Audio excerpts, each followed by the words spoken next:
blister on his hand. I remember you done a photo check with the hand infection. It was a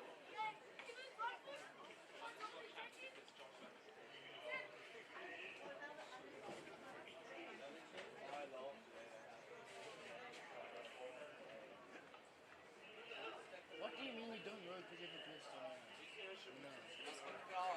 After count? Yeah, after count. Because he uses his he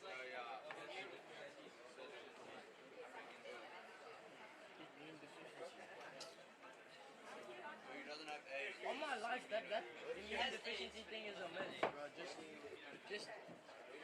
guys know that joke. Josh, go into the water. You have to go wash your hands. You know where that joke comes from? So we were sitting for a Girl Scout, and we all went to a swim, and we were floating with us, because we were out there Bali. First, my mom says, got immune deficiency, so she's like, oh, so he has AIDS. so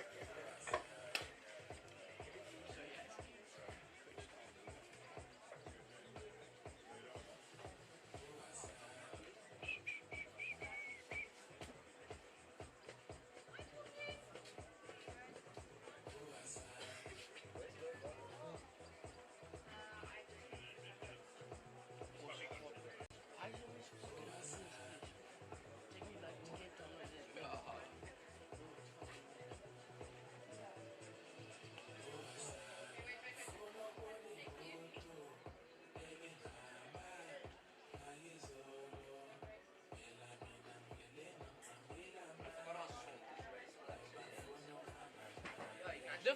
The 500 is literally by the gap.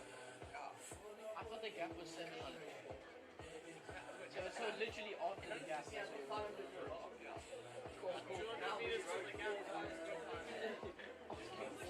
We were probably at like the 1k in. Promise you we were at the 1.5. No, obviously we were at the 1k in. I looked back after I saw the gap. I was like, I thought 2 meters to the gap. Go like this. Gap only came like a good 2 minutes after I said that. You just put that like, then you get harder. I heard Jake like, what the fuck is a gap, sir?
I'm coming for you.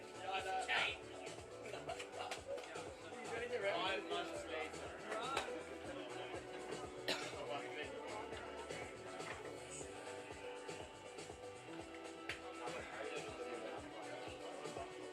Please, please.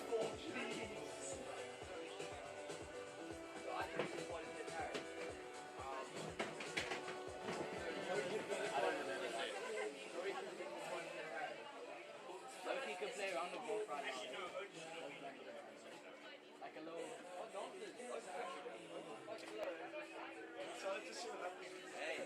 Kush boy.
Where's that other thing then?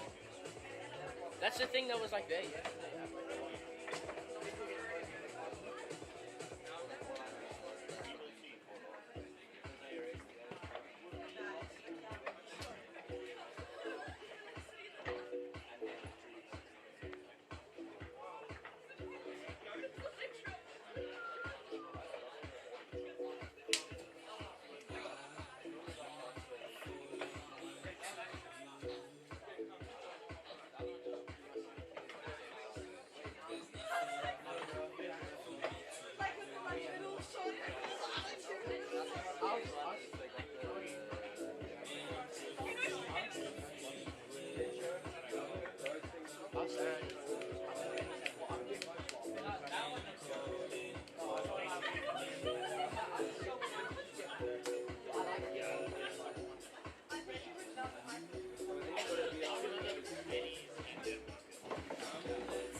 That is not right.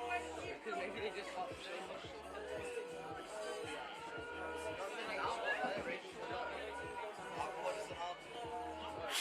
That's Somerset Cares.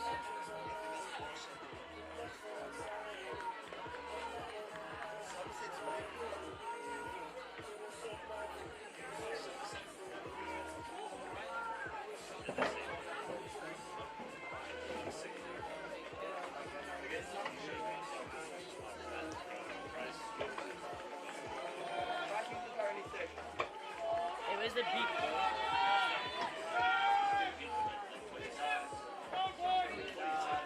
Go jump in the water.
Oh, you're anything.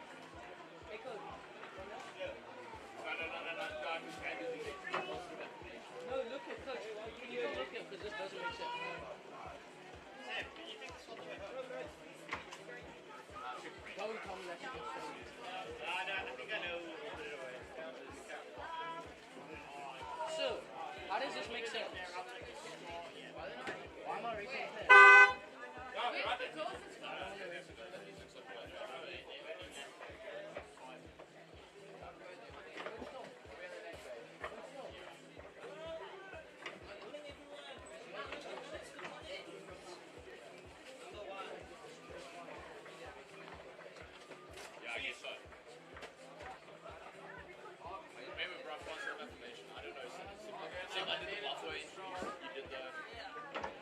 Don't need my freaking.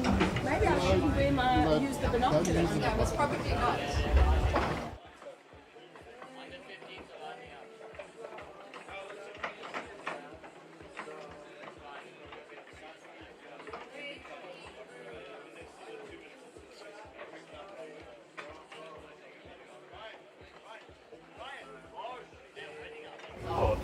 I'm stressing about how I'm going to get these races from yesterday to organise it during while I'm doing this. So don't stress. We're going to get into the rhythm. Once we get into the rhythm, we'll talk about it.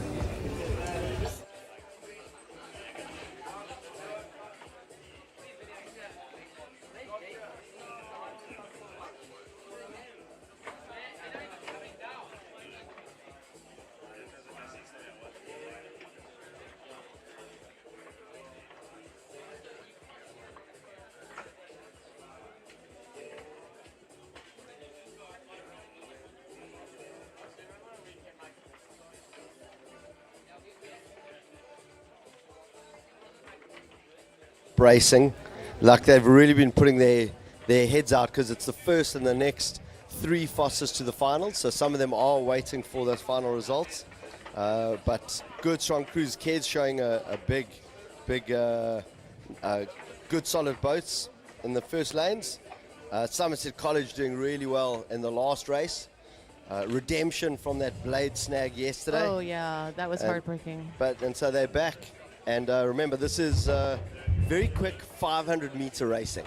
Yeah, this is definitely short. We have everything today. It's short course, heats, and then straight into finals later on today. So it is all happening. It's happening here, and it's happening quickly. Yeah, and you actually forget the amount of effort the boys are going through here because it's very different to a kilometer racing. Thanks, Theo. You done? Yeah. And so it's very different racing. You know, this is 500 meters, much shorter strokes. They go as hard as they possibly can. Well, I don't know about you, Rob. I'm not here for the racing. I'm here for the coffee. Yeah, and off they go. They're taking those short, choppy strokes. They're picking up the boats, and they're absolutely flying. Selborne sprints are great because it gives everybody a chance. You know, you get stuck in, pretty rowing isn't the thing that's going to get you to the finish line. This is brute force, blunt force trauma. That's the kind of power we want. Blade versus water. This is the real battle. Yeah, so boats coming down, far side. So we're having a look, actually far side St. Benedict. We're close to us, Selborne, Collins, Somerset van Durkheim, Saxe Viana, St. Albans, Eden, St. Benedict, Rawbeck. That Rawbeck crew going out really well with a second. It's a Somerset van Durkheim, very well positioned. St. Albans, Eden coming through. And now they are picking it up, as getting as much momentum as they can. But it's the 2 boats at the top, St. Benedict, Rawbeck, St. Albans, Eden. They were having like races all day yesterday, doing really well.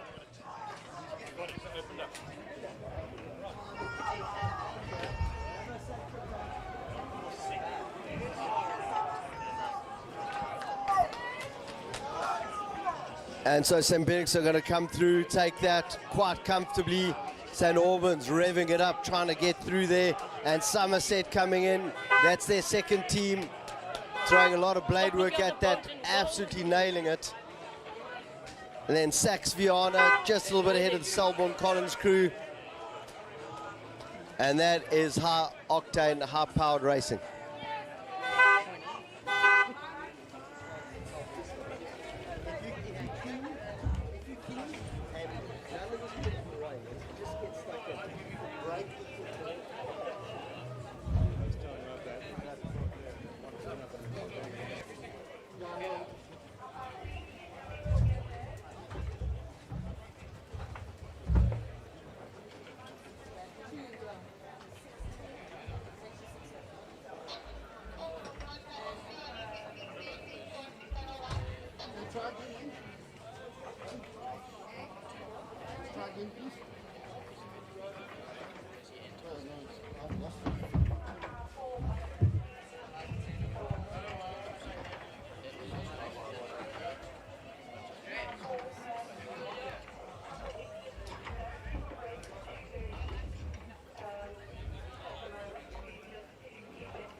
Rob, it's always nice to be here in the morning as the sun is rising and the water just looks like it's just slick.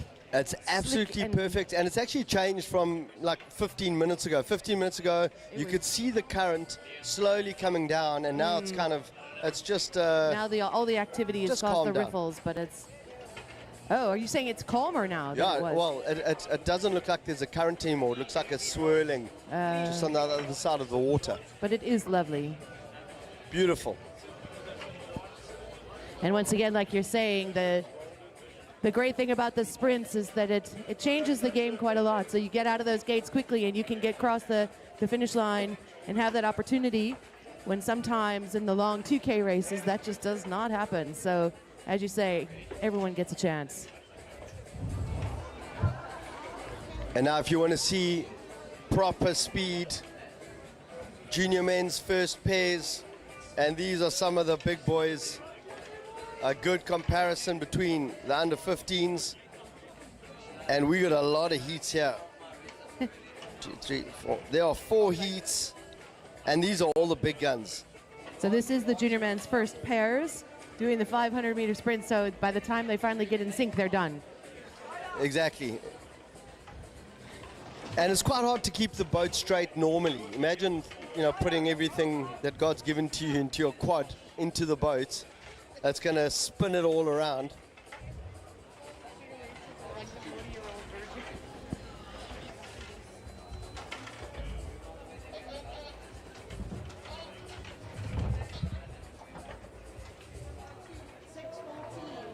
So heat 1, as you say, Jeppe Liebenberg in lane 1, Somerset Eidendorf in lane 2, Rohrbeck from St. Benedict's lane 3, Fletcher St. Andrews lane 4, Skippers from Selborne in lane 5, Cullinan St. John's lane 6, and Cambaran from St. Stithians in lane 7. And usually the smaller athletes have got that ability to get the boat up and running quickly, and then they just get hunted down by the bigger boats. They're moving really well right in the early parts of this race. They are moving. St. Benedict's Rohrbeck looking nice, and the boats are coming together. So there's St. Andrews College, St. Benedict's, they are right next to each other. Selborne not out of it. They are moving well. Somerset, Eidendorf. Those 4 boats are doing a whole bunch of work. But look at the top. You've got St. John's, you've got St. Stithians. St. John's looking quite fast. And it's no real surprise. It's the St. Benedict's Rohrbeck Ramos crew. They've dominated this weekend. St. Andrews, Fletcher, Tehran, very well positioned. But now look at the St. John's boats. St. John's boats are making a big move. Michele Rohrbeck, Diego Ramos for St. Benedict's. They are the master class here. On the far side, St. John's, Matt Cullinan, Bradley Stead. And then behind them, the St. Stithians, Cambaran and Berry crew doing well. And here comes St. Andrews, Fletcher, Tehran. That St. Andrews crew is really building up some momentum. Oh, and the boats are right close to each other. There's going to be a collision with Somerset and Jeppe. And they get tangled in there. It was too much power, too close. And somehow they save themselves. Heart rate's going 1,000,000 miles an hour. Jeppe and Somerset having a little catch up. That's the way to make acquaintances early in the morning. Remember that one time at Selborne Sprints? That one time at Buffalo? Yeah. Buffalo is to rowing what band camp is to nerds.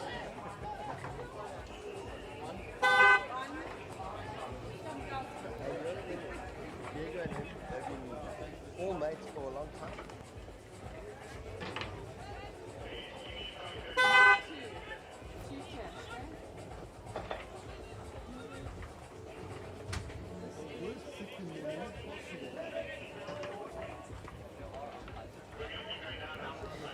In Heat 2, we're looking down the lanes and we see Bishop's Potgieter lane 1, Thompson from Selborne lane 2, Persa from St. Stithians lane 3, Jeppe Mbata, they are in lane 4, St. Benedict's McDonald in lane 5, Kirschbaumer from Rondebosch lane 6, and Jarvis, St. Andrews lane 7.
So heat 2 underway already. Lots of action out there. Bishop's Potgieter lane 1, Selborne Thompson 2, St. Sidon's Pierce 3, Jeppe Mbata 4, St. Benedict's McDonald 5, Rondebosch Kirschbaumer 6, St. Andrews, the Jarvis twins 7. We've got inside knowledge about the Jarvis twins, but I think we shouldn't talk about what we know. No, so the Jarvis boys, anything can happen, and that's why we love them. You never know what's going to go down. But St. Sidon's Pierce, Tunma, they are good crews out here. St. Benedict's, Big James McDonald, Graham Wetton, they there. But it's going to be interesting. You got Kirschbaumer now from Rondebosch. So many of the big guns are in this race. Where is Hood? Oh, there's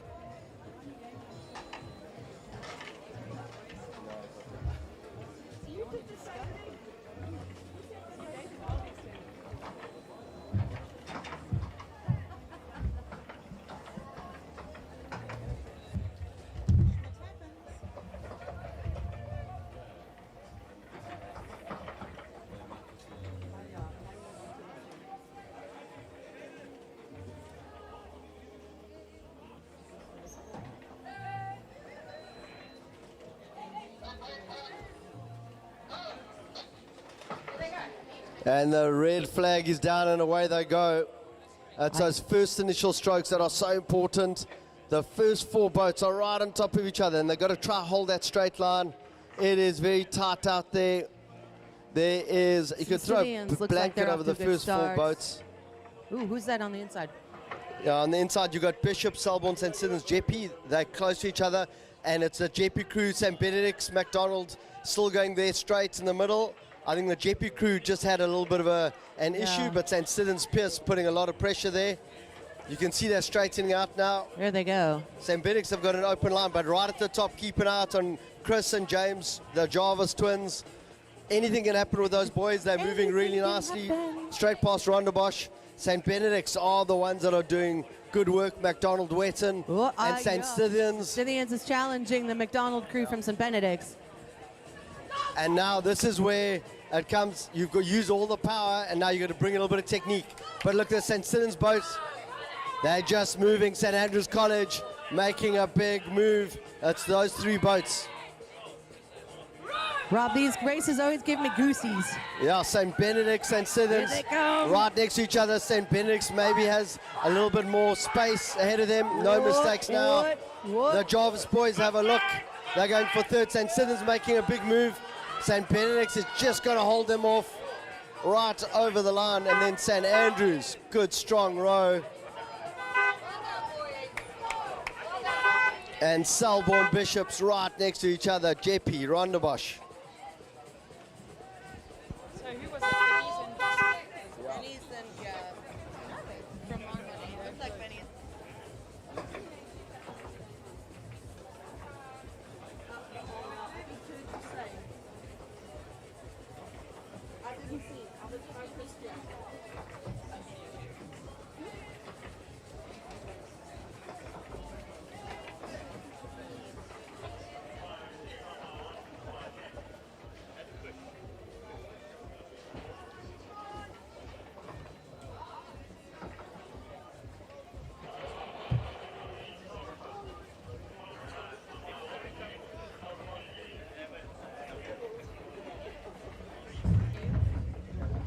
Heat 3 at the start, getting ready. Bishop's Carter, lane 1. St. Stithians Kapler, lane 2. Herman from St. John's, lane 3. Rondebosch Ellis, lane 4. Wood from Sachs, lane 5. And Stanfest from Jeppe, lane 6.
Watching the red flag. It's out to the side. They're under aligner's orders. Up and down. They're away. And they're coming down the lanes, and they're coming down fast. Nice strong start straight for St. John's. Ronda. St. John's are right on top. Oh, there's going to be a collision there. I see blades overlapping. Not even speaking to anybody. And St. John's are squished right in there between St. Stithians and Rondebosch. And somehow they're all surviving. Those umpires are doing a superb job just keeping them there lined. Bishops are very strong units. Down these lanes. It's actually Rondebosch. Now the sun's coming up. It's Delbridge De Beer. Oh. They've done really well. You can see the boats going a little bit skew there. St. John's going skew into Rondebosch's lane. And it's all happening, but it looks like the Rondebosch boys are wrong. It's Ellis Smith. I'm not going to get anything right today. Rondebosch are doing a great job. They had a lot of power right behind them. There are 4 boats. What? They are all close to each other. Rondebosch. Ellis and Smith are squeezing it away. smoking this heat. Yeah. And then here comes St. Stithians. St. Stithians, Kapla Duffin. They've got a bow ball, they've got 2 bow balls, and they've got a canvas. Now they're moving. And then we've got Bishops ahead of St. John's at this point. Bishops looking really nice and tidy. They are moving well. St. Stithians have got to make a push. They're holding on. St. John's just behind them. Rondebosch take that. Then St. Stithians. Then St. John's and Bishops very close to each other. Hard to tell. Sachs, Wood and Carstens. And the Jeppy Stanfest crew and Magagula. Very close racing.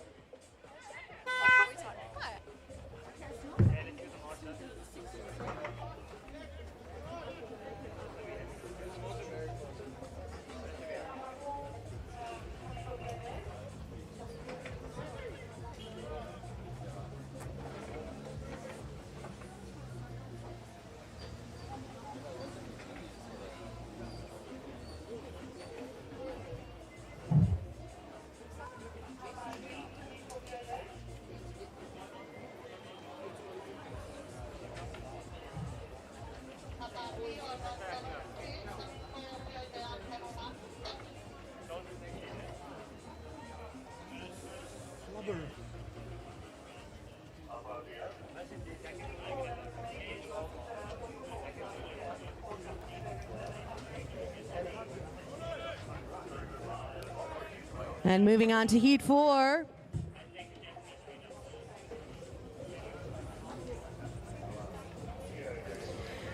We've got St. Stithians Taylor lane 1, back at St. John's lane 2. Lane 3, Sachs Fletcher crew, the Bacher crew from Bishops in lane 4, Delbridge Rondebosch lane 5, and Nokia from St. Benedict's in lane 6.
They're off, Rob. Right, heat 4, the final heat of the junior men's first pairs. Yeah, big action coming from Jonathan Delbridge, Johan de Beer.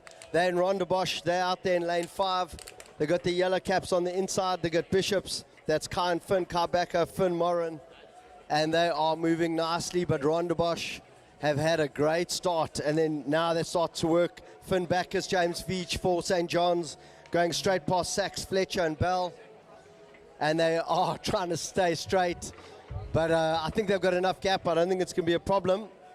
But look Lots at of movement. Cincidians in lane 1. That's the Taylor Secure crew. They're looking like they're holding a nice straight line. Yeah, but now it's St. John's are starting to show what they've got. And there's Bishops making a big move. They're coming up to Rondebosch on the far side. No, Bishops is coming. Rondebosch is coming. Yeah, St. Benix, Heat is Norkia, coming. Skuban on the far side. Lots of work still to do.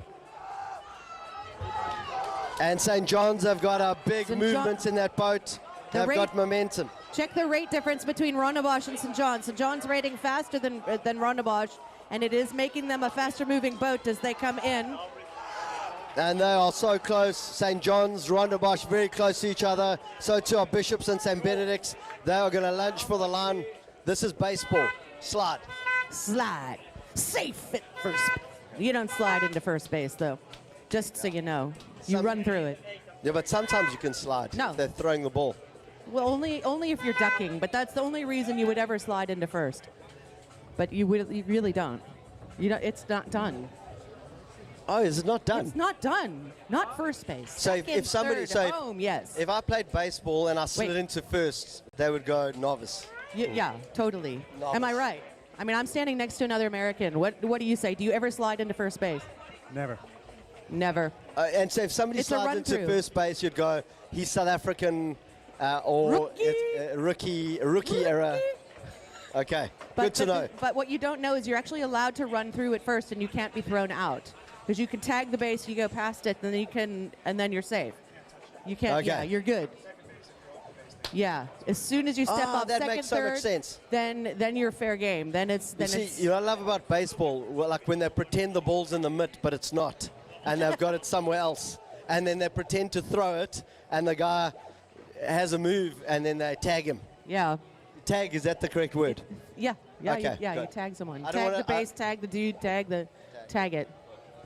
Catch it, throw it, tag it, hit it. It's also reminding me of varsity days. Tag it, hit it.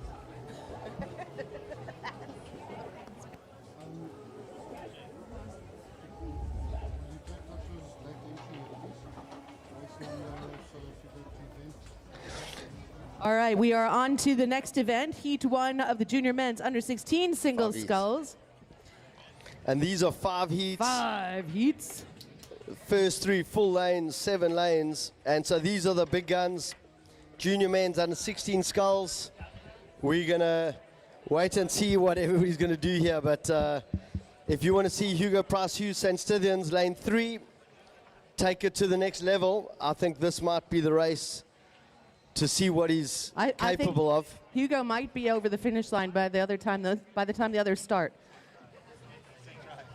But here's what we've got. We've got Sax Lowe in lane 1, Somerset Hrubler in lane 2, Price Hughes, St. Stithians, lane 3, Raga from Grey, lane 4, Kranz from St. Albans, lane 5, Strandvik from Rondebosch, lane 6, and De Villiers from Bishops in lane 7. So in a scull, it's a lot easier to hold a straight line, but sometimes not as easy as you'd like under massive sort of power that they're going to be throwing at this problem.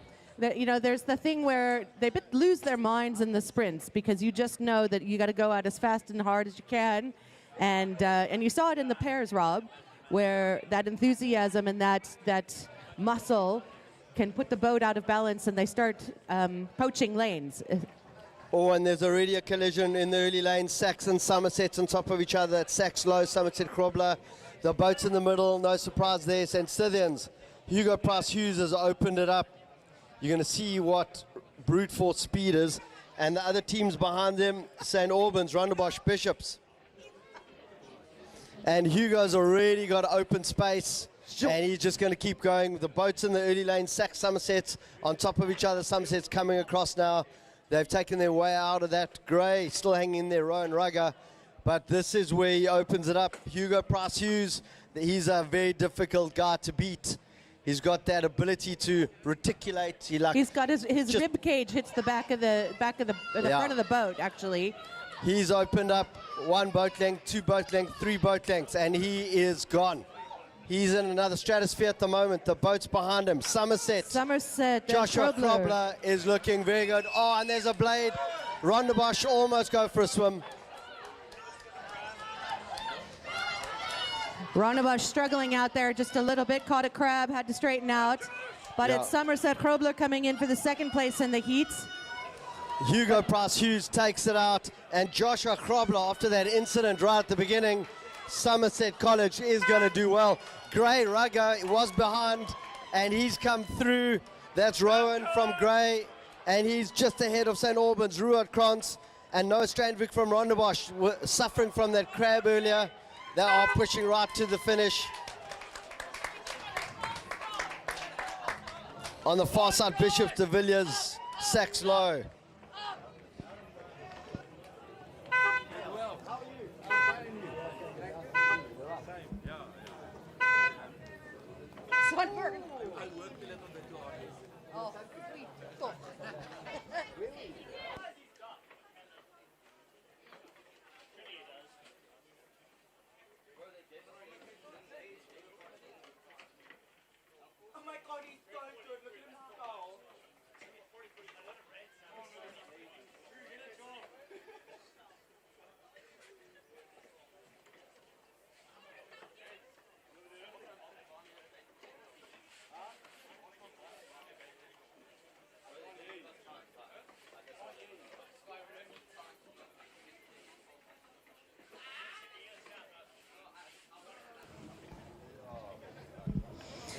Heat 2 lining up. Bishop's Taylor in lane 1. St. John's Wadley lane 2. Lane 3, Rondebosch Redemar. Onyanekwi from Jeppy lane 4. Teeling Smith St. Andrews in lane 5. Budnick from St. Stithians lane 6. Goldsworthy from Somerset in lane 7. And look at the water beyond there. It is absolutely immaculate. Prachtig. Prachtig. It's a mirror. How do you say mirror in Afrikaans? The Swiss speck. I don't know. What is it? The Swiss spiel. Speck is fat. Speck is fat. Speck is bacon. It's it's fat. the spiel. This net Swiss spiel. Chunks of speck. And that looks like Jenny May Kutsia from Tix getting into the skull. Great to see her out, giving it a go in the Selborne sprints. I saw Paige Bodenhorst going out a little while ago. That might be her in that skull bout way past the start line. Yeah, today we'll see the emergence of our university athletes out on the water. And do we have masters and seniors today? Masters and seniors are invited, but not many take part. In the sprints. Yeah, in the sprints. Is it a bit rough on you, Oaks? I beg your pardon? Is it a bit rough on you, Oaks? Not really. It's hard to find accomplices. It's hard to find partners who are willing to give it a go. Okay, fair enough. But we'll see a lot more of the older rowers tomorrow from universities and seniors. Oh, is it today? But So, it's kind of I don't know if it's illegal or legal. okay, I won't say. Yeah.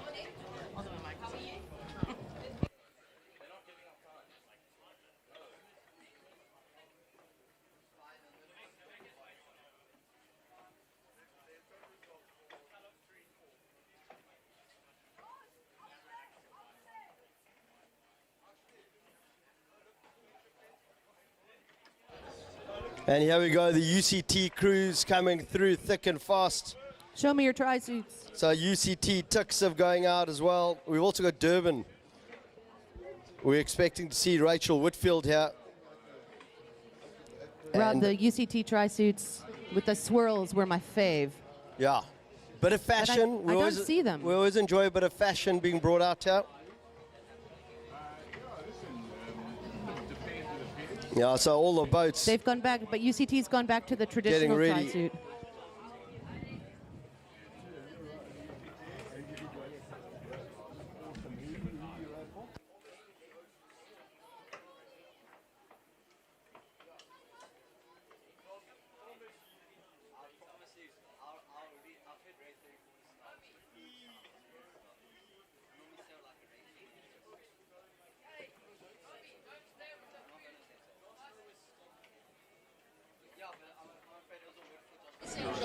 Yeah, like with a bit more Afrikaans kind of. And the boats have gone out. We're with Janelle here. We'll speak to her in a second, but they're moving well. Clinton Onyenekwu from Jeppe, right there in the middle, squished in between Rondebosch and St. Andrews. But Clinton Onyenekwu from Jeppe has taken it out hard. And Rondebosch, Mika Rademacher, is starting to squeeze back, trying to close that gap. So too is Alistair Wadley from St. John's. But it's Clinton Onyenekwu. He's brought a little bit of Jeppe firepower. He's got open water. He's looking very comfortable and he's moving so well. On the side, you've got Teeling Smith, St. Andrews. Those three are fighting it out. So too, on the inside is Bishops. But Clinton Onyenekwu, Jeppe is taking it out. Check this battle between St. John's and Rondebosch. They were quite close. They're actually spacing out now. Their blades were probably just inches from each other. Centimeters. And remember, it's fastest time, so you're not going to hold back. You're going to row right through the line, try and make it to the finals. Rondebosch making a move on St. John's. But Jeppe, Clinton Onyenekwu, masterclass here.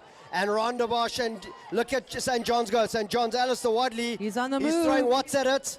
And every stroke, he's getting a bow ball ahead. He's moving really well. They're going to cross on the line together. Very good race there. And Teeling Smith, St. Andrews in the running. Bishop's Andrew Taylor concluding that heat.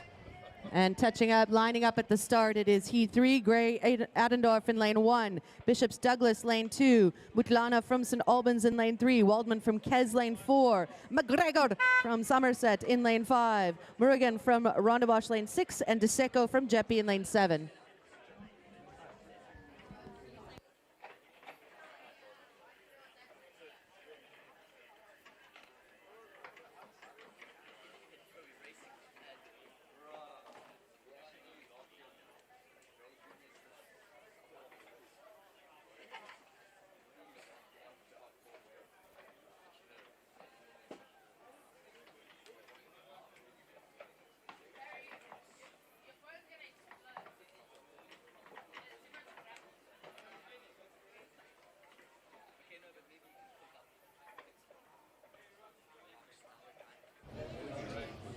And the wind's picked up, and that's going to make it tactical.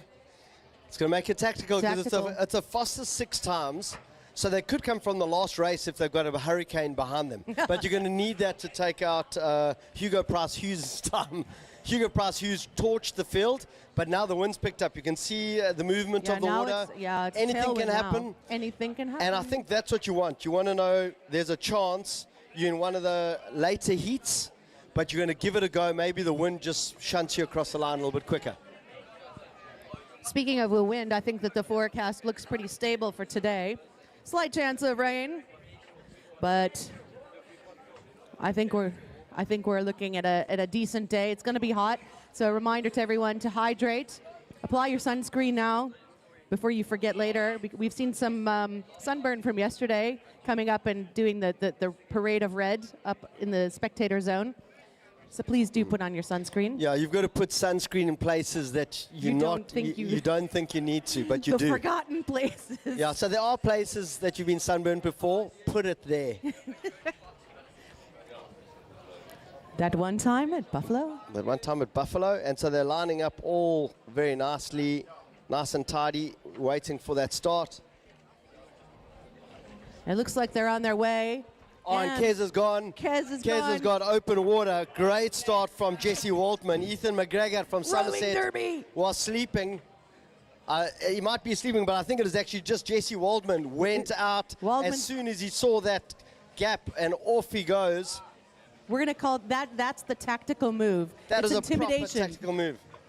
On the inside, David Douglas Bishops is looking good there, lane 2. It is a good start. Ethan Adendorf Gray is on lane 1, and he's got to make, but look at Jesse Waldman, absolutely torching this. He's making a go. Kumo DeSecco, Jeppe on the far lane with Rondebosch, Sasha Murugan next to each other. But Jesse Waldman is one of the Jessies. There's 2 of them in the Kes boat, absolutely flying. And the rest of the team's moving well. Bishops, Douglas, St. Albans Mutlana, a little bit off the pace. Right in the center, a lot of movement.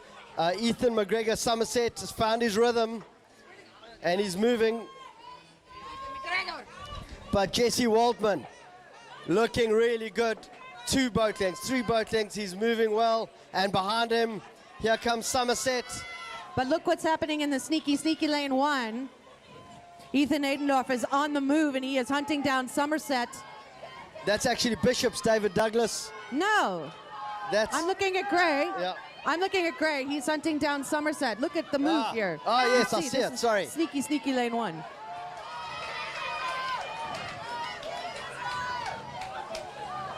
Yeah, Gray throwing a lot of thunder at that in the orange boat there. Good racing coming through Nice St. race. Albans, getting the job done. So too does Rhonda Bosch Murugan. We're not going to make the afternoon too much adrenaline. Just we got to keep the coffee. But this is, I think this is my favorite regatta to do.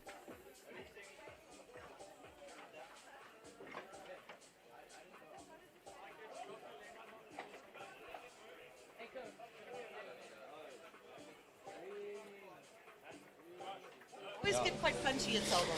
So there is something about baseball and rowing.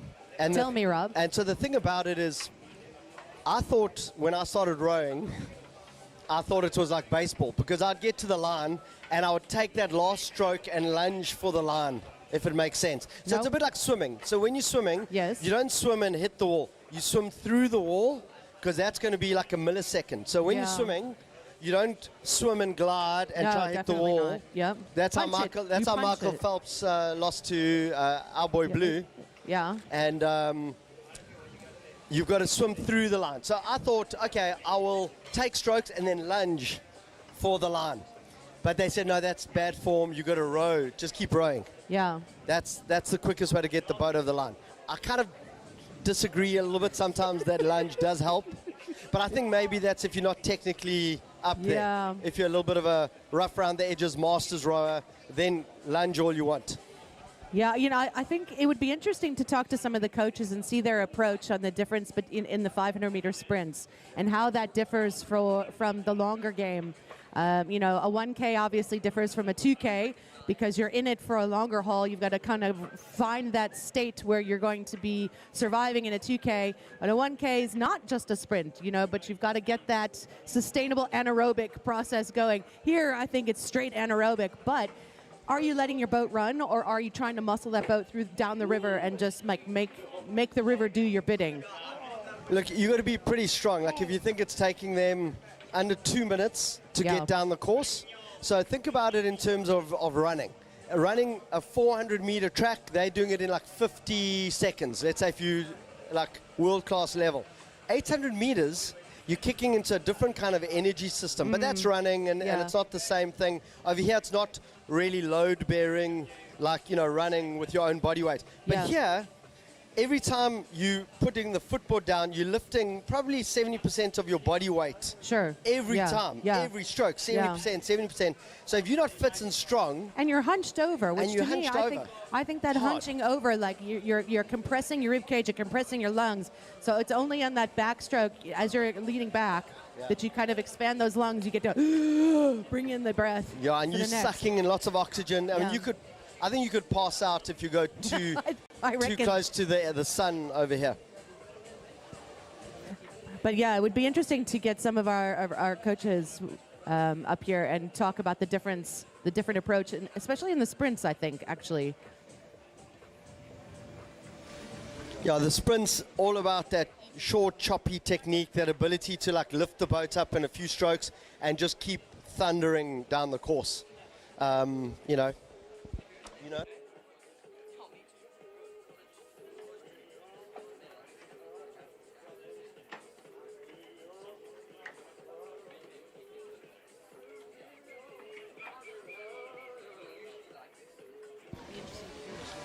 So flag up and flag down in the lanes. Jeppy Loss, 1, 2. Gray Duplessis, 3. Mark Zeng, St. Benix. Our friend Gabriela Carrara from St. Andrews, lane 4, lane 5. Grant Roberts and Scythians keeping out on him. And then Ben Madison, Rondebosch, lane 6. And they're coming down. Great work from Zach Duplessis from Gray. Really good, strong work on his inside. You got Mark Zeng. Mark Zeng is always going to deliver, so to have him there, that's a good point of reference. But Gabriele Carrara from St. Andrews is throwing a lot of talk at this problem. And he's moving well. Mark Zeng, a little bit of a shorter stroke. He's just bringing power. Gabriele Carrara started to lengthen out a little bit more. Those two are in a running. Gray struggling with that pace on the inside. Jeppy Loss. And now Carrara from St. Andrews, Mark Zeng from St. Benedict's. Those two are in a race. Mark Zeng's going to be throwing everything at it. He never quits. Gabriele Carrara as well from St. Andrews. And Carrara looks over his shoulder. He knows he's in the running, and he starts to lift it up. He's got to go for Fossa 6 times. And he doesn't really care. He just wants to win this race. Mark Zeng finding a little bit more. He's got good drive, good connection. And Carrara's struggling with that pace. Mark Zeng doing a superb job. And now they're getting tired. It's those last few strokes, so difficult. And behind them, Jeppy's finding a pace. Jeppy and Gray having a showdown right in the middle of the lanes for us. And St. Andrews, St. Benedict's right on top of each other. Jeppy picking it up, coming closer to Gray each stroke. And they're making a lunge for the line. And there's Madison. So and close. Madison from Ronnebosch coming in. And it's so difficult. You think you're doing 100%, and then you see somebody ahead of you and you find something more. I think it was Bill Godfrey yesterday was saying to us, you know, when you get those really tight races that happen up the court, you know, behind you, and you're still in the race, but then they're like, yeah, that one race, it was so good. And you're like, I wasn't really part of that part. Our experiences can be very different. Good morning, Mo Saluji. Oh, Mo Saluji. He's pretending he can't hear us.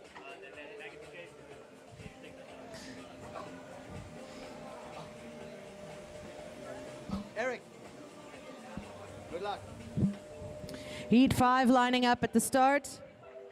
500 meters of pure power from the junior men's under 16 single sculls. Gray Reader in lane 1. Van de Ven from Jeppy lane 2. Moody from Bishop's lane 3. Sachs Fletcher lane 4. Liam Cass from Ronnebosch lane 5. And Owen Little from Stidians in lane 6. And then we're going to the women's single sculls. Rob, that's exciting. Yeah, that's very exciting. You've got the varsity crews. Paige Barton, also Old Eds there. Look at that, lane 3. Up against Mackenzie Lamont, UCT, ex-captain for St. Andrews Rowing. And that is going to be some superb racing.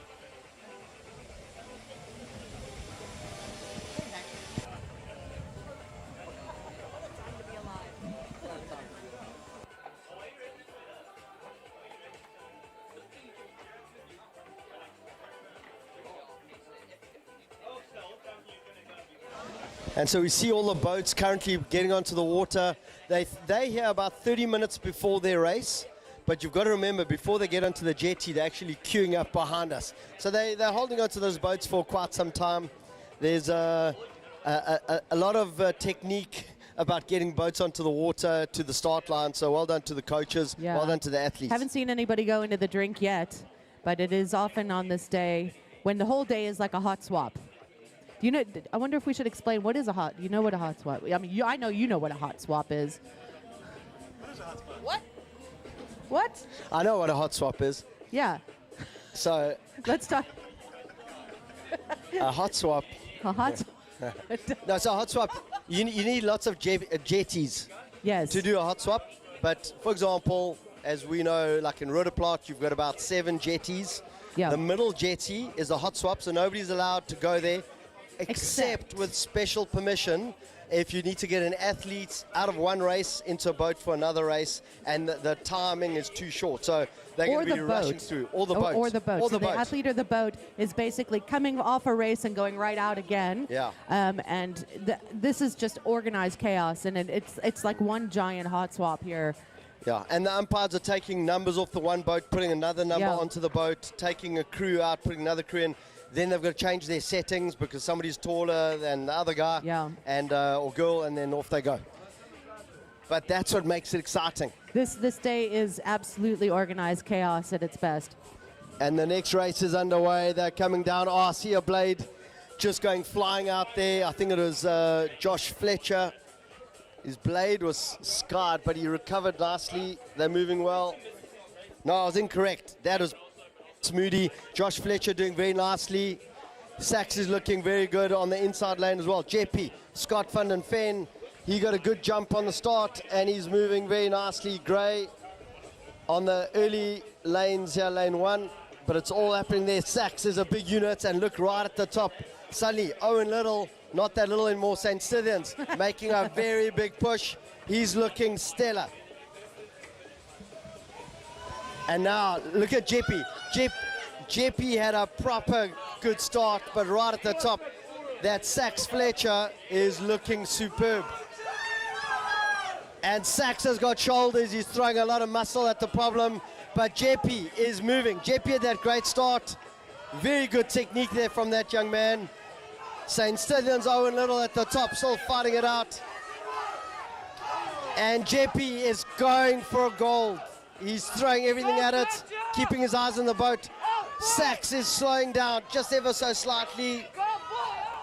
That's a lot of firepower in that boat. Bishop's making a good comeback. Owen Little going to have to settle for third, I think. Rondebosch. A no good rider coming Cass. in from Gray on the inside lane. It was nice to see Scott van der Ven really had the boat running nicely. You know, He you got can see it. the starts and stops that super muscular when you're throwing that blade into the water. Sometimes it kind of jerks the boat. And his boat was just running beautifully right down the Yeah, lane. and he had a great start. Like, he popped the boat out and was gone, and I think he was out of the blocks very quickly, and then just kind of held on to that and built on that initial lead. 500 meters. That's it. We're talking about millimeters here. Millimeters. What's smaller than a millimeter? A nanometer. We're talking about nanometers here. Micrometer? I don't know. Thousandths of a millimeter? Yeah. Really small. And that is the last, that is heat 5. You're looking for the fastest 6 times. Remember, Yeah. the weather change in between that race, so anything can happen. You know, you could find somebody in one of the lower heats making it through, so we'll wait and see. Is that a raft of hyacinth I see floating out there? Is it possible? Look ahead of the umpire boat. There's a green. Oh, yes, there is. So there's a bit of hyacinth. They're going to clear off the course. It feels like Rudeblad. But it's a good point of reference. Oh, they're not going to move it. They're going No. to leave it there. But Good it's a luck point to of you. reference because you can see how fast it's floating in between the buoys. The buoys. The buoys, and that gives you an idea. Yeah, it's not the fluid. current is flowing It's well not in and the fast. buoys. Not the boys. So heat 1 of the senior women's sculls. Jennifer Kutsia from Tux in lane 2. Frances Hill, UCT lane 3. Rachel Whitfield Durbin in lane 4. And Alice Steele from UCT lane 5. And this is Premier Rowing. It's great to see the university athletes here. They've come and they've even brought an Olympian. They're going to put in the second heat.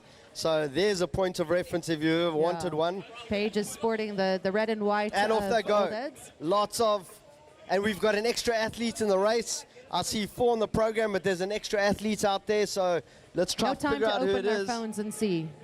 It's a tux rower. There's a tux rower that Jenny May could see. There's 2 tux rowers. So there's a new tux rower in the early lane over there, and then you'll see Tux Kutsia, UCT Hill, Durbin Whitfield, UCT Till. Good start straight away. Looks like, Your lane 1 rower is the one to look at. yeah, and that looks like a really strong Francis Hill from UCT. Made a big move on Durbin Whitfield already. Jenny May Kutsia, sometimes a cock, sometimes a sculler. Today she's sculling. But on the inside lane, that's Tux. We're trying to figure out who it is. They are looking absolutely superb. Reminds me of And we're looking at that Tux rower. She's moving really well. We can't see who it is at the moment. But right there in the center, Francis Hill from UCT has got a bit of a move, but UCT is strong. That is well connected. Good movement. The rest of the crew's going to fight it out to the end. Francis Hill, UCT. And here's UCT making a big move on the inside lane. Much higher stroke rate, moving really well. Francis Hill, UCT are throwing it at it.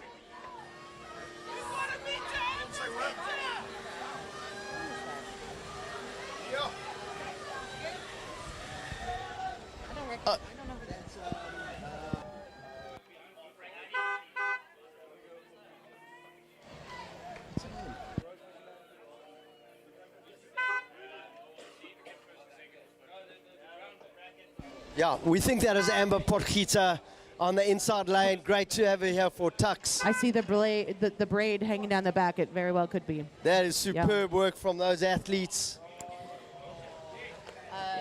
But Francis Hill from UCT took it out. Great to have Amber here. Nokwazi Timbaza from Walter Sisulu in lane 2. Paige Bodenhorst from Old Ed's lane 3. Alexa Neal from UCT lane 4. And Mackenzie Lamont from UCT lane 5 up next.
So WSURC out of this race, Nokwazi Dimbaza, but we've got a 3-horse race, Old Ed's Badenhorst, UCT Nil, UCT Lamont.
So Paige Badenhorst, Old Ed's, she's the one to keep an eye out on. She is our Olympic athlete, originally from St. Andrews in Flag is- Bedford View. Yeah. A very strong athlete. Flag out to the side. They're under. Like a true ambassador as well. We spoke to her last week. She came and spoke to some of the girls at the Holy Rosary Regatta. Oh, nice. And Flags up, and they're away. and she's probably the best of all of us. She's so nice. She's so eloquent, well-spoken. She's done the Oxford-Cambridge boat race. She's raced overseas, and she's come back to race for South Africa because she wants to be in the Olympics for South Africa. So what an absolute stellar human being. And now she's been pressurized by UCT. They don't care who she is. They're going to give it a go. UCT, Alexa Neal, has gone for it. She's trying to stay with Paige Badenhorst. On the far side, Mackenzie Lamont, also from St. Andrews, formerly from St. Andrews, now at UCT, giving it a go. but it is going to be Paige Badenhorst. She's controlled, she's connected, she likes the longer stuff, but she's going to also punch in the 500 meters. I think she's already got this race under control. And it's the first two, so she's not going to expend too much energy. Doesn't have to, but there you go, Kate. She's right there.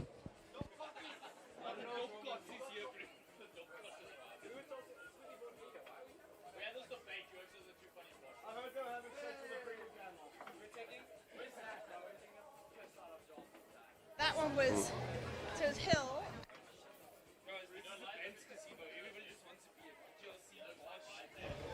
And here comes Paige. There comes Paige. And she's kind of taking it easy. She knows she's made it to the finals, but second place, Alexa Neal, UCT, and Mackenzie Lamont, the Premier of UCT rowing. They are making a big push to the line, and they're going to hope for a place in the finals. But remember, first two straight through, and then Mackenzie's going to have to wait, see if she gets fastest time, but that looks like a solid performance.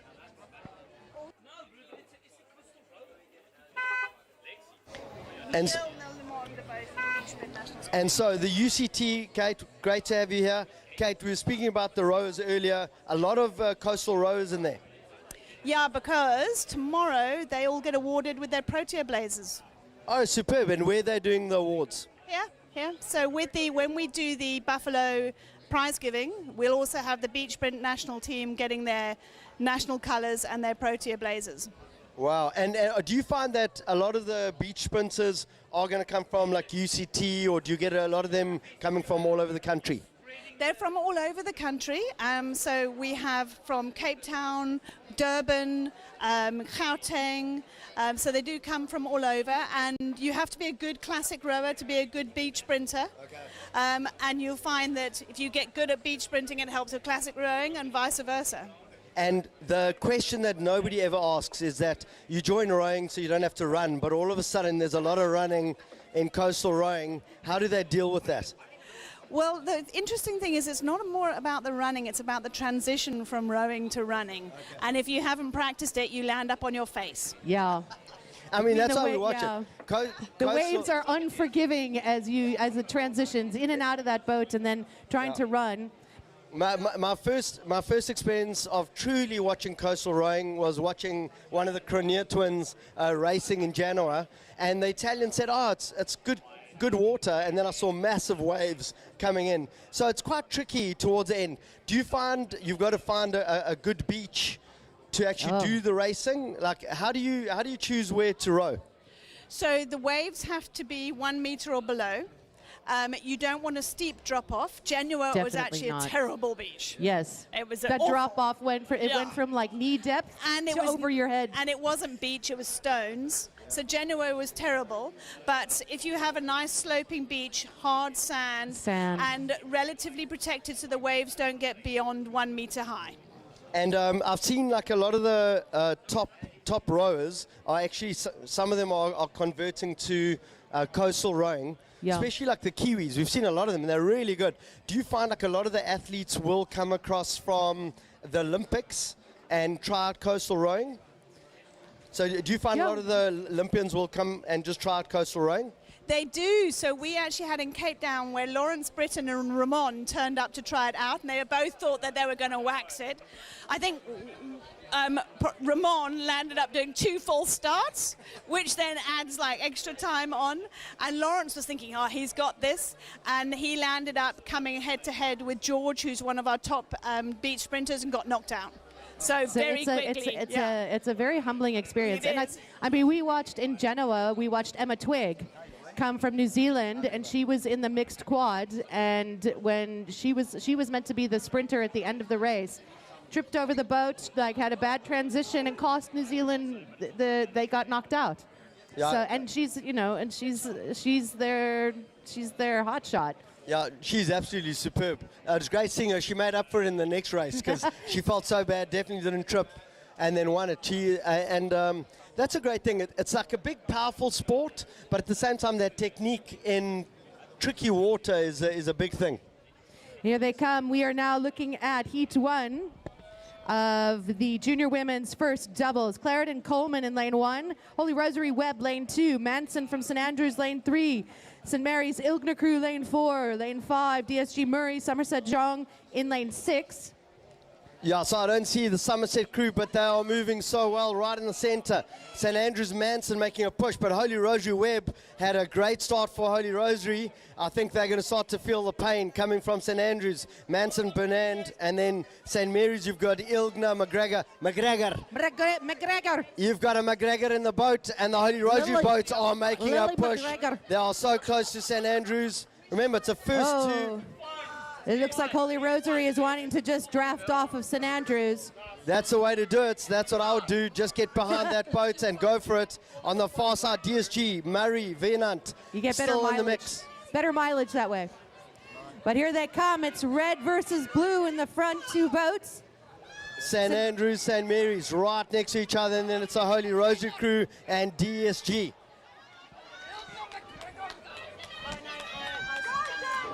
And St Andrews have done plenty of good work. Canvas, they should take it. St Mary's behind them. And Holy Rosary and DSG are in a fight for it. They are throwing everything at it. Holy Rosary are right there, so too is DSG. I think DSG might just have a bow ball, maybe a canvas. And then here comes the Clarendon Crew of Coleman and Hartwanger.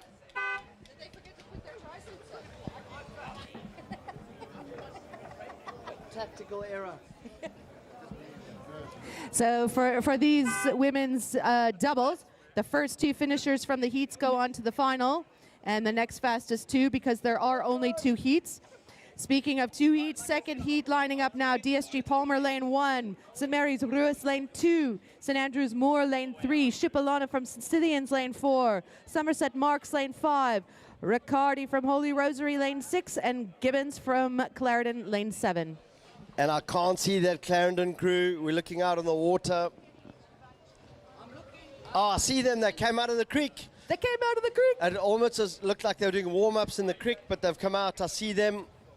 They are on the far side, and they are getting lined up. This is a full house.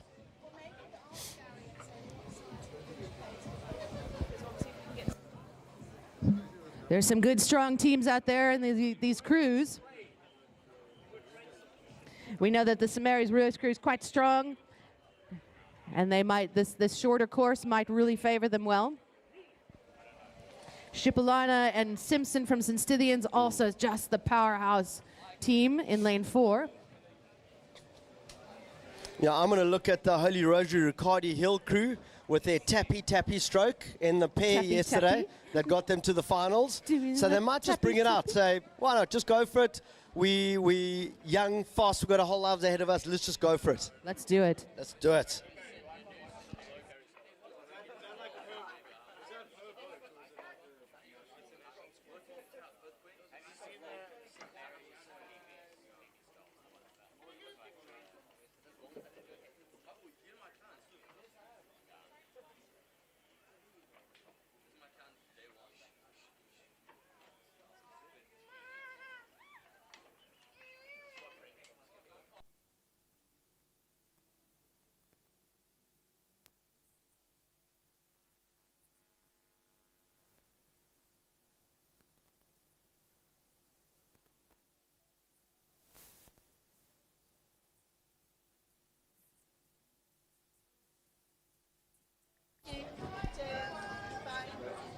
And the flag is up. Boats are getting ready. I see a ruffle of wind blowing across the course. Yeah, boats are right on top of each other. This is very tight racing. And lanes 1, 2, and 3 are sitting in the wind ruffles. Yeah. Yeah, so what do you think, Bill? If you look on the water at the moment, you see it's kind of flat on the right, on the left it's ruffled. Is that going to cause an issue with the athletes? Look, to be honest, the Buffalo is equally unfair for everybody in the race at some point in the race. The flat water, the nice glassy water is where the wind and tide are moving together, and where there are lumps, that means that the wind and tide are moving in opposite directions. So in these conditions with a tailwind, you want to be in the flat water. But if it was a headwind, you'd want to be in the rough water. See, that's so difficult, Bill. I know it's easy for you after a lifetime living here, but it's very hard. And now all the boats right in the center, I think it is a St. Sidon's Chipolana boat. They've put their neck out. The bottom line is in a 500-meter race, it's 1, 2, 3, and clap it to the finish line. Race tactics don't come into play, and you don't worry about the conditions. Excellent. We've all learnt a new thing. St. Andrews Moor, they are in lane 3. They're looking like they're close to the St. Sidon's crew. Holy Rosary Riccardi, not a bad start. They're right in there in the mix, but so too St. Mary's Ruiz. And St. Mary's Ruiz and Gunning are starting to make a move on the St. Andrews crew. And look, and Palmer Bartlett from DSG on the inside lane also putting on a strong performance. They are roaring down the lanes. And the two boats, St. Andrews and St. Mary's, are very close to each other. They're keeping it nice and tidy. St. Stephen's are moving well. Holy Rosary still hanging in there. If they take advantage, they might pip St. Mary's. They've got to hold on to that angle. But it is St. Stephen's Chipolana. Chipolana Simpson. Oh, and they catch a blade. And that's exactly what happens in summer. They've tried to recover. And they had the lead. And here comes St. Andrews. They're going to lunge for the line. They got momentum. That is tight order racing. But it's all right. It's all right. The first two boats go through. First two boats go through. You saw Kenya Simpson shake her head and after Holy that. Rosary and St. Mary's right there next to each other. That's what happens. You go for it right on the line, but St. Stithians have got lots to learn for the finals, and I think they're off I to the saw finals. Kenya Simpson shake her head and go, no. But they kept their composure and finished strong. Next up, we've got Heat 1 of 2 heats for the junior men's first quads. And we've got Somerset Marburg in lane 2, St. Albans Aiden in lane 3, St. John's Beach lane 4, Rondebosch Wyatt lane 5, and Chundawi from St. Benedict's in lane 6.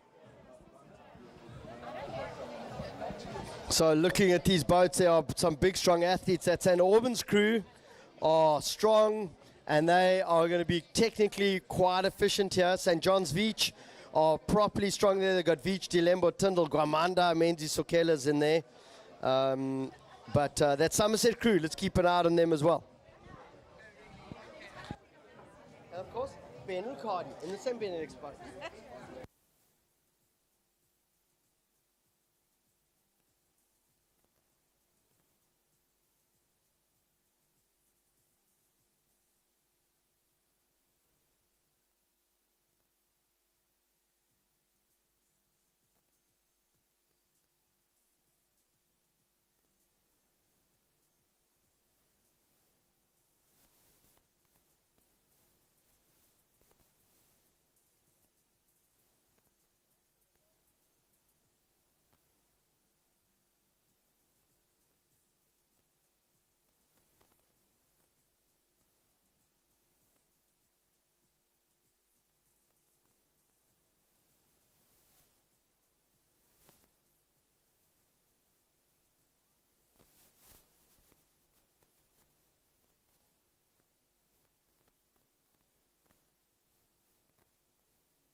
We got the flags to the side, and they are just doing touching to make sure the boats are aligned. Everybody's looking nice and tidy. They're getting the microphone out. That's always a sign. I'm feeling it. I'm feeling the nerves. I feel like the flag's going to go up. Yeah, so they're just touching. Rondebosch still Holding my touching. breath. They haven't buried the blades yet. St. Benedict's as well on the far side. And at some stage, they are going to call it. All right, so just a totally random thing. So from where I'm standing, there's a boat behind the umpire where the flag is out and the blades are there. So it looks like the official on the boat has these big, long, white arms. Flag is up and down. They are away. They are away, and there are quick starts everywhere. Rondebosch, they get the sunlight over there, and they look nice and sharp, and they are moving well. I'd expect a lot from the St. John's, St. Albans boat. St. Albans nicely positioned. St. Benedict's, Chindawi on the far side. Good movement from them on the inside lane. Somerset Marburg have thrown quite a lot of power at it now. And that Somerset Marburg crew is pushing St. Albans. St. Albans looking the fastest boat out there at the moment. St. Benedict's making a push on Rondebosch. But certainly St. Albans, we called it earlier, St. Albans Aiden, and look at Somerset go. They're on the inside lane, and Somerset and St. Benedict's at the top. St. Benedict's have found another gear, making a push on St. John's.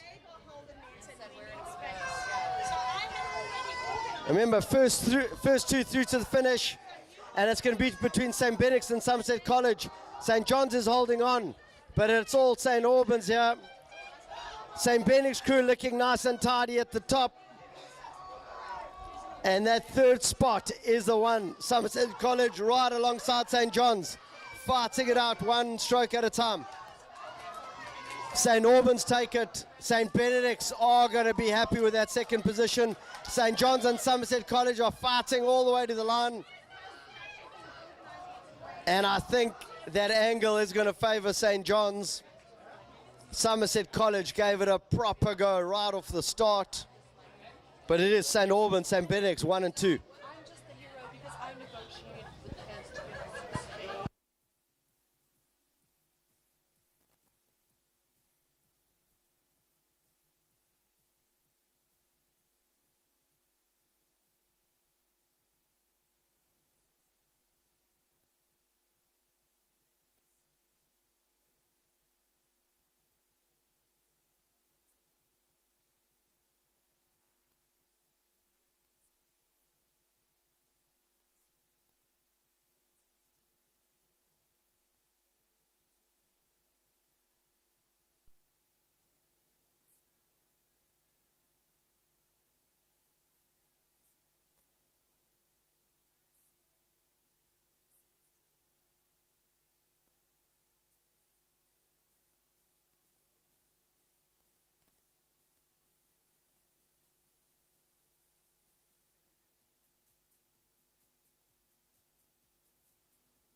Yeah, and Tara and Elislava Skakni from the Village People has come to say a few words.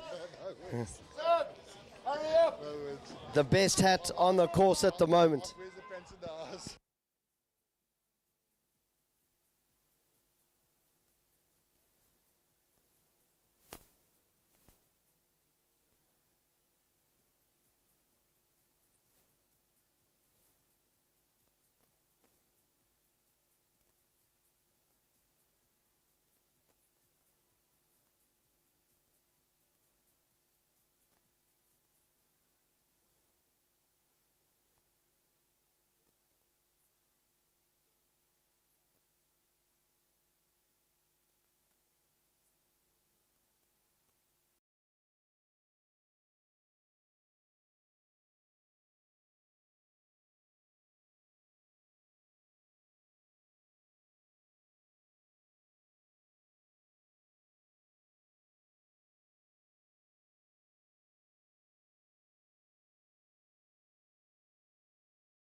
That looks like a Sebastian Prince in that boat. Christopher Great to Baxter, see him back. Damien Bonehugger Kuhn,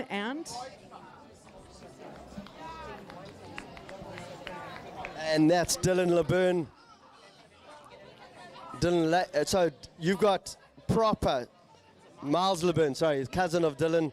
So that's Miles looking nice and strong. Sebastian Prince, great to have him here. And that is going to be a proper boat.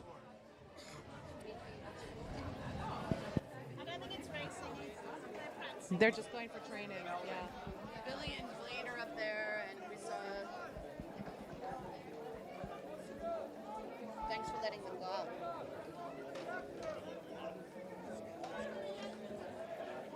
I used to be rent-a-cops for old Eds.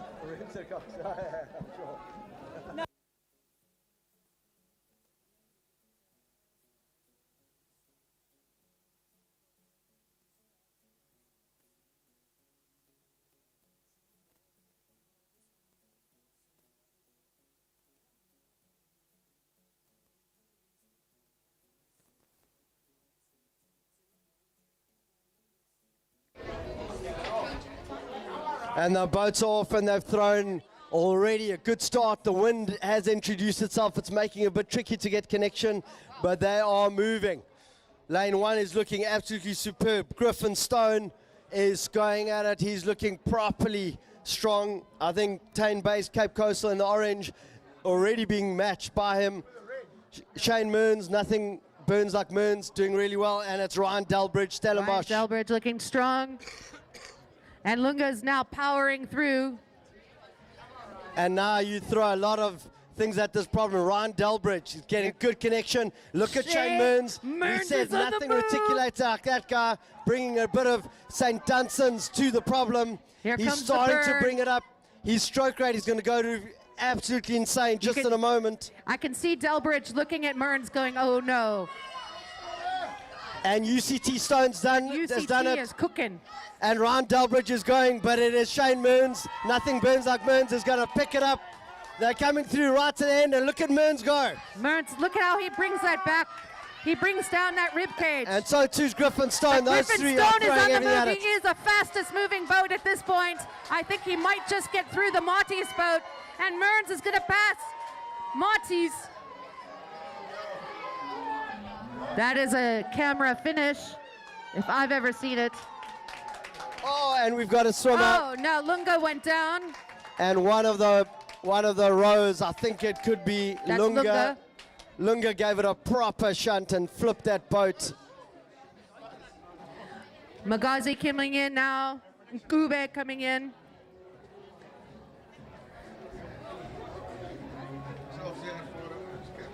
Yeah, so Lunga looks like he's flipped a boat. He's going to try bounce his way back in. It's not as easy as it looks. Incredible racing.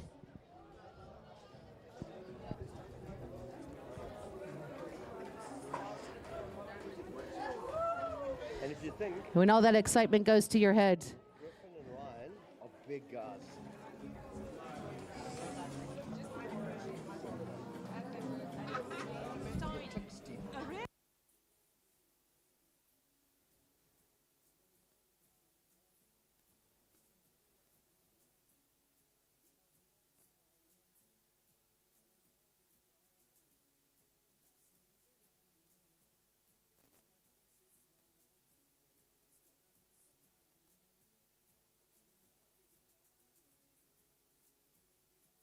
And that's what took him down. And Troy Zillen, one of our top scullers, going out for a bit of a paddle. Great to have him here from Tix. Yeah, Zillen always brings a little bit of fashion with his trucker hats. Villain. Either got a trucker hat or one of those bush hats.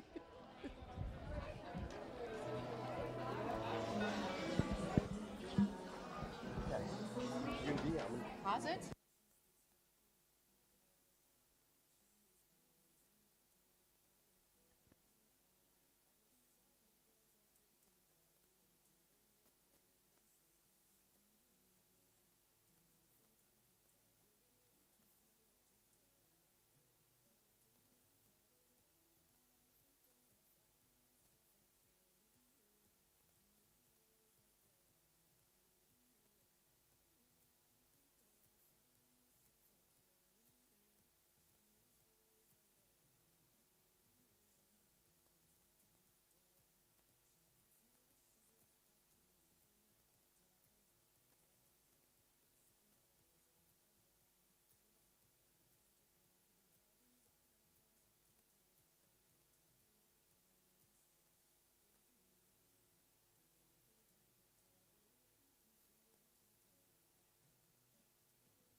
Next up, we have 2 heats of the junior women's first pairs.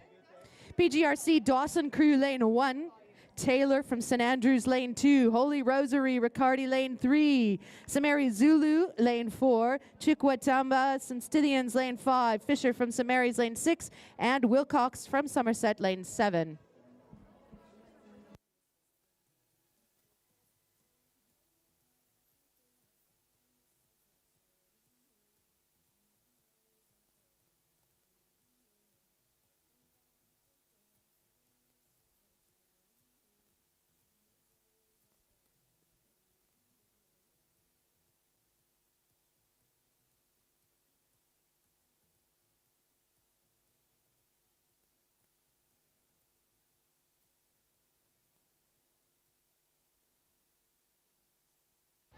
Yeah, not much space there. In the middle lane, St. Andrews, Holy Rosary, St. Mary's, right on top of each other. Some of these athletes already on their second race.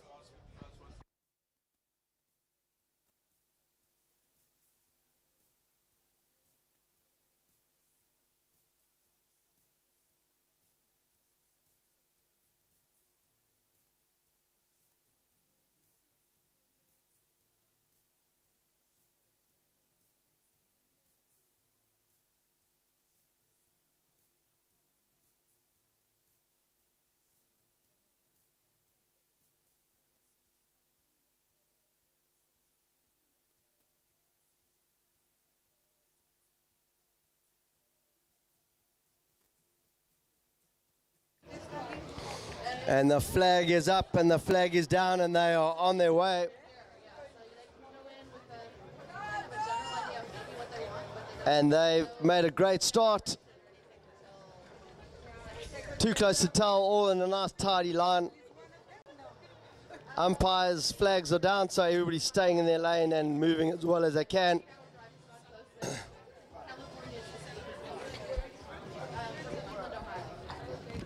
And that Holy Rosary crew is looking really good.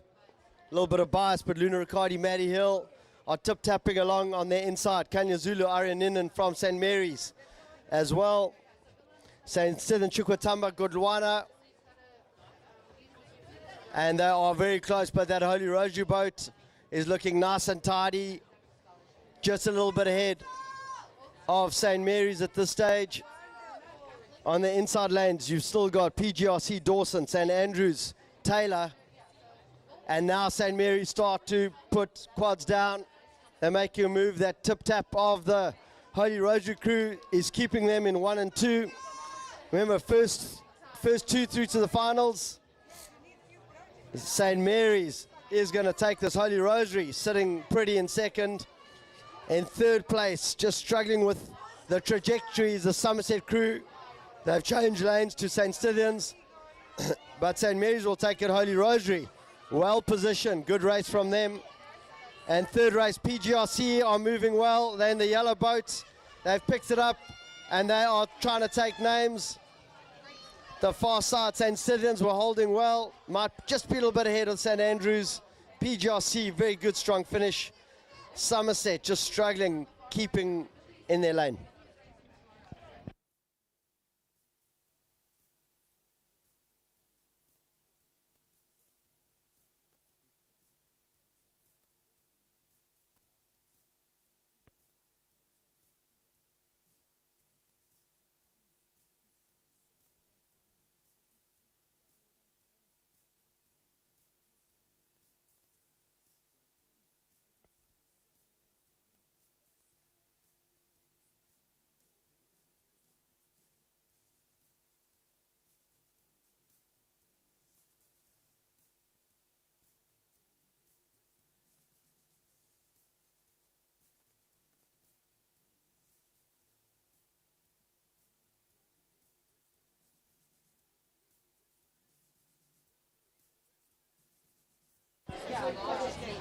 And the flags up, flags down. Somerset, we've got a cook in here. Where the cooks?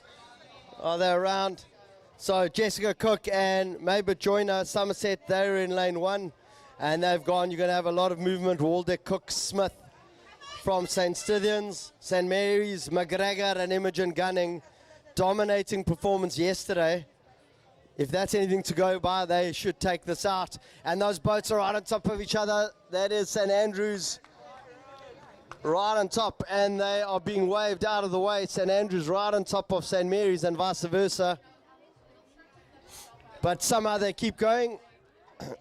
And the umpire's just trying to straighten those boats out.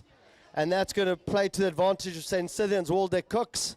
And so too Somerset Cook. And you can see that St. Mary's boat, that angle is looking pretty irregular. And now they're coming over towards the St. Scythian side. Waldeck Cook's moving, but St. Mary's are a good, strong boat. Lily McGregor, Imogen Gunning. And now they've got open water behind them. St. Scythian's looking well placed. St. Andrews also there, but Clarendon, Jordan Puckett doing well. Somerset still in the running. They've got to pick it up from here. St. Mary's a little bit open water. Second is still open. And St. Scythian's keep coming back. They are pushing. But right at the top, very good angle for Clarendon if they hold that position from St. Andrews. And Somerset, there's a lot of power in that boat.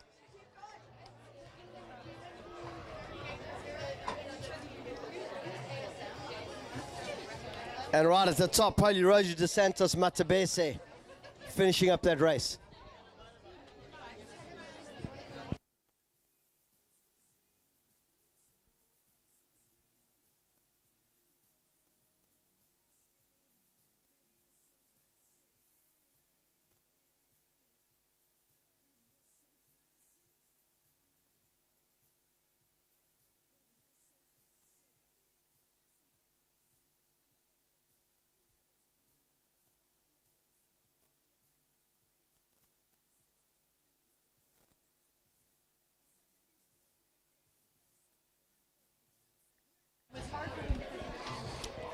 And we're priming the next 3 heats on the water, junior men's under 15 double.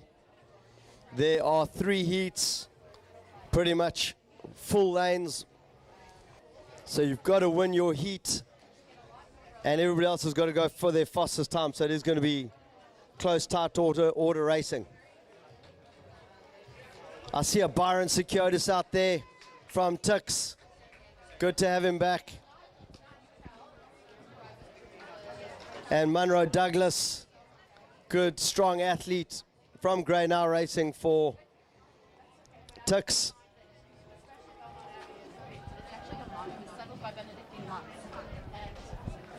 And the boat's already underway.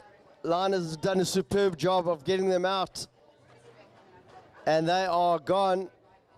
Big, strong boys there in St. Andrews. The St. Andrews crew are looking really tidy, Parry and Hull. But on the inside, that's St. Albans Eden crew. Let's see what they're able to do. St. Benedict's Perry Stepanovic. Having a Stepanovic in your boat adds a little bit of firepower, and I think they might have enough strength to take this. Inside lane, Selborne, Vissa, Lisani. But it is that St. Benedict's crew.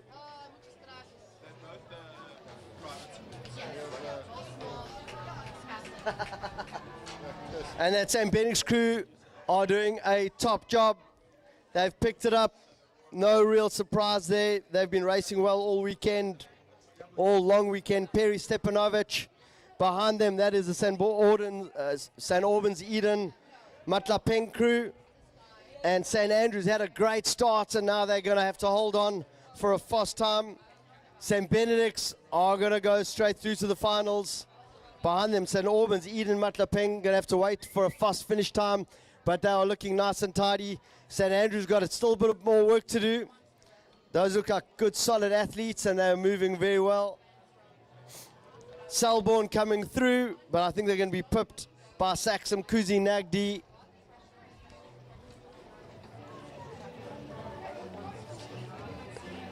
And that's the first out of the 3 heats.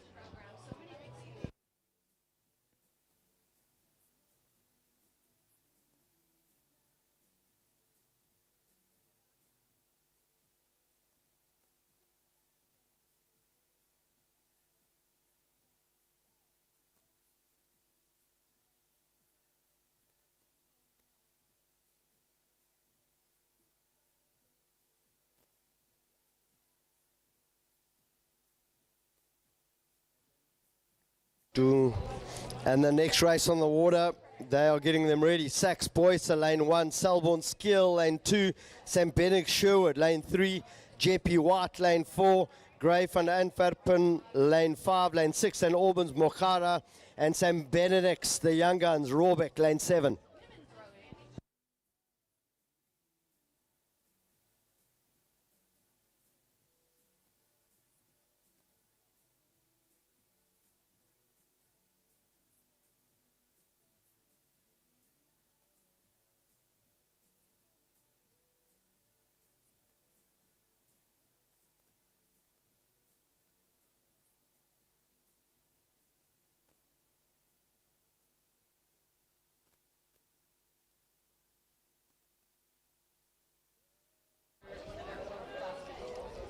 So far you've got one St. Benedict's boat through to the finals. We have to wait and see who's the next fastest 3.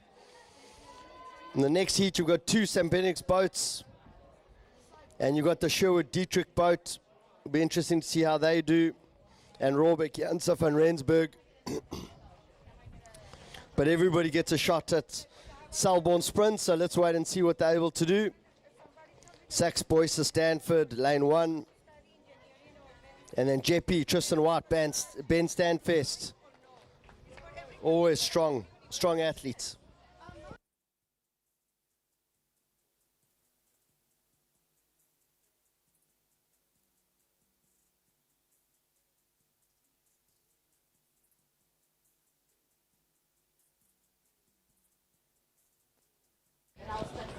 And good to see the varsity crews there.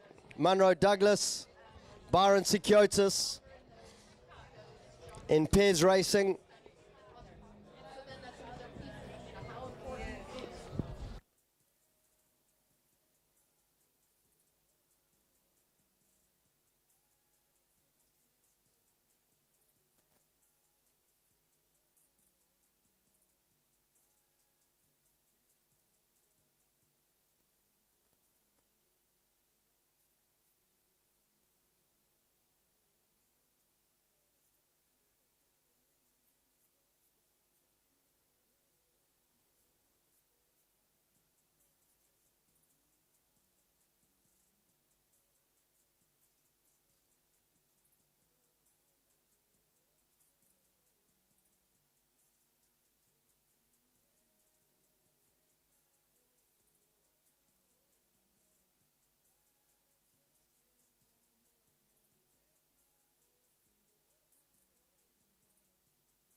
And the red flag is up, red flag is down. Umpire's just trying to keep the boats separated. The wind sort of bringing them on top of each other. And they are gone. Big, strong start. Selborne, St. Benedict's were very close to each other, but now they're not. And St. Benedict's are moving well. So two other JP crew. Tristan White, Ben Stanfest. We spoke about those two boys earlier, very strong on the far lane. Good work from Rawbeck, Janssen van Rensburg. Already just a little bit ahead of Mochara Martins from St. Albans. Selborne and Gray a little bit off the pace. but it's that St. Benedict's crew and it's that Jeppy crew. And St. Benedict's Sherwood, Dante Dietrich. And then right at the top, it's St. Benedict's Rawbeck. They've made a good position. Those two young men are going for it. So too are Jeppy. So two St. Benedict's boat. But I think it's closest to us, St. Benedict's Sherwood. And Jeppy starting to work it. Remember, only the first is guaranteed a spot in the finals. The next two have got to go for speed. And the Rawbeck crew are going to go for speed. That's what they're going for, but it looks like St. Benedict's Sherwood. They've got a bit more momentum. Jeppy are there, and they're under pressure from the young guns from Rawbeck. They are still pushing through, and those young guns might close that gap. But it looks to me, it's very close. I'm not going to call it. But those three boats right on top of each other, the two Benny's boats, the Jeppy boat. And St. Albans coming through. So too Selborne, Grey, and Sachs.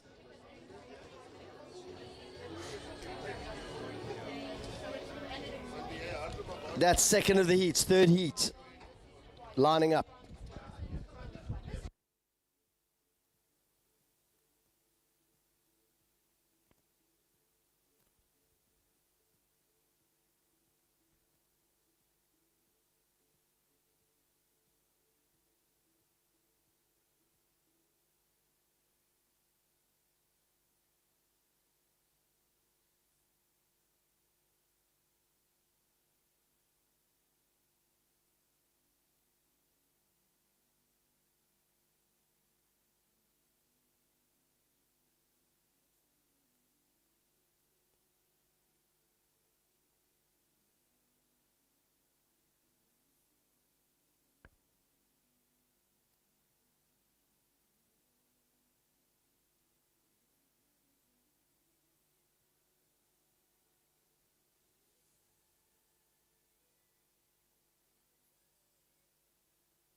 So the last of the three heats, we have a late entry from Selborne. They're going to take lane 7 on the far side. Lane 1, St. Andrews College, Osler. Lane 2, St. Albans Crossan. Lane 3, Sachs Viana. Lane 4, Grey Rogers, Rondebosch Mangonel. Lane 5, St. Benedict's and Corsi. Lane 6 and lane 7, late entry from Selborne.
And the race is underway. Grey are looking nice and tidy there in the center. They are very close to Rondebosch. But right in the center, that's St. Albans crew, I think. And the boats right at the top have had a collision, so there is a little bit of a situation there. St Andrews, I think it's a Sax Viana crew, and it looks like St Albans crossed and got out of it, and now St Benedict's, Ulemo Nkosi, Gigi de Dominicis are coming. That St Benedict's boat is strong, but so too are St Albans crossing. That's Logan and Will. Oh, and there's a bit of a splash coming from the Benny's boat. Gigi, the Italian Santa Dominicis, is in the far boat. He keeps looking out of the boat and just revving up that engine. He's a good, solid athlete. So too are the St Albans crews. St Benedict's maybe just has a little bit of a gap ahead. Ulemo just controlling it. And St Benedict's are going to take it. St Albans crossing are coming in second. Gray, Rogers, Sebastian and Liam. They're going to take third. Settle for fast finish time. Rondebosch, Magnol, Crozier. And now the rest of the crew's coming through. The Selborne crew, late entry, is going to take it. And what could have been Sax Viana Page just getting stuck together with the St Andrews, Osler and Dake crews. And good row from those boys. Boat not going as straight as I would like. And Sax have got to just be careful there. Rows coming on the other side of the race course. And Ben and Callum, St Andrews, coming through to finish that race. Also young guns, nice to have them here. Oh, look at those. Oh, that's so close. Good recovery there, young men. She's nearly swam.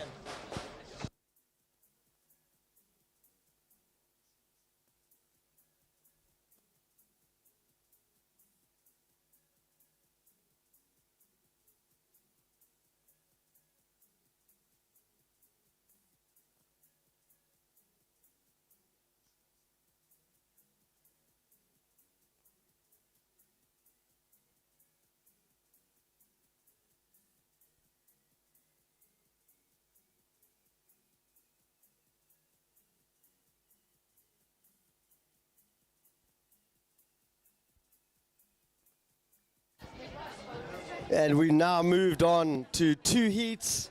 Junior men's second, Cox Quads. Sax Park, lane 1, lane 2, Buffalo, Lieber, St Albans, Breitenbach, St John's, Atkinson, and lane 5, St Benedict's, Chindawi.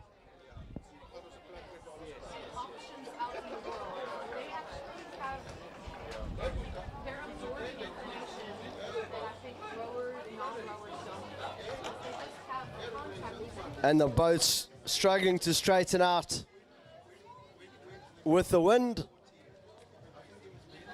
And some of the boats being asked to back down.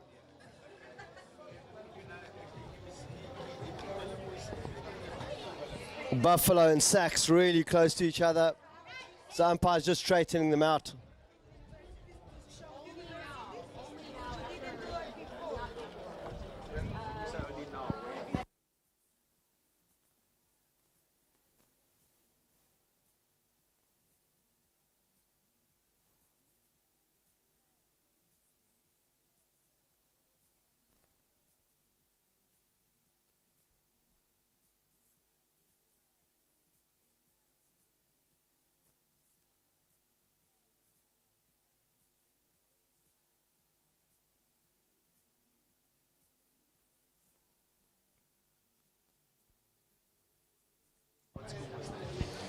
And they've had a start, Trident, moving very well. Big move from Buffalo. Buffalo have gone out really hard, really early on the inside, St Albans. And then St John's, St Benedict's on the far side, closest to us. That is a Sax Park crew, 5 boats. Only space for the first 2 to the finals. And Buffalo right alongside St Albans, moving well, so too St John's. Still nothing in it. St Benedict's looking quite smart at the top. Sax Park, little bit off the boil, so too are St John's now. And it's St Albans, Breitenbach are picking it up. St Benedict's as well. Buffalo still in the running. And now this is becoming a big race. Remember, first 2 through to the finals. St. Benedict's looking nice and tidy. Solitary at the top. Second place, St. Albans, Breitenbach. Those two are next to each other. Maybe Buffalo are moving really well, trying to take St. John's, but it's looking like St. Albans, St. Benedict's, they're going to take 1 and 2. Behind them, Buffalo is making a big push on St. John's. They are fighting it out to the death, need to make it to the finals. Buffalo looking really strong on the inside. Sachs Pike, very close order racing there, well done.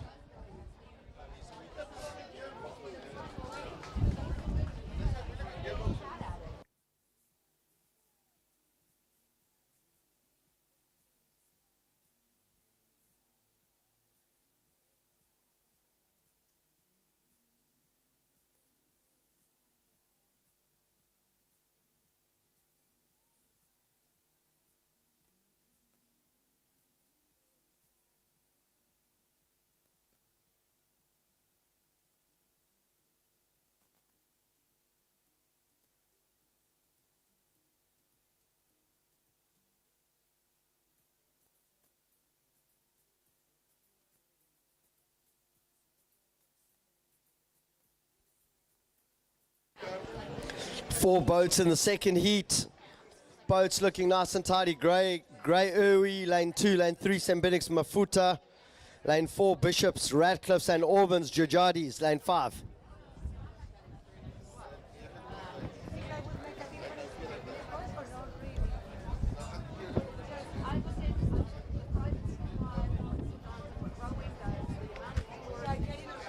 Flags up, flags down, and they are on their way.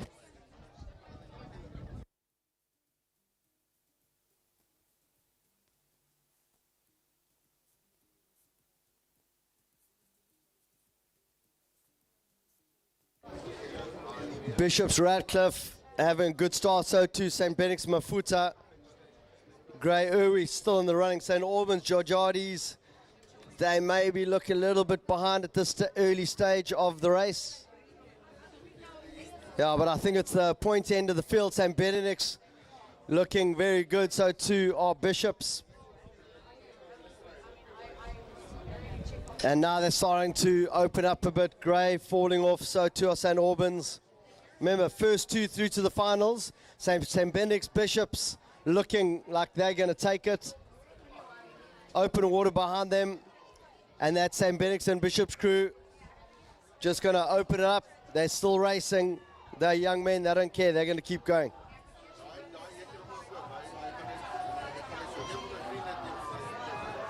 So St. Benedict's and Bishops, 1 and 2 through to the finals. Bishops might have a little bit of an advantage there. I think Bishops are ahead. St. Benedict's in second. Third place is still open. Grey are throwing a lot at it. And so too are St. Albans. They are moving very well. And that's going to be a close call. They'll have to settle for only 2 others to the finals. And it's a Foster's boat.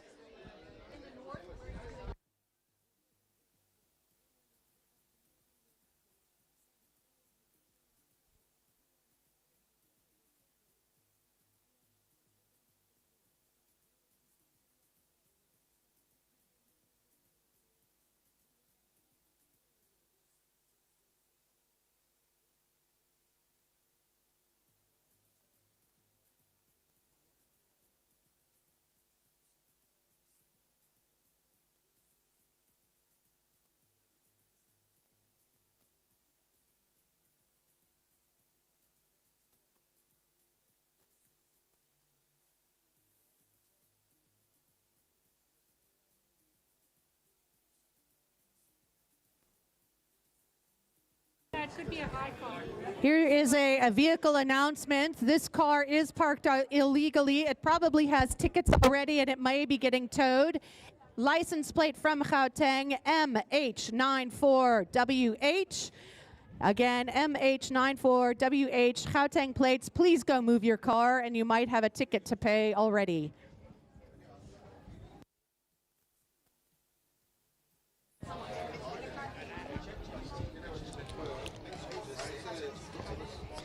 Next race, we've got 2 heats, junior men's under 16, I think it's Cox 4s.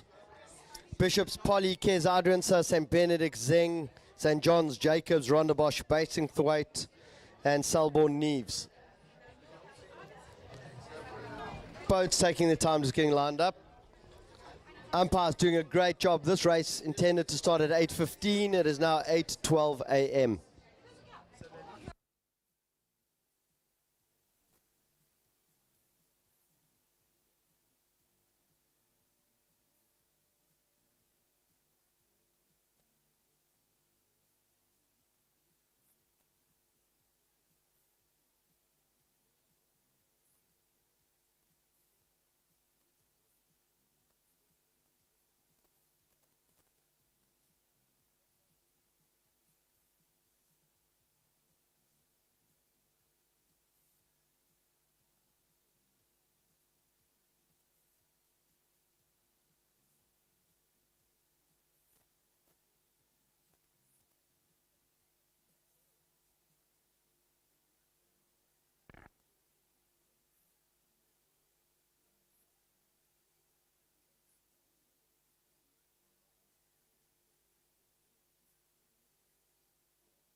And the race is underway.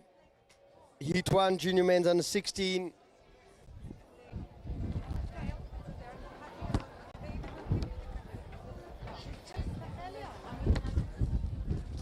And these are the Cox 4s, so it is going to be an exciting race. St. Benedict's, a little bit of splash there, so that's going to be slow that boat down. St. John's are moving well. St. John's Jacobs, Rondebosch Basingthwaite still hanging in there. St. Benedict's recovering from that early kind of splash, and now they're making a move. Rondebosch can't handle it at this stage. St. John's, St. Benedict's, they are lined up right next to each other, and it's the first 2 in the next fastest 2 to the finals. St. Benedict, St. John's have got it. St. Benedict Zeng in the stroke seat, Aiden Jacobs for St. John's. Rondebosch Basingthwaite still hanging in there, got a good chance for a fast finish. Bishop's Polly, they are in lane 1. And here they start to open up.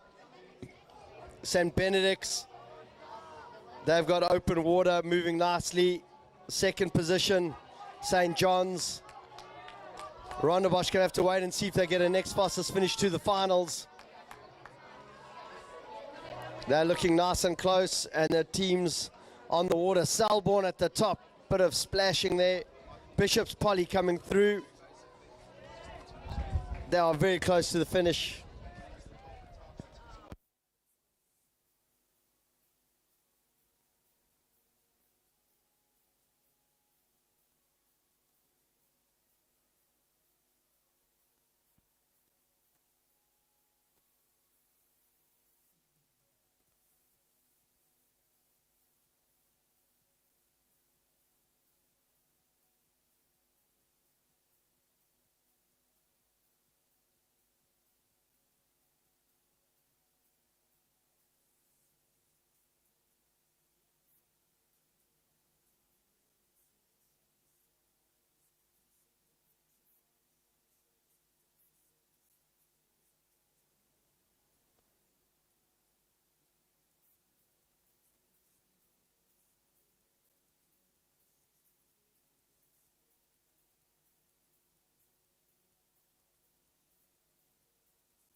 Rob, I just want to take a moment once again to thank our sponsors, RMB, for getting us on the water, helping make things happen here down on the Buffalo River. Also BCM Tourism. It's wonderful to have this partnership with you. Rowers and BCM Tourism, RMB, our sponsors. Yeah, it's great. I mean, there's so many moving parts, and without sponsors, you really couldn't host such an incredible event. And so to be part of something with such legacy, such tradition is great for the brands, which are superb, and then also for the event. Absolutely. And also a big thank you to our local volunteers from East London Boating Association, so the various schools and the various rowing clubs for coming out and helping all of the nitty-gritty things, from the racks, getting racks and boats and feeding the officials, and to the maintenance, and just to everything that you've done. Thank you so much to the local volunteers and to our volunteers from upcountry, the GROA volunteers, the officials coming down and helping out. It takes a village to raise a rower. I thought you were going to say it takes a village.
And there's a lot of excitement on the water. The Kes, they got the two Jessies in that boat. It's the Waldman crew, and they are going to be strong and powerful. Bishop's Young doing very well. Nicely positioned. So too on St. Stithians. Selborne is still in the middle, still in the hunt. St. Andrews College right at the top. Yep. Yeah, But and that there's- Waldman crew is doing the damage, I think. Yeah, so the Waldman crew cares, no real surprise there. They've taken it out. They're in lane 1, and they are taking full advantage of just holding that position. Bishops are with them, so too are St. Stithians at the top. St. Andrews is coming to the second half of the course, and they are going to start throwing a little bit of athleticism at this. Kes taking it out, and St. Andrews at the top of the picture are looking proper. It's the second of 2 heats, so of course the first 2 finishers from each heat through to the finals. Next fastest 2 from the 2 heats combined to fill out 6 lanes. But that is the Kes Waldman crew coming in. Bishops pipping St. Andrews. And Bishop St. Andrews, there's not much between them. I think Kes did enough, but that angle, we're going to have to wait for the finish. I think Kes had it. Yeah. And they looked really good, but fast racing there all around from those crews.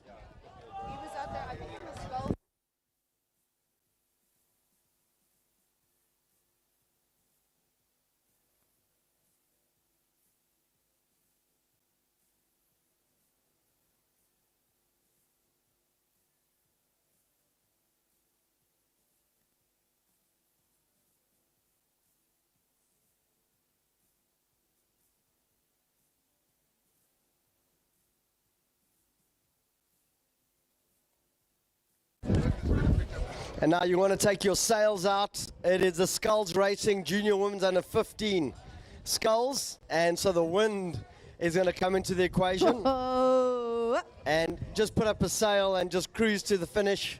It looks like the wind's in the right direction for these athletes. Yeah, I think they're grateful for the tailwind today. But it is hard to row even with this amount of wind, because to try and get that connection with the blade is tricky. Yeah, so have you spoken about that a little bit, what the tailwind means and how it messes up you? Because like intuitively you think it makes it easier. Why would a tailwind make it harder to connect with the water up? Yeah, so it depends on the strength of the tailwind. Like a light breeze is a wonderful thing. You know, it feels like you're on a bit of a travelator and it's Just not a bad day. But with this amount of wind, every time you put your blades in, sort of the water disappears from it. So you end up sort of wheel spinning, and it's quite hard just to keep that connection. Thank you. Thank you very much. Ignore the name, I was just trying to keep track on. Thank you very much. And so the Skulls are flying down the course. Whitecops, Duplessis, lane 1, lane 2, Grace Lewis, St. Stithians, lane 3, Clarendon Dick, PGRC Horn 4, Somerset van Benningen 5, Clarendon Steenkamp 6, Somerset Picker 7.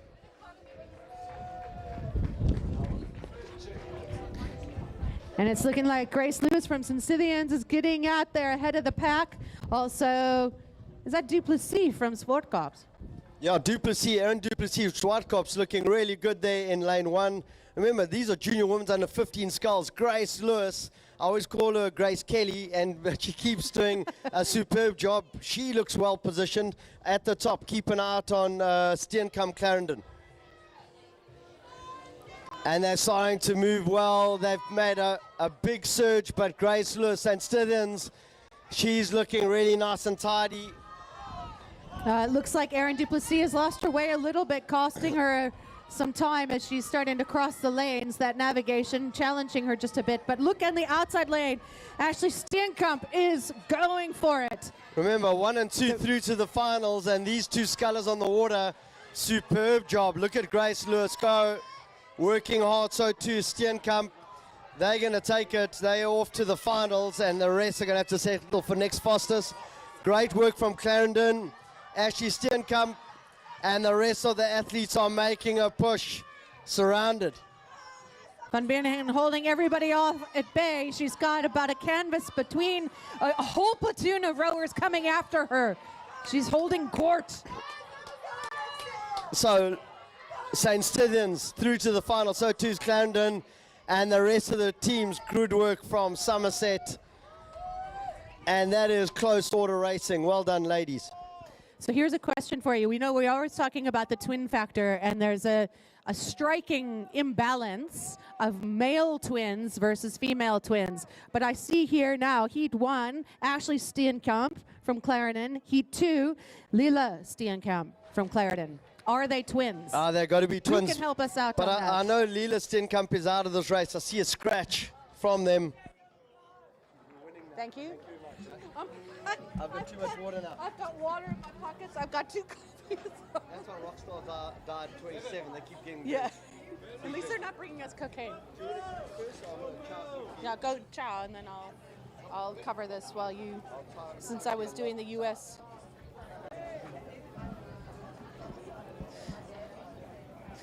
So our second heat of scullers lining up again. The first 2 finishers from the 2 heats onto the finals. Next fastest 2 from the heats combined.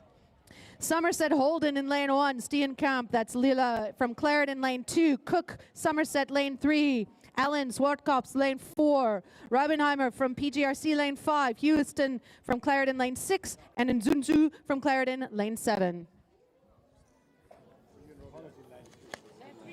Oh my God, thank you. A humble piece of free. A humble piece of pancakes. Yeah. Thank you.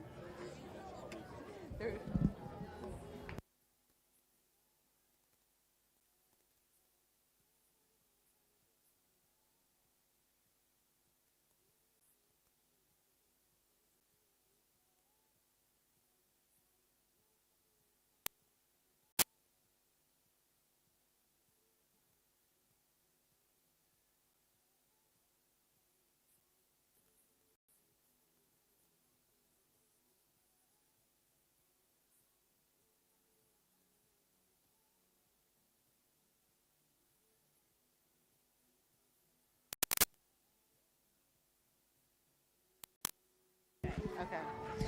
For those of you interested in buying some merchandise, is today 10 a.m. if you want to get your merchandise here on site this weekend. So cutoff day time for the merchandise orders, 10 a.m. this morning if you want to get it this weekend. You can still order possibly, but then there's going to be courier fees involved and whatnot. So if you're interested in some Buffalo merch, please come into the clubhouse, the middle section, and you'll see the merch table right as you come in by the food zone. And then come say hi to the commentators.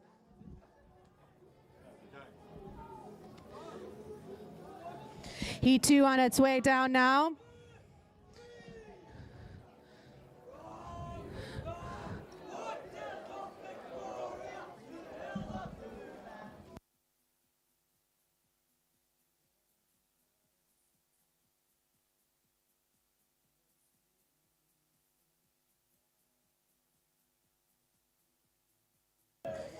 Once again, it's looking like the inside lanes might be the ones commanding this heat as they come down, but it is a fairly tight race looking across the lanes from 1 to 6, 1 to 7 actually. Shout out to Selborne. We've got the spirit leader cheering from the jetty to the crew on to his teammates on top. Nice to see the team spirit from Selborne going strong.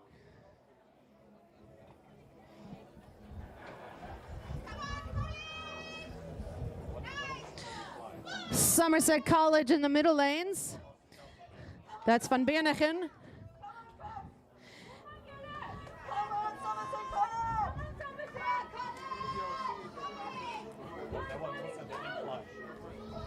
What? Wait, hold on, sorry.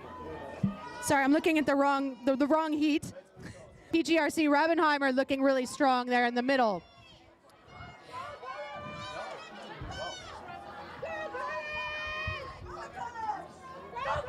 And Arlota Nzunzu from Clarendon, holding her own in the second position. Swartkoff's Allen out in the lead.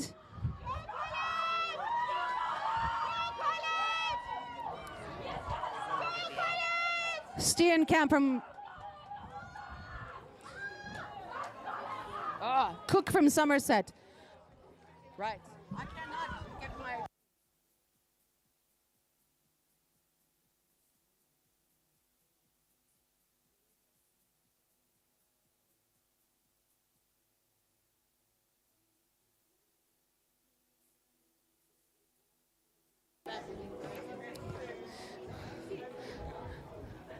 Shocking performance on my part. Right, we are up into Heat 1. Junior men's first, Coxed fours. 2 heats of this event, so that means the first 2 finishers each heat go to the finals. Next fastest 2 from the heats combined. We've just got some guys training in the outside lanes. I know that one. Frankham Cornea coming down.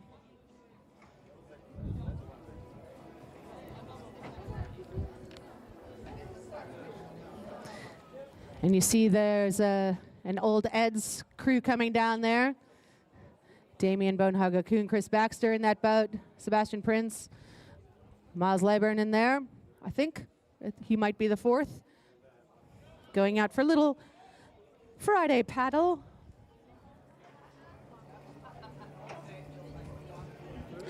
Heat 1 of the junior men's first, Cox fours. Gray Douglas in lane 1. Liebenberg Jeppy crew in lane 2. Carrara from St. Andrews in lane 3. This is the St. Kepler crew in lane 4. And Ellis from Ronnebosch in lane 5.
Red flag is out. Boats just tapping to make sure they keep in the lanes. Just a little bit of realignment.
And so the boats are coming down there. They are going to go fast and throw a lot of power at it. 5 boats out in the water. JP Liebenberg looking good. Flash of bloats there. St. Andrews Carrara right in the center. St. Sidon's Kepler. In fact, they're all still in the running. So too are Gray Douglas, lane 1. And the far side, Rondebosch, Ellis. And this is close order racing. They are not going to give inches here. They're going to fight right to the death. And we've only got the first 2 guaranteed spots in the finals. St. Andrews are very close to that JP boat, but I think they've got an advantage, and they're moving St. Stithians. Good connection, but Rondebosch at the top. Ellis looking very strong. Gray still not out of it. They've got Aidan Douglas as a stroke there. And Ooh, JP now off the pace. This is a cracker. This is all I'm Rondebosch. looking at Sachs, and I'm thinking Sachs is happy right about now. And they are flying right until the end. Rondebosch. Rondebosch, That's Baumann looking Rondebosch, for the not finish. Sachs. What am I saying? I did it again. So I think Rondebosch, St. Stithians, and St. Andrews are going to take it in that Gray. order. Gray's on the move. Someone And should take the mic away from me, Rob. that is such tight racing. Only first 2 guaranteed a spot in the finals. Pancakes for you. What? That's from Terry. I'm also like. Heat 2, Bishops Bacher in lane 2, Cullinan from St. John's lane 3, Norkia from St. Benedict's lane 4, and Skippers from Selborne lane 5.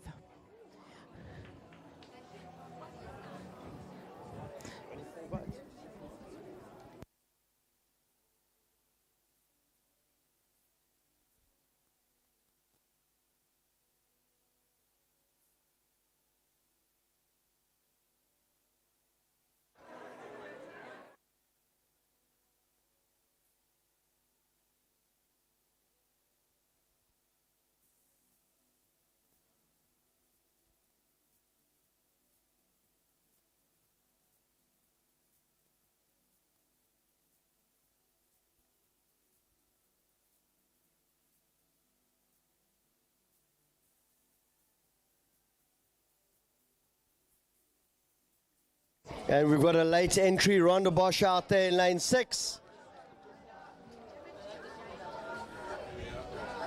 And umpires have the flag up, or flag alongside, so they're getting the boats ready.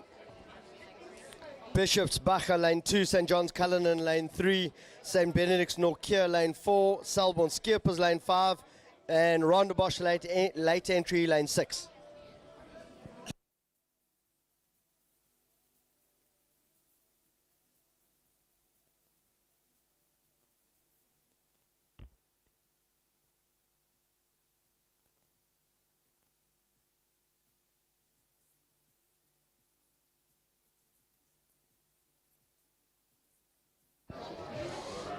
And Bishop St. John's just being split apart there, just creating a bit of space between the teams.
And so the race is underway, and they are thundering down.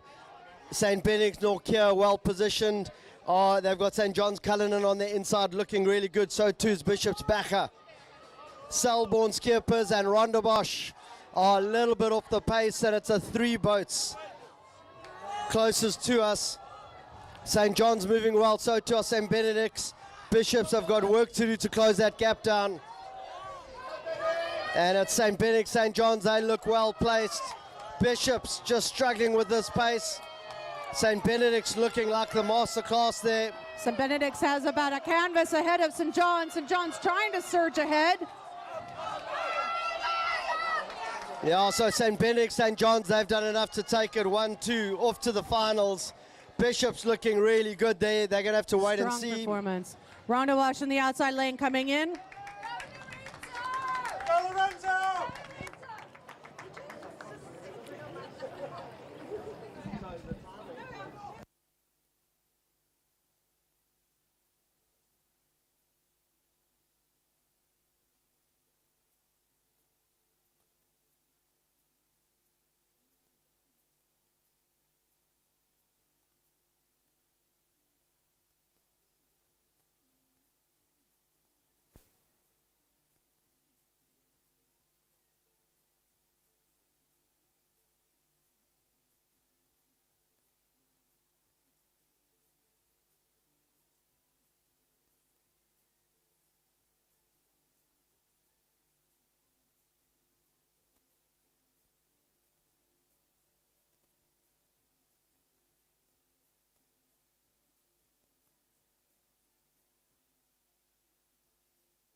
Which?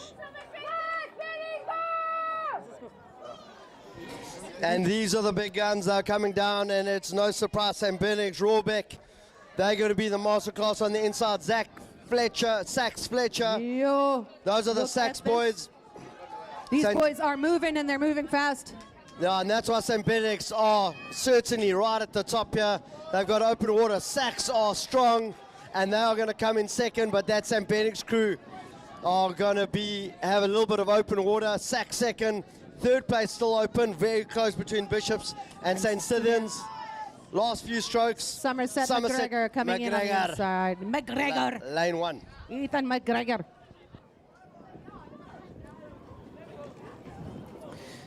But that power crew from St. Benedict's, Rohrbeck, Ramos, McDonald, and Wetton. I have to move Mrs. McDonald's hand off of my paper.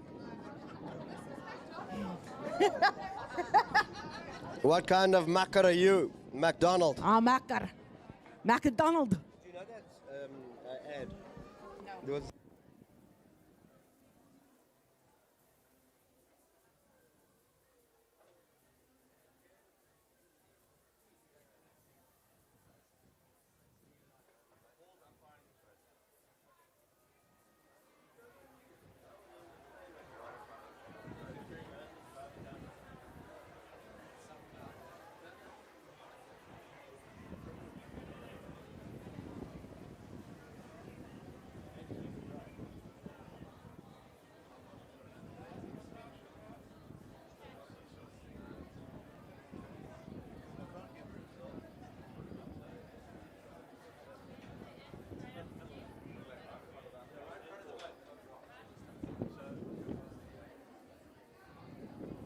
Heat 2 of the junior men's first coxless fours. Carson from Sachs lane 1.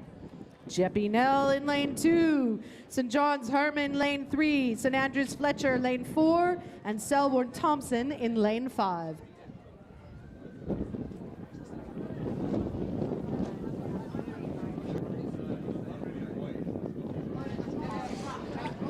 And that's very telling. You got the Sachs first team in the previous heat. In this one, you got Sachs 2. That's a Carson's crew, lane 1. So a lot of depth in Sachs rowing. And then St. John's Herman. I think they've got a good, strong team. Yeah, a few changes of names here and there. And let's have a look. Selborne Thompson, St. Andrews Fletcher. The flag is out to the side. They are under starters' orders. Let us see.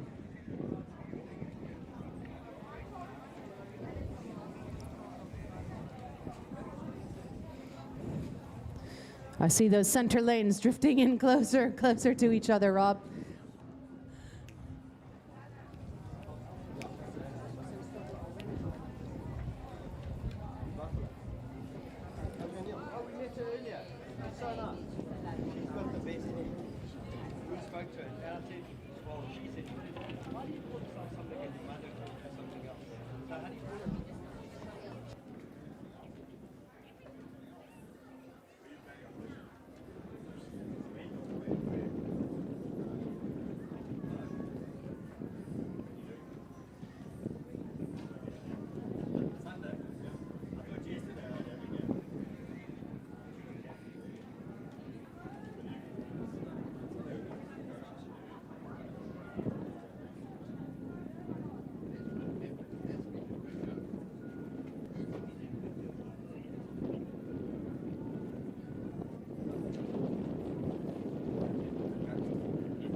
And the boats are underway. They're thundering down. They're right close to each other.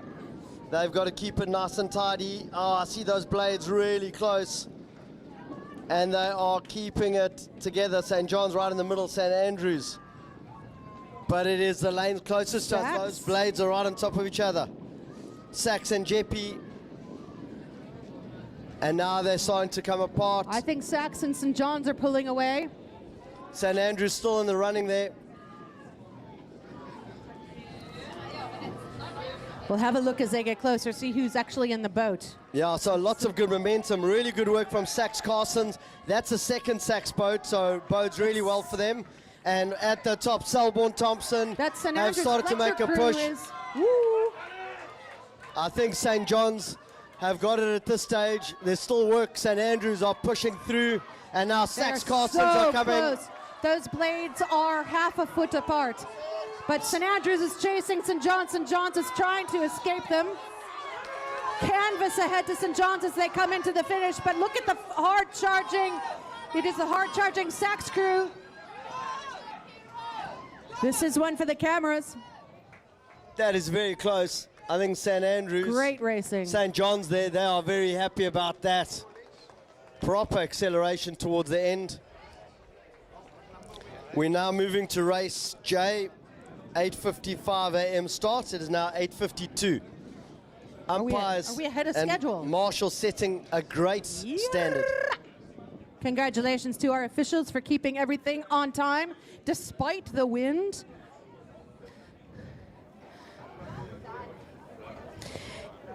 We've got the junior women's first single sculls up next. 3 heats of this. First finisher from each heat onto the finals. Next fastest 3 from the 3 heats combined. In heat 1, Moss from Buffalo, Webb from Holy Rosary lane 2, Bernand from St. Andrews in lane 3, Shipolona from St. Stithians lane 4, Heffler from Somerset lane 5, Palmer from DSG lane 6, and Kabish from PGRC lane 7. Capiche. Is it capiche, car? We capiche. Oh no, I'm stressing. She's in grade 11 this year.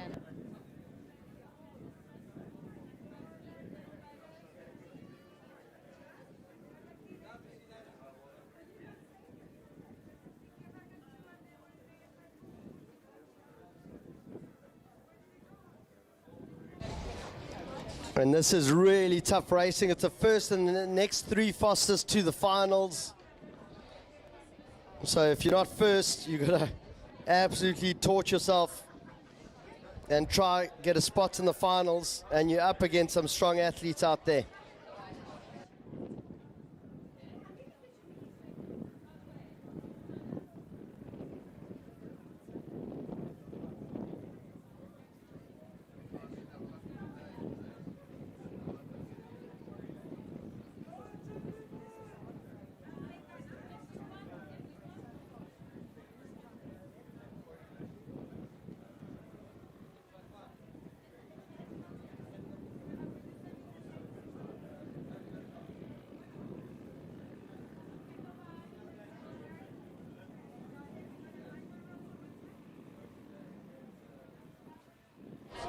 And the race is underway. Looking nice and tidy in the center there. Hannah Webb, good start for Holy Rosary. Jade Bernand is going to be the one that everybody's going to be tracking. She's been racing well at the top all season, but Nsako Shipolana St. Stithians is still hanging in there, and I think Jade Bernand has got enough firepower. She's going to trust herself, go for first place. Hannah Webb is throwing a lot at the Holy Rosary, well positioned. Is that Somerset? Olivia Heffler? It is Somerset. Olivia Heffler looking very good. I don't see St. Stithians, so they might be out of where's it. Shipolona? I don't see her out I there. can't see Nsako, but it is St. Andrews. No surprise there. Jade Bernand got a bit of open water. Hannah Webb, Holy Rosary, hanging well in second place. She's going to have to go for a fast time to the finish. Janelle Moss from Buffalo looking great in lane 1. But Jade Bernand is the one to mark, and Hannah Webb is making a big push. Holy Rosary going for second place. She's going for a good solid time. Olivia Heffler, Somerset College, doing a superb job. DSG Emily Palmer out at the top. Janelle, best haircut hairstyle today. Lane 1 for Buffalo. And she's pushing all the way to the end. The best shouting of the day was Janelle Moss's mom. Superb supporting. Superb supporter. Pretty much, I think she's gone back inside, but she left her mind out here. She lost her mind. Race. That's heat 1 gone. Heat 2 up next, 1 more to go of the junior women's first singles. PGRC de Klerk lane 1, Clarendon Hen lane 2, Manson St. Andrews lane 3, Moore from St. Andrews lane 4, Murray from DSG lane 5, Ruiz from St. Mary's lane 6, and Marks from Somerset lane 7.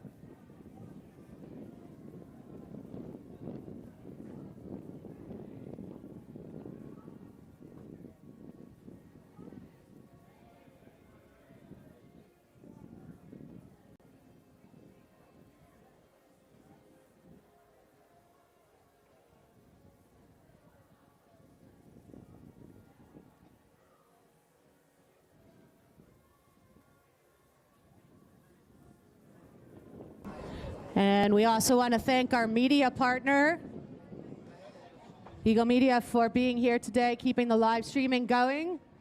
So for those of you at home watching or watching from somewhere else in the world, you're not down here by the river, it's good to have you with us. Eagle Media, keeping it local and keeping it live.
And the race underway. It is Heat 2.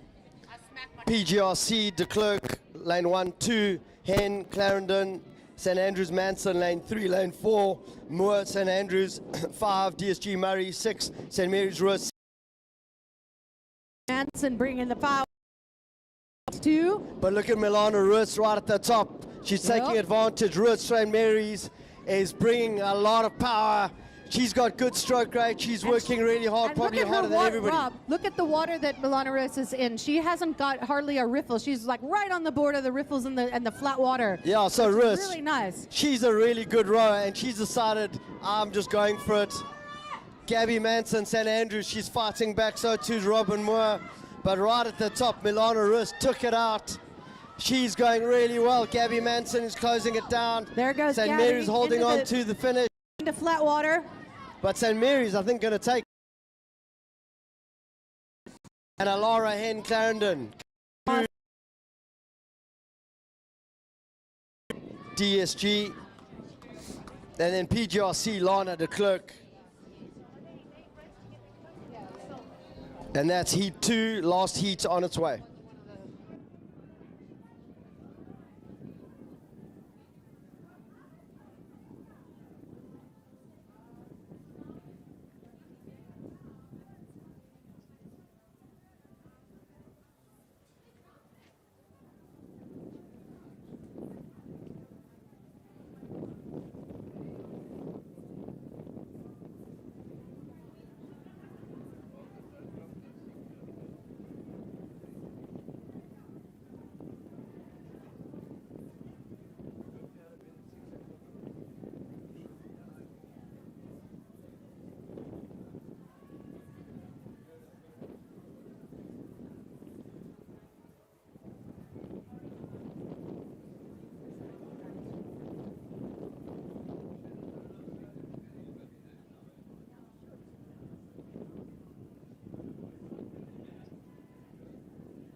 Heat 3, up next, Holy Rosary Faraday, lane 1. Vinan from DSG, lane 2. Kenya Simpson from St. Stithians in lane 3. Angela Ilgner, St. Mary's, lane 4. Lily Dawson, PGRC, lane 5. Zhang from Somerset, lane 6. And McDonald from PGRC, lane 7. Another McDonald. We're going to do a quick birthday message. A birthday We've message. got a very important message from our young ladies. We'd just like to wish Emily Palmer a happy birthday on her 18th birthday today. What club? From DSG Club. DSG. Happy birthday, Em. We love you lots. Have an amazing day. Excellent. Thank you very much. Happy birthday, Emily Palmer. Wind is causing me stress.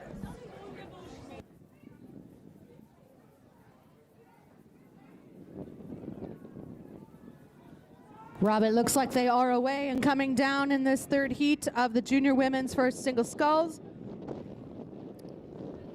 And this is going to be a great race. Angela Ilgner, St. Mary's, lane 4, St. Stithians, Kenya Simpson. It looks like Angela and Kenya are pushing each other along. Robin Faraday on the inside lane from Holy Rosary looking pretty strong out the gates too. Yeah, Robin Faraday, good athlete.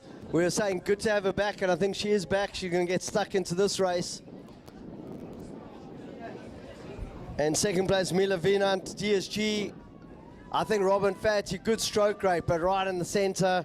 Kenya Simpson. Kenya Simpson's got that good, strong, powerful stroke. So too does Angela Ilgner. Those two are going to try to take it out. Remember, it's only the first guaranteed a spot in the final, so they're going to have to race to the death. Robin Faraday, probably in third place, got some work to do. Wind is coming in, and it's going to contribute to this race. But Kenya Simpson looking very good. St. Stithians alongside St. Mary's, Angela Ilgner. I can see Angela Ilgner taking sneaky peeks to her left as she's looking at Kenya Simpson. But those are very close. Kenya Simpson probably about a canvas ahead of Angela at this point, pulling away to half a boat length at this in the home stretch. But it is making a move. Robin Faraday, fastest move at the moment, under She's pressure from challenging DSG. Yep.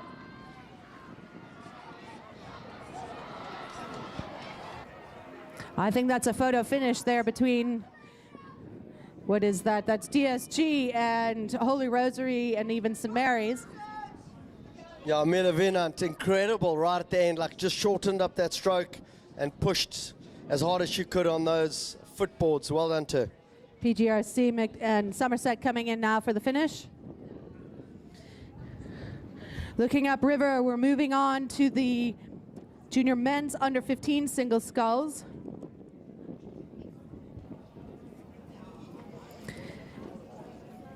Heat 1 of 6 heats, Rob. 6 heats of the under 15 scullers.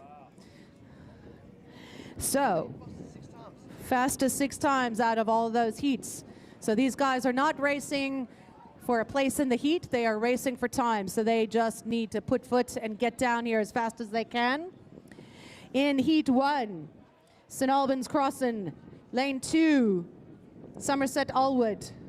Stepanovich from St. Benedict's in lane 3, Kirschbaumer Ronnebosch lane 4, Houle from St. Andrews in lane 5, and Heymans from St. Albans lane 7, a scratch from Sachs in lane 6.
And Scullers are on their way.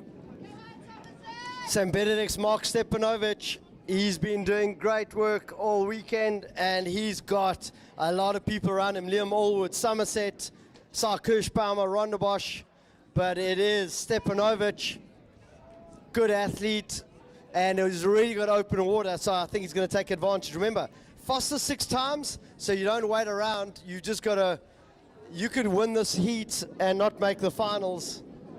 It's WAFO. Wait around, find out. Don't Yeah, do exactly. You can't wait around. And good work. Somerset looking very good. Liam Allwood. He's got a little bit of open water between him and Kirschbaumer. But Mark Stepanovic got 1 boat length, got 2. But we saw it yesterday, some of the scullers won their heats, didn't make the finals. Mark Stepanovic, masterclass. And all of a sudden, Liam Allwood, Somerset College, open water as well. And St. Albans, Logan Cross, looking at Ronda Bosch, and now he's throwing power at it, trying to close it down. Good work there from Somerset College, Liam Allwood, and Ronda Bosch might just be ahead Heat of 2 St. up Albans. next. As we watch the last 2 boats come in from free Heat 1.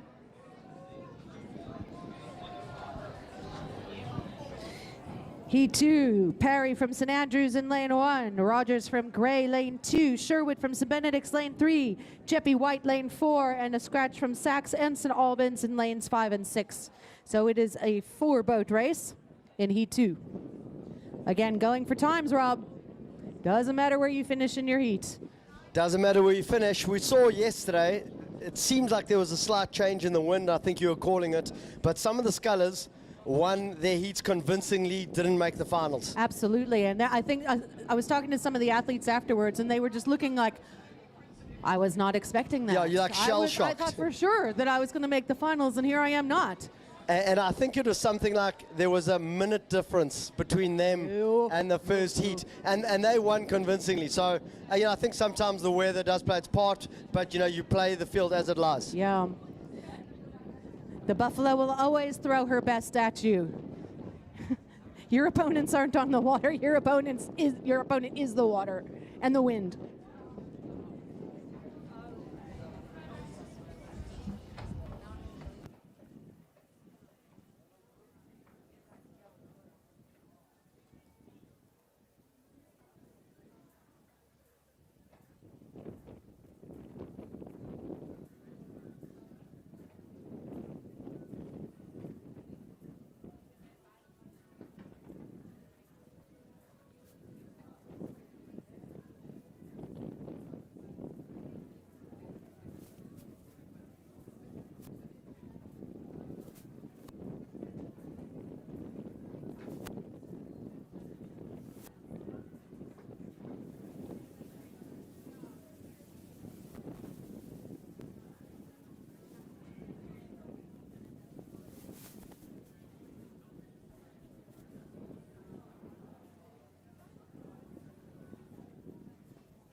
And our 4-boat race is on its way down.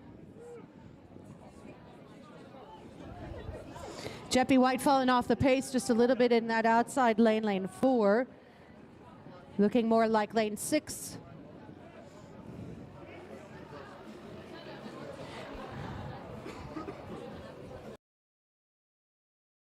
Strong in lane 1 from St. Andrews College.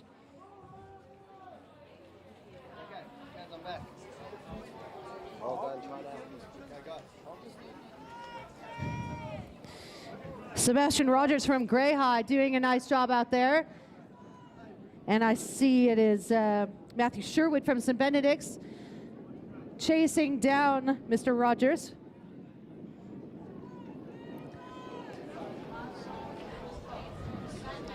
James Perry from St. Andrews looking like he's in his own race here in lane 1. Yeah, Gray's done a good job. Made a good concerted effort there. Matthew Sherwood looking over his shoulder. He's going to try to close it down. Remember, it's Foster 6 times, and Matthew Sherwood is pushing pressure, but so too Sebastian Rogers. He's going to defend this move. And Jeppy Tristan White at the top, still racing, but Gray bringing out a proper performance. Matthew Sherwood trying to close that down. Grey High's got half a boat length over St. Benedict's.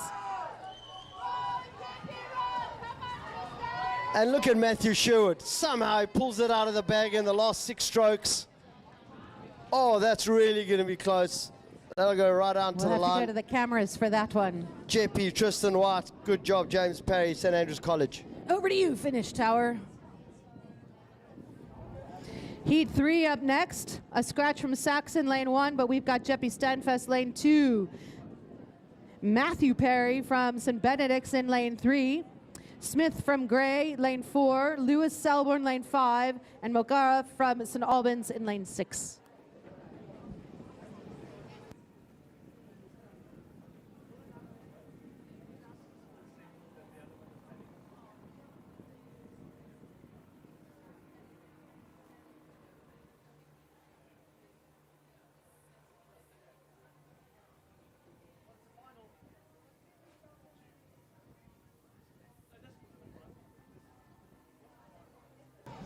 Once again, a shout out to RMB and BCM Tourism for your partnership and sponsorship this weekend.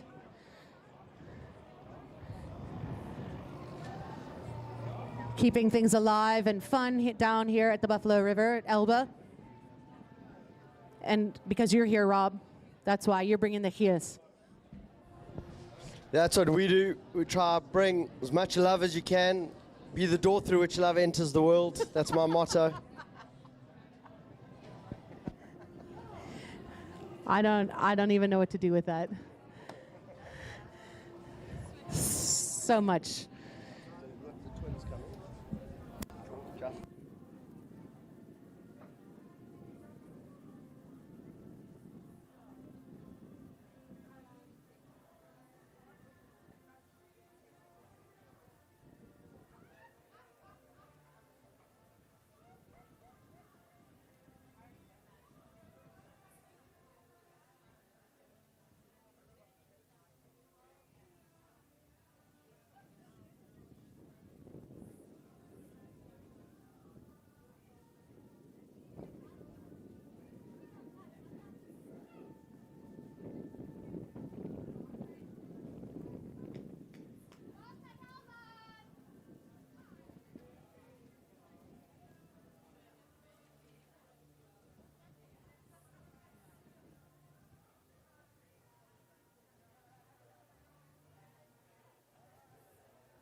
Heat 3 on its way now. We're just having a look at how they're organizing the starts, and I think there's a strong wind, strong current, so they kind of get them lined up upstream, let the current bring them down, and then it's tap, tap, line up and go. We've already got one errant boat. It looks like Mohara from St. Albans went a bit skew right out of the gate. That's an angle. Matthew Perry from St. Benedict's. Looks like he's taken this one by the scruff of the neck and is charging down the course. Jeppy in hot pursuit, that's Ben Standfest. Liam Smith from Gray chasing that boat down.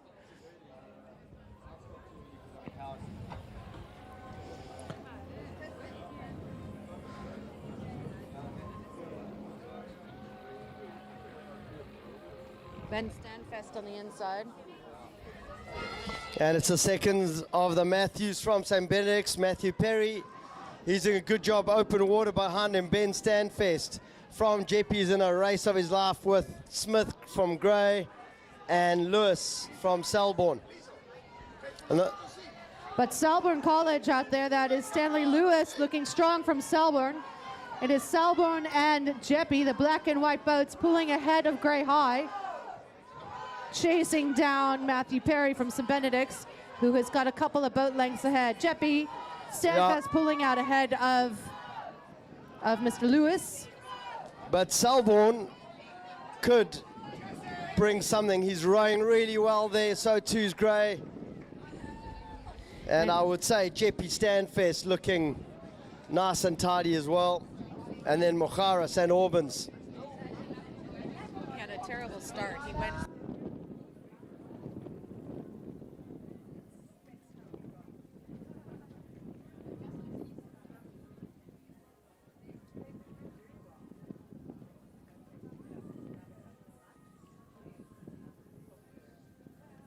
Heat 4. Remember, there are 6 heats of this junior men's under 15 single sculls, cutting their teeth on the Buffalo River in these sprints.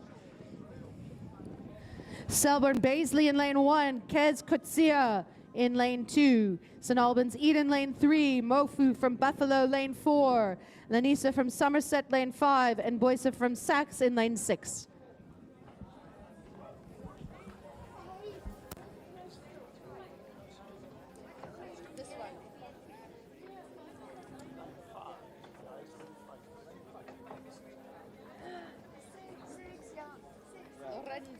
Give me a next page.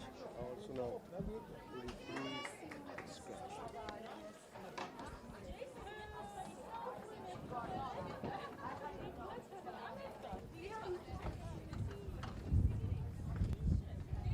wasn't impressed with my... What was it from that?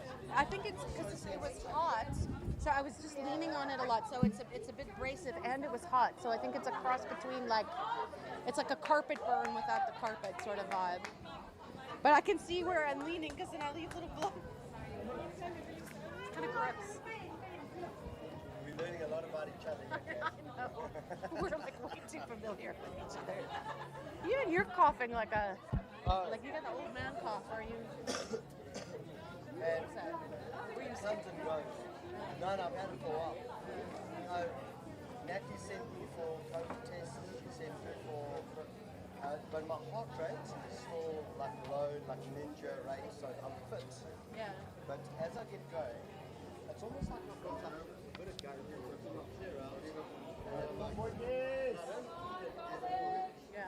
When I'm going, but I'm even out to get on the speed. You can feel it. There they come. Float flag is out.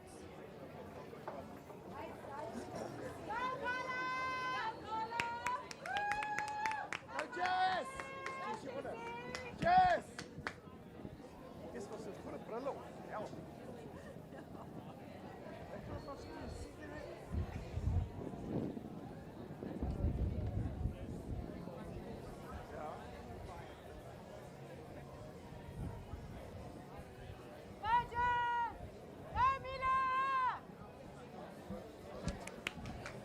And they are off on their way down. Heat 4 is.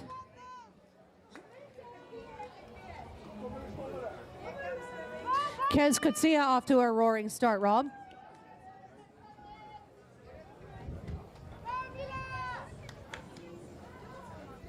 And St. Albans Eden looking strong.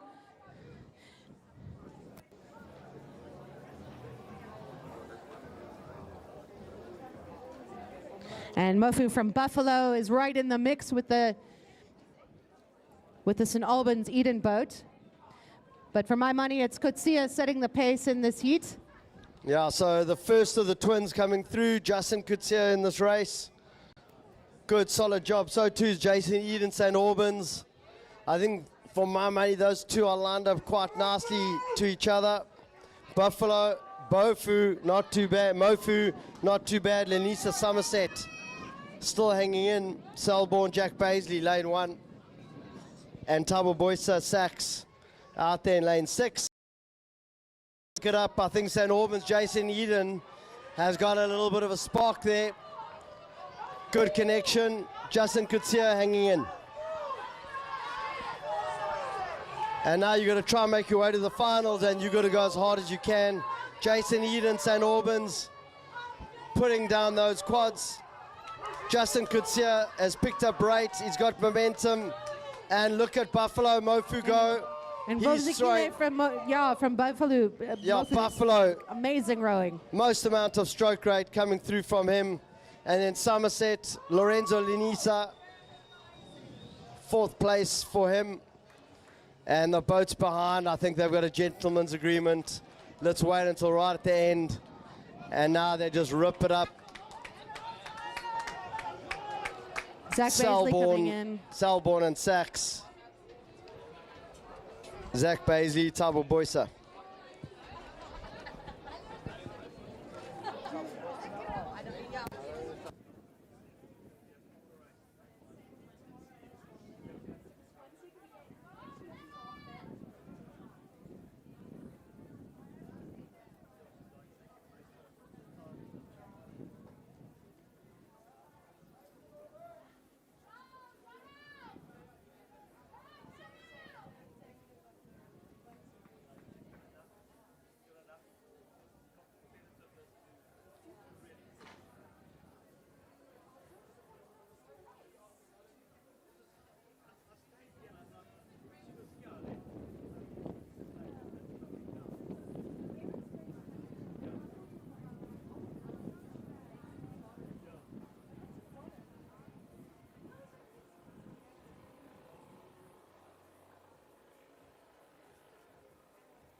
And they're underway. We've got Q Wing. He's in lane Q1 for Somerset. Looking good. Rafael Viana, Sachs, lane 3. Jordan Kutsia, the brother. The second twin, lane 4. Lane 5, Adam Sig Gray. And Diogo Martins, St. Albans, lane 6. Right in the center, Rafael Viana from Sachs is looking... He's looking good. Look at the sneaky lane 1. I'm going to put my money on Somerset right now. That's it. Q Wang, we've heard he's a little bit of a beast on the erg machine, and he's actually looking very good. The angle is going to be to his advantage. Got to keep going. Good work from Jordan Kutsia, but I think it's Sachs, Viana, he's actually looking nice and controlled. Maybe a shorter stroke rate, but he looks strong and powerful. Grey Sig, St. Albans Martins, just a little bit off the boil. Oh no, Somerset caught a crowd there. Slowed him down. Yeah, and He's in Q's the got to get lane, back in the lines of lane. boys. There we go. So Q has a look over his shoulder. He wants to close that gap down. It's a big gap. Sax Viana going for it. So too is Kez Kutsia. Q from Somerset is making a push. He looks after his shoulder. And yeah.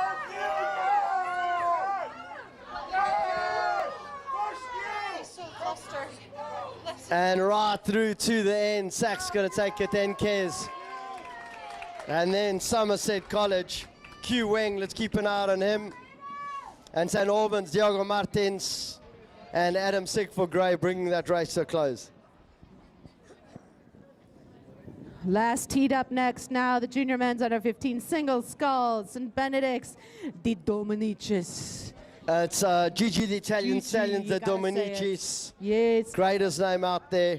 Batlapeng from St. Albans in lane 2, Oslers from St. Andrews lane 3, Visa from Selborne lane 4, Krutzia from Rondebosch lane 5, and Hogg from From St. Andrews College, and Selborne, Corby Visa. So, and of course, let's not forget Gigi the Italian Stallion, the Dominicis. Lane 1 for St. Benedict's, and he's got a good, strong finish.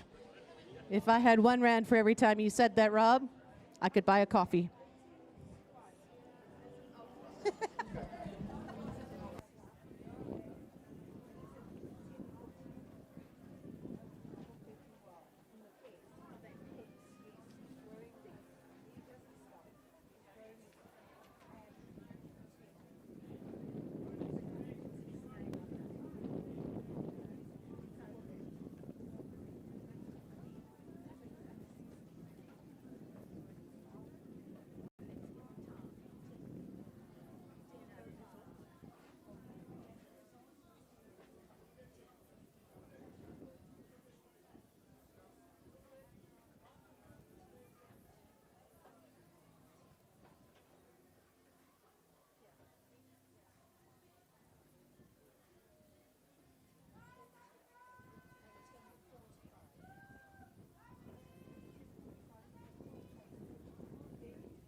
Okay, we're going to make sure the cooks are ready from Somerset.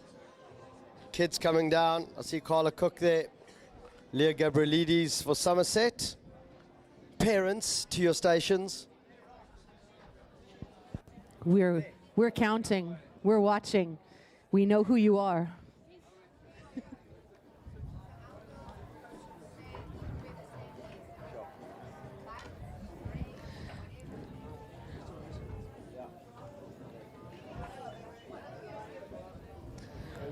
We're lining up at the start for the last heat. Flag is out to the side.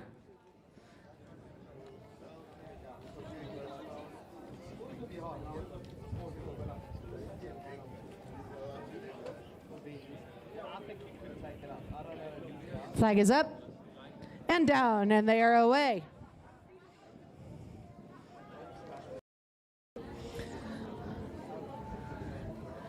Rob's watching out for the Italian Stallion from St. Benedict's. Yeah, so they're coming down. Remember, Gigi's older brother, Daniel, also rose for St. Benedict's. So he's in the, he's a junior senior open. St. Albans, Matlapeng, good starts initially. St. Andrews in the middle there, Osler and Selborne Vissa. Rondebosch Crozier, lane 5, lane 6, Matthew Hogg, Somerset. Good start for those athletes. Dominicis is going a little bit skew, but he's... And we're calling it early. you can always count on the stallion, and he's already opened it up. Just shows you the depth of St. Benedict's rowing. Gigi has had a proper acceleration in the last few months. He's trying to keep in his lane. He kind of went across the lane to start, but I think he was it's another one of those tactical things. Yeah, just has a look around. To bully his lane mate over there. And now he's got to pick it up. He's going for fastest time. He's in the lead, but he knows he wants a spot in that final, and he's going to push. Oh. So too is Matla Peng right at the top. Good work from Matthew Hogg, Somerset. Nicius is breaking. That's how much power he's got. And somehow he's making his way down.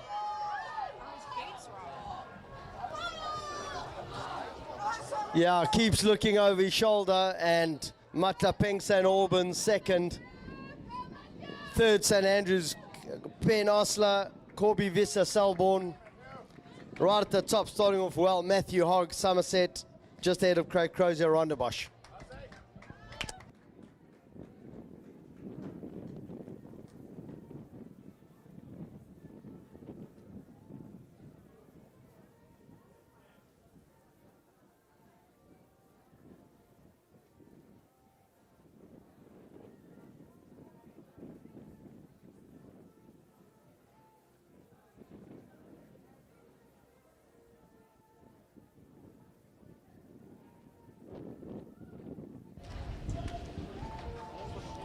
On to the junior women's under 15 doubles.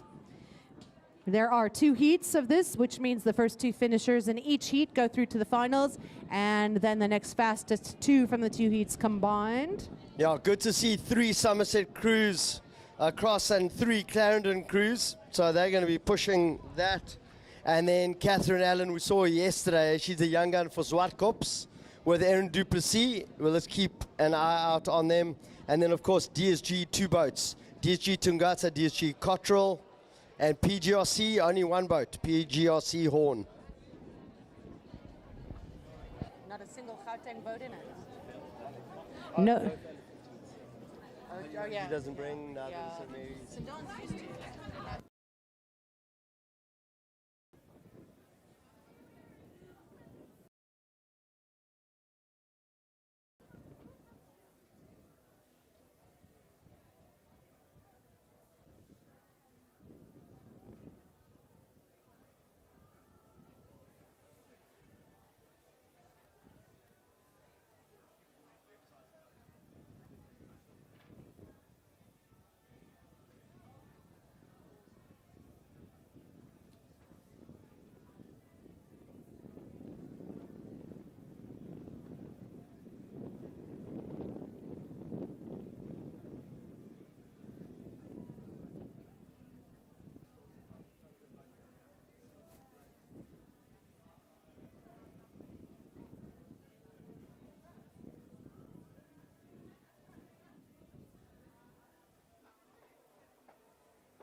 So in he'd 1 Rob at the junior women's under 15 doubles. Clarendon Damon in lane 1. Allen from Zwartkop lane 2. Cook from Somerset lane 3. Nzunzu from Clarendon lane 4. And Tungata from DSG lane 5.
And they're coming down. We're looking at, there should be 5. And so we'll figure those closest to us are very close. I think that's Swartkop and Somerset Cook crew. Yeah, so maybe the Clarendon's Regatta, but it's close to us. They are very close. Those blades are just interwoven almost. Yeah, there's a bit of a blade overlap, but they are fighting to the end. Somerset Cook is looking good. Swartkop's Allen as well. Yesterday. I think Somerset's just a nip ahead of Swartkop. And they are pushing. Leah Gabrielides, Carla Cook, Somerset are pushing. So too are Swartkop's Alan Duplessis. Here comes Clarendon. They're right on top of each other. They're moving. And the green boat of Swartkop is pushing really hard. So too Somerset Cook. That's S2, S3, S4.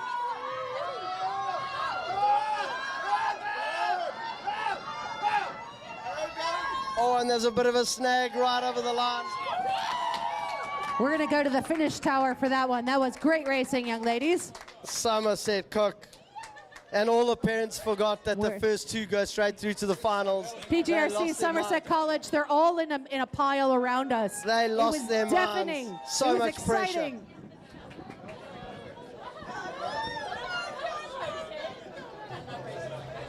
There's Damon from Clarendon coming across the lanes. And that is incredible, tight racing. Clarendon, Zunzu, DSG, Tungata also putting in a big push. That bodes well for the finals. First 2 off there later today. Heat 2 up next. Bikers crew from Somerset Lane 1, Holden from Somerset Lane 2, Horn from PGRC Lane 3. So Rob, we better put on our earphones. Noise cancelling. Cottrell from DSG Lane 4 and Dick from Clarendon in Lane 5.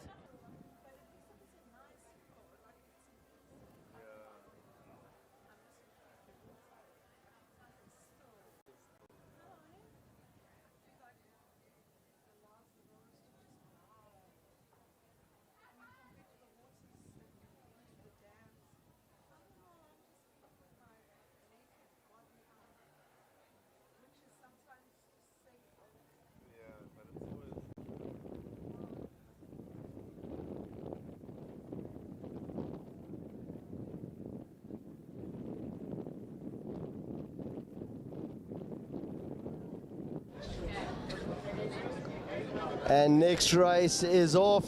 Some of them are struggling with staying in the lanes, but they are moving. That's usually a sign of lots of power. So Mila Pickus and Jessica Beck, Somerset. They're in one right alongside them, Somerset Holden and Van Bienenking. They are looking nice and tidy, and I think they are well positioned. I think lane 2, Somerset Holden. And on their sides, DSG Cottrell, Lucy Cottrell, Philippa Callow, just ahead of PGRC Horn. Clarendon Dick on the far side. But the Somerset crew, they're going to have a run for their money. DSG Cottrell trying to close them down. Somerset Holden looking really good. And they've made a big push away from the Somerset Pickers crew. And they are moving well. So too are DSG Cottrell, Lucy and Pippa. They are trying to give it a go. And Somerset have gone skew. And this is going to cause a little bit of an issue because those boats are going to collide unless they straighten out. So they're hitting anchors. It's going to slow the boat down. And they've just got to make sure they don't hit that boat. They are very close. And they've got to hit that bow blade, otherwise their blades, and they've snagged. And they're opening up for Clarendon Dick right at the top. Somerset Lane 1 are making a move. They've opened up for their teammates. Clarendon are going to take it. They've become unstuck.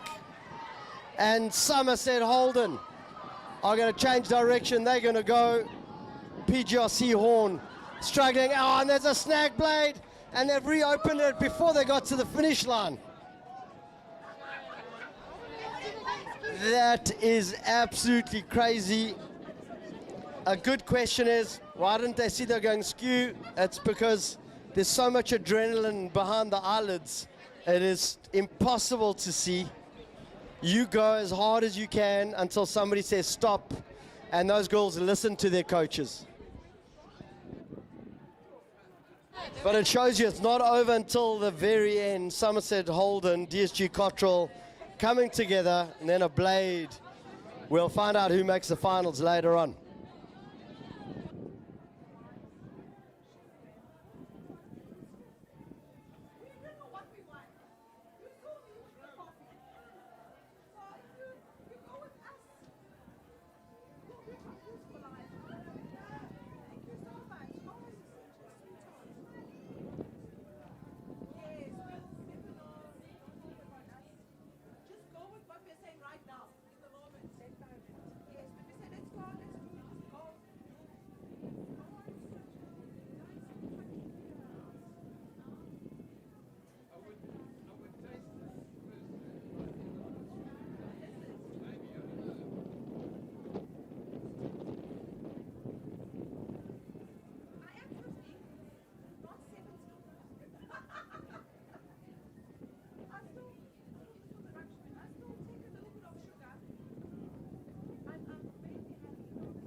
And the next are 5 heats, junior men, second sculls.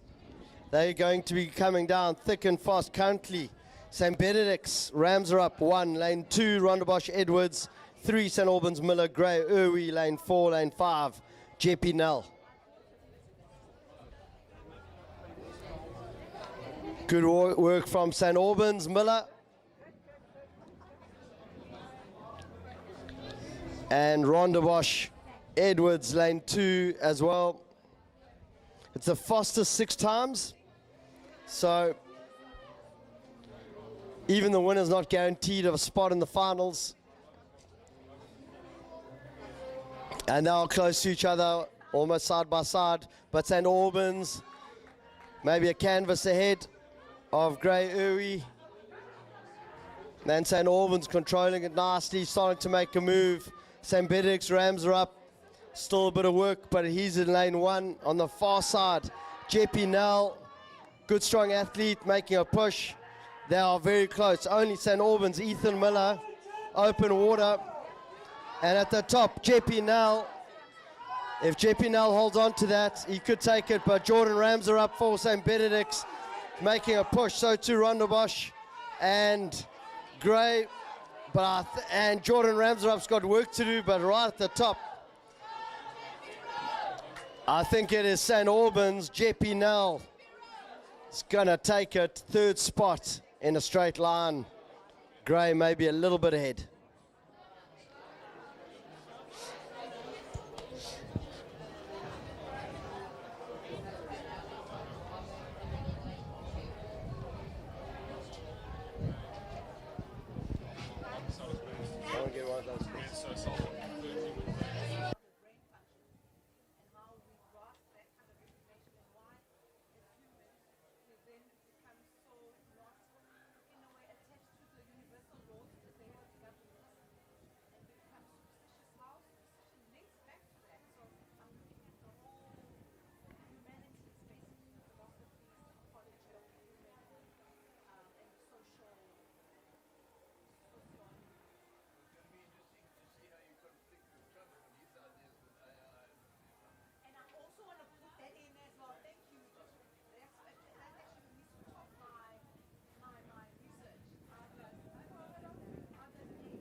And the second of the heat's underway. Jeppy Mtulu, lane 2, 3. Alex Holmes, St. Benedict's.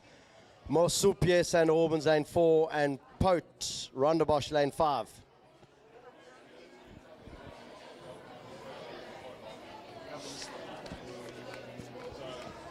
And the boats are coming down thick and fast. Alex Holmes doing a superb job early on. Mosupie, St. Albans, marking him. So those two are moving. Rondebosch a little bit off the boil there. That's Cameron and Onwaba. Jeppy, they're going to have to fight it out. But it is Alex Holmes putting down a lot of firepower there. Mosupie, St. Albans going with him. Alex Holmes is a unit. He is one strong character. Yeah, Alex Holmes, good, strong character. Unusual not to see him in Greyhound. He's in a white Swift, and he's looking, I think it's a Swift, and he's looking really good and strong. St. Albans in second position. And that is good leg drive from home. So Benny's is pushing, so too St. Albans. That is high-end racing. And now St. Albans are starting to pick it up, trying to close down on Alex Holmes. Alex is holding him off, keeping eyes on the boat. The two of them side by side. What's up, U.S. on the move, though? And it's come down to the last few strokes. That stroke rate has gone to insanity and beyond. Alex Holmes just holding on. Bow ball maybe to home. St. Benix, St. Albans so close. And really good work. Onwabo Mutulu coming in from Jeppy. Jeppy Mtulu and Ronabosh Potes. And on the far side, University boys showboating. We asked them to take off their shirts and flex as they went past. It looks like a Van der Brecken and a Riccardi. And a Riccardi in the bucket hat. That's it, fashion and function brought to you by Tux University. Tux. Tux of Nux. Nope, I'm burning my corneas.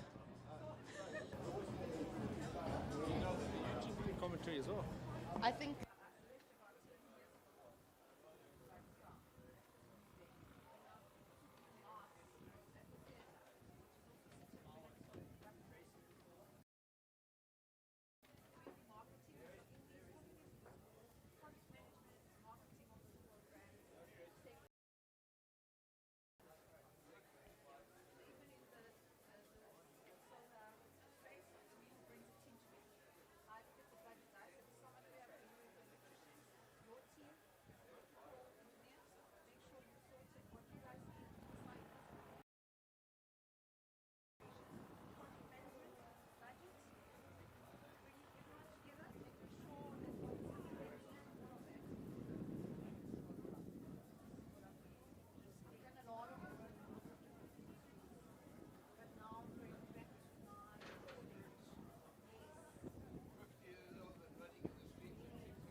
Just a heads up on the merch that is for sale.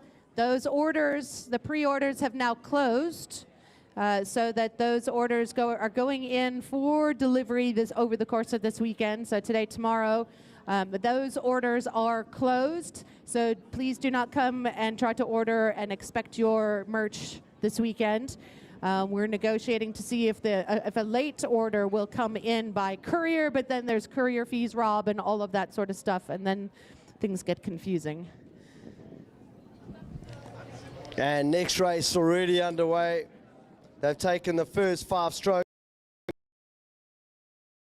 Lane 1, 2, Bishopsbrink, Jeppy, Janssen van Rensburg, 3, Buffalo, Lieber, 4, and 5, St. Albans, Breitenbach.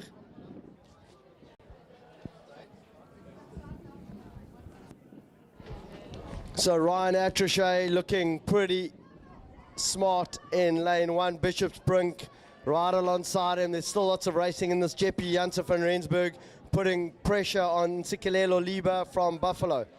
And Ntsikelelo had a strong performance yesterday also. Yeah, he did. And look right at the top. We're going to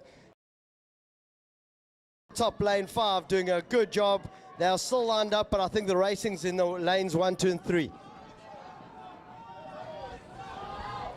And now they're trying to pick it up, and Jeppy Janssen van Rensburg is well placed. Bishopsbrink is making a move. Ryan Attrachet has got work to do right at the top. St. Albans, Breitenbach. Lots of racing in this. Bishops and Jeppy. Jeppy is well placed, but right at the top, St. Albans. They're almost in a straight line. Ryan Attrachet is making a move, but there's a lot of firepower. Those two boats are matching each other stroke for stroke. And it's too close to call. Jeppy looking really good. So too St. Albans, and so close, so close. I love that heat. That heat was nice and tight. That is nice and tight. And when you think you've given it all, some of them accelerate. So very, very strong racing. I see the drone out there also. So looking forward to seeing the footage. Heat 4 up next. Mbova from Gray in lane 1, Merriweather from Bishop's lane 2, Fisser from Somerset lane 3, Montley from Jeppy in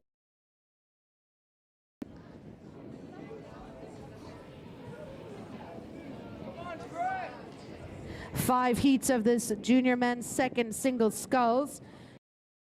Fastest times progressing on to the finals.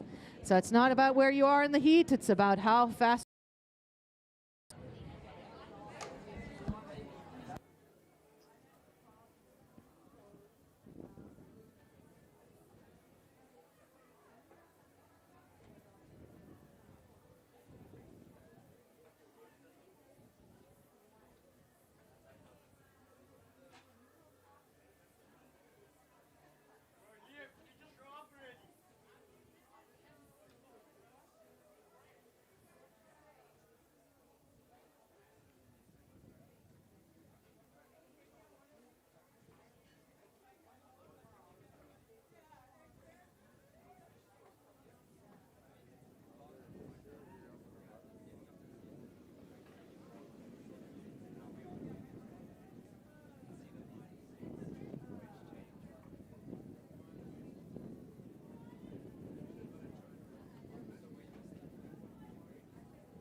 And it's Bishop's Merriweather. It looks like he might have this race,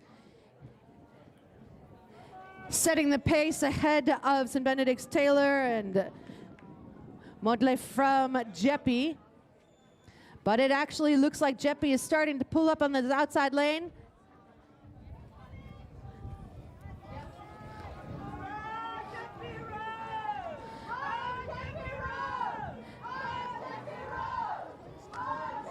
Moreno Montley, he is taking this race now to the cleaners. Trying to keep up with him, Damien Taylor.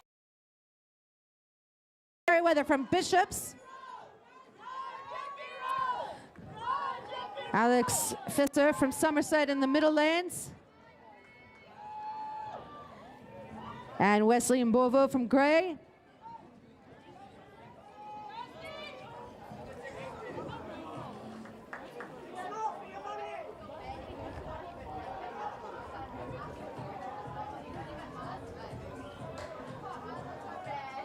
Heat 5 lining up now. Junior men's second, single sculls.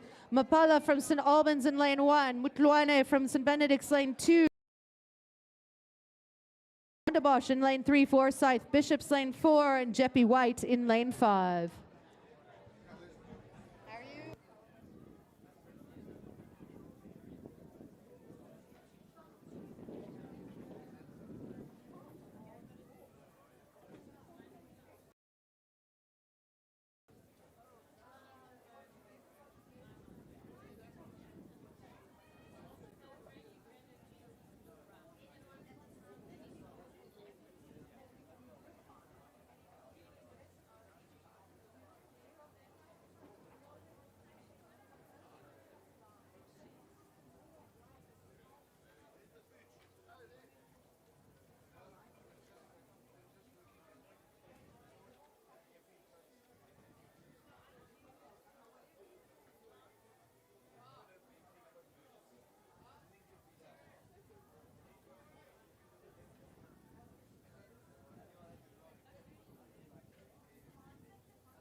Our officials doing a fantastic job keeping everything running on time. We're even 2 minutes ahead of the start time for this next race, which is Heat 5 of the junior men's second single. Set to go. The flag is out to the side, so they're under liner's orders. The fifth and final heat of this event.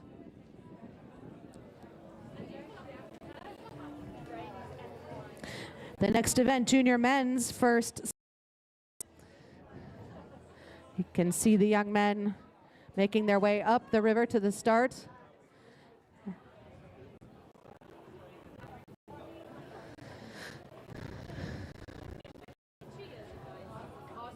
Still lining up, Heat 5.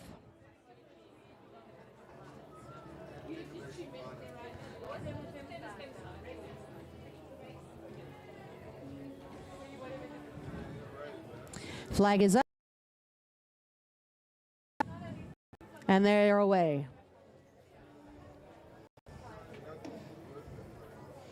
Once again, St. Albans, Mapala lane 1, Mutluane from St. Benedict's lane 2, Magnell from Ronnebusch lane 3, Forsyth Bishops lane 4, and Jeppy White lane 5.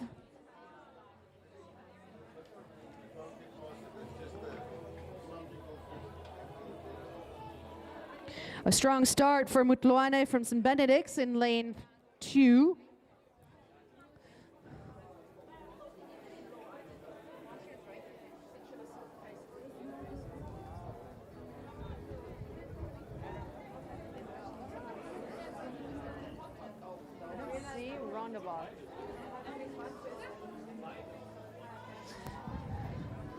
I don't see Ronnebusch out on the lanes. Mutluane deciding that maybe perhaps he'd like to go over to lane 3. Pulling in on Theodore Forsyth from Bishops, having a look at his boat. Mutluane still out in the lead. Bishops and St. Albans tagging in behind. Yassine White from Jeppy, slightly off the boil. But Mutluane found some nice smooth water to come into the home stretch.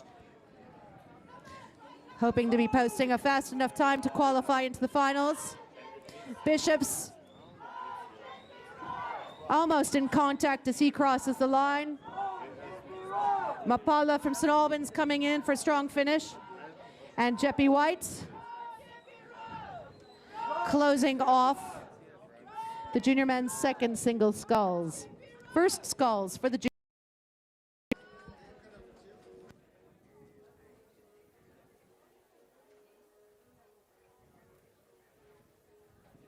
5 heats of the single sculls for the first single sculls, Rob. Yeah, this is going to be really, really strong racing. They're going for the fastest 6 times. They're not going to make the same mistakes as yesterday. They're just going to go for it. Go for broke. Go for broke. Conditions looking okay. Still the tailwind. A little bit of tailwind, so it's fast times, 5 heats. And the tide still flowing out. You can see, if you look at the buoys, you can see the riffles around the buoys heading out to sea. Just keep rowing and you'll end up at Orient Beach. Go Coastal! In the first heat of 5 heats, junior men's first single sculls, the fastest 6 times of all the heats combined, progressing to the finals. Heat 1, Wathi from Buffalo in lane 1, Redfern from Bishops in lane 2, Kias in lane 3, Doug Lima St. Albans in lane 5, Bukes from Jeppy in lane 6, and Arnold from Rondebosch lane 7.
And the race is underway. Ben Redfern Bishops looking nice and controlled there.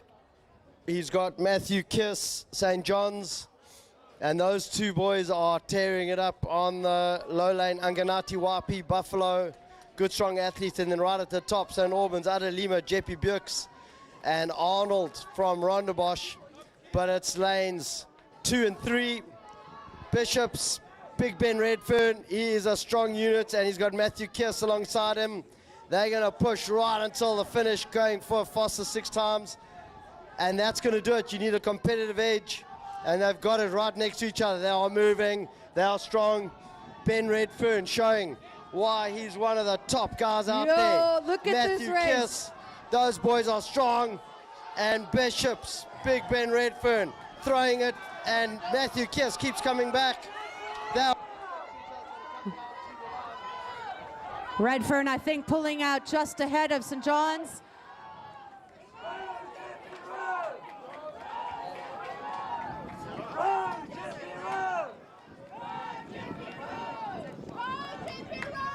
From Carl Bukes. I've been speaking to nothing. I'm listening to you, but I can see no one can hear you, Rob. That is an incredible race, really good work. And it shows you how Big Ben Redfern Bishops, Matthew Kiss St. John's are absolute weapons. They would not give an inch. That was an epic race. They fought right until the bitter end, and that's what it's going to take to get to the finals. You need somebody who's going to push you the entire way. And we're going to see it all over again now in Heat 2 for the junior men's first single scull. St. John's Hood, lane 1. Pereira from Jeppy in lane 2. Tixera from St. Benedict's in lane 3. Adrian Lee from Somerset in lane 4. Jardine from Ronnebosch, lane 5. And Maddie Aiden from St. Albans, lane 6. Yeah, this is going to be superb racing. Michael Tixera, something to prove from St. Benedict's. He had a dominating victory in his scull yesterday, still did not make the finals. So he's going to have payback today at Selborne Sprints.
The flag is out to the side. They are about to start. You can feel the excitement. Not as much excitement as we'll feel later on today for the finals. Flag is up, and they're away. Again, St. John's Hood, lane 1, Jeppy Pereira, lane 2, Tixera, St. Benedict's, lane 3, Somerset Lee, lane 4, Jardine Ronnebosch, lane 5, and Aiden St. Albans, lane 6. Marcio Pereira, Jeppy, taking it out very quickly, and he's made a pounce on the rest of the field. St. John's Hood, lane 1, St. Benedict's, Michael Tixera, he's a workhorse, he's going to fight his way back. Somerset Lee, he's in lane 4 and 5, Ronnebosch, but it's all happening lanes 1, 2, and 3. And now, Michael Tixera, St. Benedict starting to claw his way back. Marcel Tixera, that early race. But Gregory Hood, St. John's, that's going to come down. It's looking like St. John's, St. Benedict's. Don't forget about Maddie Aiden, he's right at the top. Maddie Aiden, probably the fastest finish out of anyone. If he gets in shooting distance, he's a weapon. And they're making a move. Michael Tixera, he's going for the skulls. He's got open water, and that shows you how strong he is. He was right alongside them. He's moving away. Maddie Aiden, St. Albans, right at the top. He's got the angle to his advantage. Gregory Hood, St. John's is in the lane closest to us. Jeppy, close by. But Maddie Aiden. Maddie Aiden, he's looking to the side. Sneaky peeks. And Radiator has a look. Gregory Hood's going for it, but Michael Teixeira has taken it out. Matty Aiden, I think, has thrown it out of sight, out of mind, and I think he's sneaking into second. And Jeppy Marcia Pereira, after a great start, finishes alongside Gregory Hood. They are spent. Somerset, Adrian Lee. Adrian Lee, with and Matt Jardine from Rondebosch.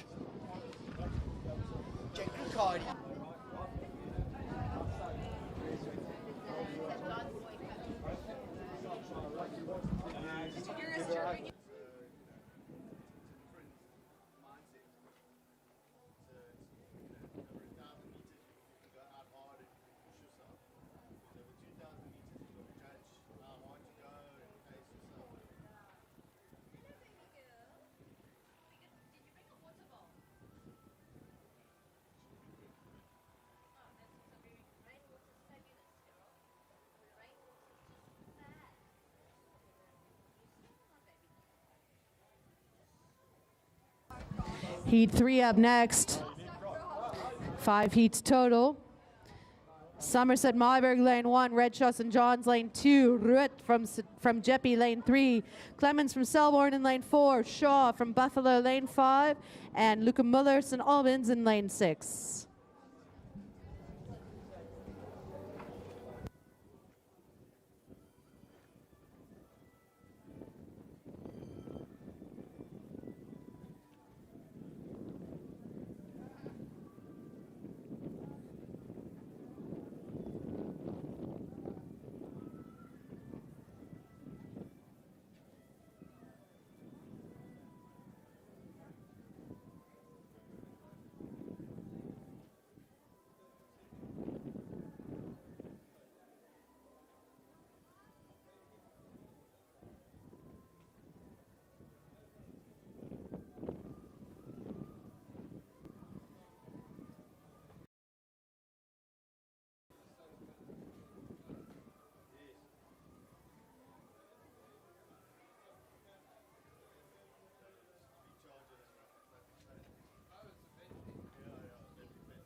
A couple of scratches in this heat 3.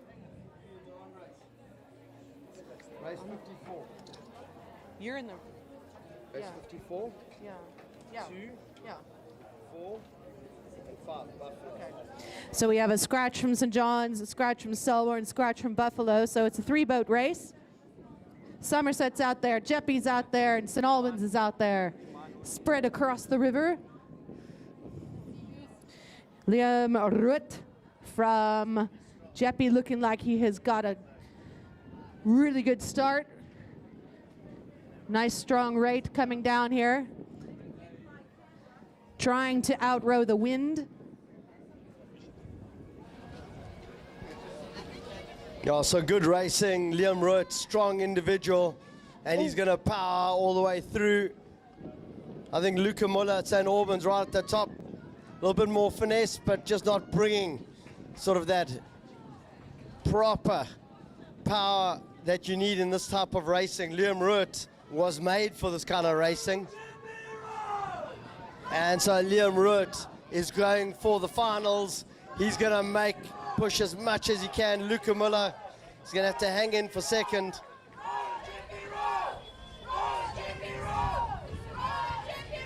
And Liam Root is one strong human being, and he's pushing right to the finish. So too is Luca Muller. He's picking it up now. He's going to settle for second. Peter Marburg from Somerset coming through to take third position, and he's going to rev it up to the line.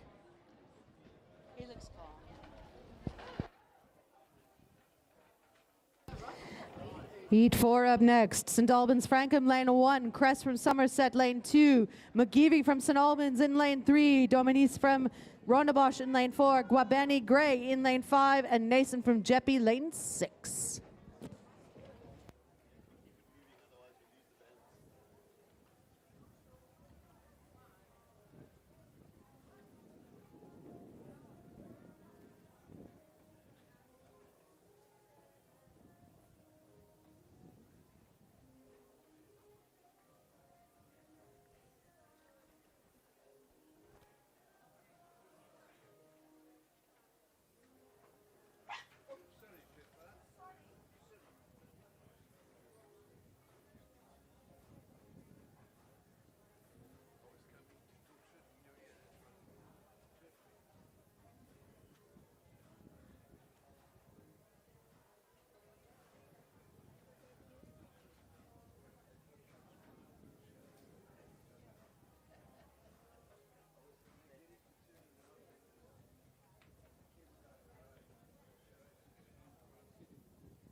And that looks like one of the dads, Dwayne Ramos, helping out on the boat.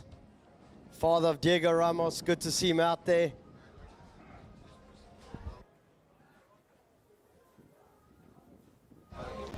So the Skull is on time, just backing down there.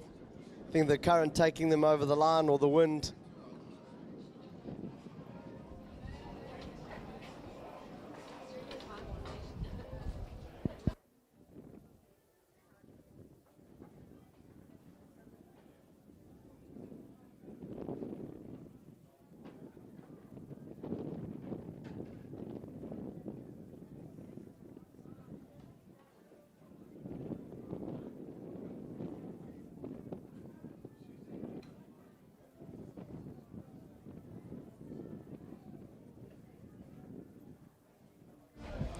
And flags down, race underway.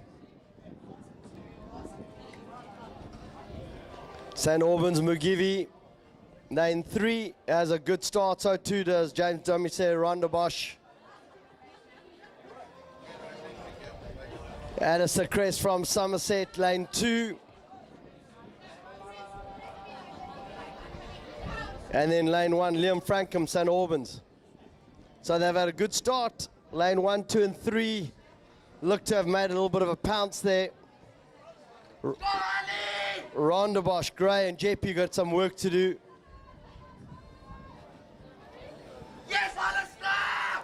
Dembe Mugivi starting to make a little bit of a move. On the inside, Alistair Crest, Somerset. He's going to have to make a push. St. Albans, Frankham. So it's a 2 St. Albans boats. Dembe Mugivi, he's starting to push. And Somerset is in a race of his life with Rondebosch, with Gray, with Jeppy. But it is St. Albans Cruise. Dembe Mugivi, Liam Frankham,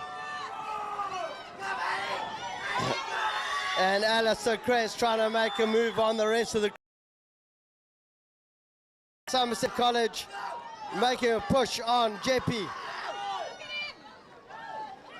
And they are throwing as much power as they can.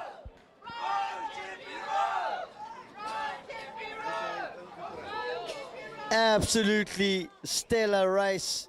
St. Albans taking that out. The rest of the crew's having to wait to see if they make it through. Foster 6 times.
Just want to thank the medics down below for some assistance.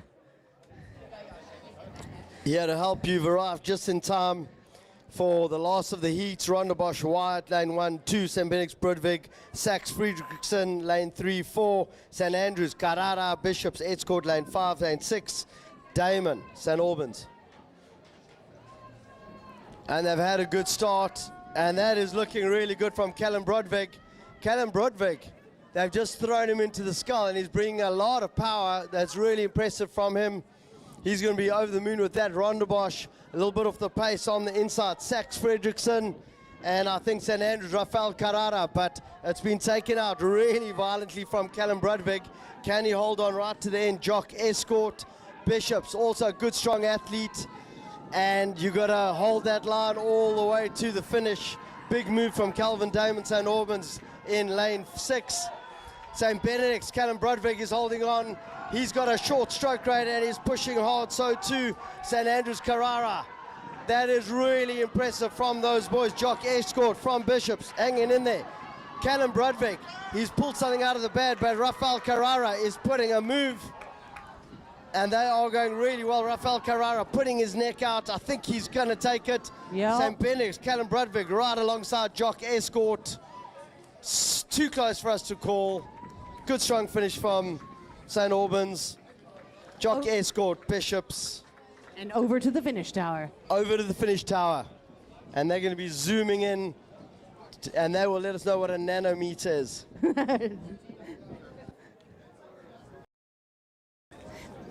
The chin hair on a fleet. Now the junior men's under 16 pairs of this event. The first place finisher each song. Kiryat for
Take a picture, Rob.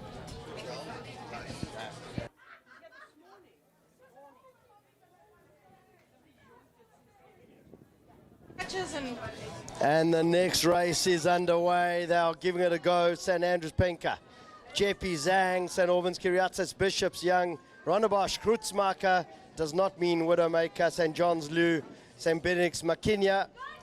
And this is teamwork. And they've got to make sure they do well. And it's looking like St. Albans Kiriatis, Liam Pearson on their side. Bishops, it's a two. Young and Brits, they are doing well in the far. Zicheng Liu, Jack Patricios, they are still there, big, powerful, strong athletes. Lanes, lane 1, they're coming up to us, Kaz. They are coming up in the sneaky lane 1. St. Andrews looking strong, but it's definitely the Kiriatis crew from St. Albans, and it is the Bishops Young crew on their tail. And Bishops are going to have to give a proper go if they want to make it to the finals. And Johns have got work to do, but it is the Kiriatis. St. Albans, they are straight on their way to the finals. Bishops are going to have to hold on and wait. St. Andrews are still fighting. They're trying to bridge back to St. John's. St. Andrews is probably going to row through St. John's at this point. Boats are so close to each other. And Jeppy's on the move. And they hold on. Makinya, Motsemis, and Benix on the far side. And Rondebosch, Krutzmacher, Arno. Rondebosch bringing it home. Bassingthwaite. Oh, sorry, not Bassingthwaite. That's Krutzmacher. Krutzmacher. Yes. Here I go getting the heats confused again. That's all right. There's lots of heats. Glance down, pick the first Rondebosch crew. But speaking of Bassingthwaite from Rondebosch, they're in lane 2 for Heat 2. It is the Sachs Pike crew in lane 1. Latachan from St. Benedict's in lane 3. Koloti from Kes lane 4. The Dyke crew from Bishops in lane 5. Cruz from St. Andrews lane 6. And Huisen from Somerset in lane 7. And just as a point of reference, St. Benedict's in their previous heat had their 4th seeded boat.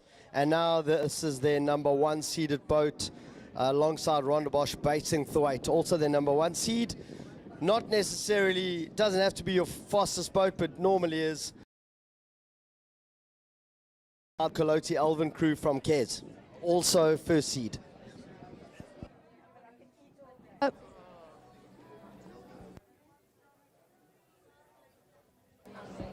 And the boats are away, and they're coming down. Flash of blades. Really quick out there, St. Andrews on the far side, Cruz just squeezing that Somerset Huisen crew. But I think it's just the angle, and there's lots of movement. St. Benix Latachan in blue in 3rd lane. Keep an eye on them, and Rondebosch Bassingthwaite. On the inside, Sachs Park. Sachs are bringing good, strong athletes out here, but I think St. Benix have put their neck out. Cares are close by, so too is Rondebosch, but that crew, Braden Latachan and Emiliano van Heerden. Rondebosch changing lanes and trying to draft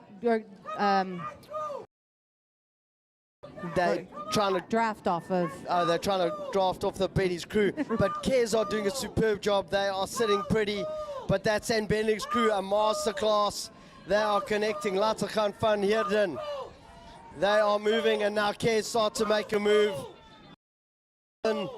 They're starting to throw everything at the kitchen sink. Only first position guaranteed a spot in the finals. Kes is aligned. They're actually pointed towards Sea Spirit and heading. It's a little bit crooked, so they want to straighten that out. Bishop's looking very good alongside Rondebosch. Rondebosch are picking it up, but that St. Benedict's crew looking mighty. Off they go to the finals. Kes going to have to wait to see Rondebosch. I think a little bit ahead of Bishops, but we'll only know right at the end.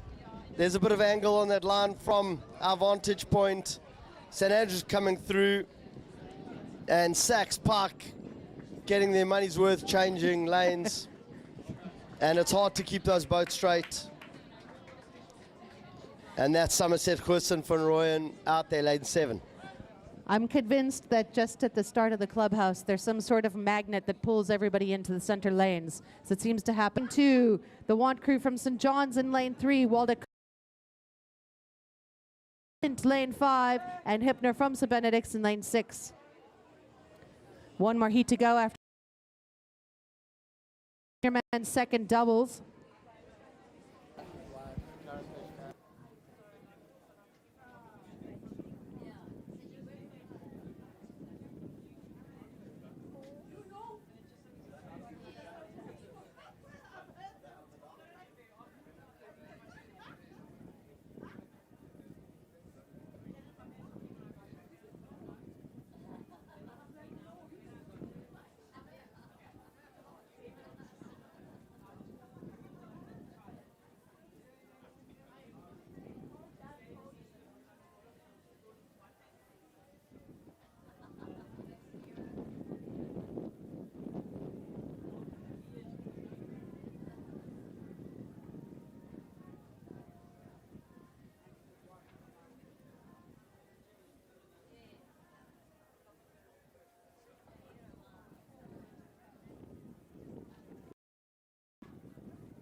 Flag is out to the side, waiting to start.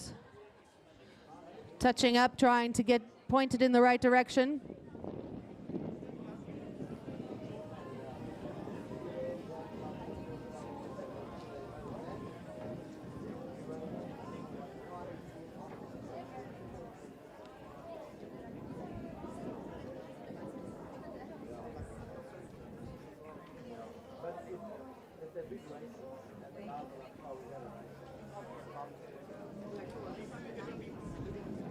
Flag is up.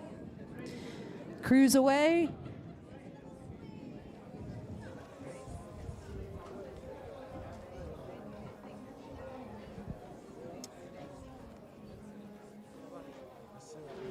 To the cruise underway, you've got first seed Sax and John St. Stithians in lanes 2 across 4.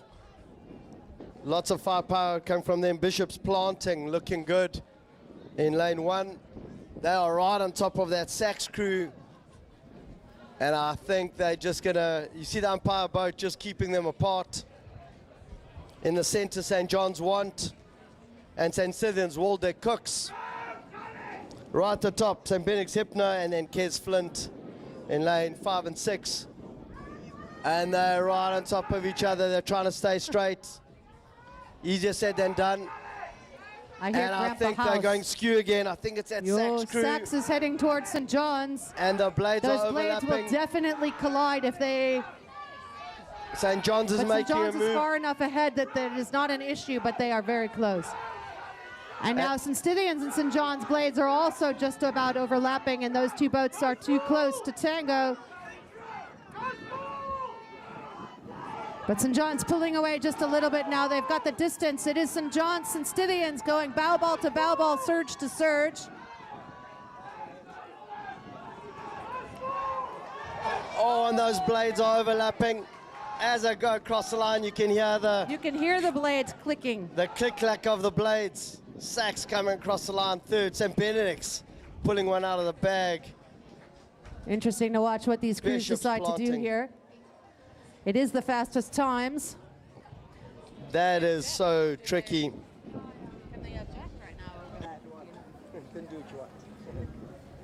We'll see what the crews are.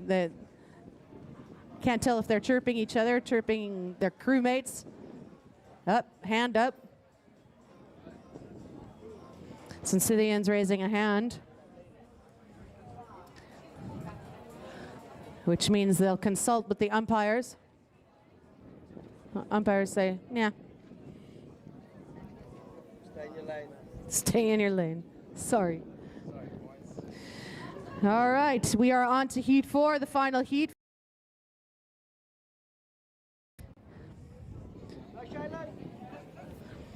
Bishop's Poly lane 1. Gangardine from Selborne lane 2. Allen from St. Andrews lane 3. Barrera de Encarnação from St. Benedict's in lane 4. Ferreira from Somerset lane 5 and Jacobs lane 6. Gangardine, you say? Not Gangardine. Gangardine. Okay, thank you. You were right, I was wrong. Ass.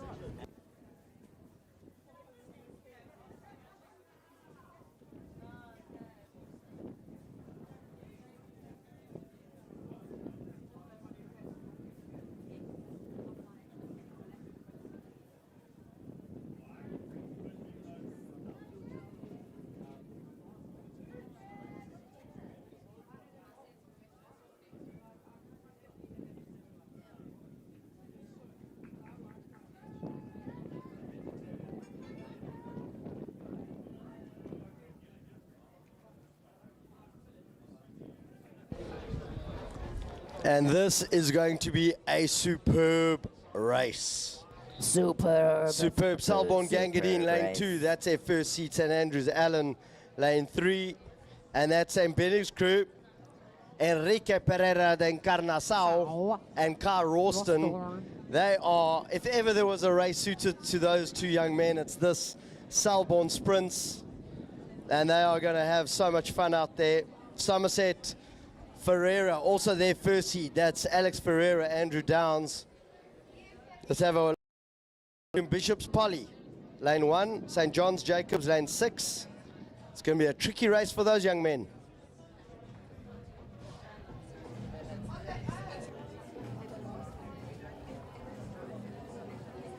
So they're still lining them up at the start.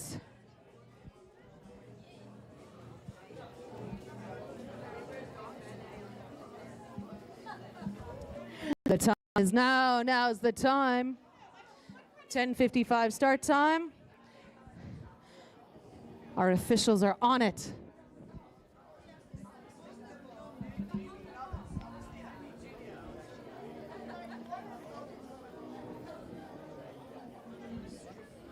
Do not jump off the.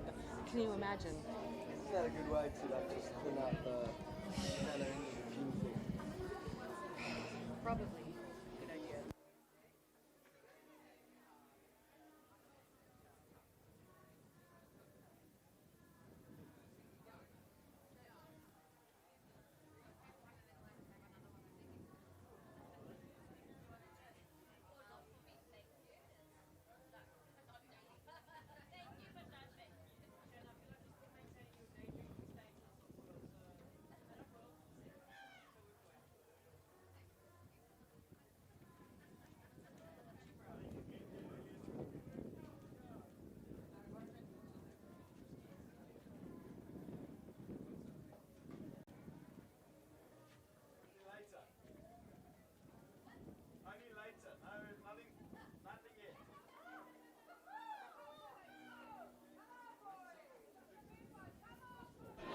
And the red flag's up, red flag's down, and they are on their way. We look at a little bit of movement to see if anybody goes skew. A lot of firepower early on, but they are nice and tidy, looking very good. Some of the boats get a good pounce on the rest of the field. At the moment, Bishop's Poly just struggling a bit. Selborne Gangardine looking nice, so too Yeah. St. Andrews. We're standing next to some teammates of the Selborne guys. And keep an eye on St. John's Jacobs, Kikaya. They're out there in lane 6. And they've thundered past the Somerset crew. But it looks like St. Benedict's, Enrique Pereira de Encarnação and Carl Ralston, they're in that boat. Oh, splash coming from St. John's. Oh, that's like putting a handbrake on them. St. Andrews are right on top of Selborne. They're still fighting it out. They're coming apart. That St. Benedict's crew looking nice and tidy. St. Andrews going trading it out. And they are going well. St. Benedict's, a little bit of open water. Lovely row out there. St. are very strong blades. And St. Andrews College looking really strong. St. Benedict's going to take this. Gangardine coming in, and I don't know, they are probably They're rowing through St. John's, it looks like. Oh, too difficult to call. I wouldn't call that. Too Here comes tough. Bishops and Somerset Ferreira.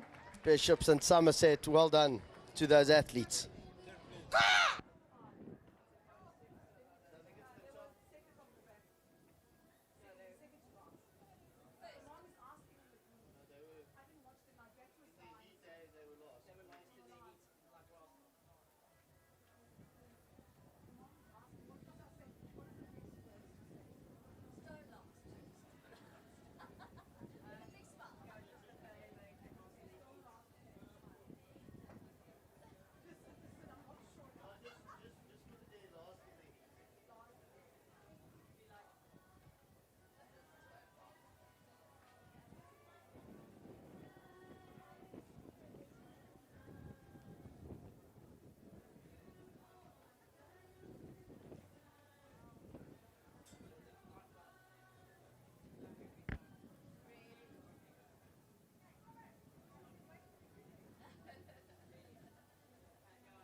So there are 2 heats, junior men second, doubles,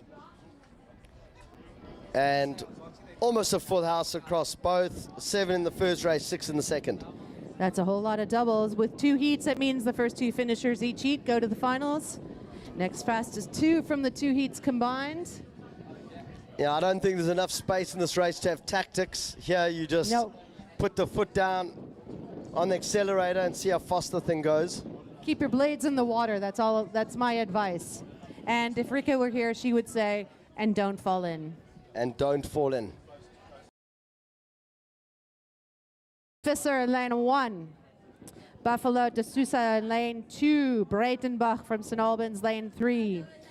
Irwi from Gray, lane 4. Mafuta from St. Benedict's, lane 5. Mazui from St. Andrews in lane 6. And Diolafera from St. Albans in lane 7.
Just runs down the road. He's like, you stupid mofo.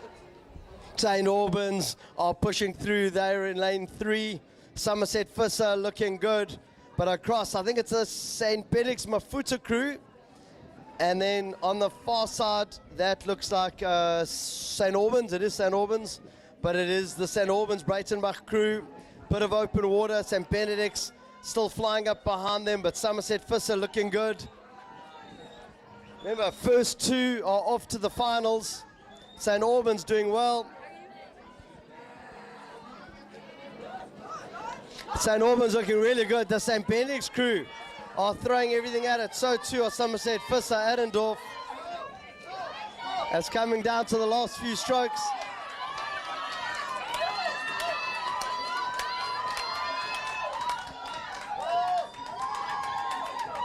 And the fans are calling them across the line, but St. Albans will take it. Second place, either Somerset or St. Benedict's. Then the second St. Albans crew.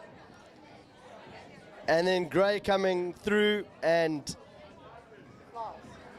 St. Andrew's College are going to make it across the line. That was now. That's now. That was this. That one.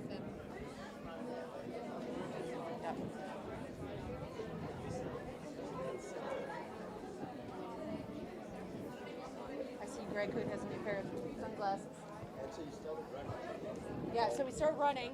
So Billy's running down the road. He's like, "You stupid thing." Franz is guarding us because Franz's mother was just standing there like, "Oh." He's like, "She's gonna get hit square in the head and get killed." So I mean, these things were like, it was like warfare. Franz is like, Carolyn's quite sensible, lying on the ground. Meanwhile, what I had done is I tripped and I fell, went down on my knee. My knee is still sore, like to add to all my injuries. So I like hit the rocks. And then I went flat. But I mean, he's like, it's sensible. I'm like, it is not sensible on the ground because this thing is blowing up 1 foot off the ground and like the blue flames flying everywhere and then explode. So one hit Franz in the leg and then blew up next to him. It was biblical. This thing was right next to a bush. The bush is burning. I'm like, this is biblical mayhem. We are at end of days now. And wasn't everything dry? It was, well, I mean, we wouldn't have done it if it was dry, so it was pretty... and not windy? No, it was calm conditions.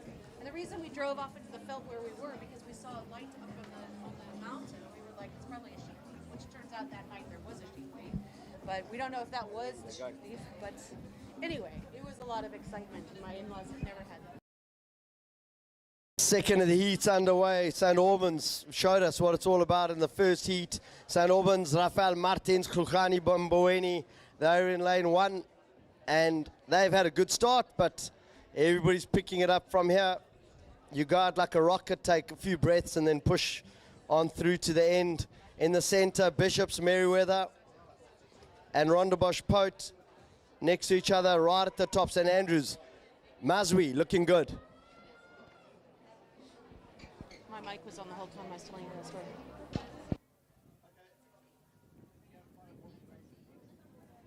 And St. Albans looking nice and tidy, but Bishops, Merriweather, that's Merriweather and Brink, they're in the center.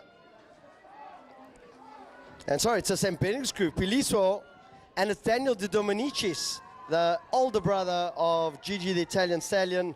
Two of them are moving nicely, but it is right in the center. Bishops, Merriweather, St. Benedict's actually looking nice and tidy there.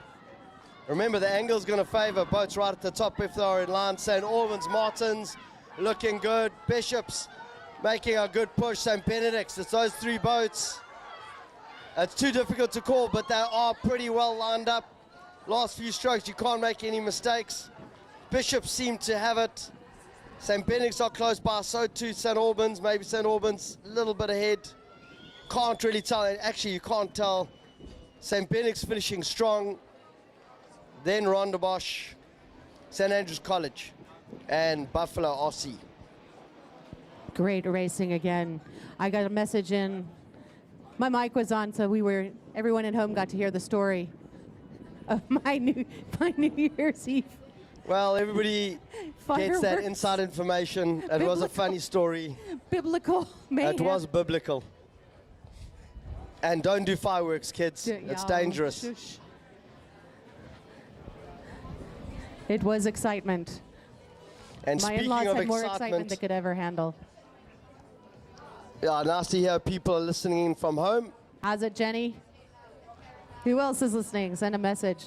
Not that I'll check my WhatsApp very often. So we're looking out on the boats at the moment. I like to bring a little bit of bias. This might be one of those races. Is there a Riccardi? There is a Riccardi in the race. So we've got St. Stithians for Nico, lane 1, 2. Zanna Appleby, we spoke to her yesterday. Lovely. Yes, we did. Rower from Somerset. We've got a Riccardi, Holy Rosary, lane 3, lane 4. PGRC Bugler, lane 5, St. Andrews. Paige Peters, We Are Fans. And then Eva Kelly, Clarendon, lane 6. So of these heats, it's the first and the next 3 fastest to the finish. And you've got some good, strong athletes in here and coming in the races that follow. Oh, cool hairstyle.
Flags out to the side. Now I see the scutters looking to their left. I think they're just aligning a little bit. Just getting in a nice tidy row. It's a 500-meter race, not a 498-meter race, Kaz. You want to be online, and that's why the liners are there. They're away. I see the flash of blades, and they are gone. Junior ones on 16. And they are going to push as hard as they can. St. Stithians, Somerset, lane 1 and 2. They are close to each other, but looking good. That keeps them honest. They are in a nice straight line. Stroke rate nice and high for this state, this start, this position in the start. 3 heats of this event, so the first finisher from each heat going through to the final, next fastest 3 from all 3 heats combined. Now everybody I see putting their necks out, and umpires just straightening out Holy Rosary's boat. I think it's Holy Rosary's boat, or it could actually be Zanna Appleby just staying there, and they are moving nicely right in the center. PGRC Bugler looking good, so too St. Andrews. Paige Peters well positioned, but Holy Rosary are in a good position. Just Riccardi holding her line and holding that lead. It is Zanna Appleby moving in towards her lane, but just right on those lane lines, which is always a bit difficult because you get caught up in them and it gets a bit rough there, especially in the skull. But it's a nice race out there. PGRC is really putting in a good effort. That's a Nook Bugler. Yeah, and they're doing really well, Holy Rosary, but it's PGRC Bugler. Anouk Bugler's brought something out. Riccardi, Holy Rosary going to cruise through to the finish. Bugler has put a big pressure on Paige Peters, and all of a sudden open lanes coming through. St. Stithians, Somerset right on top of each other. It is very close finish right to the end.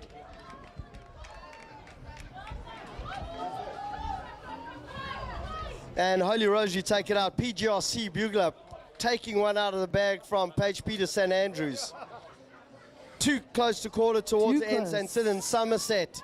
So close to each other. Clarendon, Eva Kelly gonna just cruise through to the finish. And we're looking at Heat 2 at the start line. Holy Rosary, Shailene King in lane 1.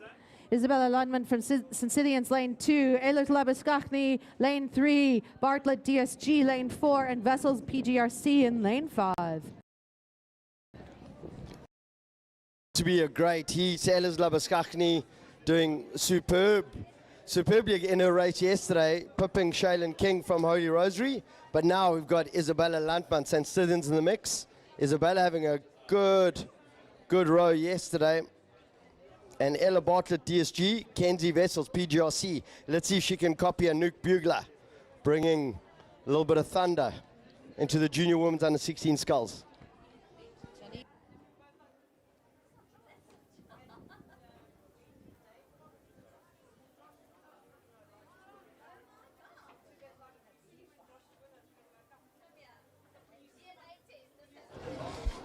And the race is underway.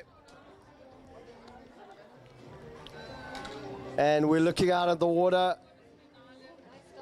4 boats right on the far side.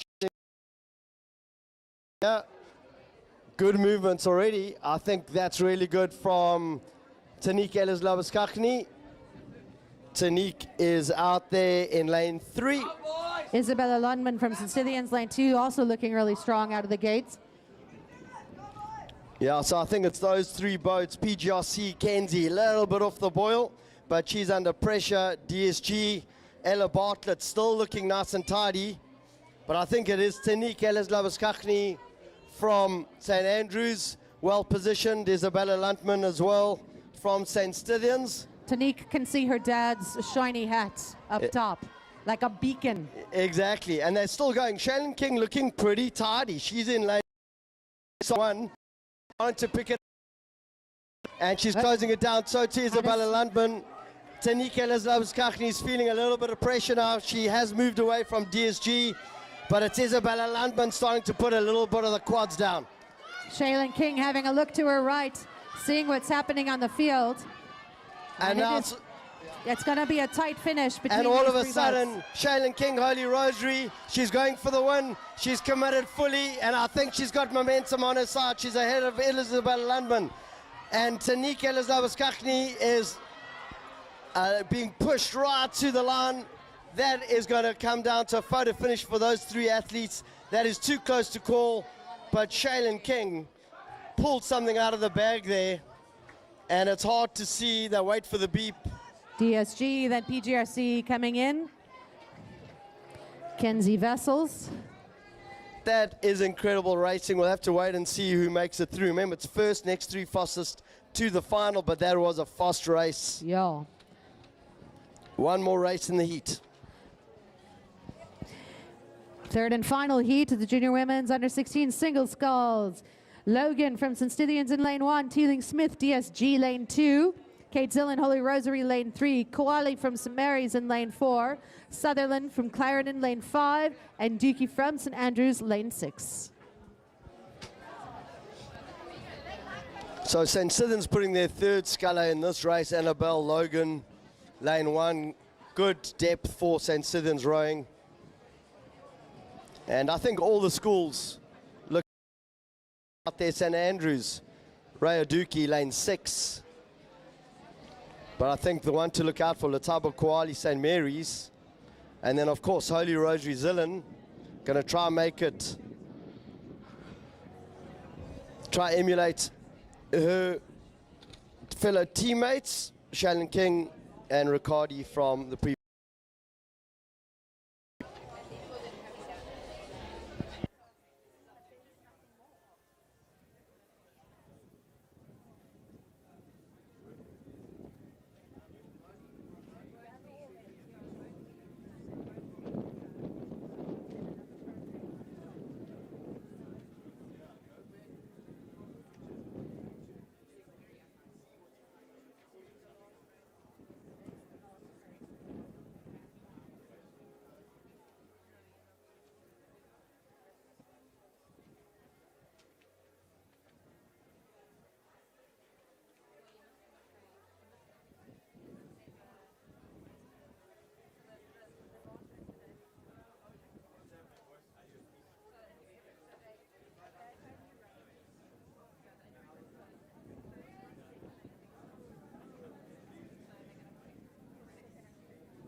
So, interesting fact, Kate Zillen, Holy Rosary, her brother Troy Zillen rose for Tix University, and we expect to see him out making a nudge for the Silver Skulls trophy. We saw him earlier there, and of course their brother Rhett Zillen out University. I think he's won boat race. He's got 3 golds at boat race. As a Cox. As a Cox. Yeah. Which is very hard to do. The Zillen villains. Yeah, so the Zillens, good rowing family, and they're out there. Kate, I think, did a triathlon last week, so a good sportswoman. No rest for the weary. No rest. I think she did the Holy Rosary Regatta. And then no, she didn't. It was a junior regatta. And then just goes for a triathlon. And then just does a little triathlon there. In between. Good what athletes. What do you do in your downtime, triathlons? Triathlon. And so they're looking at it and they're going, and I think Kate Zillen might be one to look out for in this race. But on her inside, Jess Teeling-Smith, that is a good start. The two of them are making a good, strong move. So too Annabelle Logan, St. Stithians. I think St. Mary's not really loving it at this stage. Seems to be a little bit off pace. Clarendon, Sutherland hanging in there. St. Andrews, Dookie right at the top end. From DS, have taken it out. It's a bold move. She's going to go hard. She's going to go early. But Kate Zillen, Holy Rosary, lane 3. They are alongside, and Kate's got a lot of power towards the end.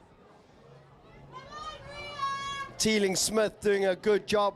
Those two are splitting up the field. St. Stithians Logan, a little bit off pace.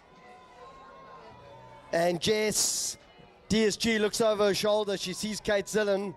She puts down a bit more power. But I think Kate Zillen knows what she wants. She's controlling this race a little bit. It looks like she's got more stroke in there. But Teeling-Smith is not giving up. They're going for it. It's definitely a hot race. And they're definitely in contact, about half a boat length ahead to Kate Zillen.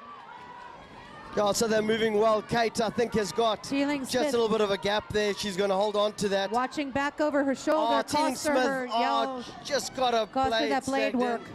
But she's still going, still keeping ahead of the field otherwise. And St. Stithians having a good, strong finish there. On the far side, Clarendon, Kelsey Sutherland, and Raya Dookie, St. Andrews. And St. Mary's, Lataba Kwali coming through there, lane 4. Yeah, the first only, and then the next fastest 3 for the leads, yeah.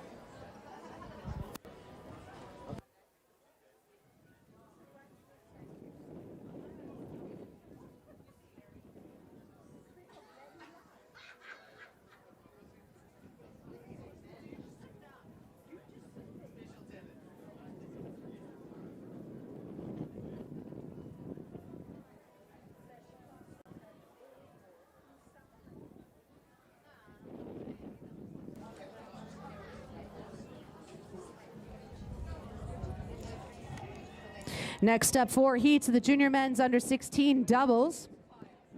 In lane 1, St. Scythians Mampana. Lane 2, Grey Raga crew. The Pearton crew from St. Albans in lane 3. Redemeyer from Rondebosch in lane 4. Jeppy Lost crew in lane 5. And Downs from Somerset, lane 6.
I remember as the sun is getting high and we're reaching high noon, to make sure that you are keeping hydrated and keeping cool today. Sunscreen.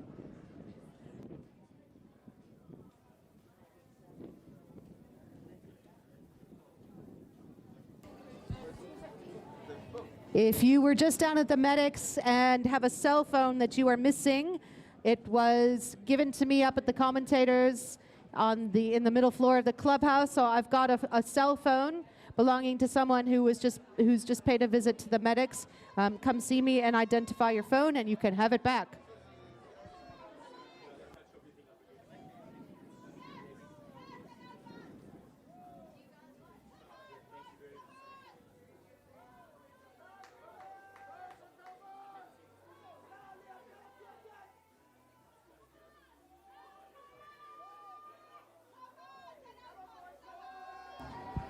And here they come, Heat 1 charging down. The St. Albans Pearton crew in lane 3. Michael Pearton, Liam Kiriak. The Raga crew from Grey in hot pursuit in lane 2. We hear Jeppy Row, that's for the Lost crew in lane 5. Rondebosch just chasing down Jeppy as they come in, and St. Scythians Mampana crew pushing themselves into a good finish.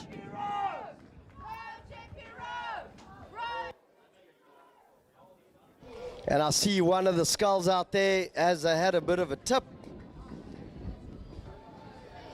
And I see 2 heads popping up, which is always a good sign if it's a double. And yeah, they're waving someone to come help them out. I think that might be the Somerset Downs crew. Yeah, Somerset Downs is down. Once again, I do have a cell phone that was turned in to us with the commentators. We're in the mid-level of the clubhouse out on the balcony. If you were just at the medic and left your cell phone, I've got it. It's in safe hands. I'll be calling the US shortly. Kazi, phone home.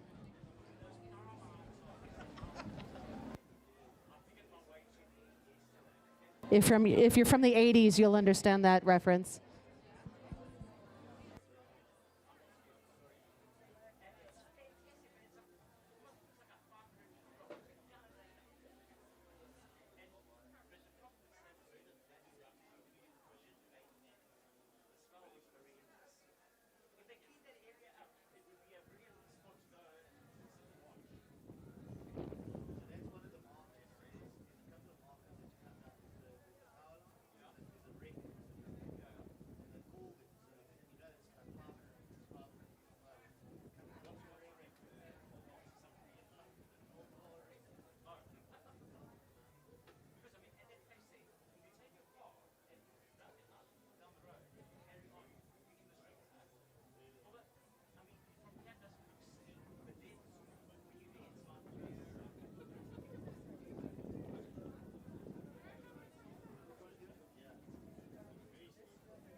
We've got the Somerset crew off the water.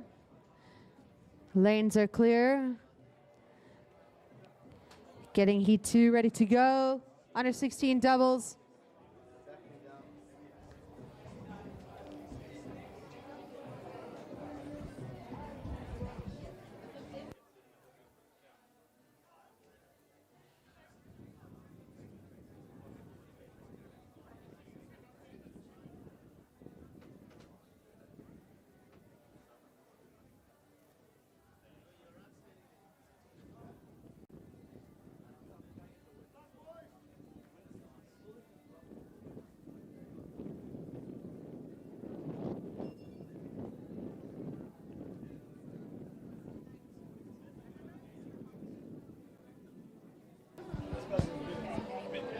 Heat 2 on its way down.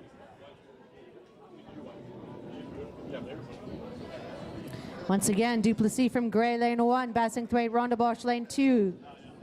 Onyeneku, Jeppy, lane 3. Sachs, Oates, lane 4. Mutlana from St. Albans, lane 5. And Huisen from Somerset, lane 6. And the Rondebosch, Bassingthwaite looking really good. Nicholas Lum in the boat there, lane 2. On the inside, Clinton Onyeneku did great. In the sculls earlier, Scott Van den Ven as well. So the Jeppy boys are taking it out, and they're putting a lot of hurts on the rest of the field. Rondebosch going with them. Gray, Duplessis, Adendorf just hanging in there. I think at the top, the top 2 crews just struggling a bit. St. Albans and Somerset.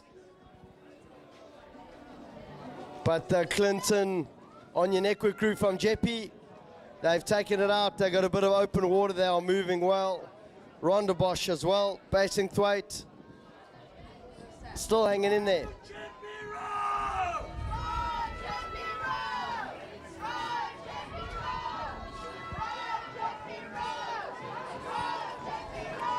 So on the far side, it's Saxon, St. Albans, Somerset are not in this race.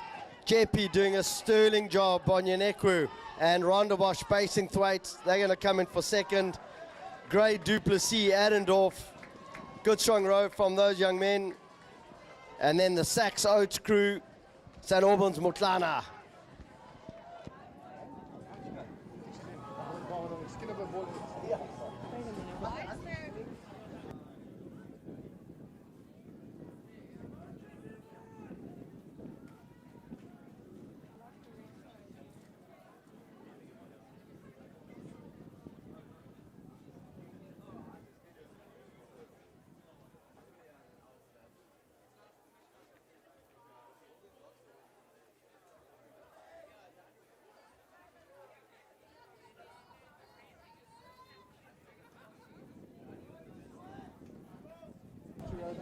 Heat 3 up next. Jeppy Zhang in lane 1.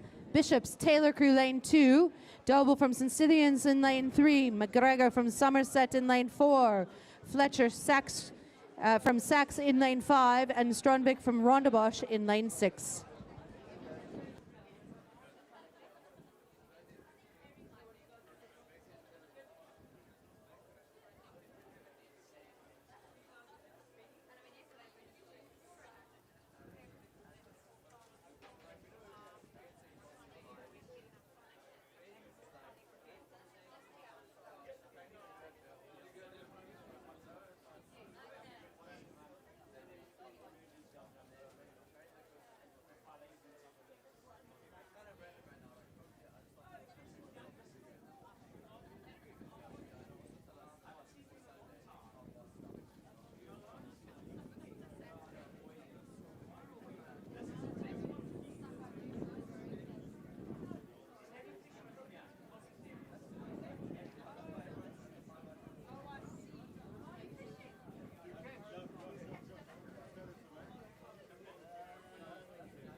Heat 3 charging down the lanes already.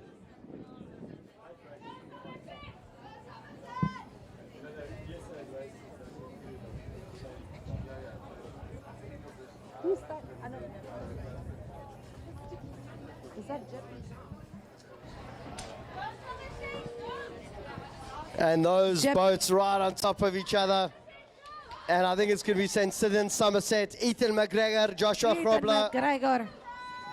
Junior men's under 16 doubles. They are very close to each other. This is an exciting race. And Jeppy Zhang is coming in from lane 1, heading over to lane 2, checking out the Doble crew from St. Stithians, who's just off of the Somerset boat, the stern. Yeah, Somerset look like they've got momentum. McGregor, Grobler are moving. St. Stithians, Dobler, Unstead are pushing, and it's becoming those two boats that are going to push through. Only the first guaranteed spot in the finals. Right behind us, you can hear the Somerset parents cheering. St. Stithians charging down Somerset, but Somerset's got this nice, fast stroke rate. Half a boat length ahead of St. Stithians as they come into the finish. And here it is, a nice race between Sachs and Jeppy, but Jeppy passing Sachs. Ronnebosch Strandvik in the outside lane, and Bishop's Taylor on the inside lane, finishing off the heat. And Somerset's off to the finals. Bishop's Taylor bringing that race to a close. And that's first guaranteed a spot in the final, so well done to them. Heat 4 up next. Heat 4 up next. The final heat for the junior men's under 16 doubles. A scratch from Somerset in lane 5, but in lane 1 it's the Hertzmacher crew from Ronnebosch, Allen from Grey lane 2, Douglas from Bishops in lane 3, Band crew from St. John's lane 4, and Schlechter from Jeppy in lane 6. Yeah, this is the last heat here.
At the start line, they're under a liner's orders, just trying to get everybody in the right position.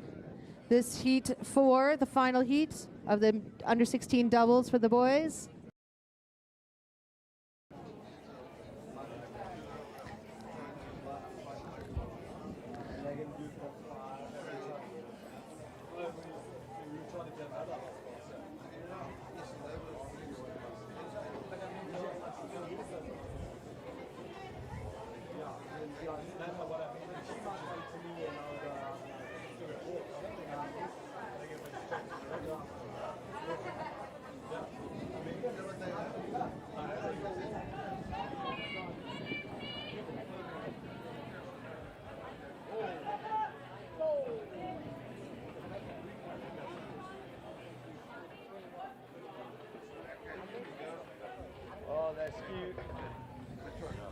Yeah, I think this wind is, there we go. They've got a moment, flag up, flag down, and they are on their way. Kurtzbacher, lane 1, Allen, lane 2, Douglas, lane 3, Band, lane 4, Schlechter, lane 6. And that's an Auburn's crew, sorry, that Rondebosch crew, lane 1, were a little bit skewed straight and out, and they've just opened it up. They're looking nice and strong. The other boats, it's going to be very tricky. Gray's going a little bit skew. Gray High is going over into the Bishop's lane, as is Rondebosch. Oh, and it's going to be Rondebosch and Bishops. That is a problem. Yo. And I think Bishops have got enough power, Douglas and Moody. They might just be spread out enough that they're just going to come down in single file order. Yeah, they've done a bit of a crisscross there, but I think the speed is going to allow that. Right in the center, St. John's Band going in a straight line. It's Bangkok Highway time. It's Bangkok Highway, but they've swapped lanes, gentleman's agreement, everything's That's it. Everything fair and well, looking all well right. that ends well. And that is a very strong Bishop's crew. Douglas Moody opened it up. Rondebosch still doing well, but that St. John's crew looking very good. Emil Only Skinner, the first, Nick Band from St. John's. only the first is guaranteed a spot in the finals.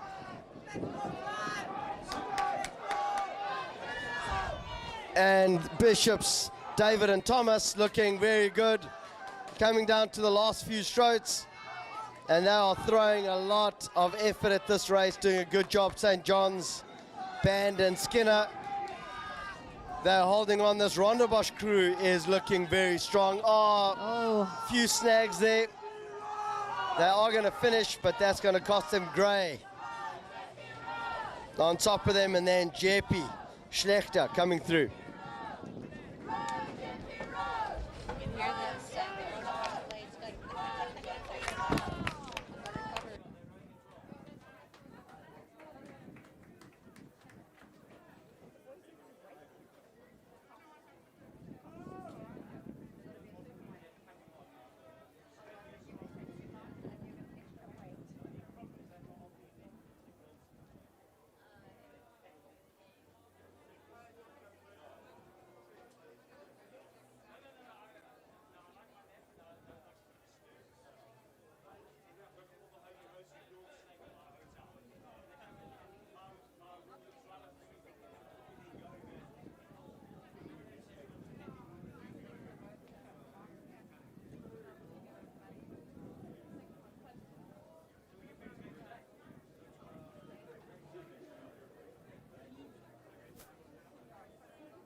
Rob, we've moved on to the junior men's first doubles. And then we'll see some women. We've got 3 heats of the junior men's first doubles, and then we're finally back to some women's quads. I think it's been a while since we've had the young ladies out on the water. Yeah, the first quads are going out at the moment, and those are your boat race champions. That's St. Andrews heading out, and then St. Stithians. They're pushing out now. They're looking good and strong, and then let's keep an eye out on the rest of the crews. Clarendon. That looks like them getting on the water in the green suits, tri-suits looking good. And of course, that's a St. Benedict's crew. Nice and smart in their blue tops. Always very elegant, setting a good standard there. So we are not, this is where we are right now. But this is what we're waiting for. So we're waiting for the start for Heat 1, junior men's first doubles. With 3 heats, that means the heat winner from each heat will go through to the finals. Next fastest 3 from all 3 heats combined. It's the Irwi crew from Gray in lane 1. Gray in lane 2 with the Douglas crew, Jeppy Ruit in lane 3. Bromley from Bishop's lane 4. Liam Frankham, Maddie Aiden from St. Albans in lane 5, and Mosopio from 6. If they're going to follow the footsteps of Aiden and Frankham in the previous race, they are tidy rowers, and they're doing a good job. Somerset Lee hanging in there, but look at Jeppy Nason and Björkes. And Jeppy, I think, have got a little bit of a pounce there, looking good. St. Albans McGivie are a tough crew. Far side, Cameron Edwards, Daniel Magnell from Rondebosch got work to do.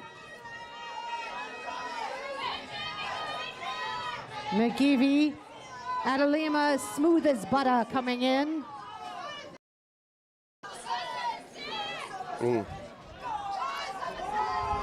And so St. Albans are going to take this off to the finals. Jep, you're going to try to squeeze another boat into the finals. Ross and Carl from Adrian and James from Somerset going to hang in for third. They are close. And then Rondebosch, Cameron and Daniel, good work from them.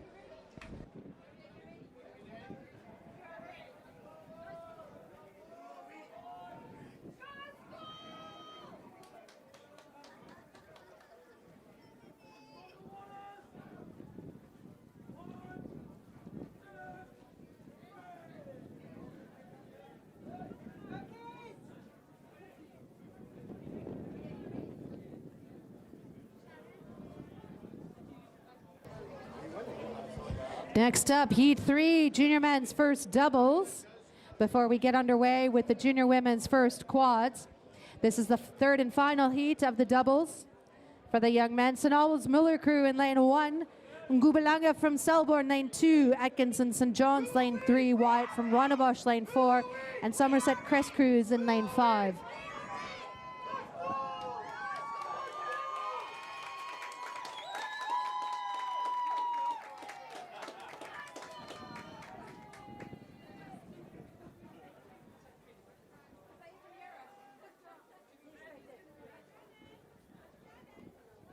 Boy, where's he from? And the 8s are coming out, and you can feel excitement in the crowd because these are the big guns. They've earned their spots in these boats. It's not easy to get one of these positions. You got to work hard, you got to want it. And this is the standard. The Bishop's boat getting fired up. That's 500 meters. They're going to be over and done in about a minute and 20 seconds. It is a quick race. Start your watches. It'll be certainly. By the time you look up from starting, the race is over. Yeah, they are quick. The cult of the 8s, of the first 8 in rowing, is something.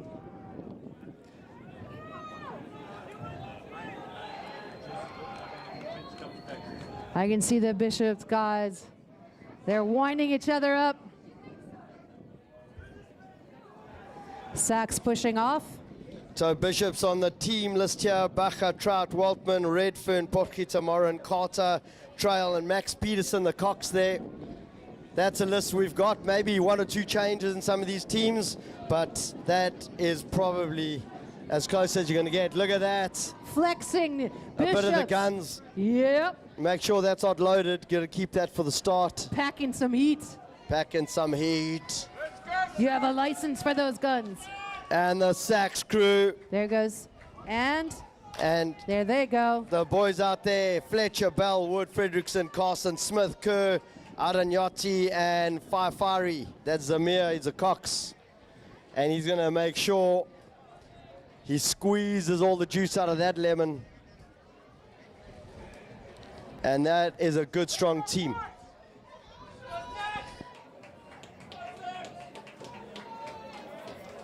Buffalo's already gone up the river.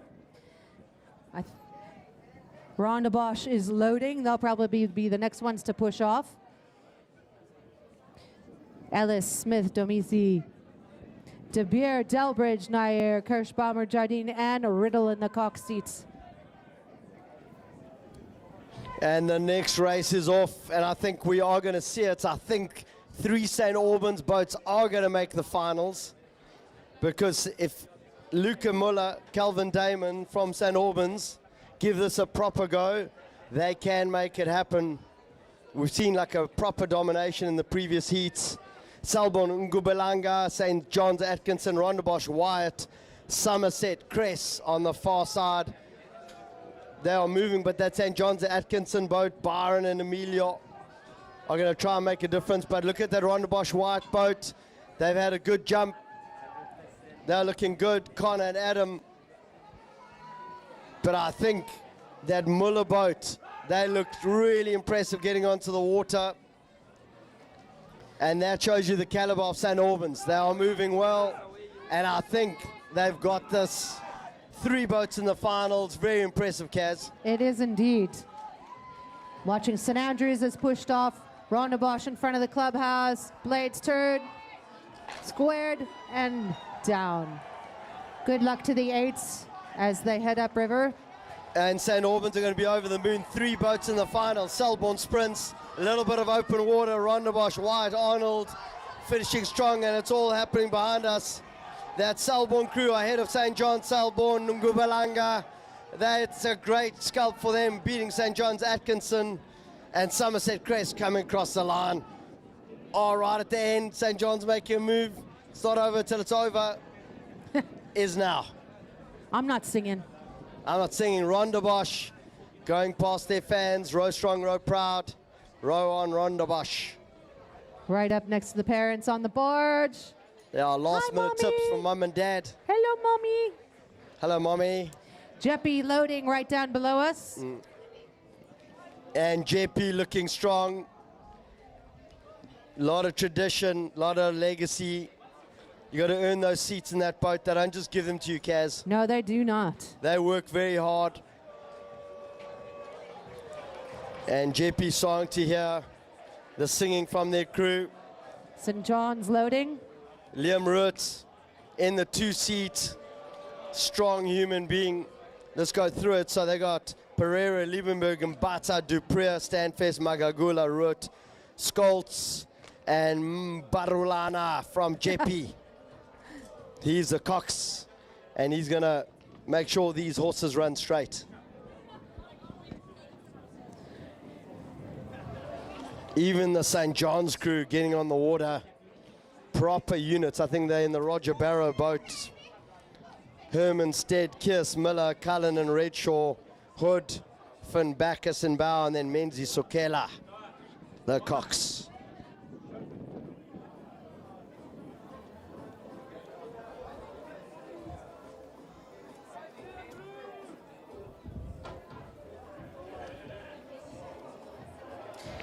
But it is the first heat of the junior women's first quads on their way down now. There are 2 heats of this event. It is the Marks crew from Somerset Lane 2, Moore from St. Andrews Lane 3, Riccardi Holy Rosary Lane 4, Zulu from St. Mary's Lane 5. And remember, going through here, you've got an A final and a B final. You don't want to be in a B final if you can avoid it. But the first 2, St. Andrews are going. So too are Holy Rosary. They're moving well, but so too Somerset Marks on the inside lane. St. Mary Zulu right at the top. St. Andrews showing a masterclass act. Holy Rosary in a race of their lives with Somerset Marks. And it's coming down to the end. St. Andrews are on their way to the A final. The A final, Holy Rosary can smell it. So too can Somerset. They're going to have a race to earn that privilege. St. John's coming past. Holy Rosary, they look like they've done enough. They are moving really well ahead of Somerset. And it is going to be St. Andrews. Holy Rosary making an absolute run for it. Somerset Marks throwing a lot of firepower at it. Just can't close that gap, and that is your A finalists.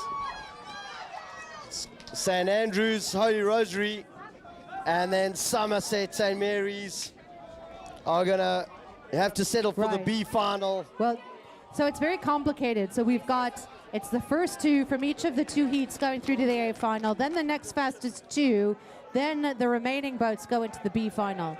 So hard to say for sure. It all depends on speed.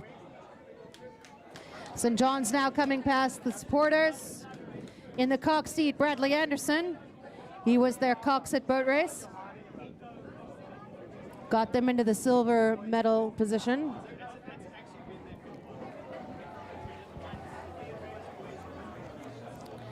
Getting his boys ready to go. Matthew Herman sitting in the stroke seat. Affectionately known as Erman. Matthew Herman known as Erman. Erman. And the second of the junior women's first quads, Cox quads, are out on the water. DSG Palmer. Isn't it a birthday today? Emily Palmer, I think she's turning, I think it's a birthday today. St. Cythian's, Waldeck Cooks, that's Cameron. Angela Ilgner, St. Mary's, with the firepower behind her. And then Willis, Holly Willis from Clarendon, lane 5. These are the who's who's of South African rowing. And they are going to fight to the death to get to the A final.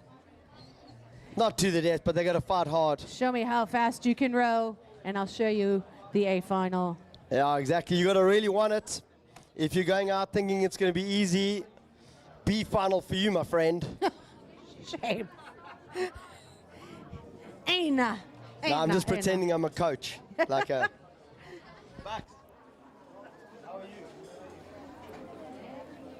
Come on, baby. Are you excited? Good racing, yeah. Yeah, let's see. Let's see. I'm hoping that they don't do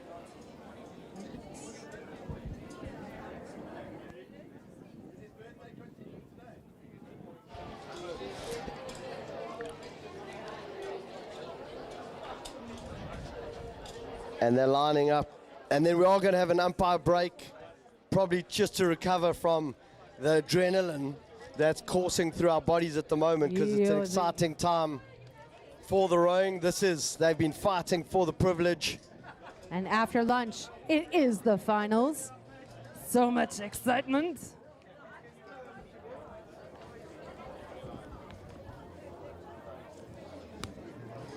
Rob, we started racing this morning at 6 o'clock, and the time is now 12. So we've been at this for 6 hours. You can't take the microphones away from us. We probably should, but they don't. You can if you want to, but we don't know. Give it to the guy behind you. He's cast a shadow, like the tallest man here has come and cast a shadow What over a privilege it is to have Chris Baxter with us, getting ready Breathing for down the your neck. Silver Skulls. He's standing on his tiptoes to see over my head here He doesn't need to for go the on his junior tiptoes. women's first. Oh, I know he doesn't. What do you think, boy? For the first round.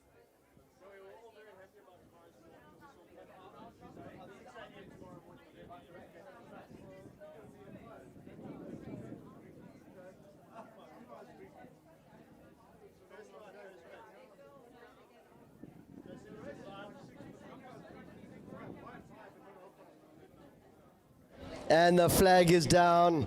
Off they go. Waldeck Cooks making a good snappy start, but I think DSG Palmer, the birthday girl, is going to put herself out there for her team. And they're all lined up nice and tidy. St. Mary's Ilgner out in lane 4. And it's too early to tell, but St. Cythian's, Waldeck Cooks looking okay. They're looking quite nice and tidy. And those first few strokes are really crucial. You've got to build a platform and build from there. And now they're starting to drive. You've got adrenaline for 200 meters, and then the rest, you've got to dig into an ancestral power that you better hope you have. They're all still nice and tidy. What a race. This Clarendon is going Willis to be are not going cracker. away. They're right on top of each other. DSG There's no just space. DSG is putting it all out there. They want this. You can just feel the hunger. They are coming in. They're coming in strong. And Waldeck Cooks is saying, no, we're taking it. But I don't know. DSG is not giving up. Eva Wilkin driving those girls hard. Samari's pulling out. That's the Ilgner crew. Palmer. Look at DSG Palmer. DSG Palmer Somehow is they've doing figured it. out. St. Mary's right now, but it is Palmer going for St. Mary's. Waldeck Cooks falling off the pace. And that is a proper race. St. Mary's, I think it's going to be up to them, but that is such close racing. I think DSG pulled one out of the bag. Emily Palmer on her birthday. I think that birthday power. And Clarendon, really well done to them. They hung in there right until the last 200 meters and then just suffered. Like, it's just a little bit of a squeeze of the quads, and it's so tricky. All right, Rob, before the lunch break, 2 more heats to go. It is the 8s, the first 8s. It's the first 8s. You can hear Cult of power. the rumble, and it's not the thunder. It's the first 8s getting ready. St. Benedict's have taken off their smart tops, and they're now wearing their first tri-suit that they've had to earn. I think they're going to have a little bit of a target on their back. St. Andrews, Carrara. I think that's St. Andrews crew, for my money. Got to keep an eye on them. We saw them racing up in Gauteng. Incredible 500 meter speed, even a kilometer speed. And I think they might just go for it. You know, just open up the tap, see what you got. You want to make it to the A finals. But that Sachs Fletcher crew. The dads are here. They are not small human beings. These are strong, strong athletes. And Bishops as well. I mean, all around. Let's see what they're able to do. Buffalo class. Buffalo have got their work cut out for them, but I think they can give it a go. Just got to find that momentum, get a good start. Yeah, in that Buffalo boat, Klaas, Sikwana, Wapi, Tom, Mofu, Mesakroli, Mvila, Tom, and Macheke in the cox seat. Yeah, those are really strong individuals. And I think they, as athletes, they have an incredible start as just holding on to that middle section where you got to really neaten up, come together as a team. But this is going to be high power, high octane racing at Selborne Sprints. Cox is getting those boats pointed down the river.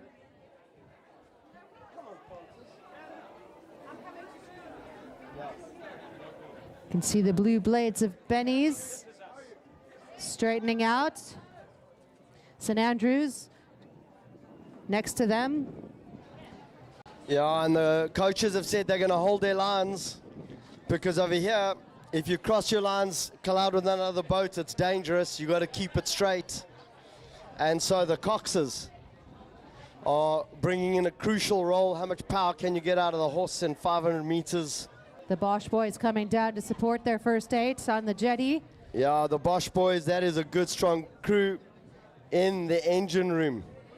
Ellis, well, you got Smiths, Demisa, De Beer, Delbridge, Kirschbaumer, Jardine, Nicholas Ellis, the stroke, Josh Ridle, the Cox. Those are the names we have on the sheet, and it's becoming very quiet.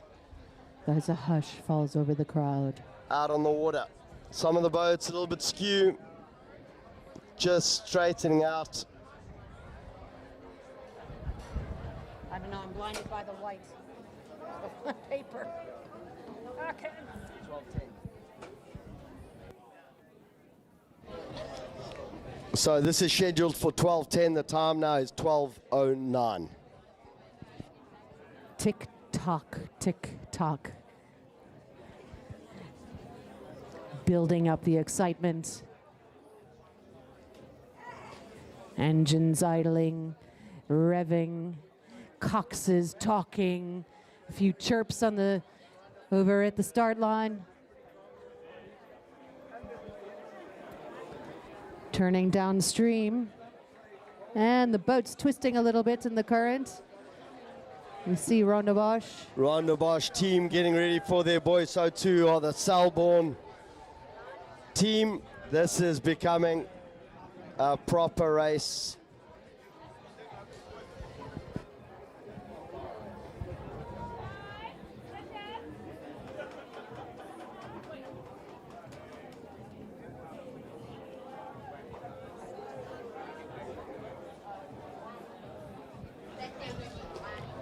So we haven't really spoken about the St. Benedict's crew, but they have Marty Michele Rohrbeck in the stroke seat. Certainly a leader for the boys. Diego Ramos, his partner, and then of course Graham Wetton, James McDonald, proper engine room. Cristiano Nokia, Connor Skuman, Michael Texera, and Jacob Bruce, I think, taking the spot there in the bow seat. Wakile Zwane, the Cox. Still getting those boats lined up again. And then St. Andrews, we've got the Jarvis twins in the engine room, Christopher and James. You've got Rafael Carrara, Jared Matheson, Olona Kamba, Marcel Llewellyn, Zach Fletcher, Matthew Turon, and Callum McMurray, the Cox there. Flag is out. Aligners orders, starters orders. Coxes are telling them what to do, touching, Yeah, on getting the boats ready. are a little bit skew. You got to stay straight, otherwise there will be a collision. And too much faffing gets you a warning at the start, by the way.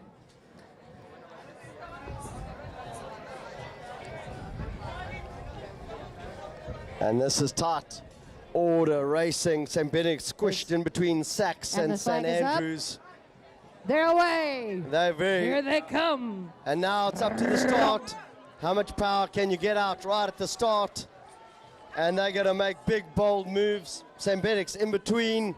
St. Andrews on their stroke side. St. Andrews Sachs looks on like their they're bow side. crushing into St. Benedict's. Is a little bit of a Yeah, little you bit of got to. flex. It's like drag racing. You got to straighten out the car. Make sure you don't slip it towards the back. Bishop's having a good start. They're also strong. Look at Rondebosch go. Rondebosch, yellow hats on the top. Ellis, they've picked up big, strong, powerful strokes. St. Benedict's well positioned. St. Benedict's just ahead of Sachs.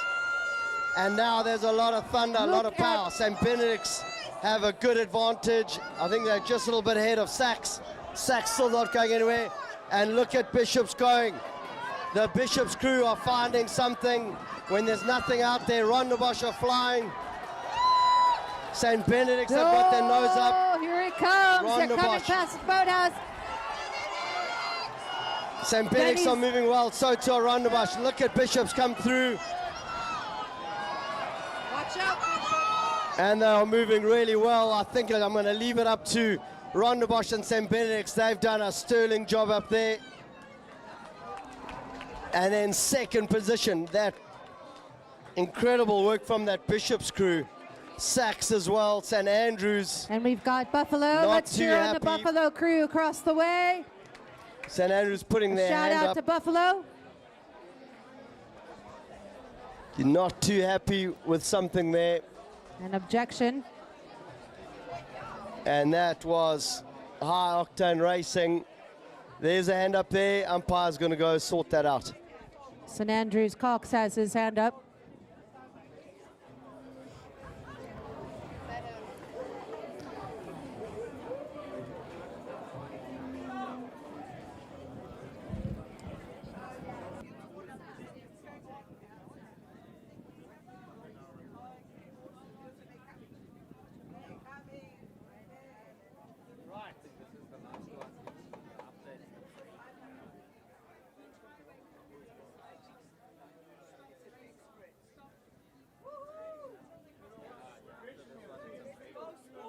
So we see Rondebosch's hand, Cox hand up, and the Cox from St. Andrews. So the umpire going for a chat.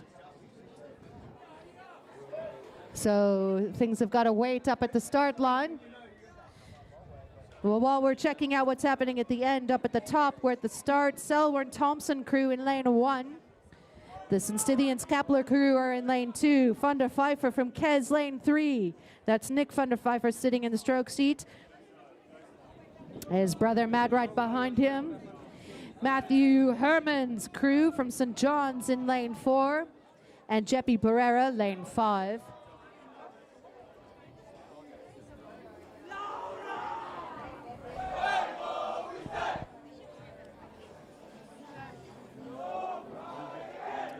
So again, these are 2 heats. So the first 2 finishers, each of the 2 heats onto the A final. The next fastest 2, in addition to that, from the 2 heats combined, and the remaining boats onto the B final. And it's such tight racing. I mean, the last race, so close. St. Benedict's Rondebosch in the pointy end of the field, hard charging. Bishop's just behind them. And so we'll wait and see what the results are there. The discussion is long, the discussion is deep as they drift down the river towards the river mouth to the sea. Yeah, the rest of the boats just, there are 5 boats in this race. And they're gone. Flags down and off they go. They're Selborne away. lane 1, St. Stithians lane 2. Cares, Van der Pfeiffer twins driving lane 3, St. John's Herman. 4 and 5, Jeppy Pereira. That's a good start from all 5 crews, looking very fair. Not much gap between them. I think Kez looking nice and tidy. They're right in the middle. And I think they've made a big movement. Yeah, so they look like they're well positioned, but there's still a lot of power in these boats. They've lifted it up. They've got to build that momentum. They are now going at a massive stroke rate. A lot of firepower out there. St. Stithians Kepler starting to work back. Look at the St. Stithians boat, and so too is the St. John's boat. Those three boats are putting pressure. Selborne inside lane still fighting. Jeppy slightly out of it, but it's Kez. And Kez are rocking it. They are moving. St. John's, St. Stithians. It looks like Kez has about a canvas ahead of St. John's. St. Stithians is on the move. St. John's holding strong, but St. Stithians looks like they are coming through it. And it is Kez out a half a boat length ahead. And St. Stithians pushing through, and look at what's happening in lane 1 with Selborne. Right. Tight order racing there. Good work from those crews, really fast work. 500 meters. So difficult. My heart is pounding. St. Stithians, great work there with St. John's. I'd like to see that photo finish. It must be quite close. Yeah. Kes van der Vyf are really driving the standard there. A final is going to be a splendid affair. It is indeed. And speaking of finals, that's what's up after lunch. Take a break. I see some people who definitely need to apply some sunscreen. Get out of the sun for a while. Take a break. Make sure you're hydrating. Not just gin and tonic. Add some water into your mix and hydrate. Apply your sunscreen. Take a break. I think we've got some coastal event coming up during the lunch break. So stay tuned for that. A little coastal rowing showdown, just so you can see what coastal rowing is all about.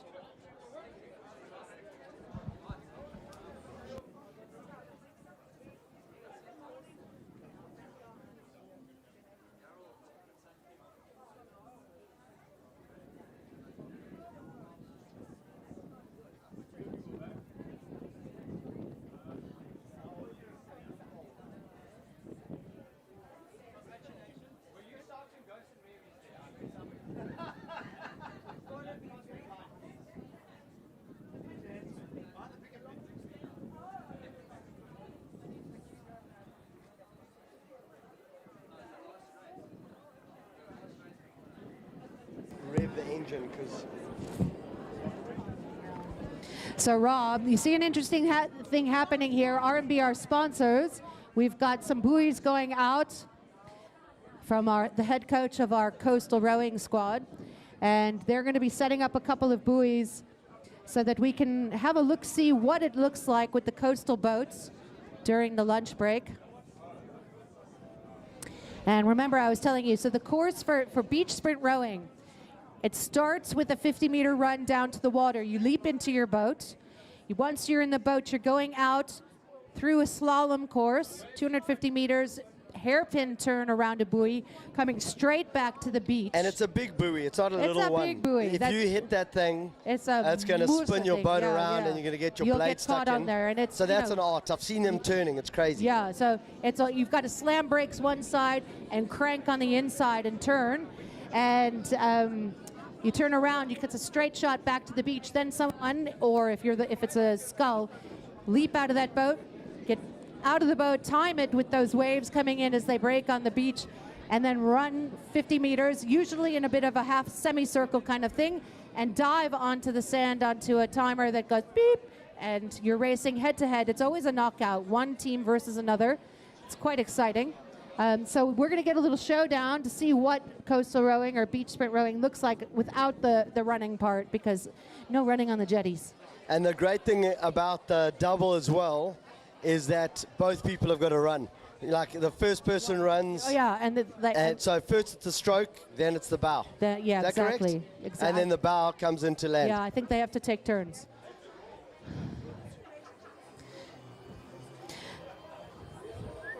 I'm gonna go find the results. Yeah. If they're not gonna print it, I'll write it.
If you have a look down on the jetty, you'll see that we've got some of our coastal rowers and Buffalo Club rowers getting ready to do an exhibition with the coastal boats.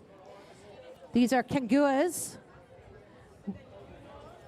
And our South African coastal squad rows the kangua boats. They're designed differently than your classic rowing boats. Our fine boats, they are much wider, so they're more stable in the less stable swells of the sea.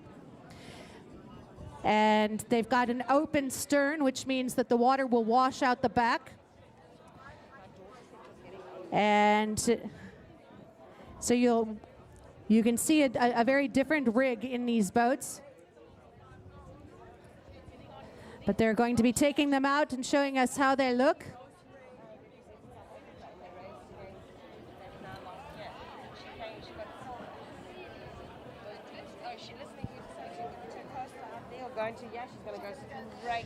So all around the world, the coastal rowing is on the rise because we've got beach sprints included in the Olympics in Los Angeles. So different countries around the world are busy building their coastal rowing teams. Coastal rowing has two components. There is an endurance aspect to it where they do a water start, and it's long distance, 6 to 10 kilometers. They've got turns and buoys that they navigate out in a long course. And then the beach sprints, of course, as we were talking about earlier, starts with the 50-meter dash. Somebody gets into the boat, one of the rowers, if there's more in the crew than one, and they go out, slalom, do a hairpin turn, come back to the beach, someone leaps out and runs the 50-meter dash to the end, and it goes head-to-head. And you'll see some of these rowers competed for South Africa in the Africa Champs that happened back in November. In fact, they will be getting their Green Blazers awarded from the Mayor of East London over the course of this weekend, so nice ceremony to watch out for.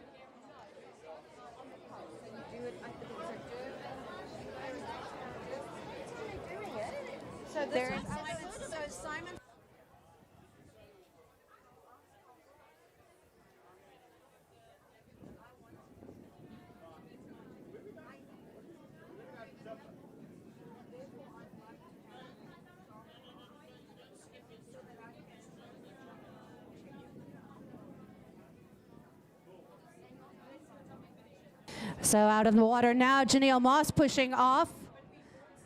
Give us a wave, Janelle.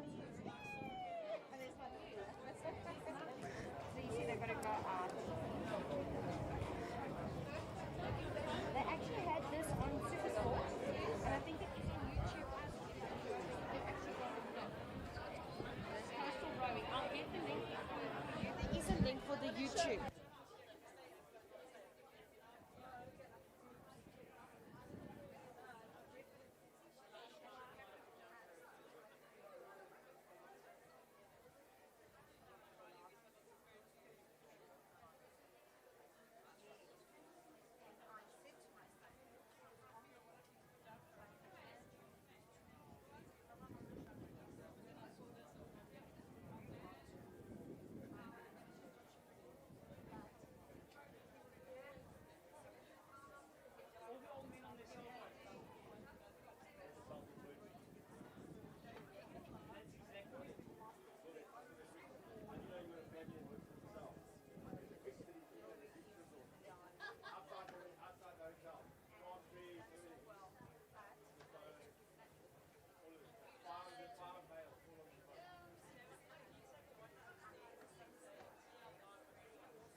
So the fleet of kangua is coming down.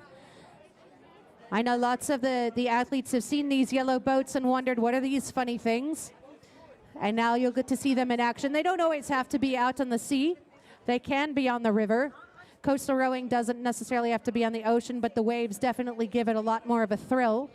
There is a limitation to a 1 meter wave at the start when they're rolling onto the beach for the beach sprints, because anything higher than that becomes too dangerous. In fact, if you look out on social media, the New Zealand team practices with helmets, because these boats can get caught sidelong into the waves and they barrel roll the athletes, and you can get bowled over like a bowling pin. Janelle, go out and do a turn for us. Show us how tightly these boats turn. Give us a little paddle and a turn. There it is.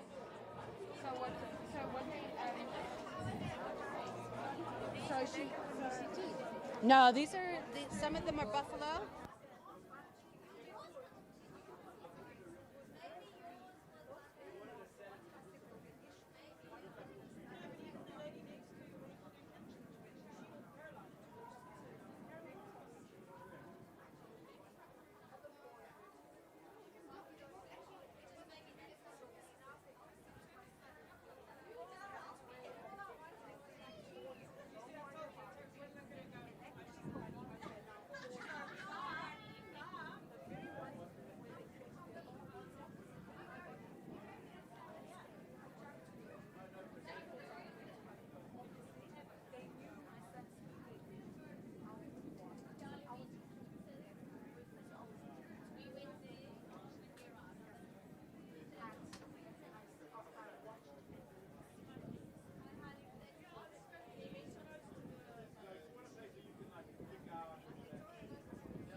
There has been a key card turned into me at the commentator section from your hotel from Southern Sun. There's nothing to identify the room number, but if you are missing your key card, please do come see me. I've got it. The phone's been claimed, and now I've got a place to stay tonight. Maybe you should say to them they need to hurry up with their training so they can do it.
So the two boats coming in up to the RMB buoys, sponsors for the weekend, and they're going to do a hairpin turn.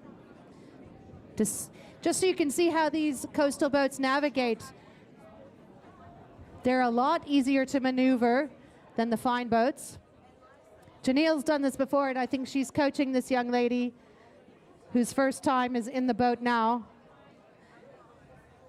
Slam on the brake, crank with the other one, other way, other way.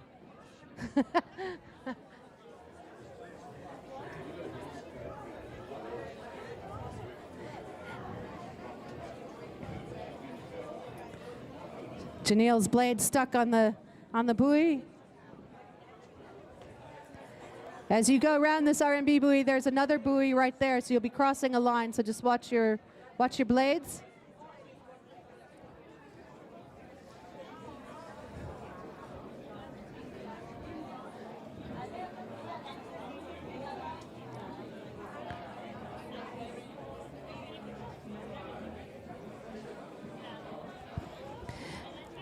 So an interesting thing about the beach sprints with the buoys that they have to slalom around. If you miss a buoy, you can take a penalty time added to your time, or you can go back and try to go around the buoy in the correct direction and take your chance that your attempt to correct course will be shorter than the penalty that would be added.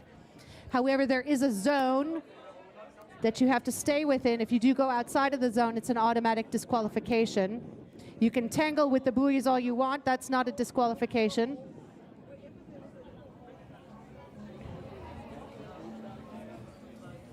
Hey? Hey? Wait, I've got info. I did study a little bit.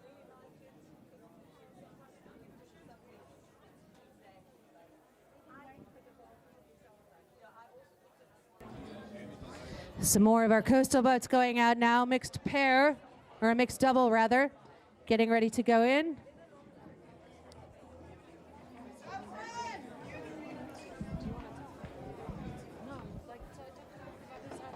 No, you sound the same as me. No, it's you. Come on. No. Okay. Ah, come on.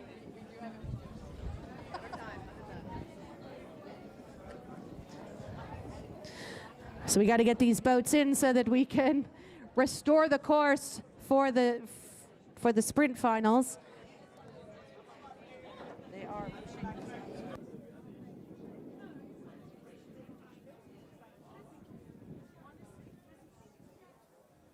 Oh, yeah, hooray.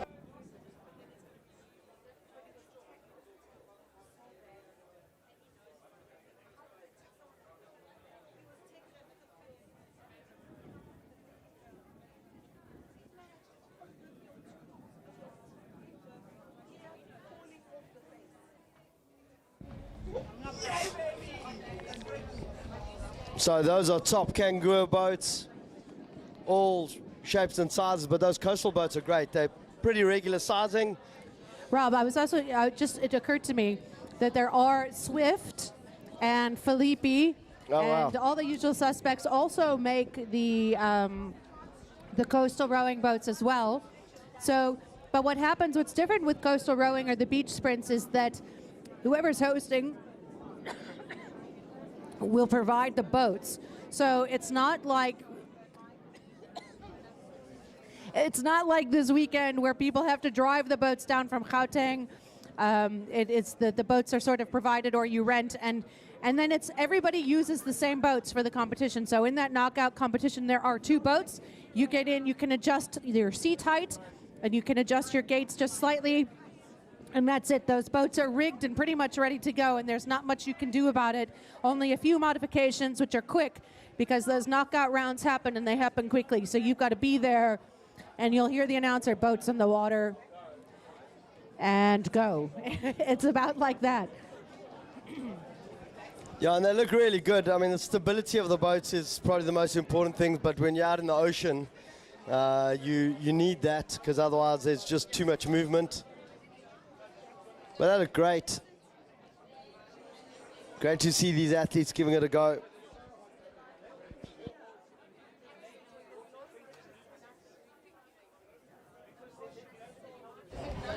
So I did do a bit of an AI search on the weight of these boats.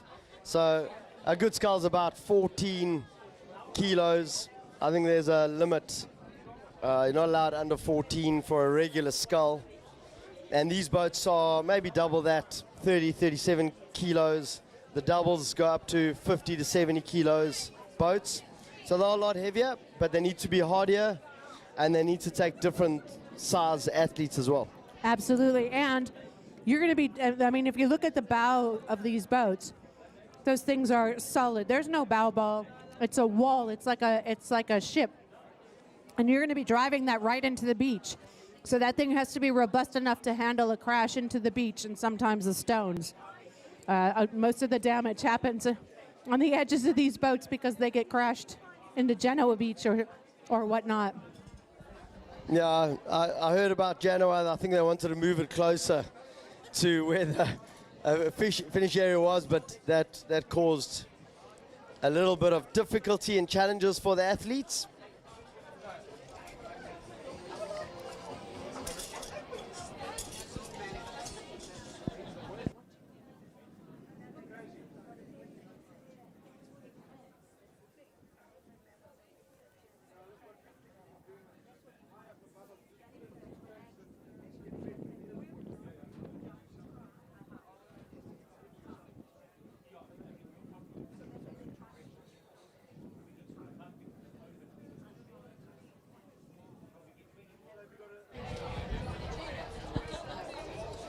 So the names for the coastal shootout, in the sculls it was Moss from Buffalo Rowing Club and Cruise, and from Zwartkops, Allen, and then in the mixed double you got Hill and Base, Madala Murwetiana from UWC, and Soka Nokekwa.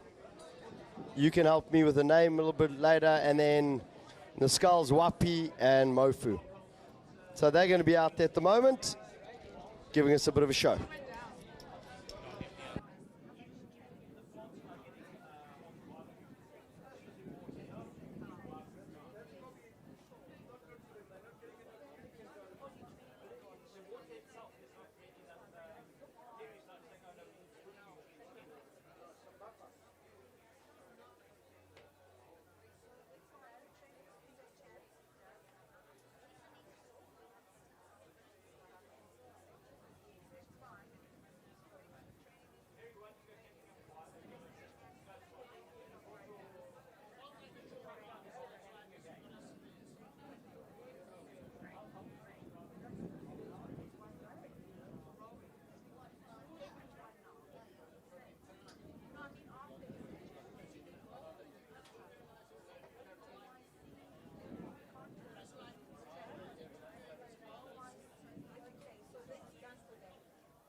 You see, and that's what makes it hard.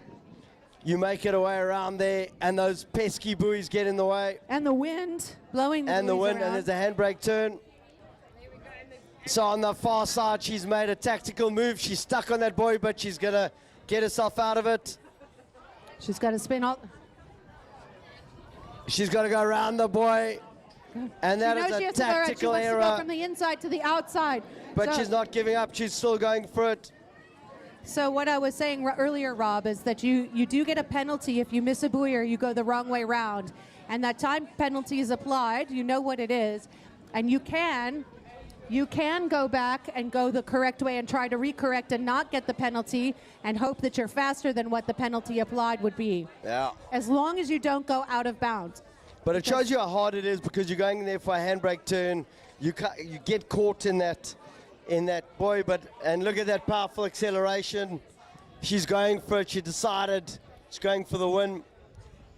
Good, strong stroke work, but like getting around there, it is very tricky racing. Look, I mean, you don't normally have to cross over a lane line, so this is sort of slightly more tactical.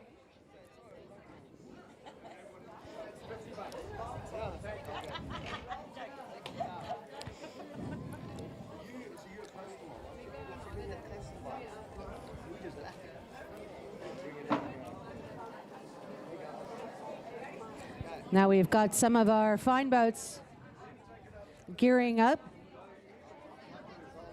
Okay.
The time is now 1 o'clock. Racing scheduled to resume in 20 minutes. So our coastal rowers need to finish what they're doing so that we can make sure that the course is restored in time for the first race, which is heading off in 20 minutes' time. And I think we've got a showdown for some doubles. So if you take a moment and come off your seat, check out at the balcony. We've got 3 doubles coming in for a race. And what they're going to do is race up to the buoys, hairpin turn around the buoys, and come back down. First one there and back wins.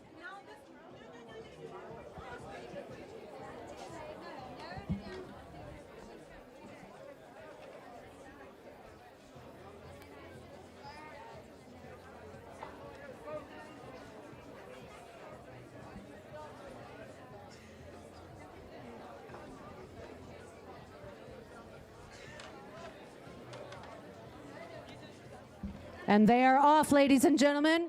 The coastal shootout doubles, showing you how it's done.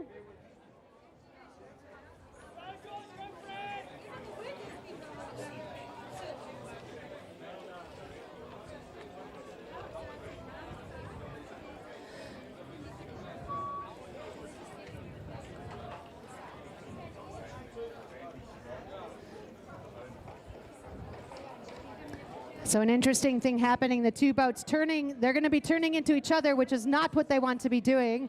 They should be both turning the same direction around their buoys, and it's going to be a bit of a collision. Punch the buoy. When all else fails, you just punch the buoy. Normally these buoys aren't so closely set up. Oh my goodness. They're going to go around and they're coming back down. Okay, so our middle pair is double is clear, and they are away out in the lead. Our lane 1 group is trying to reposition to get around the buoy in the correct way, but now they've got lane 3 in their way.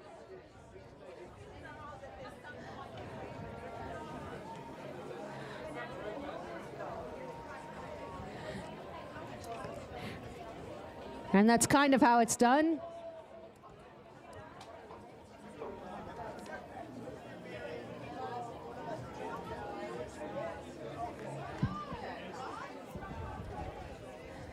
On their way back down now.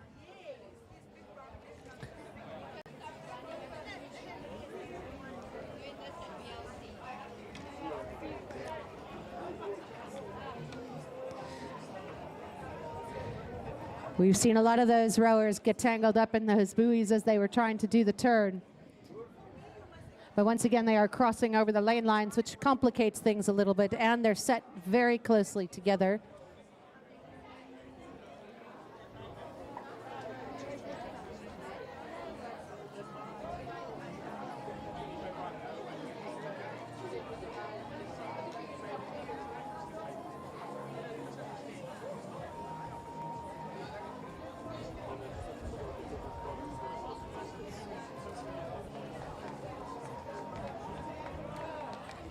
St. John's second eight on its way up to the top of the course.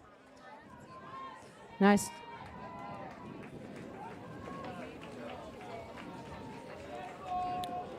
Cox by Bradley Anderson.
they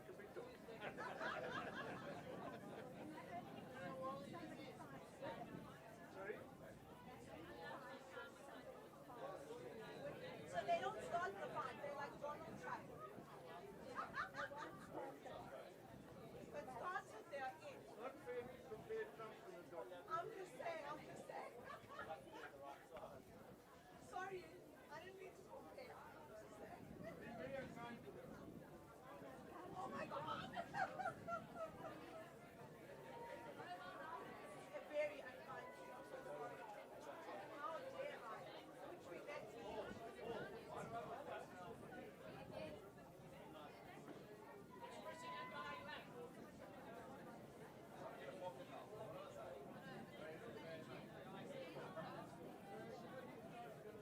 Has the race begun?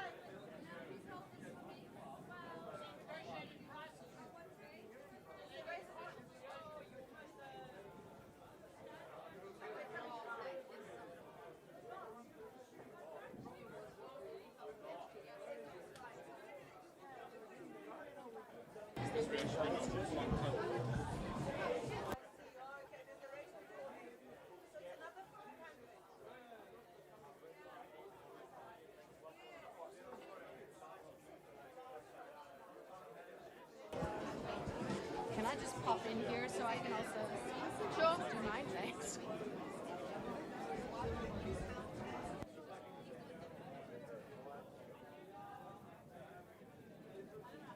And we are about to resume the racing. It is the senior men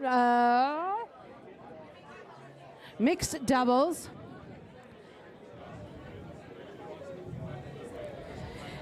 The senior mixed doubles in a 500-meter race is a straight final. Walter Sisulu University in lane 1. Muchane, UCT BRC Hill Crew in lane 2. UCT Deploy in lane 3. Neil from Cape UCT in lane 4. Subalele from University Western Cape in lane 5. Western Cape Madale in lane 6. And Vesthuizen from Buffalo lane 7.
So Rob, it's the second appearance for Ed Godfrey out on the water today. He was in the senior men's sculls earlier, racing his brother.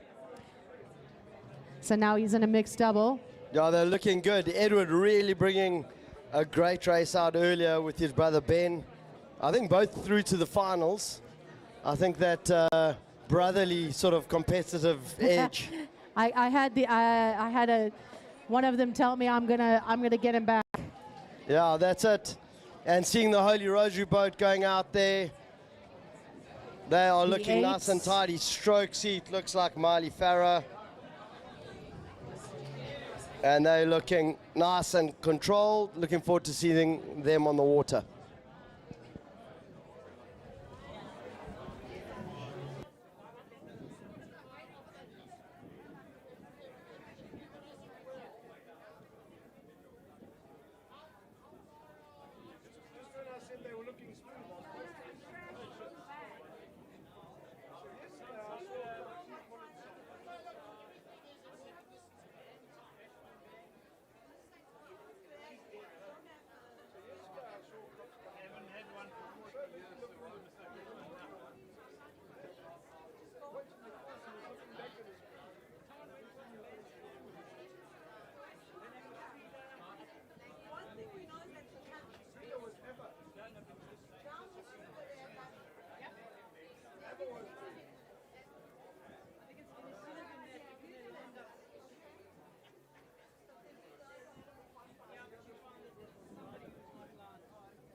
Some of our Western Cape University rowers hurrying up to the start. They better put foot.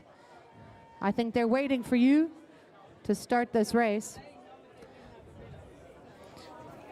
Muchani from Walter Sisulu, lane 1. UCT Buffalo Rowing Club composite crew of Hill in lane 2. Duploy from UCT lane 3. Neil, UCT lane 4. Sibulele meant to be in lane 5. And they're rowing up right now. And lane 6, Madale, also rowing up. And the Buffalo Rowing Club Vestizen crew. And Lunga Mtsitwa in lane 7.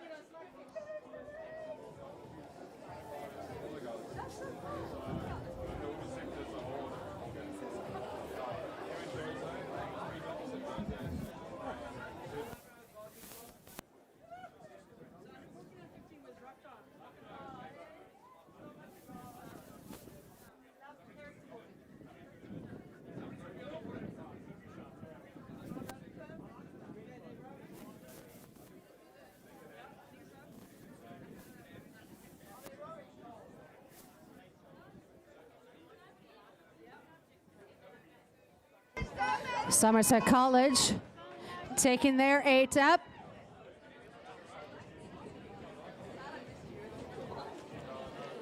Lady in red.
Tell you that when you film here, you've got a shot for kids.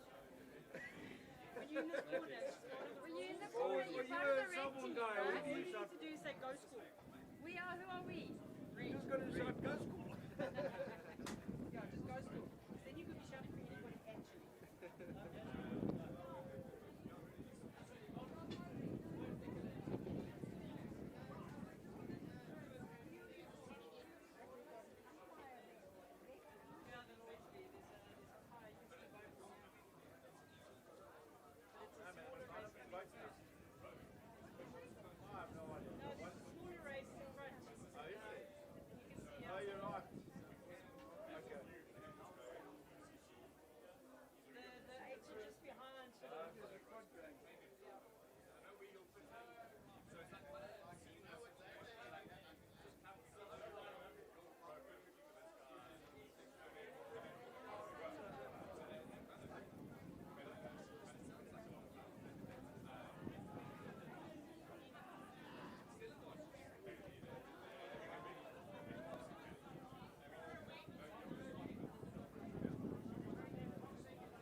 Yeah, so the senior men's doubles coming in hot, but we do have a few sort of composite crews, which is great to see them. So it is mixed doubles, sorry, sort of, and but it is straight finals. From now, there are medals on the line, and I've seen the Selborne medals. They're getting them ready, and now bragging rights certainly for the rest of the day. But they are hunting for medals. And it's serious hardware. I've seen those. I had a look at those medals, and you don't want to put that in the boat. That's like a proper ballast. Yeah, proper ballast. So I've been speaking to the umpires. I went to go have a look there. There's Gareth Jasson doing the printouts for us. Great job there with all the umpires, marshals, and it's proper Star Trek Enterprise, like on the flight deck. And then I asked her if I could have a sneak peek at the finish line, see where the yellow boy is, and it's a very tight line. It's pretty much straight across the course. There's a slight angle, so you can't really call these races until they've taken the final picture and they show you the results. And that's what makes it exciting. You know, they make it across the line, and it comes down not to inches, not to millimeters, to nanometers. Meters. That's the smallest meters we know of. The eyelash of the flea on a flea. Nanometers. Yes. So small. And so we're going to have a look-see. So all these crews done a bit of a late warm-up to the start, just getting all the teams ready. And Because they're so good.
And we haven't really spoken about the conditions, but it looks like they are favorable. Slight tailwind. You always worry about the current, but I think it is looking like it's going to be really fast racing. A few slight sort of golf ball prickles in the water, but it's looking okay. Yeah, the water's still flowing out towards the ocean, and it is a tailwind. Thankful for the cloud cover, I must admit. But it's still, you can still get burnt. So if you haven't reapplied that sunscreen, just a friendly reminder. Rob, guilty.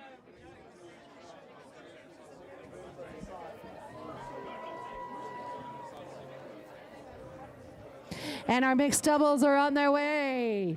The race is on. 1, 2, 3, 4, 5, 6.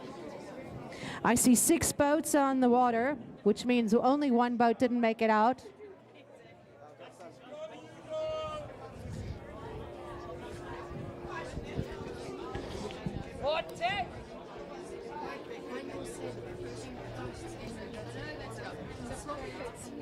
And they're looking nice and tidy. I see the UCT deploy boat. That's lane 3, lane 4. It's the other UCT boat, Neil and deploy. 2 deploys, got to be brothers, family, who knows.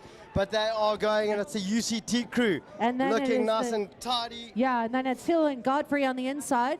This is a straight final, so this is medals on the line. And that UCT crew have taken that stroke rate close to insanity. That is strong and that is long. They're moving. And behind them, the second UCT boat. I see Mackenzie Lamont in the stroke seat. I think it's Matthijs deployed behind her. They are racing it out. That is your first gold medal of the day. That is your first silver medal gold medal of the day. Sounds good to me. And then right in the middle, UWC, Sibulele Nokekwa. They are doing really nicely. Lane 5, UWC coming through. So too, UCT, BRC. Good, strong racing. And it's Walter Sisulu up against Buffalo at this point. And yellow boat gets bronze. Good, strong racing. And Madale coming in now from Western Cape. Their tri-suits remind me of the Sasri tri-suits. That's right, a bit of the yellow. Also, St. Dunstan's got a bit of that yellow patch on the side. And now the big thunder of the junior men's second eights. So lane 1, Jeppy Nell. Lane 2, Rondebosch Edwards. Lane 3, St. Benedict's Chindawi. 4, St. John's Beach. 5, Kes Janssen van Rensburg. 6, Bishops Bromley. And 7, the second St. Benedict's boat, Rawston.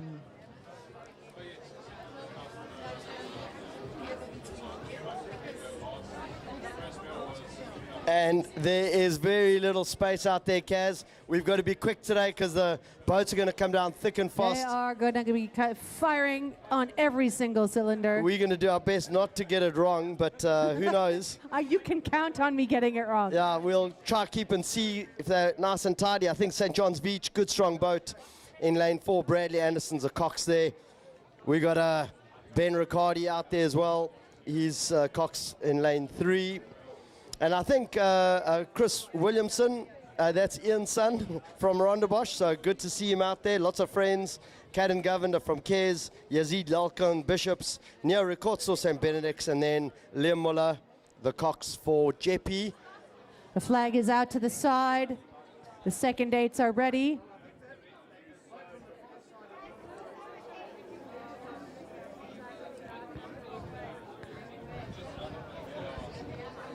Yeah, and everybody's light on their feet, just tapping. They've got their liners getting them ready. They're going to be ready to go. Can't wait around. And it's a start, those first sort of 4 strokes that are crucial. Build the platform, get the boat out of the water, and then just add firepower right to the finish line. Ooh, St. John's going a little bit skew. Trying to touch up, get straight.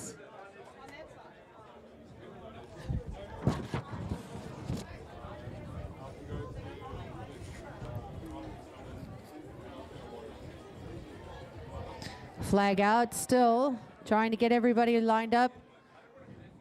Coxes are doing their jobs.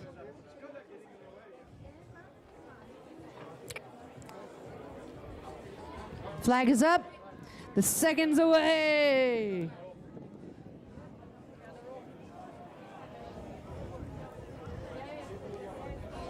And it's going to feel like the galloping of the hoods. Bishops Bromley has a good start there, out in late 6. Boats are keeping it nice and tidy. Kes Janssen van Rensburg's got space in the middle. The 4 boats in 1, 2, 3, and 4 very close to each other, and they are moving very well. Jeppy Rondebosch, Benny's in 3rd. In lane 3 are moving well. On the far side, that Bishops Bromley crew, they look strong and they are moving. So St. Benedict's is looking well positioned, lane 3. Kes are still galloping along. St. John's got a little bit of work to do. Rondebosch, that initial start has been taken out by Kes. Kes are moving well, but it's a St. Benedict's crew. They're in lane 3. Anthony Chindawi is a stroke. They are controlling that race and they are trying to bring it home. It's going to come right down to the end. You've got Kes moving, you've got Bishops moving, you've got St. Benedict's moving. Those are your 3 medals. Who's going to get gold? Who's going to get silver? Who's going to get bronze? St. Benedict's are moving well, so too is Bishops. There's a lot of work. There's hammering on the side. They've got to lift it. Kes is falling off. St. Benedict's is holding strong, so too is Bishops. They're going to go for that slide across the line. I don't know who's going to take it. They are very close. Bishops and Benedict's, they're over the line. They get medals, so too does Kes. Kes will get a bronze. Who gets gold? Who gets silver? A tight finish between the second St. Benedict's boat and St. John's. And we feel over the line. We feel really bad not commentating on the whole race, but it's high octane, and it's just the first 3 medals that are going to count for this race. Everybody else going for bragging rights. All right, now the great fun. All the ladies in the junior women's first 8s. This is always a great race to see. It should be 2 Holy Rosary boats out there. So the Riccardi crew in lane 2 and the other Riccardi crew in lane 3, the cousins. So Emmy Riccardi in lane 2 and her crew, and then Luna Riccardi and her crew in lane 3, Will Cox from Somerset lane 4, and Wills from Clarendon in lane 5. I think there's been a change. It looks like it's Miley Farah in the Holy Rosary boat as stroke in lane 2. So we'll have a look. I think there's been a few slight changes in those boats. Very impressive for Holy Rosary to get two eights Yeah. in this team, and it shows you the depth of Holy Rosary rowing. That is a proper statement from these young athletes. And it's and I mean, and that's all sweep oar, right? So the girls aren't necessarily focusing on sweep oar. That boat that they all aim to get into for boat race is a sculling, is a quad. So to have this many young women doing the sweep oar is a formidable challenge for the coaches. Yeah, as an unbiased parent, I can confirm that Holy Rosary have taken it to the next level. Nice. And Bill Godfrey, we've got Somerset, we've got Clarendon. It's all getting very exciting. There are medals on the line. Flag is out to the side. They are getting ready. On the far side, Clarendon, Holly Willis looking really nice and connected there. That team looks like they are ready for a race. All the boats on the water, flag is up. Flag is horizontal. There's a bit of tapping along, just making sure they stay in line. 500 meters, flag is up, and they are away. Good start. You want to make sure you hold a straight line early on. Boats are moving. Right at the top, I think that Clarendon crew are going to try to pull one out of the bag. Somerset Wilcox looks like they're angling towards a Holy Rosary boat. Hopefully it's just this angle, but the umpire's going to keep them nice and tidy. Lane 1, that's a Holy Rosary crew. That's a second boat. And I think that's the Miley Farrow boat. Those three boats are very close to each other, and they are trying to keep it straight. Out of sight, out of mind, Clarendon right at the top have gone for it. They're all coming into the same. It's looking very tight. I think there's an overlap of blades. Oh boy, those blades are interlocked. And there's there is a plickle. There's a blade. The flag is flag up. is The red up. flag. They're going to have to do a Clarendon. restart. Restart. Clarendon. Stop rowing. Stop rowing. Stop rowing. Yeah. Stop rowing. Stop So- rowing. Clarendon, you can Clarendon's- calm they're down. gone. Clarendon, slow down. Clarendon. Stop. The Stop, race is- Clarendon. There we Thank go. you. There we go. We're just going to keep saying it sorry to the parents. They hear the speakers pretty well out there. So it was a clash between Holy Rosary and Somerset. Those blades were interlocked. And I saw the gesticulation. It is my daughter, Amy Riccardi. She did that Italian thing Nonna taught her. And in the other boats, I see Marley Farah right there in the center. They're having a look. Somerset and one of the Holy Rosary boats just came in. The lanes were all like And that, we had called it early. We saw that angle. It's hard to control so much firepower. Holy Rosary crew got to calm the farm. Bit of racing. Clarendon as well. The girls expended a lot of firepower there. They might just bring them and tuck them in a bit later. They might just bring them back up. And you can see the current now. It's moving the boats down, so that tells you it is a fast race. Umpires are saying, turn around, go back. We'll give it another crack. It was a warm-up.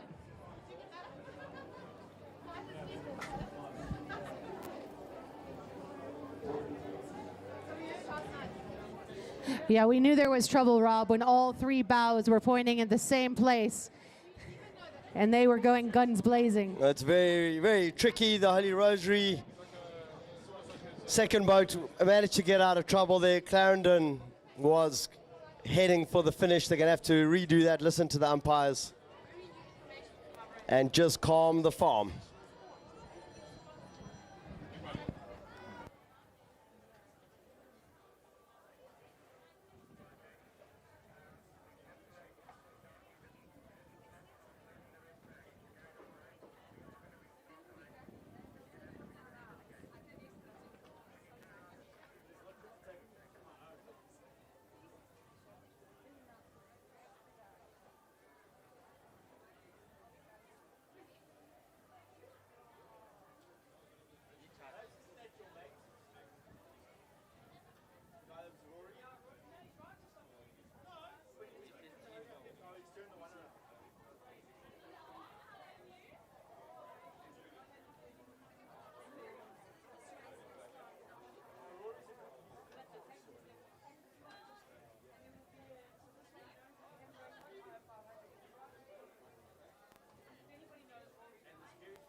And the Holy Rosary crew, they could smell the finish line, and they're going back.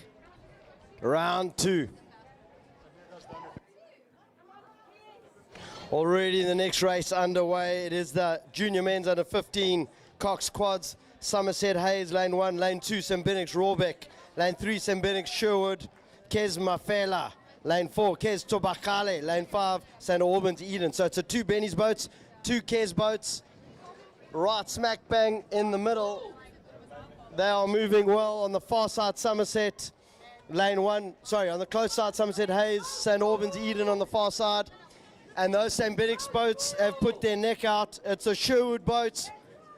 They are moving, so too the St. Benix Rawbeck boat.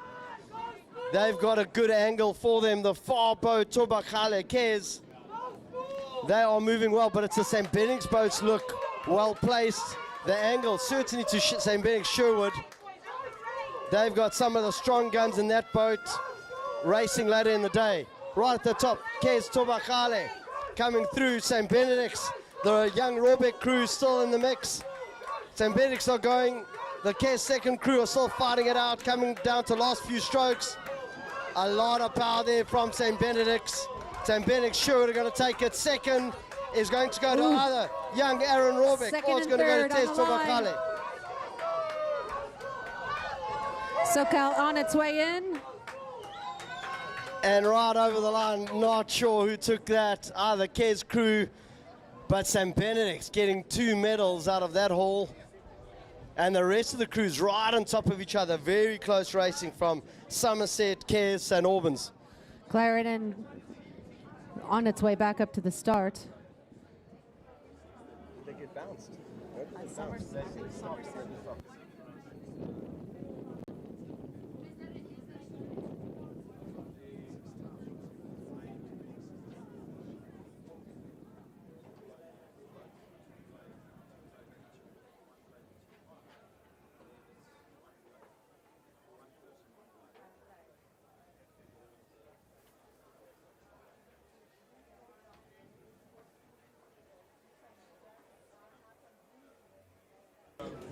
And it looks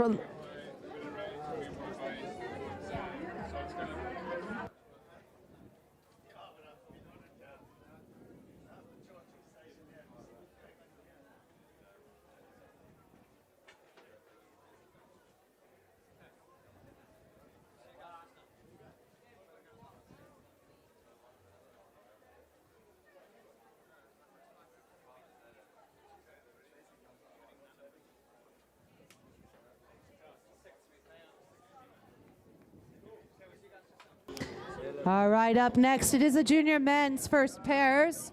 Lane 1, Rondebosch Delbridge. Rondebosch Ellis, lane 2. St. John's Bacchus, lane 3. McDonald from St. Benedict's, lane 4. St. Benedict's Rohrbeck, lane 5. And Pierce from St. Stithians in lane 6. And they've all gone out really hard, but they are lined up. The St. Benedict's boat, the St. John's boat. They've been very flagged close, to and they've stop. been flagged. They stopped that race as well. Oh, boy. It's all getting exciting out there. When we say it's close racing, we mean literally very close racing. They've been bounced. Shame. So I think they might turn them around, send them back. Let the officials They'll just jump confirm. in behind the girls' 8s. Yeah, I know.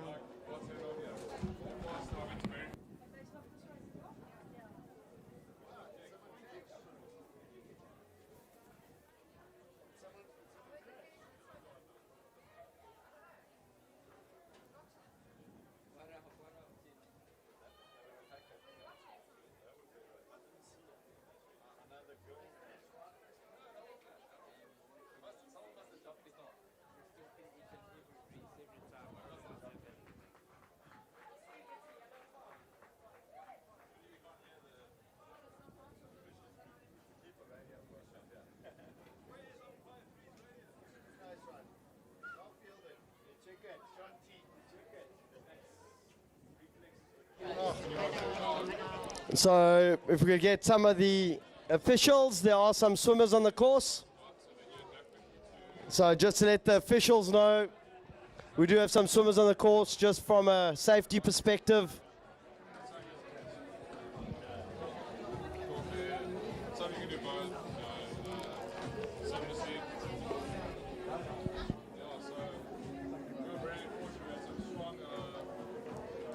Those first pairs going back up to the start. Not sure what will happen at the start, so we'll give it a minute.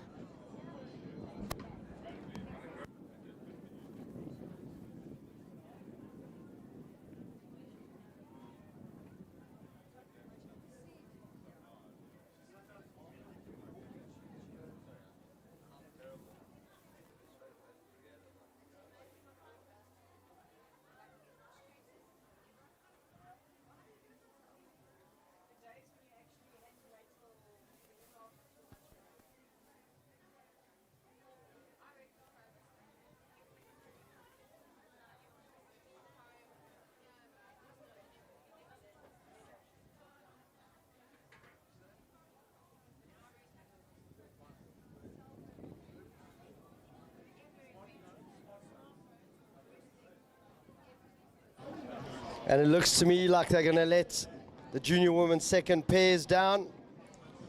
They'll just tidy them up and see what's happening. We do have St. Mary's Mayher, St. Andrews Governor in a straight final. And then the senior women's pairs, Tix Potgieter, UJ Nicholson. I think there's been a scratch from UCT Lamont Lane 4. So there will be two finals back to back.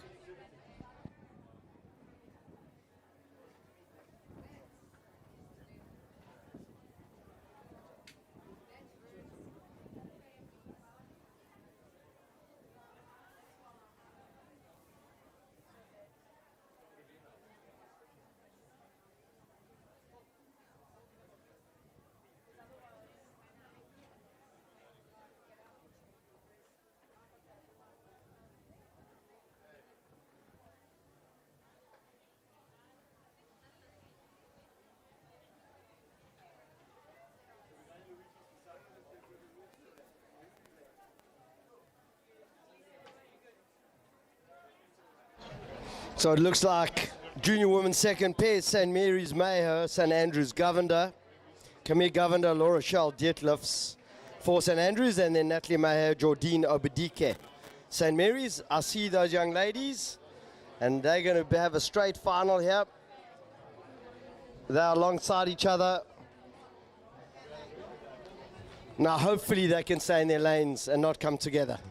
I'm just saying. Just saying. Just it is saying. a lot harder than it looks. Stay in your lane.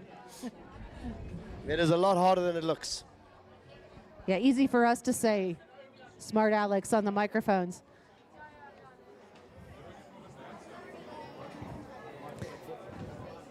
If you're wondering why it looks like there's a bright light out of the sky, it's the cap standing next to us, the disco cap, blinding us all.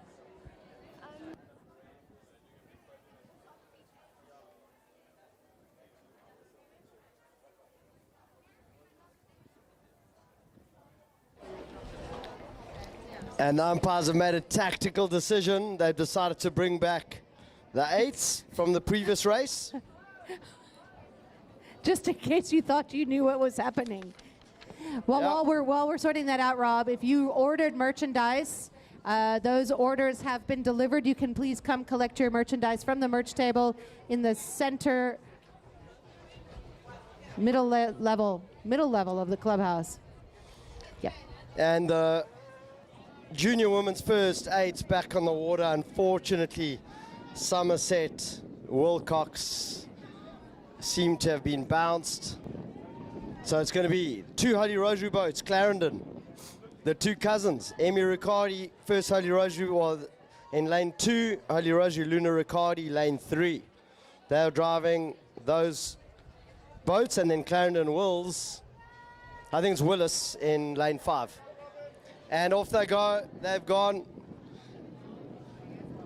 Rob, I think that the Riccardi cousins should start a business. Two cousins. It sounds like a beer, a craft beer. And you got to remember there is a third one. So there's Alba, who's a junior, and they are going down. This is a really quick race. Umpires selecting to go behind lane 2, and that's Holy Rosary. That is the Emmy Riccardi boat. Luna Riccardi boat is in the center, and on the far side you've got Clarendon, Holly Willis. Holly Willis was well positioned in the first heat. They are picking it up. It is looking like Holy Rosary are doing very nicely at the start. They are channeling a little bit of that rage from earlier. Holy Rosary, Luna Riccardi is in the center, fighting it out, but there is coming down to a race. Gold medal is on the line, and it's going to be Clarendon or Holy Rosary. Clarendon are looking really strong, so too is Holy Rosary. A mix of all sorts. Clarendon might just have a bit of a gap, but the Holy Rosary crew have got momentum, and they are racing with a lot of power and fury. So too are Clarendon. Holy Rosary have got a little bit more. Everybody giving it a go. I can see it is coming down right to the end. This is 8 boats racing at its finest. Clarendon, Holy Rosary. I think Holy Rosary I'm not going to call it too close. Too close to call. Too close to call, but Holy Rosary, Clarendon, one of them is going to get gold, the other one will take silver, and then Holy Rosary gets a bronze.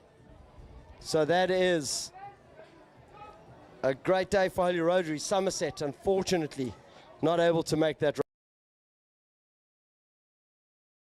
So we need to make a request to the coaches or MICs for the schools who are winning medals. Only the MIC or the head coach may come collect the medals. Athletes should not be reporting to the table, and assistant coaches also not. The medals will only be released to either the head coach or the MIC, so you are the ones who need to come through and collect the medals for the schools. Thanks. Next race already lined up. It's a race earlier got called off, so it's Rondebosch Delbridge, Rondebosch Ellis, St. John's Bacchus, St. Benix McDonald, St. Benix Rawbeck, St. Stithians Pierce. And they're away, Rob, and on their way down the course. They're on their way down the course, and the Rondebosch crew on lane 1 going a little bit skew, and they're straightened out, so that's okay. Right in the center, 2 St. Benix boats are alongside each other. They're starting to straighten out, but those boats look very, very close. And it looks like the St. John's boat just a little bit ahead of the St. Benix boat. But there is a slight overlap. You can see the umpire just keeping them separated. Got to keep them separated. And the 2 Rondebosch crews in lane 1 and 2, 3 St. John's, 4 and 5 are the St. Benix crews. And they're going to start to open up around about now. St. Stithians Pierce at the top. And that St. John's crew, it looked like they've got pedals, and they are pushing down, getting good momentum. Are coming back.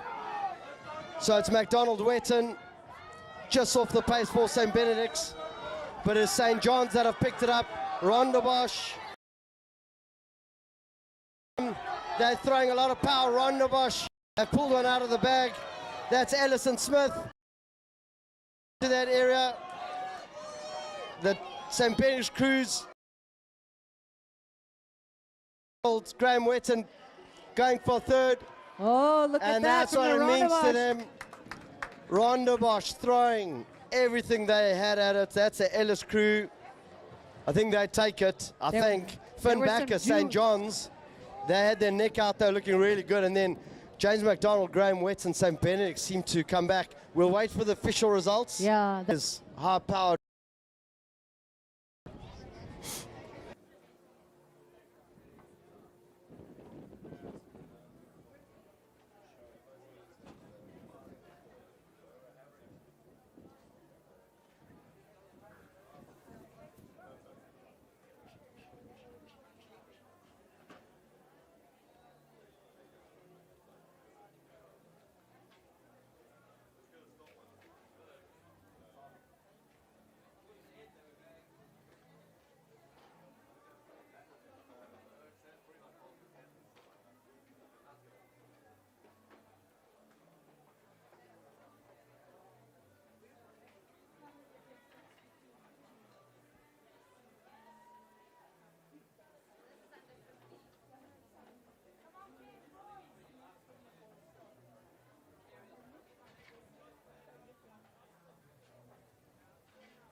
Next race already coming down.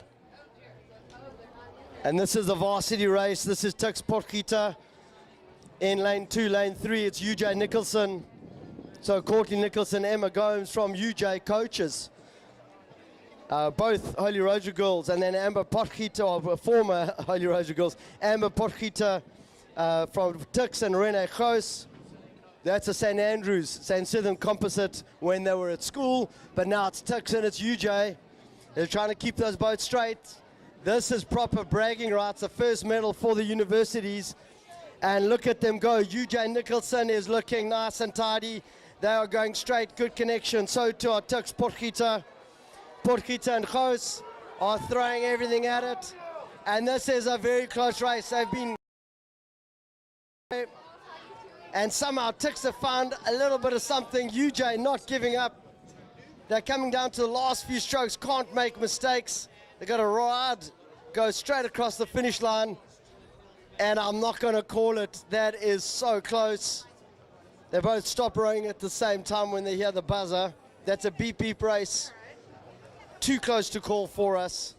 We'll leave it up to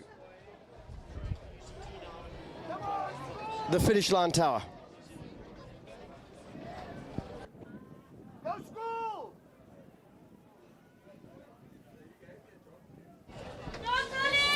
And the next race, junior women's second pairs. We called it earlier.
So umpire is taking a tactical decision. St. Mary's Mayor, St. Andrews Governor, going to have to wait out a race. And we've brought through junior men's under 16 scullers. I see them being brought to the front.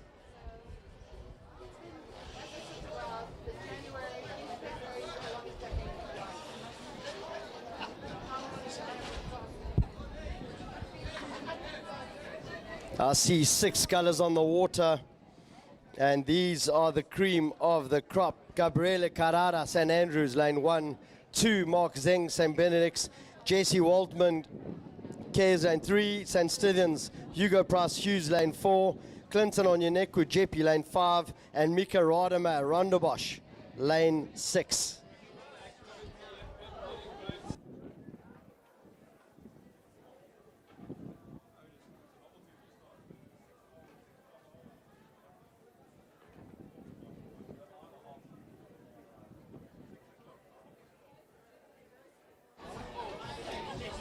And they've lined them up nice and neatly. Hugo Price Hughes, St. Stithians. He is one fast human being. Let's see what he can do.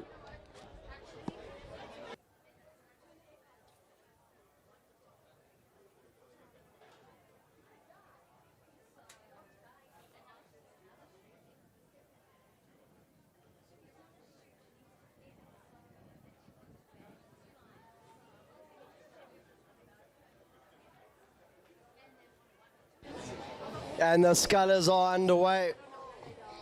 That is a good, strong start from them. St. Stithians, Hugo Price Hughes, lane 4. Always an interesting person to keep an eye out on. Jesse Waltman, Kez. And Mark Zeng, St. Benedict's, not out of it, but you are going to expect some fireworks in this race. Gabriele Carrara, St. Andrews, brother of Rafael, in lane 1.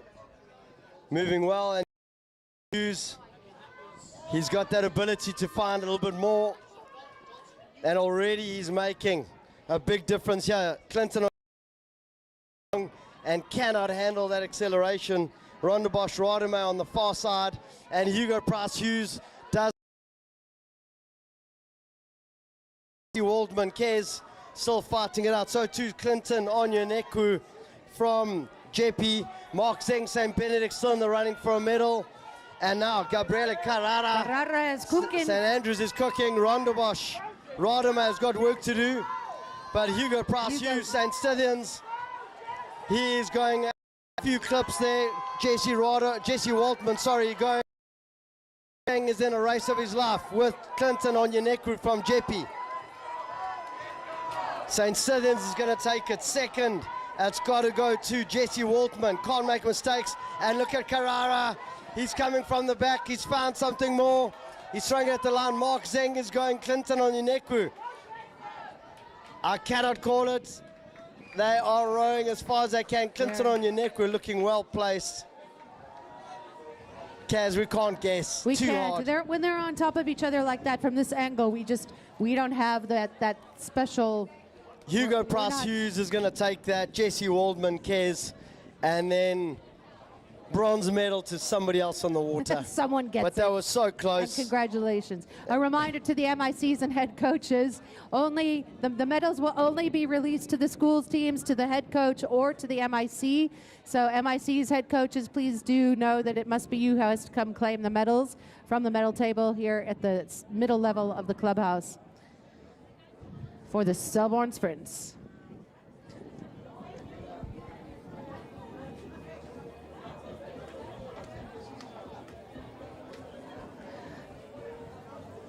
Roberto, what's up next? I can't guess really, but I think for the third time, St. Mary's Mayher, St. Andrews Governor. Gonna try the parents again. are going to hate me. I think it's them. I see them on the water, but they've added another boat into the mix. Shame.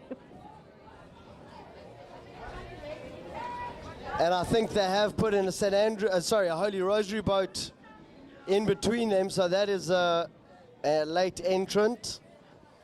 But they are there. And that looks like Zoe De Santos and Kotso Matabese from Holy Rosary, late entrant, to give this race a little bit of excitement. St. Mary's Mayher, St. Andrews Governor.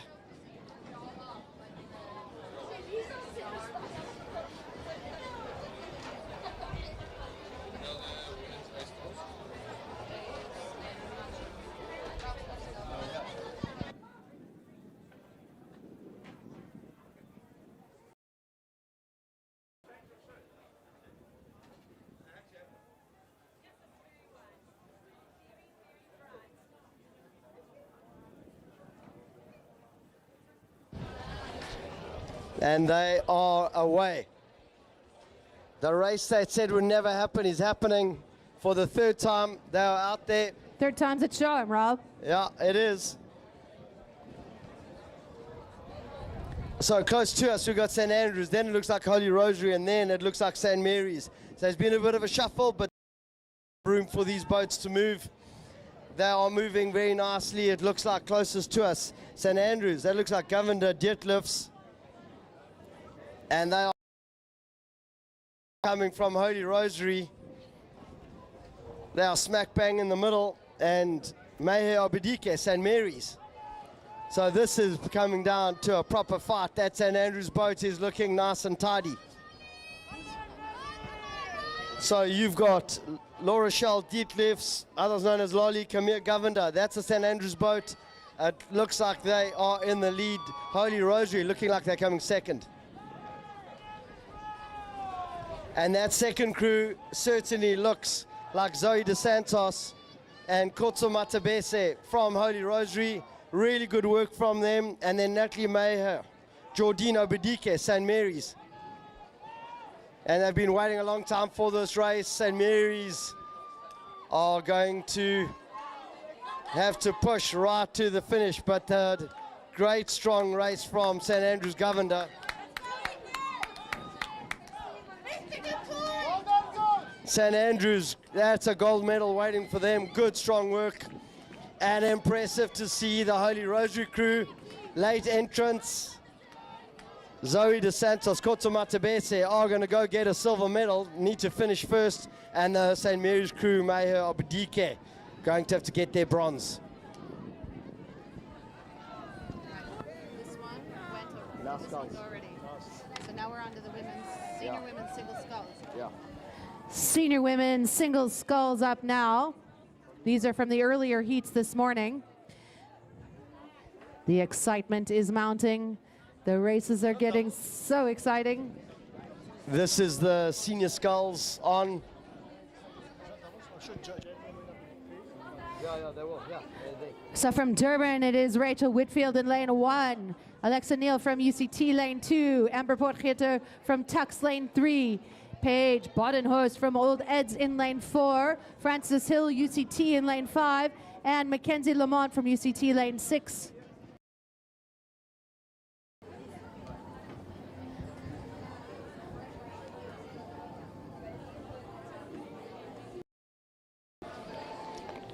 So in the red Old Eds tri-suit with a white top, that is Paige Badenhorst, certainly the one to keep an eye on our Olympian. And we're going to wait and see what she's able to do. Lots of St. Andrews, ex-St. Andrews girls in here. Amber Potgieter, Mackenzie Lamont. Amber rowing for Tux and Mackenzie rowing for UCT. So I believe Amber is temporarily with Tux, heading off to the U.S. to go to university in a few months' time. Once Tux, always Tux. I don't know why. Is this a joke? No, I'm just saying. What are you saying? Yeah, Rutgers University in New Jersey. Ah, Rutgers from Holy Rosary is there as well. And I believe Chrissy Xavier is also going along with Amber.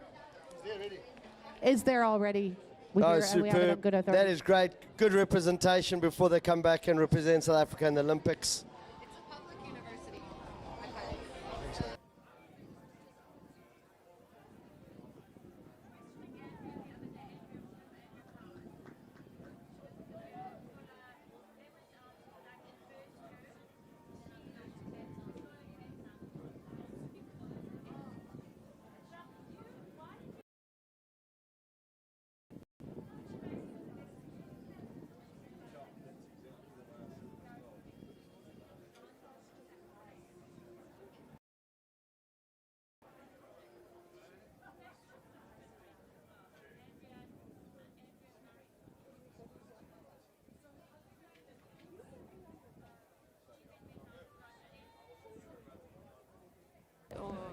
The flag is down and our scullers are away.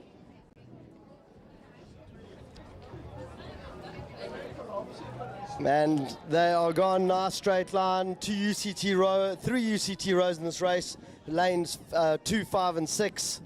Right in the center you got Tix alongside Old Eds, and then Durban, Rachel Whitfield in lane 1.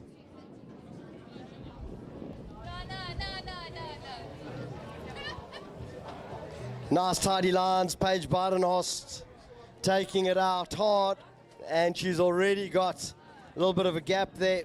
Tix Potgieter's got work to do. Alexa Neal, UCT, still hanging in there, but Paige Badenhorst has taken it out. On the far side, Francis Hill, UCT, she's in lane 5. But Paige Badenhorst, that is a high quality row.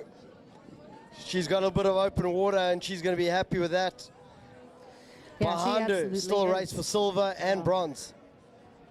So it's the race is on for bronze and silver, and there are 4 boats kind of coming up through that, into that space. Francis Hill, UCT, looking nice and tidy. She's the only one that seems to have been able to hold on for Paige as long as she has. Second position, it's Tix Potgieter, UCT Neal. They are very close to each other. Francis Hill pulling away from the pack. That is Premier Sculling. Paige Badenhorst showing how it's done. She's coming through to the finish. UCT, Francis Hill in second place. Bronze is open. Now UCT Neil is throwing a little bit more at it. Tix, Potgieter are alongside, and look in the early lane. Rachel Whitfield, Durban. She's putting a lot of pressure. Those three boats so close to each other. UCT throwing a punch at it. So too is Tix. They are so close to each other. It's going to be Paige Badenhorst taking it second. UCT, Francis Hill. And then I think Tix may have snuck one in there with Amber Potgieter. We'll wait and see on the result there. For my money, Alexa Neal was in the running and just stopped one stroke. But that chase, her chasing them down, really puts the pressure on and speeds up the boats that can see her coming up behind. But over to the finish tower for that one. Looking down to the start line, we've got the junior men's, junior women's, under 15.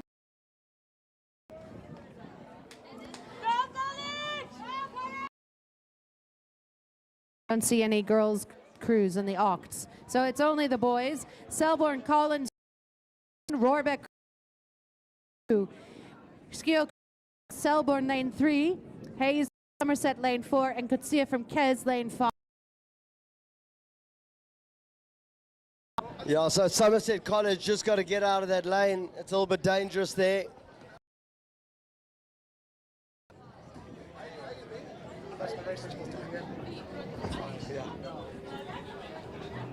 There are 4 boats out there. I'm looking for a 5th. Two Selborne crews in this.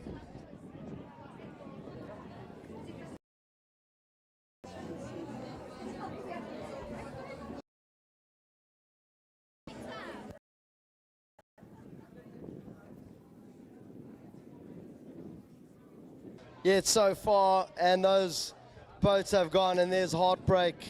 We can feel it, and they are moving.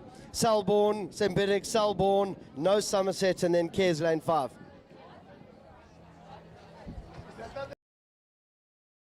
His crew are moving well. They are surrounded by Selborne. Selborne on their stroke side. Everybody in there, and they are looking very nice and tidy, but that's St. Benedict's Rohrbeck crew. He's got some good, strong. They take gold.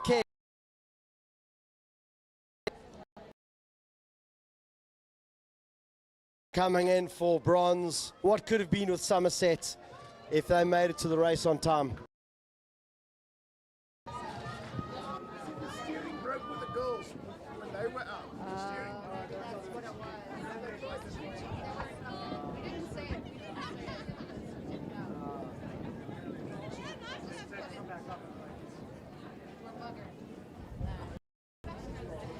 The next up is the junior women's first doubles.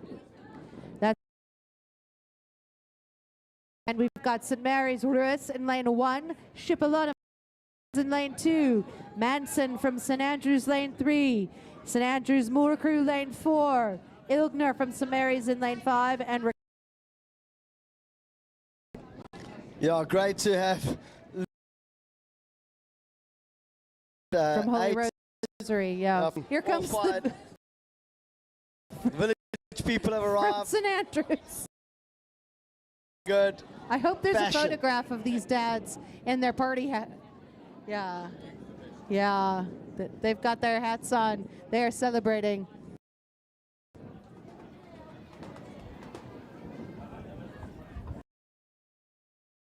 To the commentator. Lanes moving out. Junior women's first doubles. This is a straight finals from Heat 1 and 2.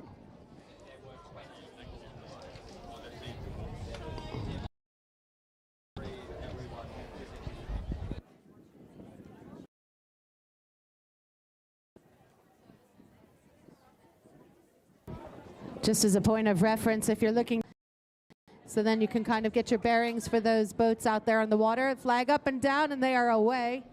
They are away. You've got the 2 St. Andrews boats, lane 3 and 4, right in the center. On the far side, St. Mary's Ruiz, the 2 St. Mary's boats. St. Stephen's lane 2. far lane, lane 6. Yeah, man. So Manson, Bernard, Their boat. St. Mary's are still in the running. Those two St. Andrews boats looking good. And look at St. Stephen's go. St. Stephen's, Shipalana. They are looking like they've picked it up. But Short, there they choppy go. strokes. Tight racing. Two St. Andrews boats in the middle. They've got St. Stephen's closer to us. St. Mary's at the top. And they are putting in gold. They've got to hold on. Behind them, the race is still on. St. Stephen's are throwing everything at it. St. Stephen's are hard moving. And all of a sudden, St. Andrews, the Moore Sao Paulo boats are under pressure. But it is going to be a Manson Bernard. They take win. I don't know who is in second. Very high order racing. St. Andrews, Moore, St. Stephen's, Shipalana. As they were passing in front of us, it looked as if the St. Stithians crew might have pipped ahead of the St. Andrews Moore crew, but it's hard to say what they do at the finish because that momentum, those surges, they're everything in those last few strokes. It is so hard. St. Mary's Ilgna were in the running, and it's so tight. You know, from the angle, it's always going to look like Moore was just a little bit ahead of Shipalana, and Shipalana's accelerating, but it really looked like, you know, the Shipalana Simpson boat had momentum had that connection. They were definitely powering up, and it looked like they were going in fast. Did they leave it too late? Did they get it just right? That is the question. That is the question. Controversial, one might say. Not really. Over to the finish tower for that. Check out the regatta results.co.za for more information. Up next, it is the junior men's first quads. Jeppy Rutt in lane 1, Bishop's Planting lane 2, St. Albans Aiden in lane 4, Chindawi from St. Benedict's in lane 5, and St. John's Beach lane 6.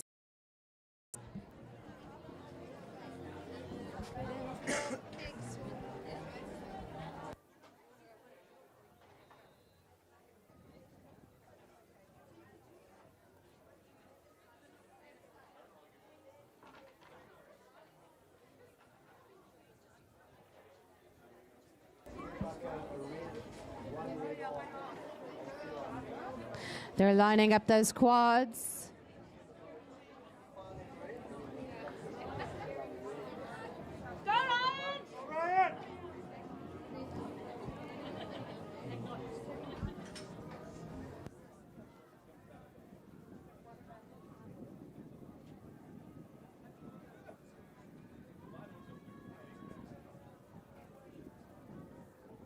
Flag is up and down, and they are away. The quads on their way to the finish line. Medals on the line. Who will it be? We shall see. I'm speaking in rhymes like Dr. Seuss. And the boat, two St. Albans boats smack bang in the middle, Aiden and Musupie. And then you've got JP Bishop's lane 1 and 2, St. Benedict, St. John's lane 5 and 6. Good starts. I think those St. Albans boys are well-oiled, well-drilled machines. They are in this type of racing. They are moving well, and they want bragging rights against them. St. Albans, Aiden are the strong team. And this is one tight race. I would say our outside lanes are starting to fall off the pace a little bit. Our center 2 lanes, they are good.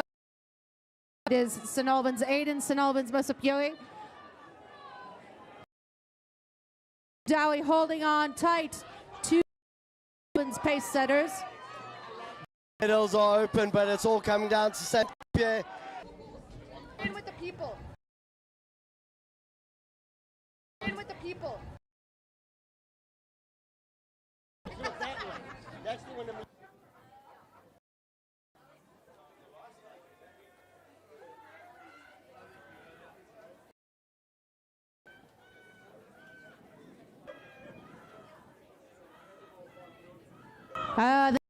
On its way down, the junior women's under 16 quads. DS Bugler Stithians lane 3, Riccardi, Emmy Riccardi, Holy Rosary lane 4, Appleby Summers Scythians lane 6. And St. Stead's on settling foot. They're in lane 3 giving it a go. But the Holy Rosary crew have got other are slightly in the lead for my money. Close to us, DSG Cottrell are fighting. Holy Rosary are looking nice and solid. On alongside them, that's St. Stithians Landman crew on the far side. Somerset will be St. Stithians for Nico. And they are coming down, the Holy Rosary crew, fighting everything they can. St. Stithians, second place, Holy Rosary. They feel it, they've sensed it. Holy Rosary are going to take it. Ricardi, Kings, Zillan, Beam. And then St. Stithians, Landman, Werther, Duplessis, More, Sole. And right at the top, that is the second crew. Hold that 1 sec. And you know what? And high cannot go cheering their teams on, and now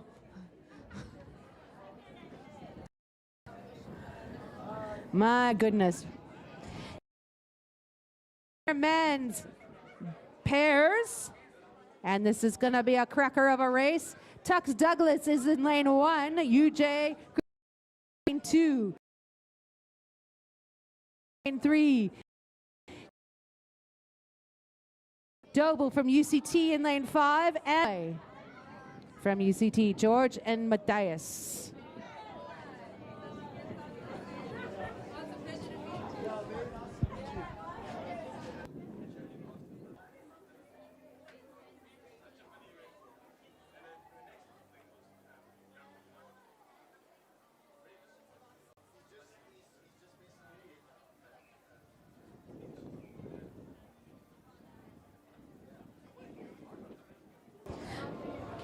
So these are names that we've known from the schools and now up into the universities.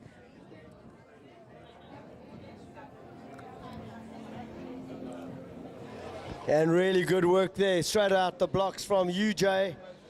Krishnasamy, lane 2 looking good, so too is Douglas, lane 1. So Krishnasamy, ex-St. Stithians boy, Monroe Douglas, ex-Grey boy. Was St. Stithians, if I remember correctly. And then right back, smack bang in the center, Ryan Delbridge, Brian Thompson, the Stellies Freight Train. Those two are strong, they are long, and they are going to make a big difference. Those three are going for medals. Right at the top, you've got UCT, the Deploy boys. The Deploy boys. So the Deploy boys staying out of trouble. They've picked it up. They're trying to stay out of mind. They're in a good position, actually. They're on the far side, maybe all lined up. First 4 boats together.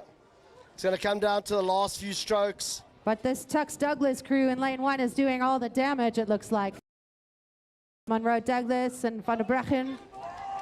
And I think it's the Deploy brothers. They've got to be brothers. The Deploys are throwing everything out. They're trying to stay out of the way. All of a sudden, it's the Tux crew. They are strong, they are powerful. Tux moving really strong. Second position. They've got momentum. UJ very so close to them. Boat. That is high order racing, so close.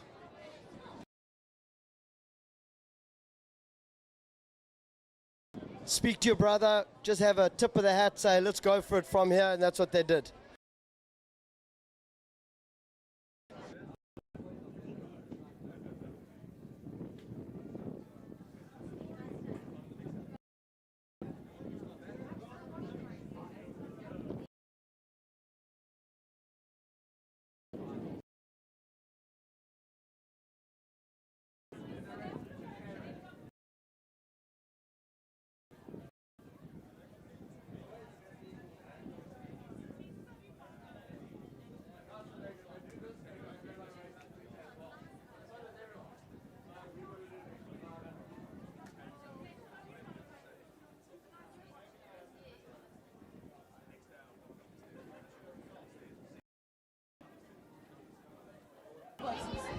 The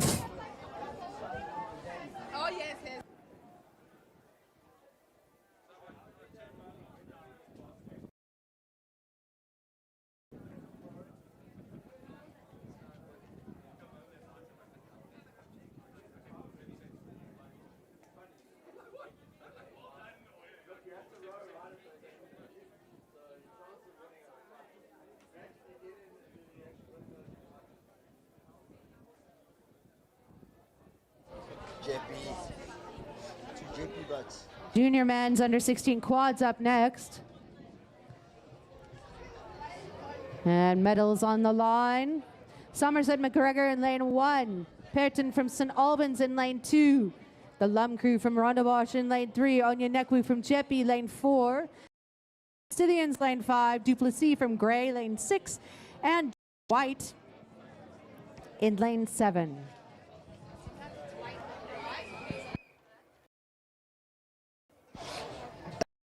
Any of the Somerset boys from the Oct or the 8 making their way into this boat. Ooh. Tight racing, but I think we'll have a look out who's on the water. And coming up after the under 16 quads, it's the senior men's singles sculls. The rematch of Godfrey versus Godfrey. And in there, Shane Mearns, Ryan Delbridge, Griffin Stone, and Cameron Redfern. Promises to be a great race.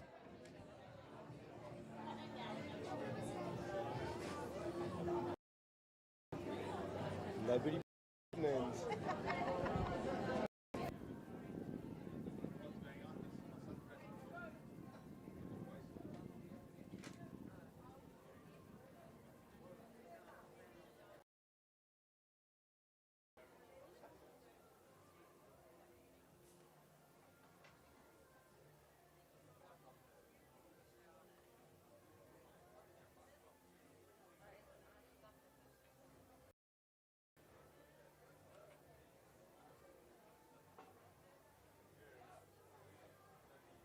The flag is down, and they are off the quads for the under 16s are on their way down.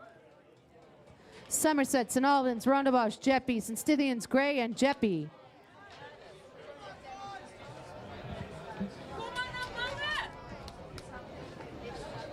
Oh, and the boats are very close to each other. I see Rondebosch crew so close to St. Albans, Pearton, and the umpires are right on top of them. Got to keep them separated, keep the gaps open. Jeppe had an incredible stroke there from Clinton Onyenekwu. Clinton's been on form all day. And then St. Stithians Dobler still in the running. But it's too close to tell. But I would say Clinton Onyenekwu has had an incredible run today. He's Jeppe and he's in the lead and he's pushing. And this is a straight final. This is not from the heats earlier, so these entered and went straight to the final. And Somerset are very close. They're in lane 1. They've got work to do, but there's a medal on the line. They've got to fight. Alongside them, there's St. Albans, Pearton. But Jeppe are bringing one out of the woodwork. Behind them, St. Stithians double. They're holding on. But it is going to be Jeppe. Second is going to come down to St. Stithians. And now Somerset, the parents lose their minds. They're looking like they're going for a medal. St. Albans have the same idea. They've got to keep rowing right through the line. They're going to have to wait and see the two Jeppe boats. Really close. That Tristan White boat. They were in the hunt for a medal. Yeah. And it just shows you, Jeppe Onyenekwu, superb work. St. Stithians Dobler were there. And then all of a sudden, Somerset started to come through. Yeah. I'm not going to call it. I'm not either. I won't even trust. The mothers have called it, but the mothers called it. Don't encourage them. The mothers called it with 200 meters to go. My ears are still ringing. They blew my hair forward. And as much as the Somerset College mothers think they're loud, St. Stithians mothers took the cake. They're the loudest. Next up, it's the single sculls, a final from the earlier heats. Once again, it is in lane 1, Ed Godfrey from Buffalo Rowing Club, lane 2, brother Ben Godfrey from Buffalo, lane 3, Ryan Delbridge from Stellenbosch, lane 4, Griffin Stone representing UCT in lane 5, and another UCT rower, that is Cameron Redfern in lane 6.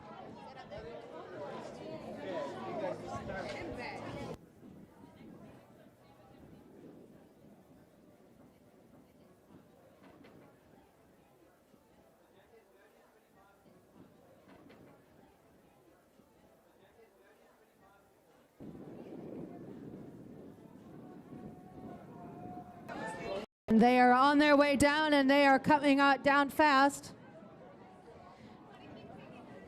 And Shane Mearns means in lane 1. Looking like he's... And Shane Mearns going toe-to-toe. It is going to be one race. We are going to have to rely on the camera. And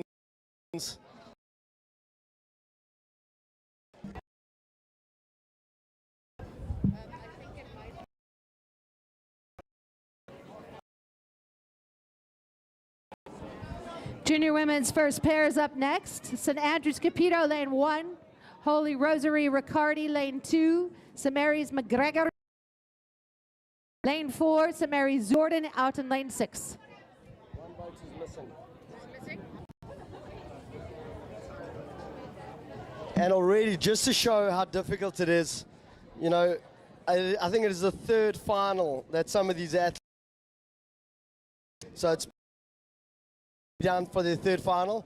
This is the most important thing. That conditioning is important. Eating well, it's all about the catch. And this is you versus everything. The weather. That is superb racing. That is right. You run through at first base, as they say. The second or in their lanes.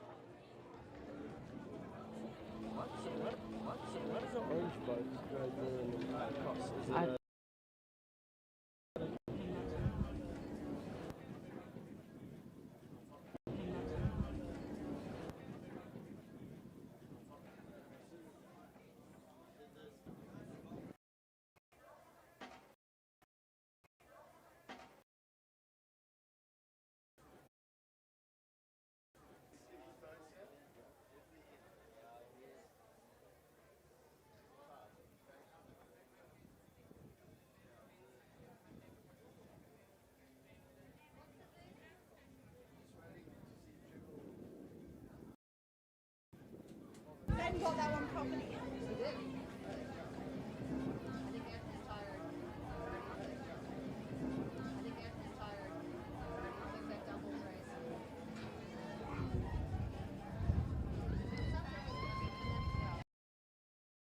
Right, the girls are on their way down. Just as we're looking as they flesh it out, just a reminder to MI collect medals at the medals table in the middle floor of the clubhouse. And they are very close to each other, but these boats take a bit of time to build up that momentum. On the inside lane, you've got St. Andrews, Cupido, Maimonas, but you've also got the Holy Rosary crew right alongside them in lane 2. St. Mary's, Lily McGregor, Imogen Gunning. We saw what they did yesterday in their race, and they were dominating, and they are starting to make a move alongside them. St. Mary's, Zulu Ninan, still holding. St. Mary's pushing St. Mary's at this point, it looks like, Rob. Walder Cooks, Kiara Smith out there in lane 5, but there's lots of movement coming now. These are the Selborne sprints, and there you have Lily McGregor, Imogen Gunning, and the second St. Mary's boat, Kanya Zulu, Arya Ninan. Third place still open. St. Andrews making a move, so to Holy Rosary. But right at the top, I think it is Cameron Walder Cooks, Kiara Smith. I would say it's going to be St. Mary's. Oh, and St. Stithians moving really quickly towards the end. Tight order racing. Clarendon, Jordan, the far side, Cupido, Riccardi coming through close to each other. And now, out the boat, get into your next final. Exactly. Go home, sleep, and do it again tomorrow. Junior men's under 15 doubles up next. Jeppy White in lane 1. Sherwood from St. Benedict's lane 2. St. Benedict's Perry crew is in lane 3. St. Benedict's and Causey crew in lane 4. Crossan from St. Albans in lane 5. And Eden from St. Albans, lane 6. And it is a full house for St. Benedict's for their 3 boats. Lane 2, 3, and 4. Jeppy White, lane 1. He's just got off the boat, so he's back in the finals. and then the St. Albans Eden, St. Albans Crossing boats in lane 6 and 5 respectively. If I played poker, it would be a good hand. Yeah, it would be a great hand. That's almost a full house.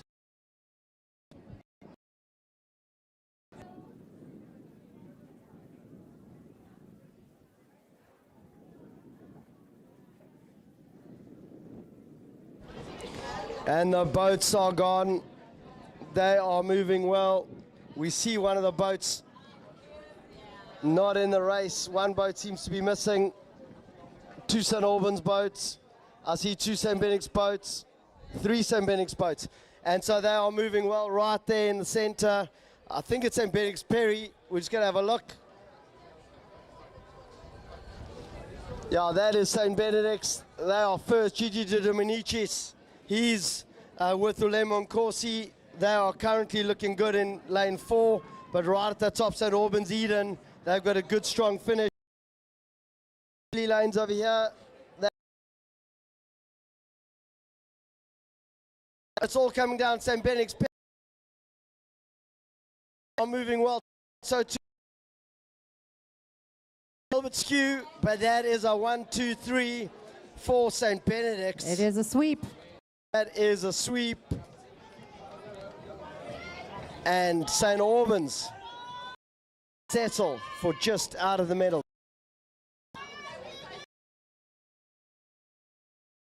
Now, and these races just keep coming, Rob, and just doesn't let.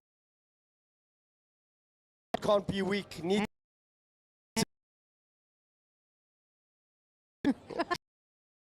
Yes, junior women's second single lane 3.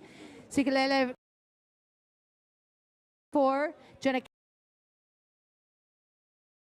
Samaris in lane 6, and Emma Nielsen Samaris lane 7. So this is going to be interesting. St. Mary's also got a treble in this race. And then we've got the solitary rows of Buffalo, Holy Rosary, St. Stithians, DSG. Jenna Callow, good to see what she can do alongside St. Stithian, Sikalela, Godwana.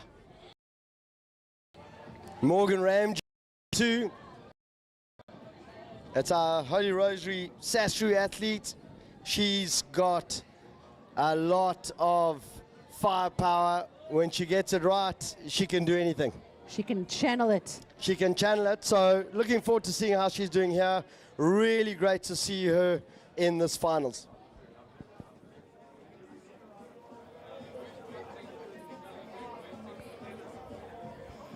Following on from the junior women's single sculls, it will be the final from the earlier heats for the junior men's second quads. And I think Buffalo Taylor Cruz, I can't see her on the water. I see Holy Rosary Morgan Ramsey in lane 1. Yeah, so I think she may not have made it to the start on time.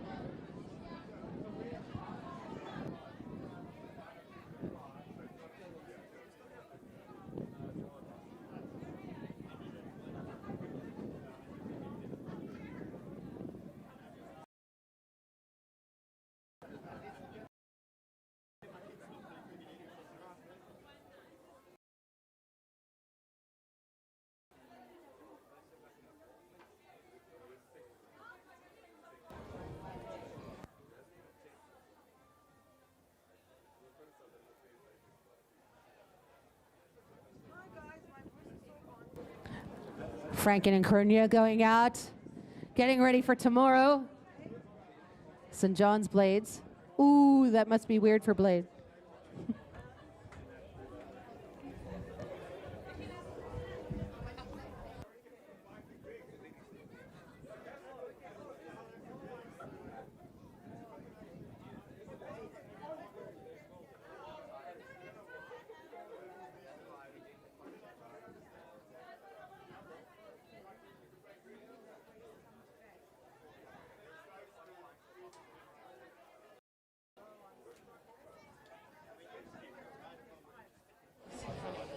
And the sculls is underway. There's a gap. I think Morgan Ramsey's been given lane 1, so she's cruising there. St. Mary's are across the lanes, far 2 lanes, and everybody else is moving. Good start from Jenna Callow, DSG.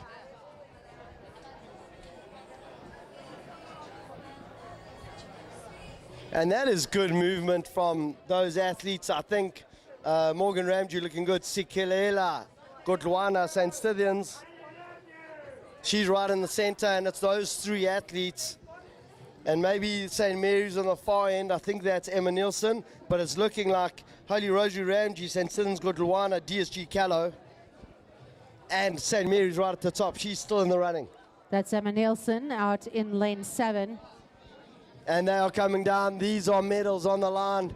And this is an important race. Everybody wants a breakthrough race. This could be for those athletes.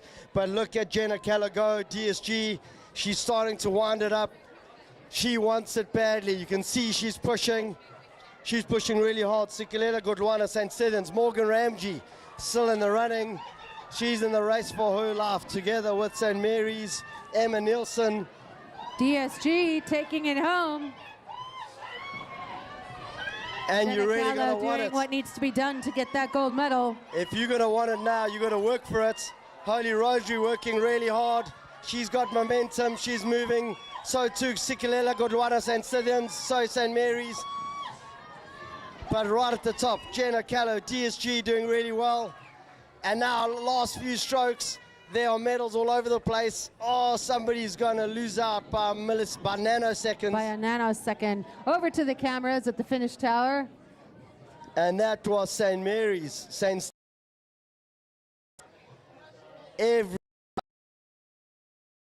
suspended.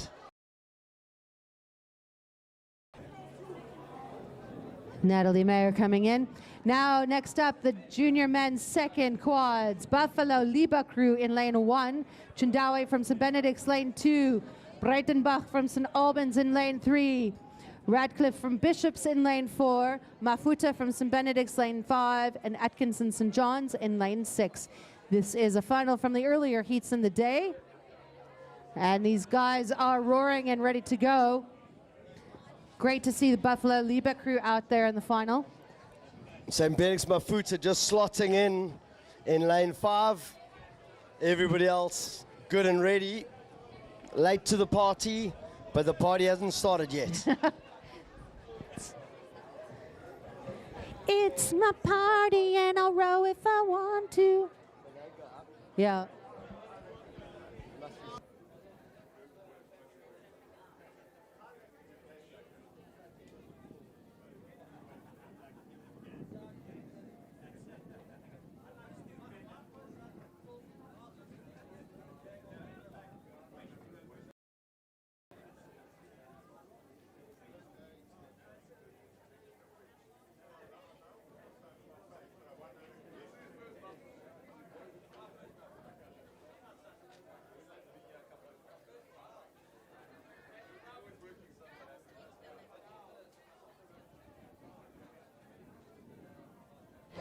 And the boats are underway. Lane 1 going quite skew. Buffalo, Liba.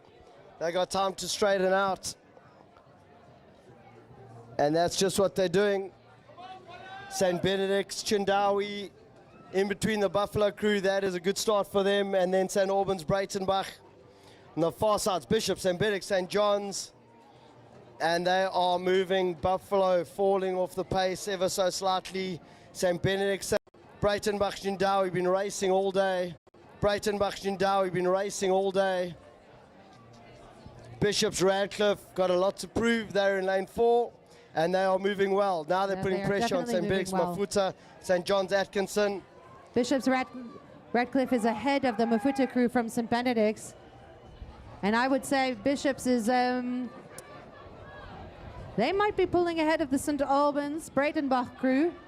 Yeah, those boats are right on top of each other. There are 3 boats. They've moved away from the other 3 boats, so it is St. Benedict's, St. Albans, and Bishops. Bishops are going, they're on a hunt for a medal. They need one badly. St. Albans have got momentum. St. Benedict's are hanging in there. These are your medals. Color's going to vary. St. Albans, Bishops. Making a move. St. Benedict's still moving, but they are going to settle for bronze. Can't make mistakes. and they are tiring. Bishop's getting really tight at the end. St. Albans pushing. And St. Albans,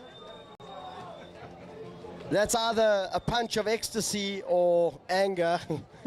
We'll find out in the next few minutes.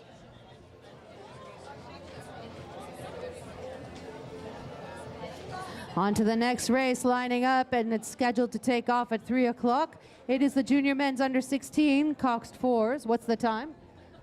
It is 2:57 Look p.m. at that. It's a beautiful thing. Beautiful thing, good time. Junior men's under 16 coxed fours. Bassingthwaite from Rondebosch in lane 1. Jacobs from St. John's lane 2. Zhang from St. Benedict's lane 3. Waldman from Kes lane 4.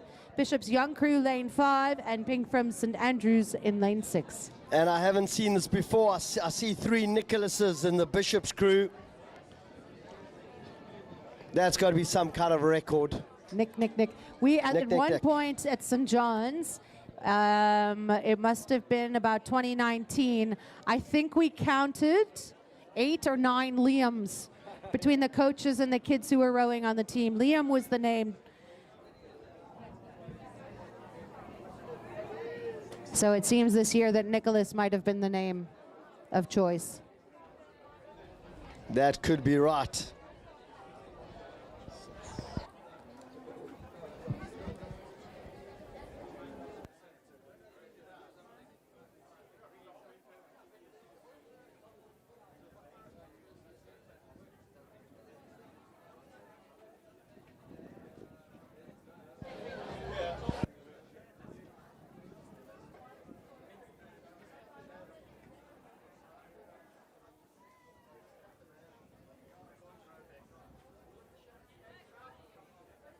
Flags up, and it's down. They are away. Coming in the final from the earlier heats in the day, junior men's under 16 cox fours. Let's give them a few strokes to settle in, and we'll see how it's looking.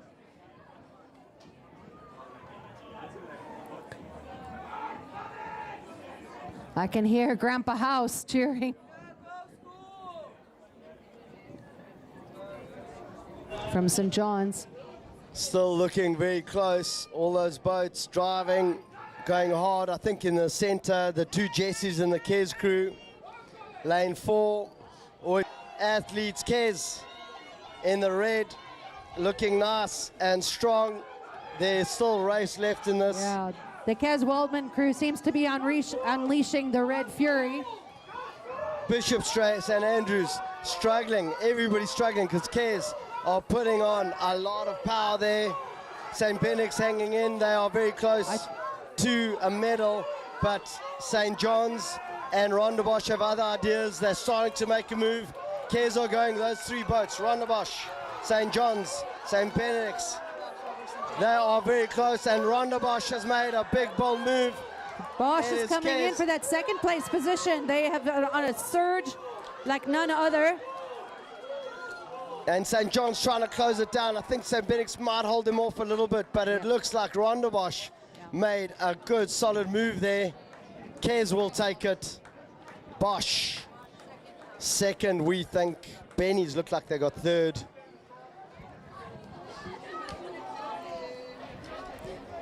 If you hear us assessing it, we're not always 100% sure. Hard to tell we'll from this angle. wait for the final results to come out. That's what it looked like for us as they came across our picture. And next up, we have the under 16 coxless fours. Gangardine from Selborne in lane 1. Allen crew from St. Andrews in lane 2. Rosthorn from St. Benedict's lane 3. It's the House crew from St. John's in lane 4. We're going to hear Grandpa House cheering again. Waldeck Cooks from St. Stithians in lane 5. And Polly from Bishops in lane 6. And you've got Hugo Price-Hughes, fresh from his Skulls victories in the St. Stithians boat. And so he's going to be one to look out for. And then, of course, St. Benedict's. When you've got Enrique Pereira de Encarnação in your bow boat, anything can happen. That's a strong St. John's crew, though. That's House, Want, Liu, and Wadley. And St. Andrews, let's not forget Alan Brook, Carrara, and Erasmus. And Selborne, Gangardine, Skuman, also Brook. Makubalo. This is a straight final, so this is not from the earlier heats. These guys going in, not sure what to expect. I mean, obviously they're competing in the 2K, but a 500-meter race is a different race from a 2K for sure. Let's see what storm they're going to bring.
And they are underway.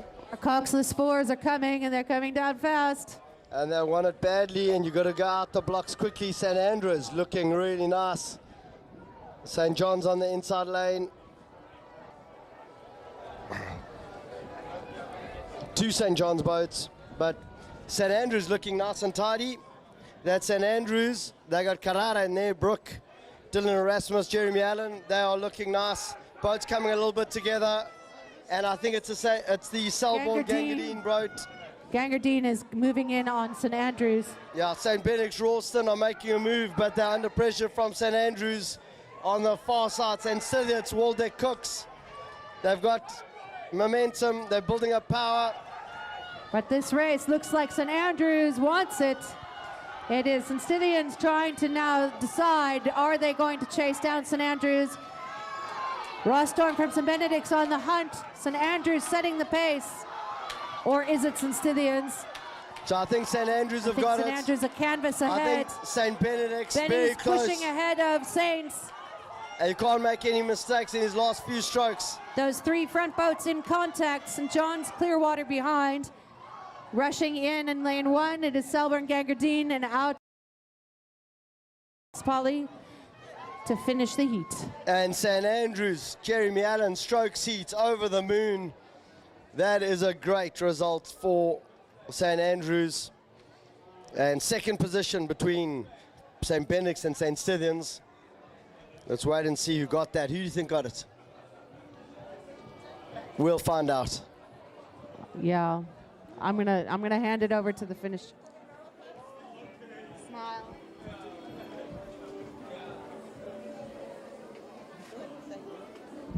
How many teams do I have? One. I don't know. A two-boat race coming up now. A straight final for the junior women's second, Coxed fours. Clarendon Willis in lane 3, Holy Rosary dos Santos in lane 4. And I have a sneaky suspicion that Holy only one Rosary boat. couldn't get their boat out in time. I saw couldn't get out.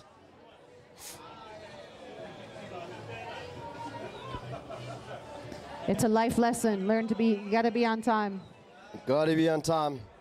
Even when the chips are down and the boat's on the water. They were so close. I saw them getting in and something happened and they couldn't carry on.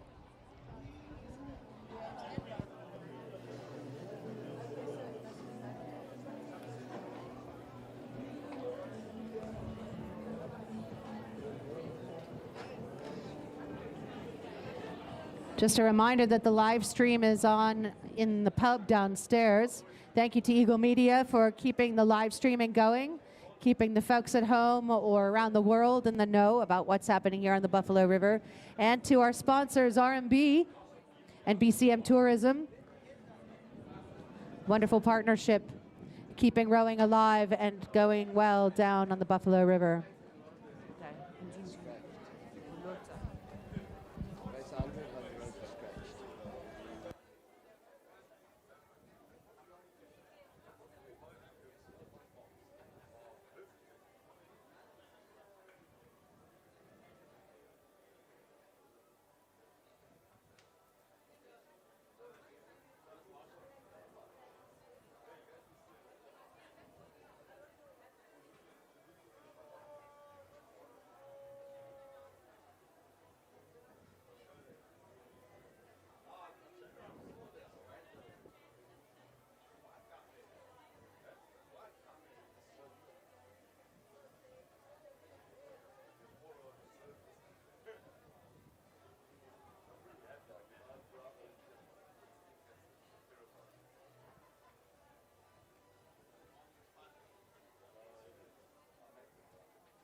Watching the coaches sending off their coxless fours and Benedicts. A few last-minute instructions from Mr. Roth.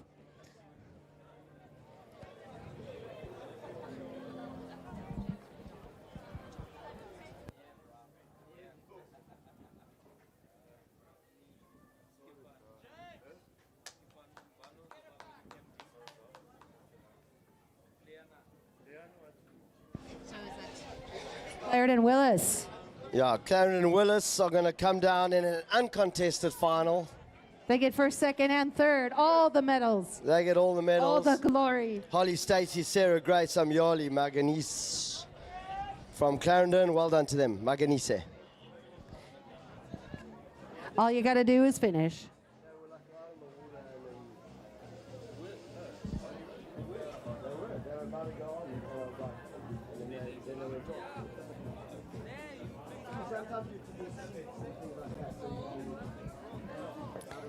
And coming up after this Clarendon race with Clarendon, against Clarendon, it is the Junior Women's Under 15 Singles Sculls Finals from earlier in the day. So those lining up, that race scheduled to start 3:15. But first it's Clarendon, Clarendon, Clarendon, and Clarendon, Clarendon. Can you say that 10 times fast, Rob? I cannot.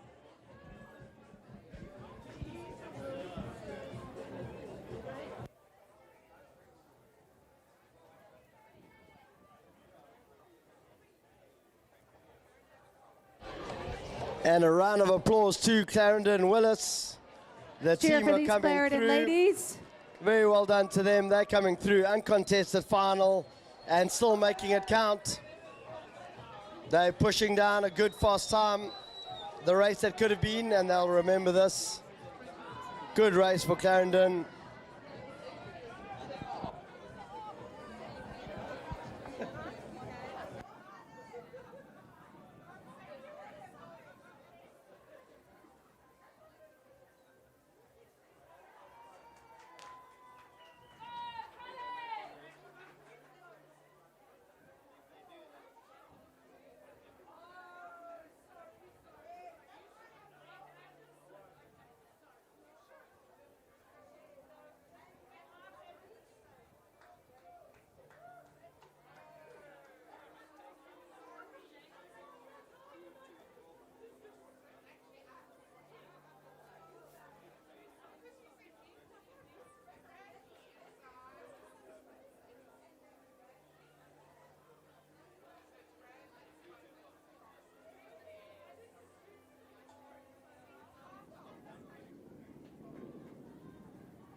Rob, I think our scullers are on their way down.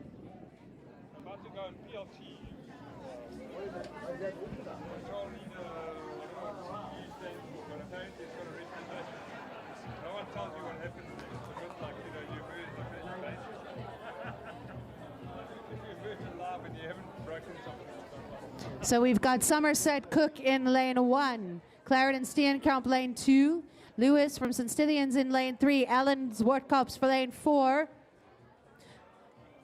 It was and Somerset Holden in lane 6, and Clarendon and Zunzu I think was a scratch. Did you tell me?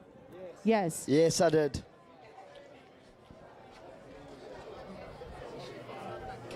And so they are moving well, the two boats alongside each other. That's Clarendon, Steenkamp, St. Stithians, Lewis.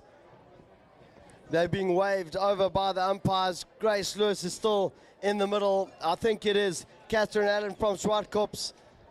But She's one of Somerset the young Cook guns. is looking strong in lane 1. And they're starting to pick it up. Here comes the spectator value. And on the inside lane, Carla Cook from Somerset still hanging in there. But now, who wants it more? At the top, Catherine Allen, Zwartkops. Then you got Grace Lewis, St. Stithians, Ashley Steenkamp, Clarendon. It's those three boats. They're starting to make a push. And I think Grace Lewis has got something. Grace Lewis is putting it down. So too, Steenkamp, Clarendon.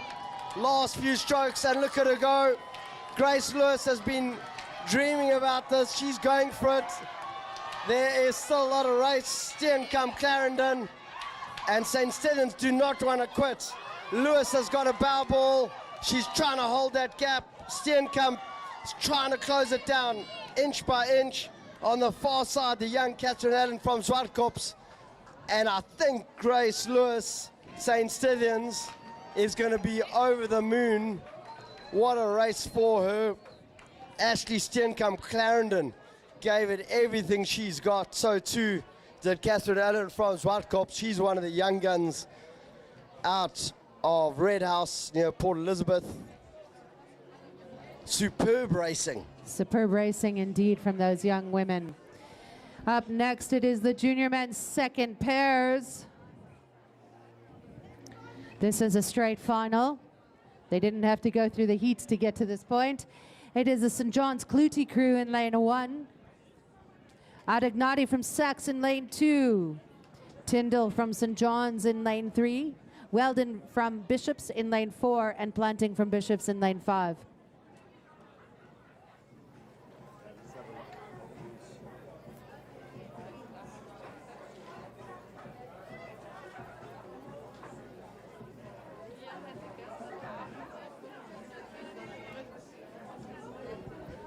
Lane 2.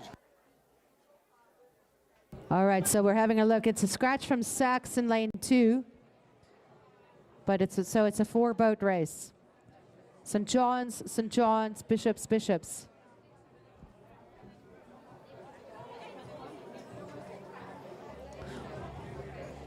One of those schools will get 2 medals. Yep. I was watching you process that. Quickly, if there's a fox and a out. dog and a bale of hay. And they ate pancakes for breakfast. What?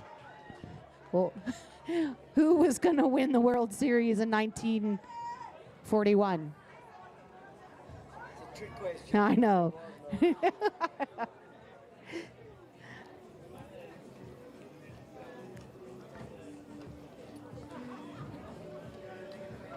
Following on from the junior men's seconds pairs, it will be the junior women's under 16 doubles.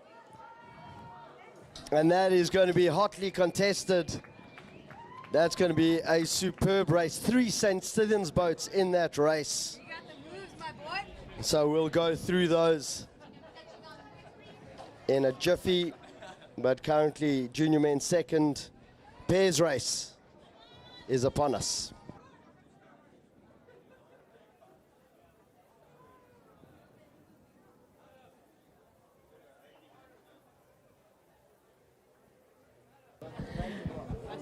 Saints bringing its Hudson down for the 4. in gunmetal gray.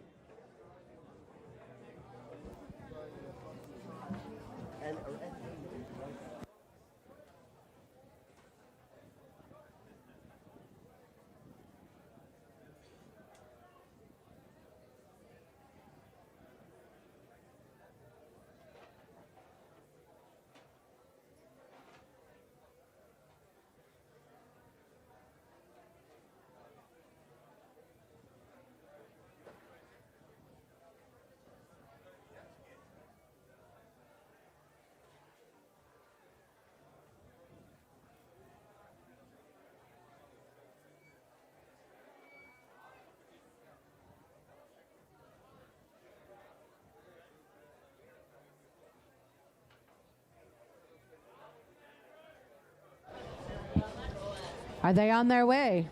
They're on their way, and the two St. John's crews already putting pressure on each other. Umpires trying to keep them apart, and that's what they're doing. They're straightening it out. But now the St. John's crew going a little bit too close to the Bishop's crew, and I think it's going to be okay. And they are moving, and they are moving well. St. John's Clutie closest to us, then St. John's Tyndall, Bishop's Weldon, Bishop's Planting. We had a Bishop's catch a crabby kind of moment. Yeah, and those umpires, they're waving their flags, going to have their day filled for them. And now, right at the top, look at the Bishop's crew, Bishop's Planting. Bishop's Planting has got good momentum, nice and tidy, good stroke rate, and controlled, and they are moving effectively. So too is Bishop's Weldon, Davidson. St. John's crews a little bit too close to each other, but I think, look at the inside lane, that's Clutie and Guamanda. And they're looking great. It's coming down to a race for that silver medal right at the top. Just Bishop's ahead. Planting are going to take it. St. John's Clutie ahead of Tyndall and Delembo. But right as they come down to the end, you can see the angles are very Birds of a tight. feather. You're going to stay in a straight line. And look at Bishop's Weldon. They are trying to go for it. They're trying to get a silver medal. St. John's Clutie are trying to deny them. And it's coming down to the last few strokes. And I see a blade getting snagged there. Can't call it. That is tight order racing. Bishop's Planting take the gold medal. Silver so close. Over to the finish tower. Lining up at the start now, junior women's under 16 doubles. DSG, Ducata in lane 1. Holy Rosary, Riccardi in lane 2. Lundman from St. Stithians, lane 3. Peters from St. Andrews in lane 4. Bugler from PGRC, lane 5. Duplessis from St. Stithians, lane 6. And Solev from St. Stithians in lane 7. So this is junior women's under 16 doubles. Going to be a great race. We're keeping an eye out on Paige Peters and Tanique Ellis-Lomaskakni St. Andrews. Crowd favourites, St. Stithians. Isabella Lundman, Charlotte Puerta have done some really good work. And of course, Peninsula Girls Rowing Club, PGRC, Bugler Vessels.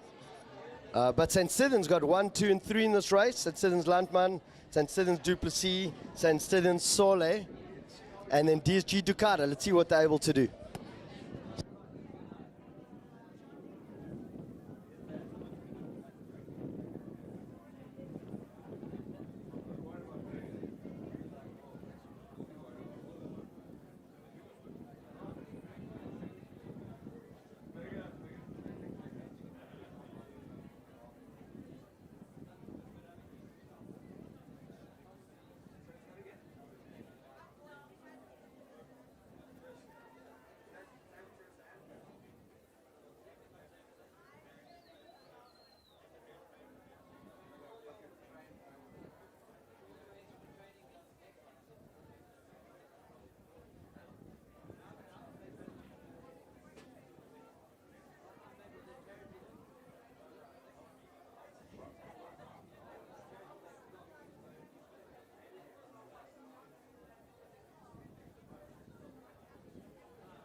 And this is going to be a splendid race.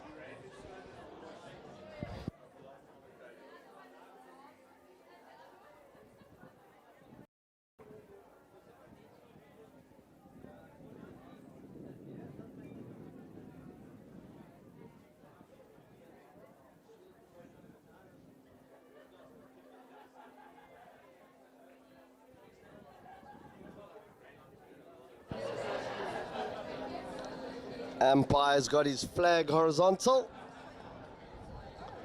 Boats nice and tidy.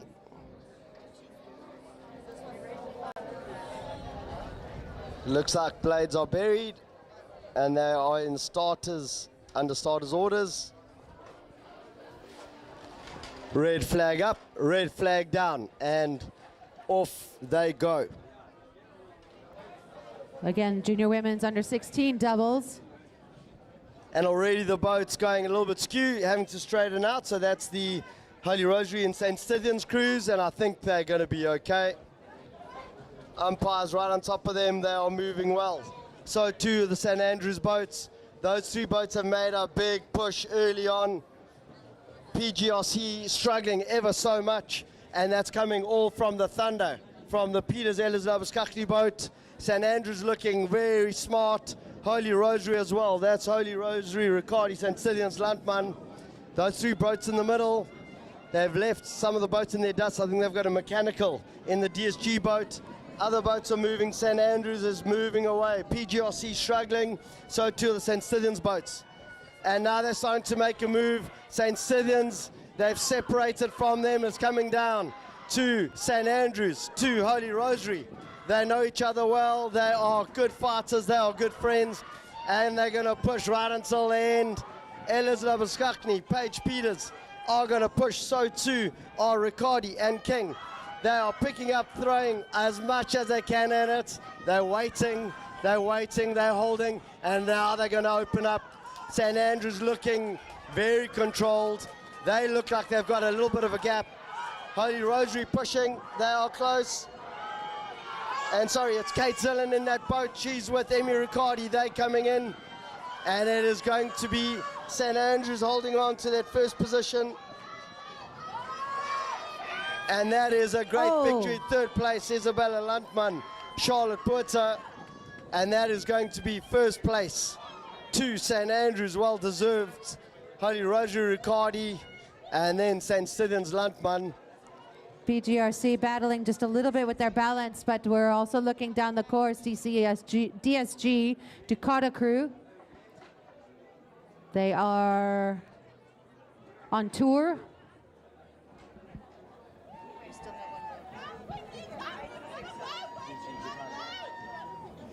And next up at the start lining up, we are looking at the senior women's quads, coxed, uncoxed.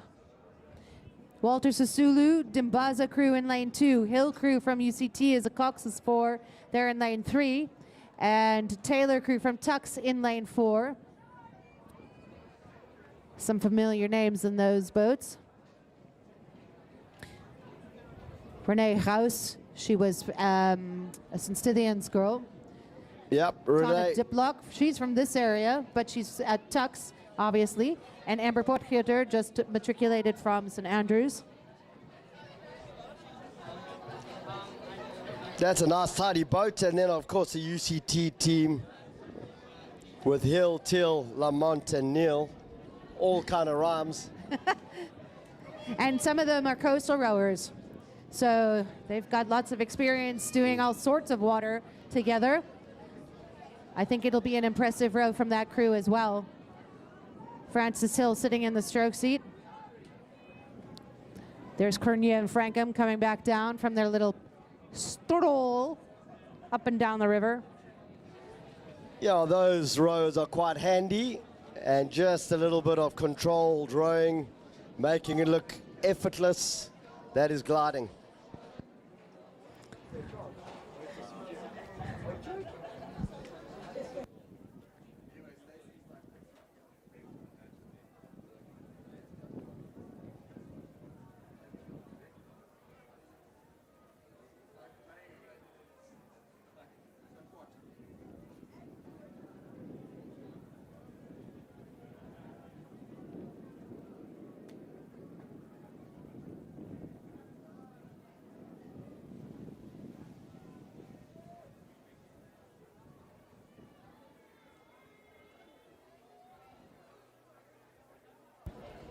obviously don't have the authority.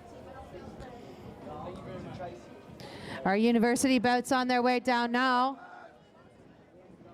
Tux and UCT. I don't see Walter Sisulu out in the water.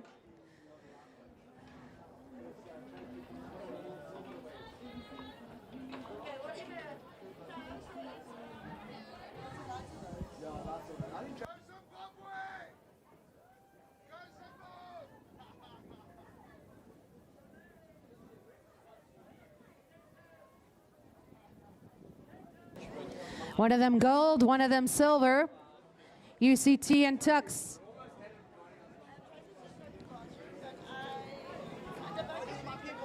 Hill, Teal, Lamond, and Neal from UCT up against Taylor, House, Diplock, and Potgieter. But it is the UCT boat out ahead. And Tux are throwing a little bit of firepower, but UCT have got that stroke rate. They got the momentum.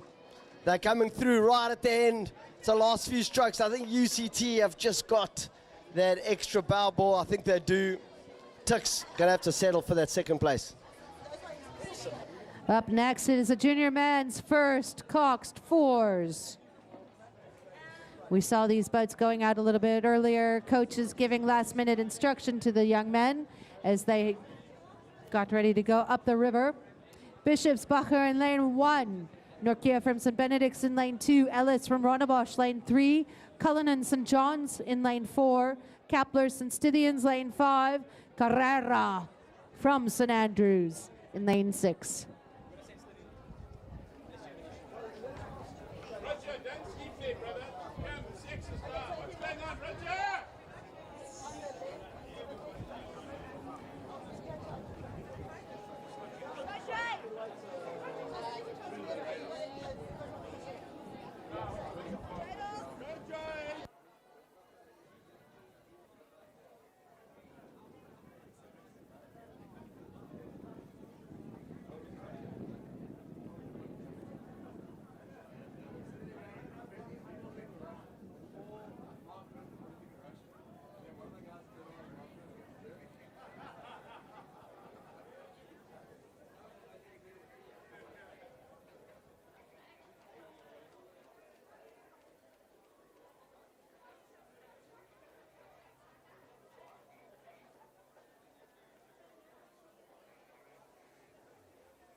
It's about time for the launch. Flag is up and down. The junior men's first Cox 4s on their way in contention for the medals from the earlier heats today. Bishop's lane 1, St. Benedict's lane 2, Rondebosch lane 3, St. John's lane 4, St. Cydian's lane 5, and St. Andrews in lane 6.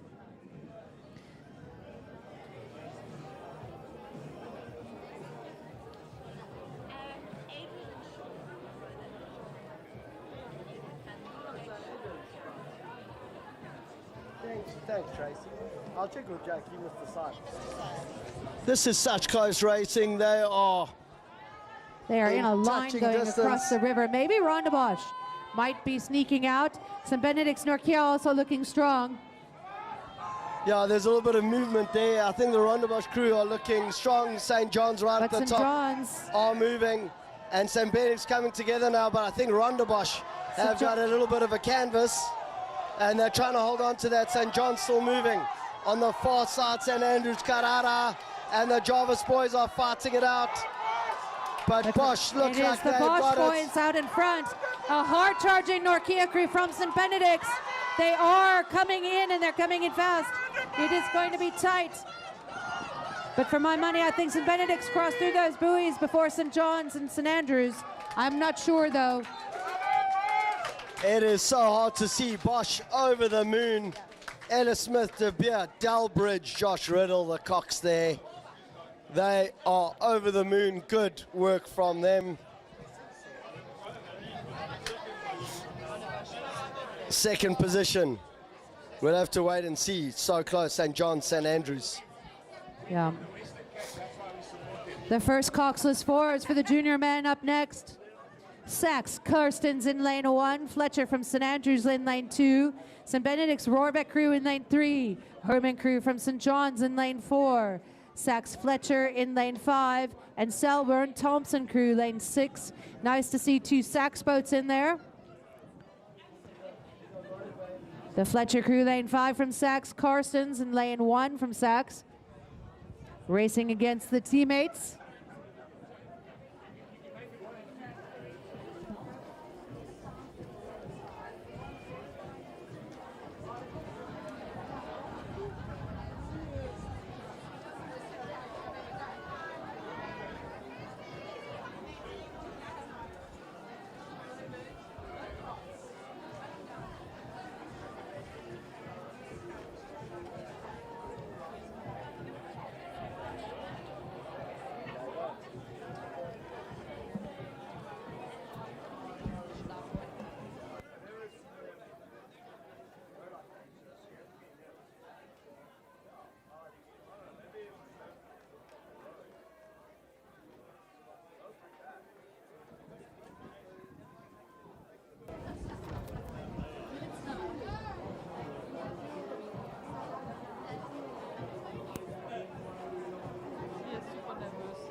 It's going to be a good race. It is going to be a cracker of a race, Rob. Notoriously close. They are notoriously close, but they put everybody in here. Carstens, they've got their first 8, split up the boats and said, you go lane 1, I'll go lane 5. They are there. St. Andrews, lane 2, St. Benedict's Rohrbeck, lane 3, St. John's Herman 4, and Selborne Thompson, lane 6 with I.O. Lewis, greatest name ever, in the 2-seat of the Selborne crew. You on? Yeah, go. No, but they're not here.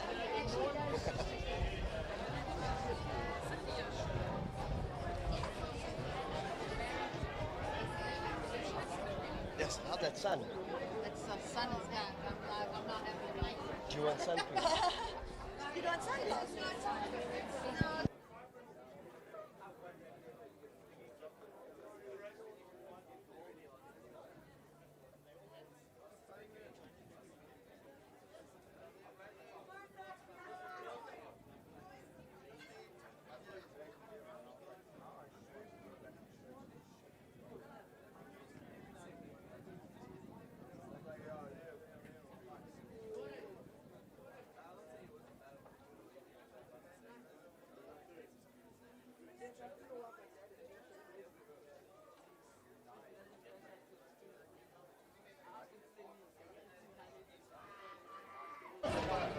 And they are off exactly right. It's a good start. They've got to move well, keep it in a straight line. You go skew, you lose time. Right in the center, moving really well. St. Benedict, St. John's, lane 3 and 4. But some boats moving better than others, but it's still too early to call. I think that Sachs Fletcher crew are looking good. And they are still moving, but lane 3, I think that's St. Benedict's Rawbeck. It is St. Andrew's Fletcher on their bow side, St. John's Herman on their stroke side. The Sachs crews, you can't see what's happening with the Carson's crew in lane 1, but they are still in the running. But it is St. Benedict's. They've made a big, bold move. They want this badly. A bit of redemption from the earlier race. And look at them go. They are strong, they are long, they've got open water. And Sachs right at the top. Fletcher and St. John's in a race of their own now for the second place position. St. Benedict's has pulled away. It has clear water as they head in for the gold medal position. St. John's battling with Sachs Fletcher crew. It is lane 4 versus lane 5 for the silver. It looks like St. John's pulling ahead, but Sachs Karstens is doing what they do, and that is pulling forward. It is going to be a very tight race in over the line. And that is high octane, high powered racing. St. Benedict's, we've had somebody. So if we can just go have a look. He's coming right.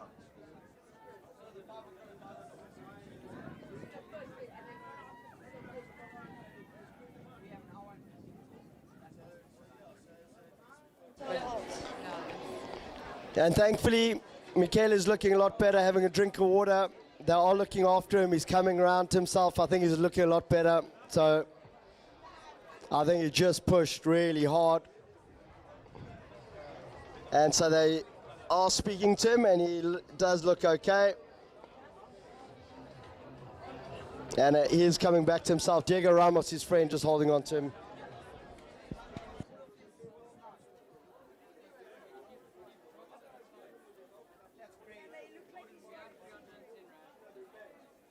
All right, the next race is getting ready to come down.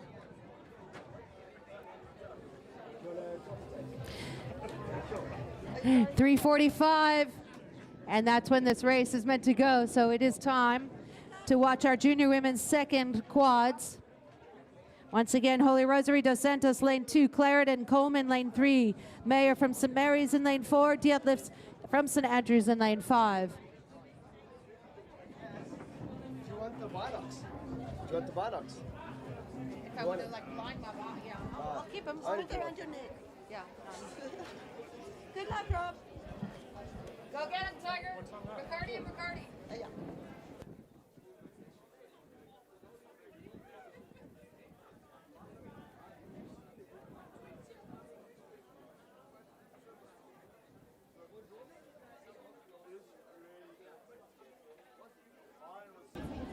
Following on from the women's second quads, it will be the junior women's first single sculls final from the earlier heats today.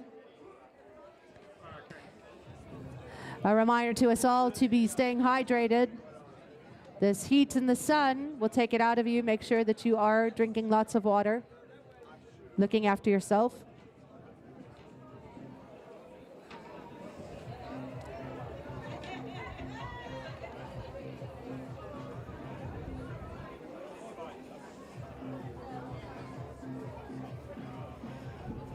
The flag is out to the side, the aligners.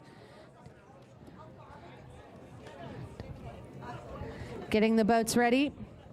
The flag is up. And they're away.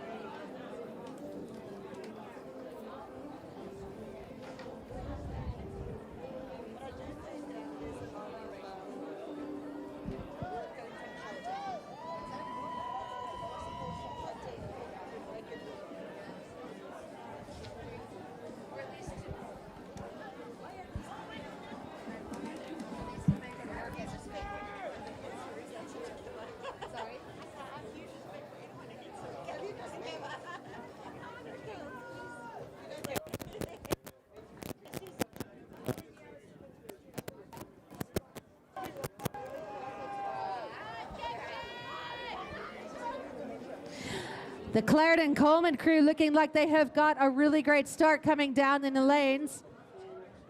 That's Phoebe Coleman, Chelsea Rennie, Sophie Hartwanger, Laura Henn, and Gabriella Sum in the Cox seat.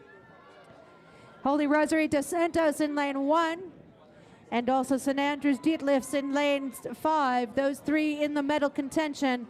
But it looks to me as if Clarendon is going for gold.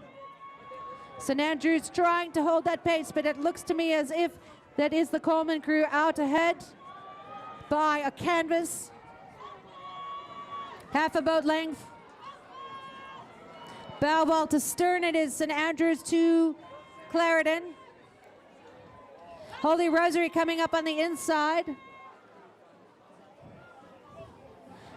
And Holy Rosary St. Mary's going for that bronze medal.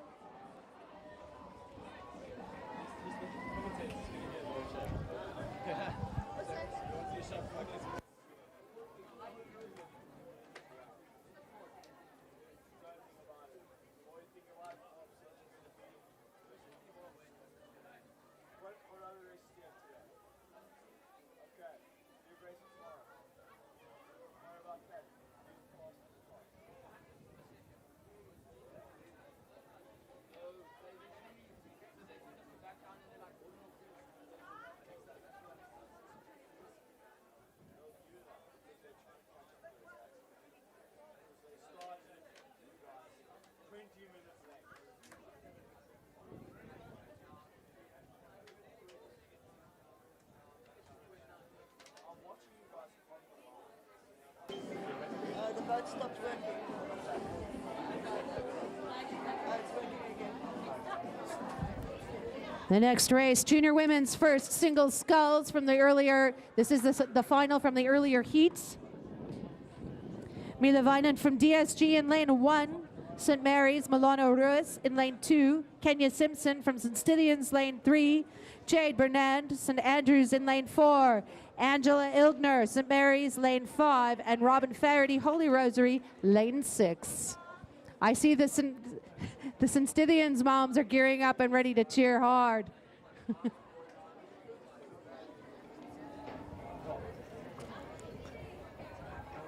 And they are off and on their way down the course.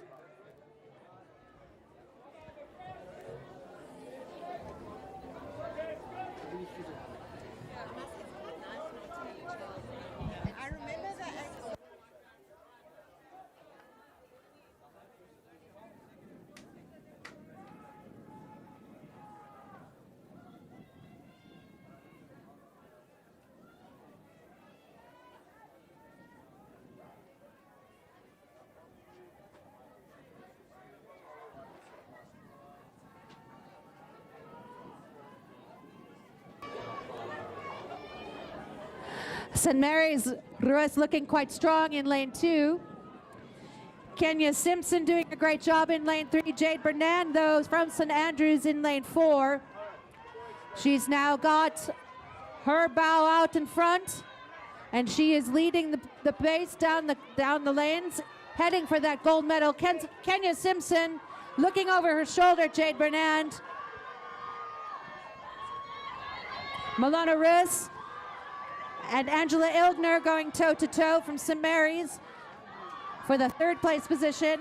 And Robin Faraday sitting side by side with Angela Ildner, but it's Jade Bernand coming in. Kenya Simpson charging her down. Milano Ruiz also charging down. And look here on the inside, DSG, Vinand. It's going to be a tight finish in the fourth, fifth, and sixth place positions. It is fantastic racing from our scullers.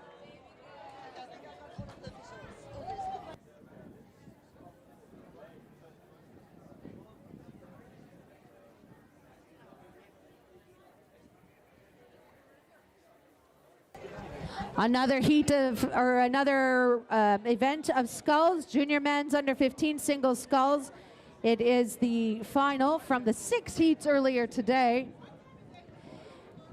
Kirschbaumer from Rondebosch in lane 1. Di Dominicis, the Italian stallion. I got to say it for Rob. He is representing St. Benedict's in lane 2. Stepanovic from St. Benedict's lane 3.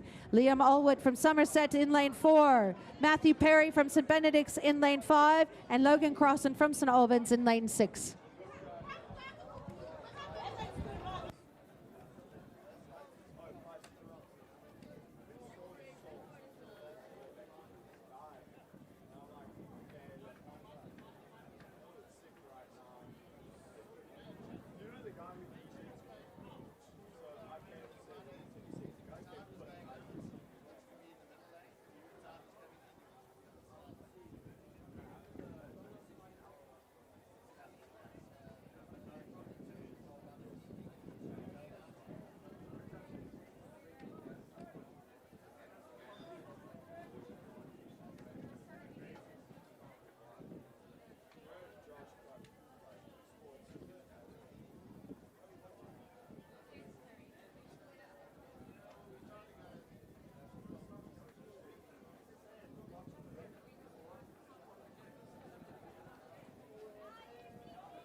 I can see Lunga going out there. Lunga, give us a wave. Coach Lunga. Wave to the tower. That's the Buffalo guys going out. Ed Godfrey sitting in stroke seats. Lunga Mtsitwa behind him. I gotta look. Tane Bice and Ben Godfrey in that boat. Ben in the bow seat. Our junior men's under 15 single scullers are away. Again, Kirschbaumer, Rondebosch, lane 1. Di Dominicis, St. Benedict's, lane 2. Stepanovic, St. Benedict's, lane 3. Allwood, Somerset, lane 4. Perry, St. Benedict's, lane 5. And Cross and St. Albans in lane 6. Settling into their race, it looks like St. Albans Cross and falling off the pace just a little bit, as is Perry from St. Benedict's. So all the action is happening in St. Benedict's, Di Dominicis, Stepanovic, and Allwood from Somerset. And Kirschbaumer from Rondebosch on the inside lane also. No, that's...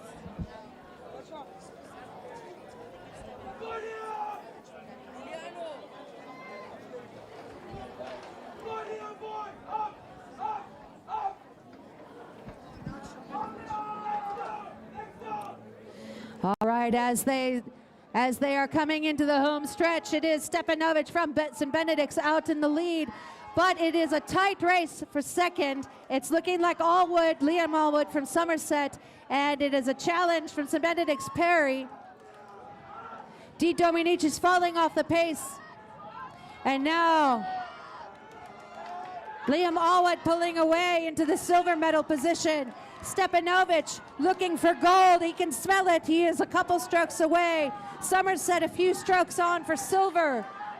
Di Dominici's charging down his teammate Matthew Perry, but Matthew Perry is in over the line before he is. Rondebosch coming in. That's Kirschbaumer from Rondebosch in the lane 1, and in the outside lane, St. Albans, Logan Crossan.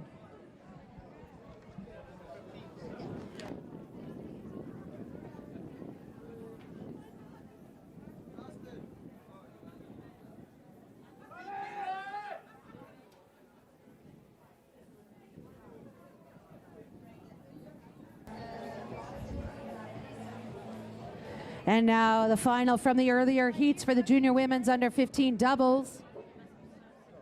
And Junju from Clarendon in lane 1. Allen from Zwartkoff's lane 2.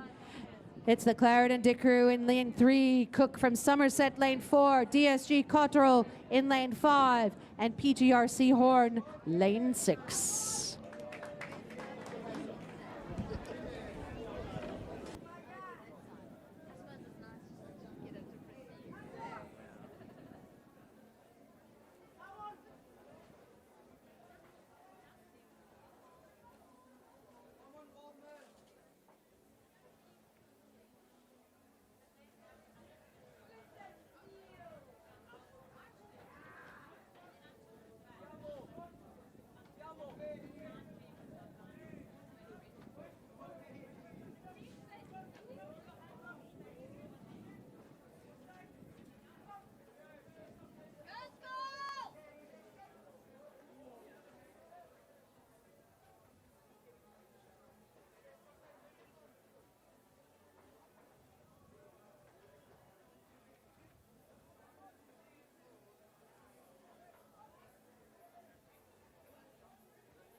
Our doubles are on their way down now.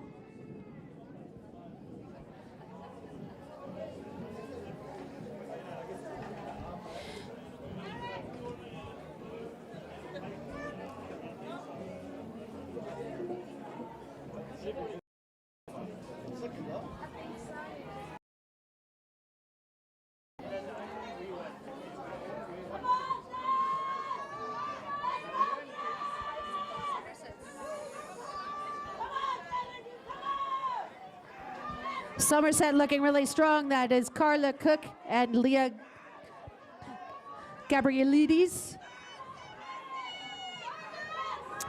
Clarendon and Zunzu looking strong in lane 1. Zwartkoff's pushing it down, but I think Clarendon might just be pushing them beyond their limit. It is Kotra from DSG in the outside lane.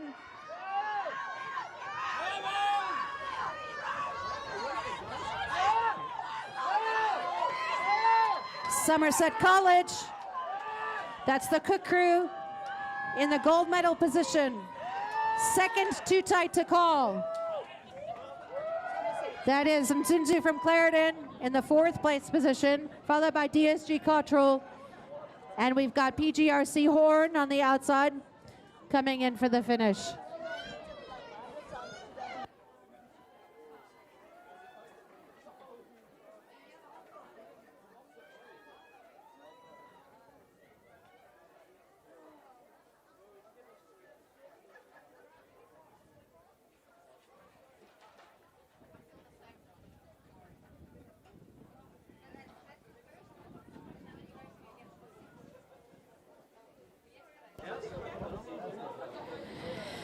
Next up, it is a straight final for the senior men's Coxton Coxless 4s and quads and stuff. Buffalo Rowing Club in lane 1. That is the Godfrey crew. Godfrey, Bass, and Titois. Van der Vaart from UCT in lane 2. Duploy, and White and Breitenbach from UCT in lane 3. Taiwante from Walter Sisulu, lane 4. Douglas from Tux in lane 5. And we saw some of those guys. Shane Mearns in there. He was out rowing in the sculls earlier, up against the Godfreys. There in lane 5, the Tux Douglas crew. And lane 6, looks like it is a double. Chiza from the University of Western Cape.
All right, our senior men down. Look at Buffalo in lane 1.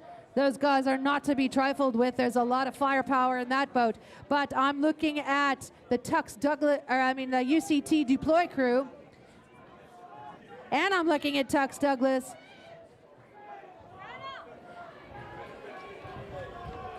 And there's a lot of firepower coming down. Deploy from UCT. Buffalo, Godfrey, and on the outside, Tux Douglas.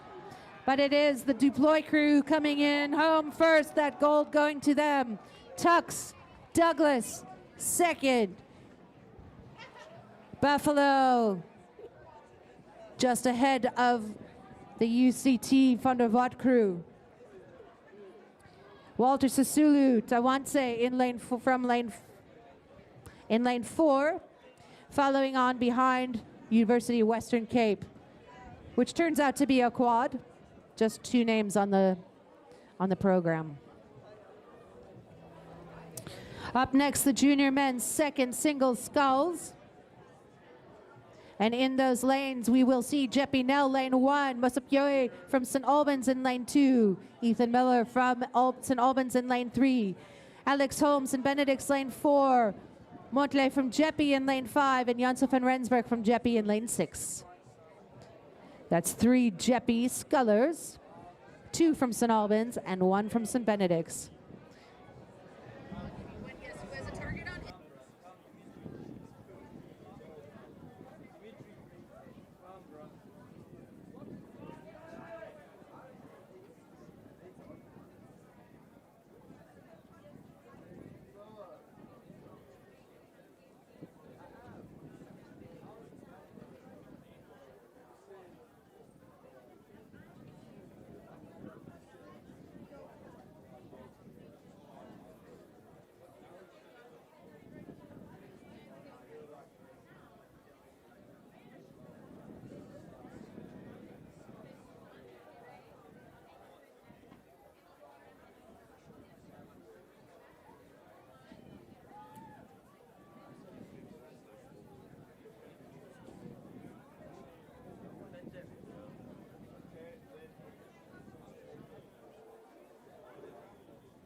Once again, a reminder about collecting medals. Medals will only be released to the MICs or head coaches. The medals table is located in the middle level of the clubhouse. Please do collect your medals so that we don't have a traffic jam collecting at the end of the day. MICs, head coaches only to collect the medals. Our junior men's second single sculls on their way down now.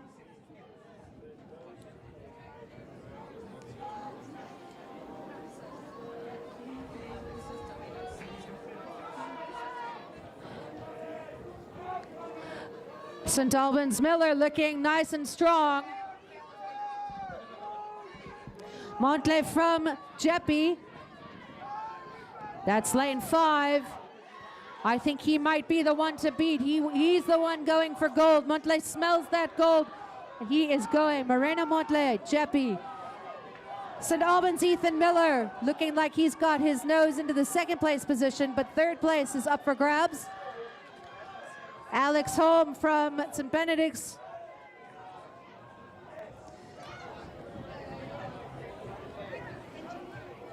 We'll see how that shapes up on at the finish tower. All right, now the parents of the under 16 eights. Those boys are lining up. The guns are ready to go. Junior men's under 16 eights, the final. It is a straight final. There were no heats for this event. St. John's House in lane 1. St. Benedict's Rosthorn lane 2. Kes Waldman in lane 3. Waldeck Cooks from St. Stithians in lane 4. Lane 5, St. Andrews Allen. Bishop's Young Crew, lane 6, lane 7. Gangardine from Selborne. Who's it gonna be?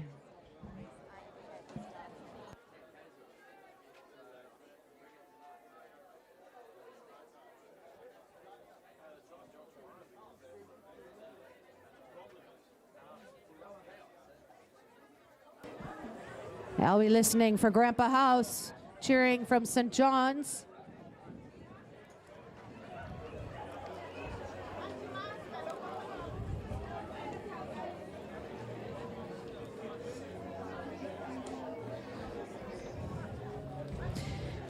The aligner's flag is out to the side.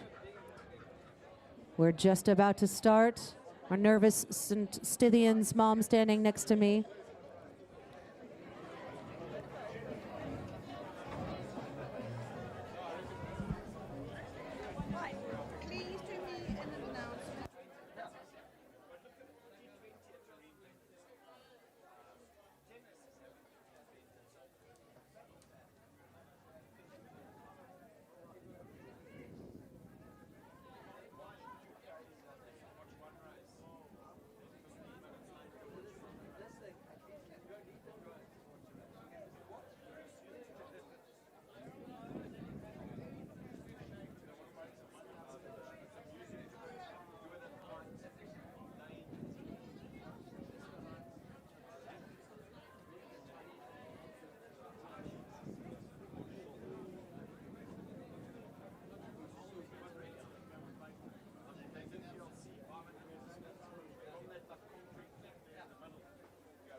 Just a quick announcement for parents planning on being here in attendance tomorrow. There's a slight parking modification, not so slight. We're trying to get the cars off the road, so you must park at the car terminal at the top of the yacht club, the Buffalo River Yacht Club. So instructions will follow and should be out from within the parents groups. It'll go out to the MICs who can hopefully get that distributed by WhatsApp. For more information, please do get in contact with your MICs. So again, parking changes for tomorrow. We are trying to get all the cars off the road. Thanks for your attention to that matter. All right, our junior men's under 16-8s are on their way down, and they are coming down fast as lightning. I think they made a movie, a musical about this, Grease Lightning. Kez Waldman crew seems to be falling off the pace because they are tucked in between Rossthorne, St. Benedict's, and Scythians, Waldeck Cooks. And St. John's is charging down fast in lane 1. Something's gone astray for Kez. St. Andrews Allen doing a good job holding their own against Bishops in the there, but it is St. Stithians, it is St. Benedict's, it is St. John's. Those guys are bringing it, and they are bringing the fire. St. Stithians out in the lead. St. Benedict's catching up to St. Andrews. St. John's catching St. Benedict's. It's going to be one very, very, very tight race. They are coming in, they're coming in hot. The win definitely going to St. Stithians. I am not even going to try to call second, third, fourth. Fifth place going Kez and Gangardine from Selborne finishing off that tremendously high octane race.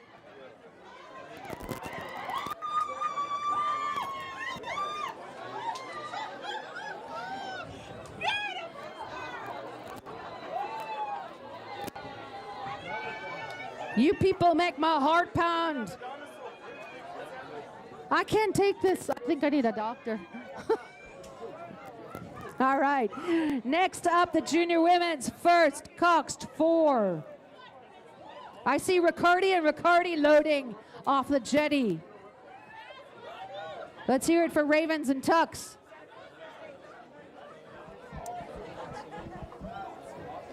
All right.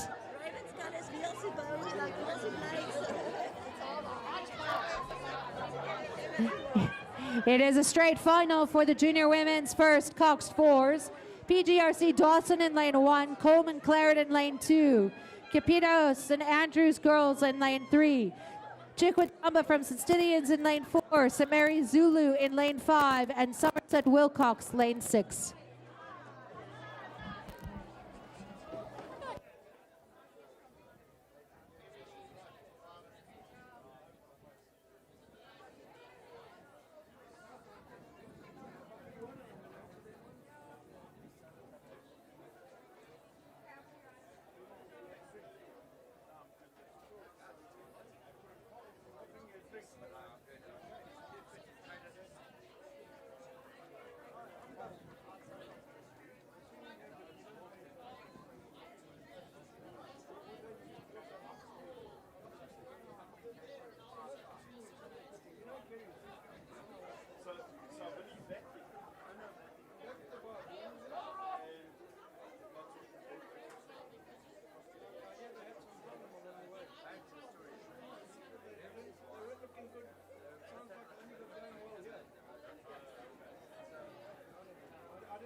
All right, we are looking now.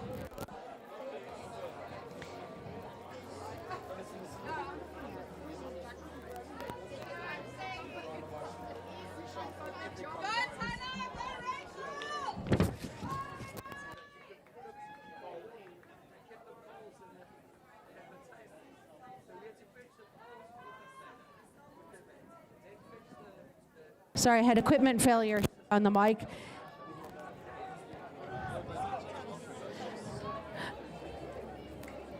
Tux Taylor coming in now in lane 1.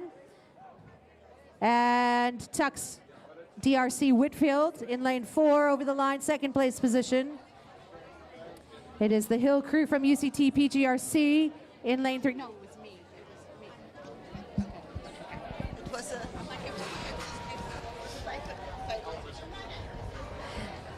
UCT PGRC Neil, and coming in University Western Cape Nakoyaka.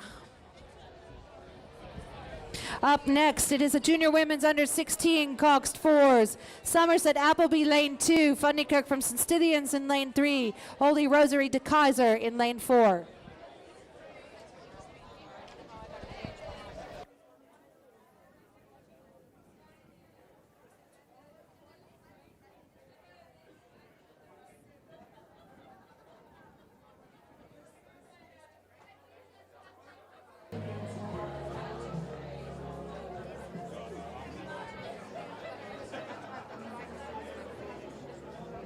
This one's lighter. I like this one.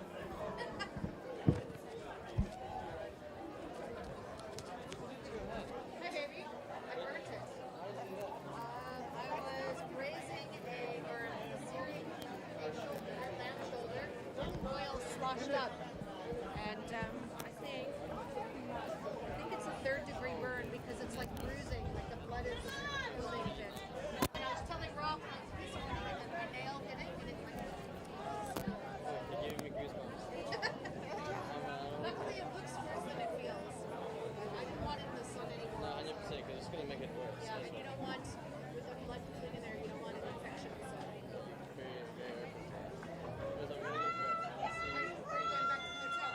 No, I'm actually going to go get our boats and stuff sorted and just check everything. Ready for tomorrow. Well, we got to first go get to the keys.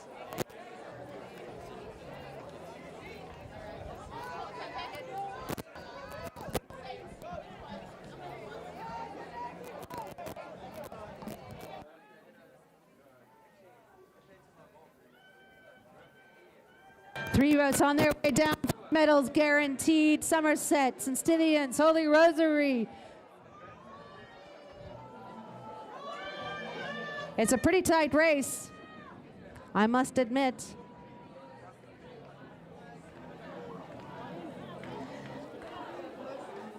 It is a St. Stithians Fundycook crew pulled out in front of Appleby from Somerset. Holy Rosary, definitely, I think, doing the damage. That's De Kaiser, Beaming, Arthur, Farah, and Dos Santos sitting in the cock seat.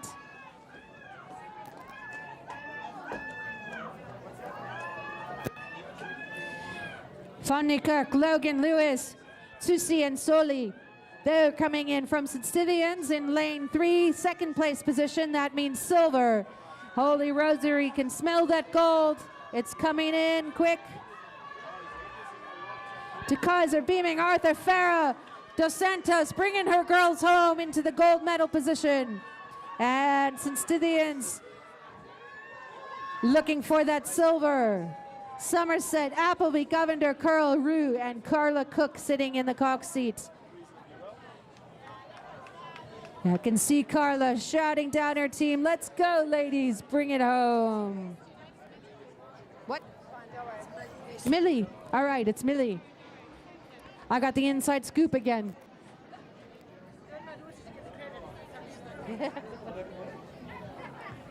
Just going, it's in the schedule. Next up, it is a junior men's second Coxed fours. 3 boat race, 3 medals, 3 podium finishes. St. John's Burger. The Burger crew will be in lane 2. Booth crew from St. Andrews in lane 3 and Mutluane from St. Benedict's in lane 4.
press release though, of course.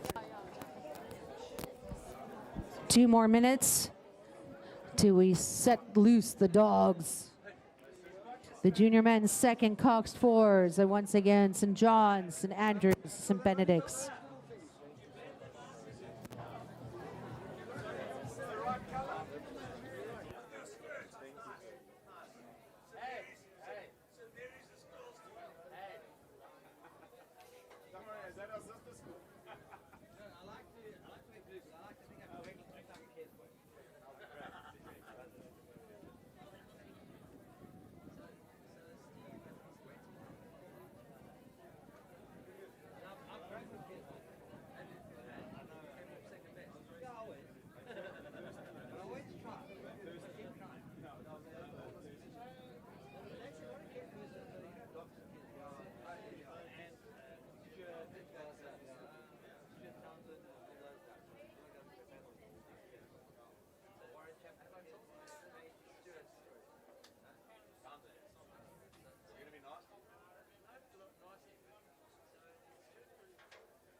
The second fours, Cox fours are on their way down now. Looks like a two-boat race.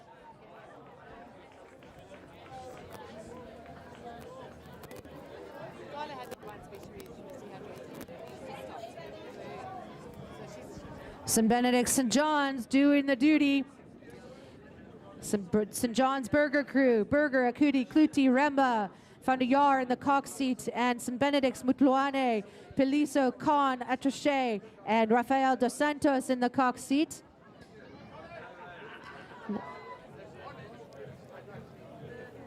Guaranteed gold and silver for these two boats.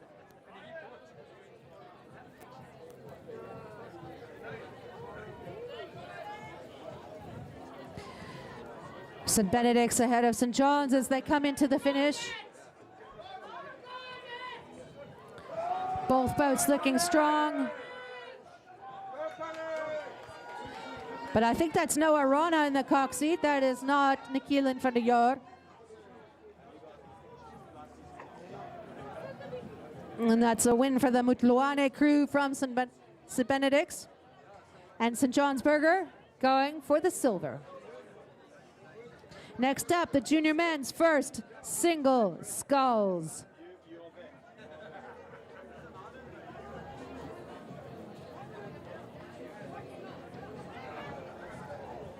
They are lined up at the start. I can see them, eager to be getting down here, finishing this race. St. Benedict's Brudwick in lane 1. St. Benedict's Tixera, lane 2. Bishop's Benjamin Redfern in lane 3. St. Andrews, Rafael Carrara. In lane 5, St. John's Matthew Kiss. And in lane 6, Jock Escort from Bishop's.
Just tweaking the alignment, waiting for the start. And this, the junior men's first single sculls.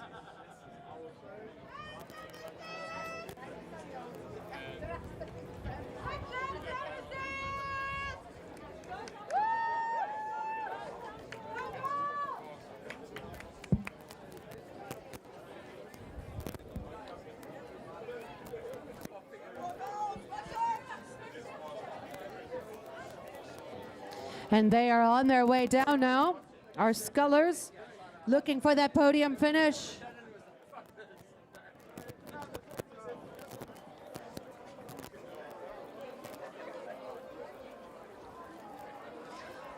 Michael Tixer have got the party. He is ahead of Redfern from Bishops.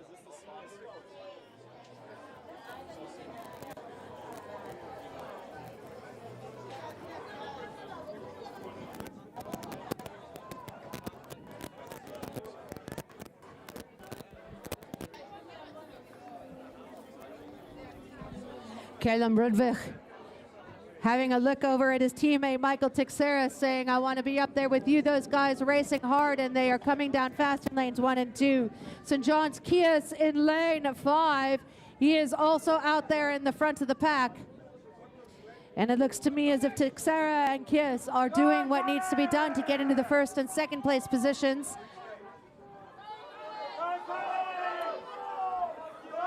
Kias has got his head down.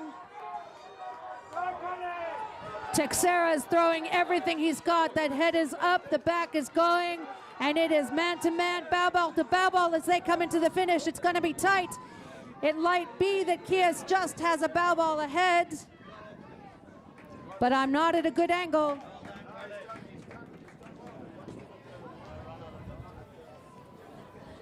Bishops Redfern, strong finish.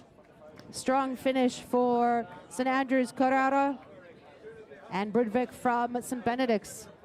Great racing, gentlemen.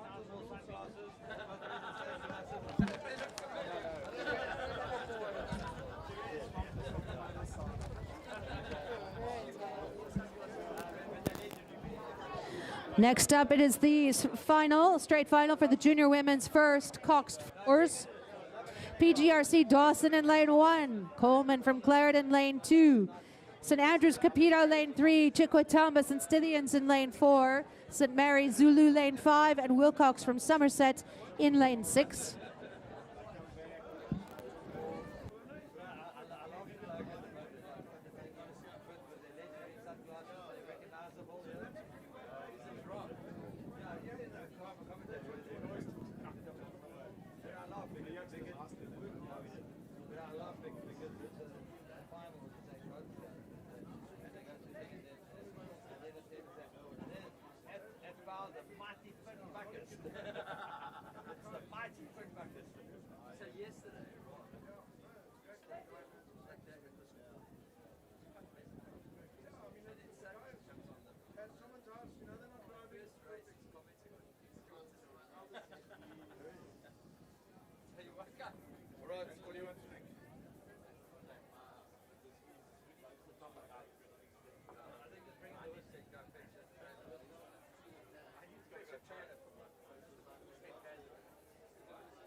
And it has been me solo on the mic for a few minutes. That's because my partner in crime is out on the water. He's next up in the senior men's doubles. Ravens Tux Riccardi crew in lane 2. So a shout out to the guy in green. We'll have to make sure we chirp him a bit. Somerset College has adopted him as their own. He's an honorary, some call, member. But first, the junior women's first Coxed Fours. We're waiting for a few of those boats to get online.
Long last, the flag is up and down, and they are away. It is the junior women's first, Cox fours. PGRC Dawson lane 1, Coleman Clarendon lane 2, Caputo St Andrews lane 3, Chiquitamos and Stidians in lane 4, Zulu St Mary's lane 5, and Wilcox from Somerset College in lane 6. Some call is what they call it. Some call it Somerset. But here they come. Somerset Wilcox crew falling off the pace just a little bit. They're just behind St. Mary's. St. Mary's Zulu crew dropping off behind St. Stidians Chiquitamba. And it looks to me as if St. Andrews Capito, that crew might be setting the pace. Clarendon Coleman looking strong. But for my money, I'm looking at St. Andrews and I'm thinking that they might be the ones with the bow ball out in front, setting the pace and heading for gold. Capito, Mayamones, Taylor, Wright, Shabalala.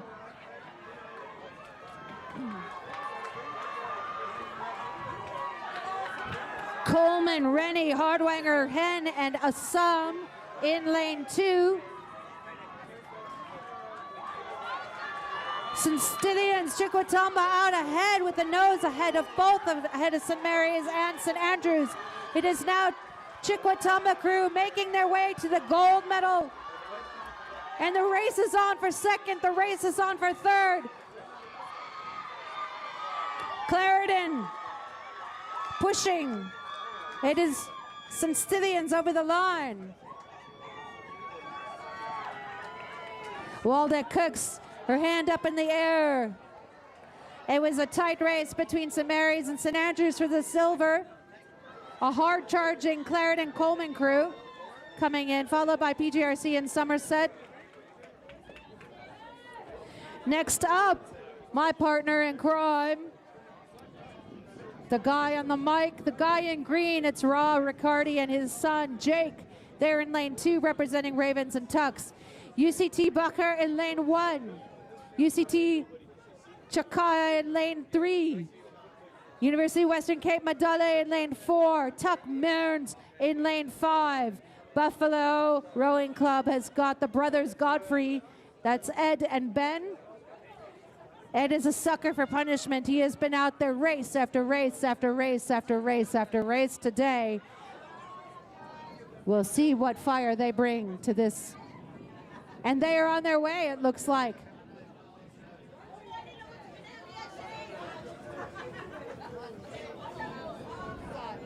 5 boats in this race. Somebody's not out there.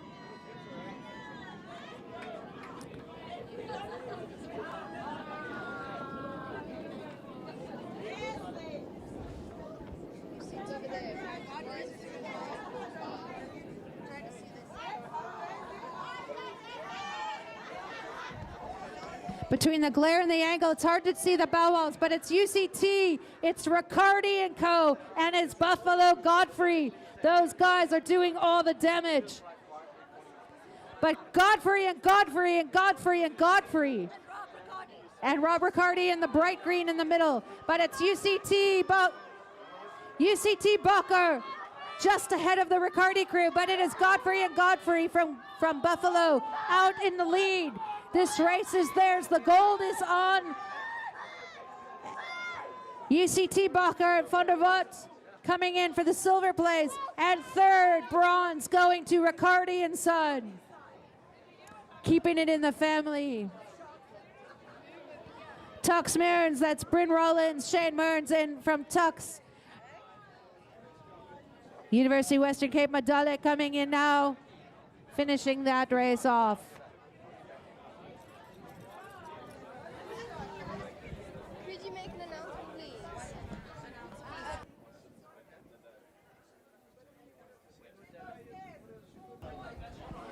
As we are approaching the end of the day, an hour and a half to go, give or take, please remember MICs and head coaches to go collect your medals And if you pre-ordered merchandise, they are trying to give you your merchandise that you've paid for. Come get it. Come collect it. Take it away. Merchandise and medals need to be collected. Thank you very much.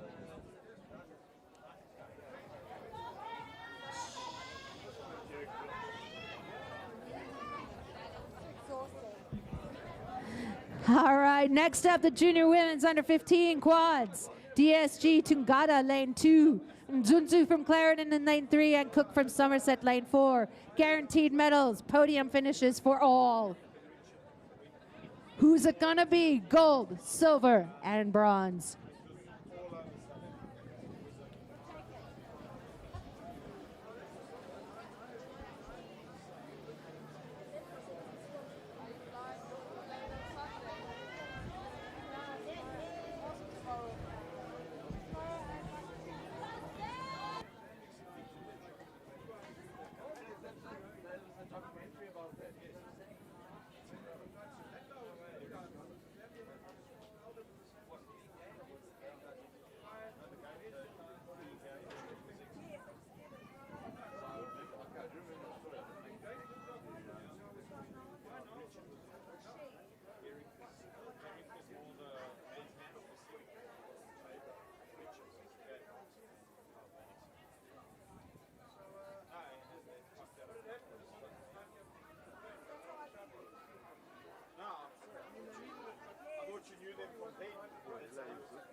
The coolest tri-suits of all, loading into the 8s right now. University of Fort Hare. I think. Is it? Yeah. The baby blue and yellow and white. They're such smart tri-suits.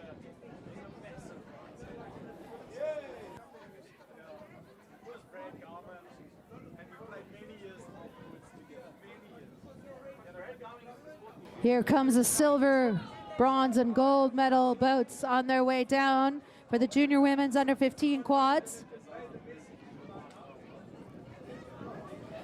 And it's looking like a race between DSG and Clarendon for the first and second place position. But anything can happen.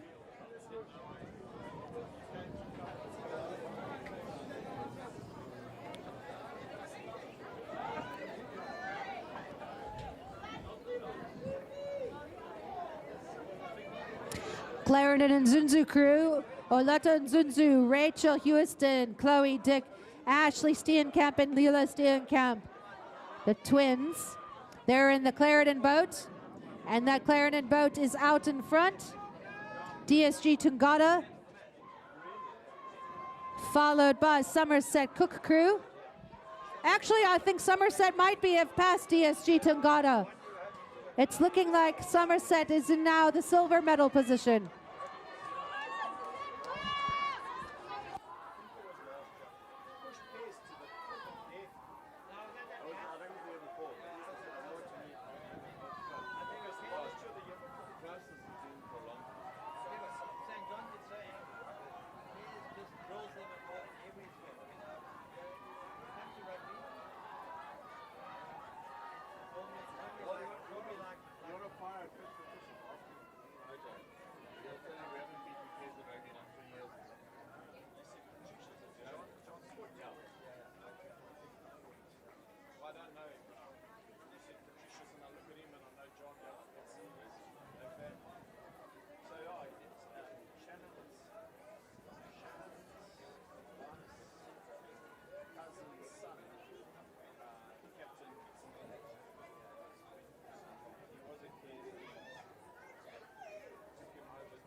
Junior and under 16 pairs on their way down. St. Stithians, Waldeck Cooks lane 1. Barrera de Encarnação in lane 2 from St. Benedict's. Latachan from St. Benedict's lane 3. Kyriatis St. Albans lane 4. It is St. John's Want in lane 5 and Colotti from Kes lane 6. And it is all happening and they are coming down fast. I'm looking at that St. Stithians Waldeck Cooks crew and I'm thinking they're looking really fast. St. Albans Kyriatis also putting it down.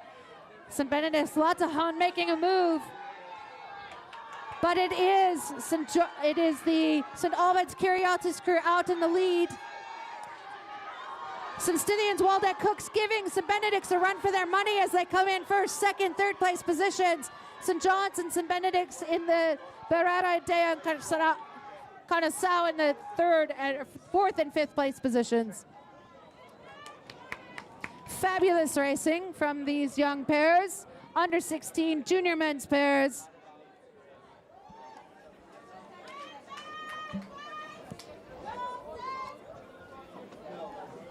Are they still doing session this year? Do you know? I have no idea.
All right, now it's the junior women's second doubles on their way down.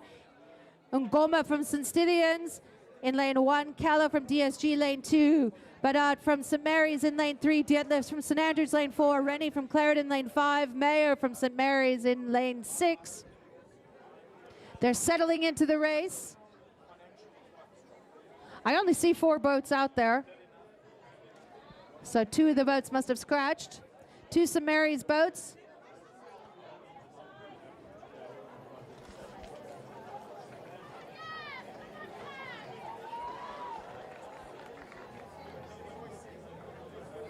Now look at this, they have to get the pair, comes out, and then you go and race the under 16 doubles. Ugh. It's DSG Callow, and it is St. Andrews Deadlifts. They are out and doing all the work for the first and second place positions. It is the St. Mary's Badat crew looking for the third place position. DSG Callow, Jenna Callow, and Jess Teeling Smith. They can smell this race.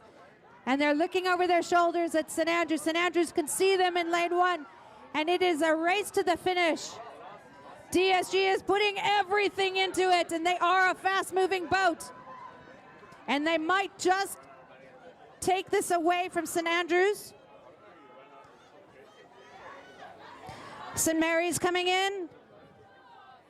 I am not in the position to tell you who finished first and second between St. Andrews and DSG, but I can tell you that St. Mary's Badat is in the 3rd place, followed by St. Mary's Maher.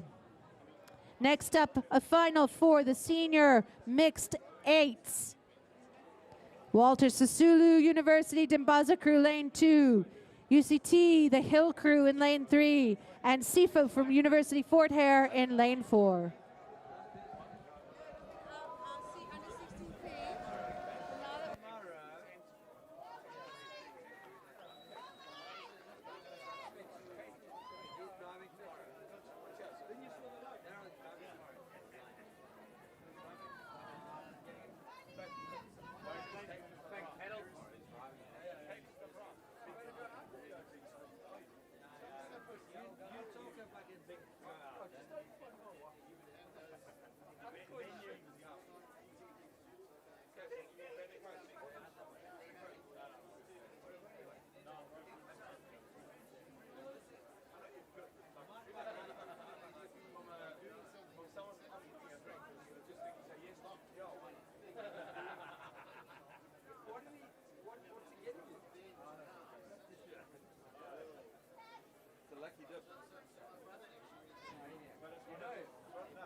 And it is the senior mixed eights, and they're finally off.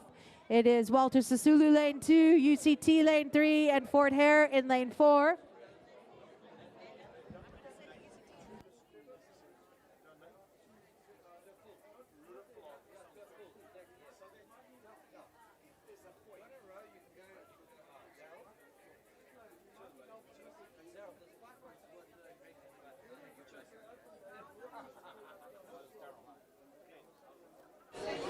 And the mixed boats, I mean, I think they're going to do this in the Olympics any day now. So it's mixed eights, Dimbaza, Hill, C4, WSURC, UCT, UFH, every acronym under the sun, and it's UCT Hill who are flying. Callum McKenzie is the Cox. They are picking it up right in the center. They're coming down to the last few strokes. And it is big firepower from all those boats. They've picked up a lot of momentum, and they're holding on as long as they can. UCT showing what a mixed crew can do on the far side. UFH and WSURC, they are thundering. This is big, strong power. UCT have shown exactly what a well-oiled machine can do, and a little bit of open water just to showboat. Moving really well. That's hard to move those boats and move them so well. UCT, UFH, and WSURC. Super. Oh, a little bit of showboating. UCT bringing a little bit of the peacocking. Look at that. That is the longest glide we've seen all day. And oh, that square blade rowing. That cannot be done. How's it? Next up, Rob. Hey, welcome back after your race. Thank you. You guys were Power, Riccardi and Sons. Thank you. It's 500 meters feels a lot further than you'd think. Then it looks when you're a commentator. We all play it down, but it is rough out there. It is a final for the junior men's second doubles from the earlier heats today. St. Benedict's Chindawi in lane 1. Martins from St. Albans in lane 2. Breitenbach's from St. Albans lane 3. Merriweather from Bishop's lane 4. Fisser from Somerset lane 5. And Mafuta from St. Benedict's in lane 6. The two St. Albans crews, St. Albans Breitenbach, St. Albans Martins, lane 2 and 3. And the St. Benedict's boats on far side, St. Benedict's Chindawi, St. Benedict's Mafuta up against the Bishops and Somerset, lane 4 and 5.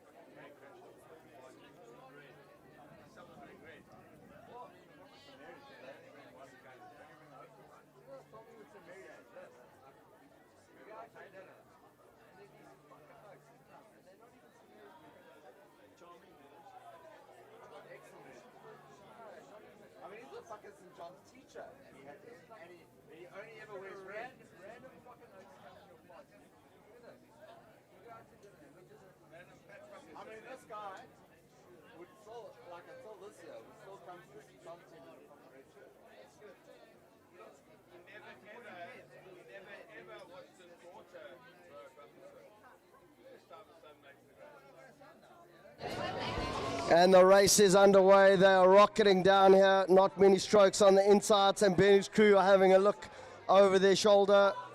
And there are a lot of boats still on the water, still close by. It comes down to the last few strokes.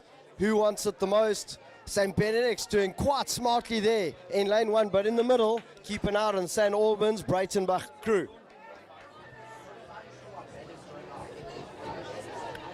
And I think it is those boats. Lane 1, Chindawi. Lane 3, St. Albans, Breitenbach. They seem to have a bit of a gap. St. Benedict's have gone for a bold move. They're up against the powerhouse of Breitenbach, Mapala from St. Albans.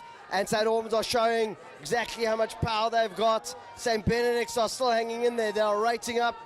They are moving very well. St. Benedict's at the at the top end. But Bishop's, Merriweather, the race is still open. If you want a medal, it's there. You just got to grab it. And St. Albans, Breitenbach, look at them go. That is a well-drilled machine. And Daniel De Dominici, it's Anthony Chindawi. They've got open water behind them. And then it's St. Albans crew, Rafael Martins, Khulani Mamboeni. They seem to be moving well. Bishops Merriweather right at the top. St. Benedict's Mafuta too close to call. Somerset, Visser, Edendorf. So close. I know. He just,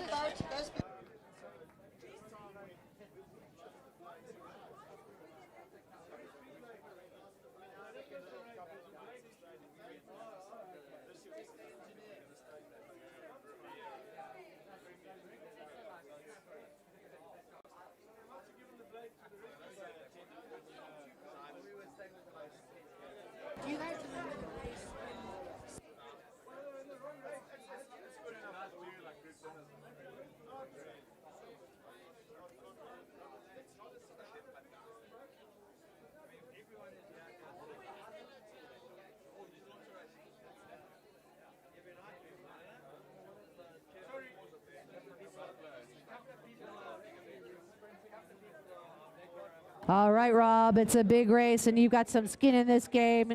From the earlier 3 heats, it is the junior women's single sculls for the under-16s.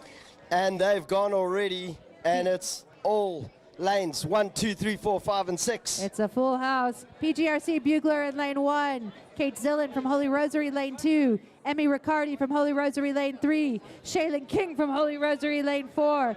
Isabella Lundman from St. Stithians lane 5. And Tanique Ehlers-Labuschagne from St. Andrews lane 6. And this is a proper race. Holy Rosary got the 1, 2, and 3, so they must be over the moon. But PGRC, Anouk Burglar, what can she do? Isabella Lundman is showing proper form, so too. Ehlers-Labuschagne weighed down only by the gold medal in her previous race. And they are moving really well right there in the center. It is looking good for Holy Rosary. It's those 3 boats in lane 2, 3, and 4. They are moving well. I think at this stage, a little bit of bias could be lane 3, Riccardi's there. Lane 1, Bugler still hanging around. On the far end, this is where they bring power. How much have they been putting out throughout the day? It is very hard. St. Stithians Lundman hanging there, and she's making a move on St. Andrews. But it looks like Holy Rosary Riccardi, she's kept her powder dry up until now. She's being charged down on the far side by Lundman. So too, Tanique Ehlers-Labuschagne. They're still hanging around in the 2 Holy Rosary boats beside them. Shaylin King is fighting, so too is Kate Zillan, so is Anouk Bugler. And Holy Rosary is opening it up. She's under attack, but Riccardi's hanging in there. She's in top form, Lundman behind her. And look at Ehlers-Labuschagne. Tanique is holding on. It's a fight to the death. Shaylin King is dying. Shaylin's picking it up. So too is Kate Zillan. Holy Rosary all over the place. And Anouk Bugler coming through. I think it's going to be Holy Rosary 1. Second place, got to be Lundman. Third place, don't want to call it. Great work from Tanique Ehlers-Labuschagne. So too Shaylin King. So too Kate Zillan. So too Anouk Bugler. What a race. It was incredible.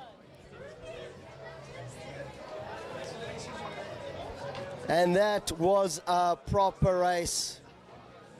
Thank goodness we came back to see that, as your mother would have a word. Jake Riccardi. Big thanks to Jake for carrying me over the line last race. Very impressive.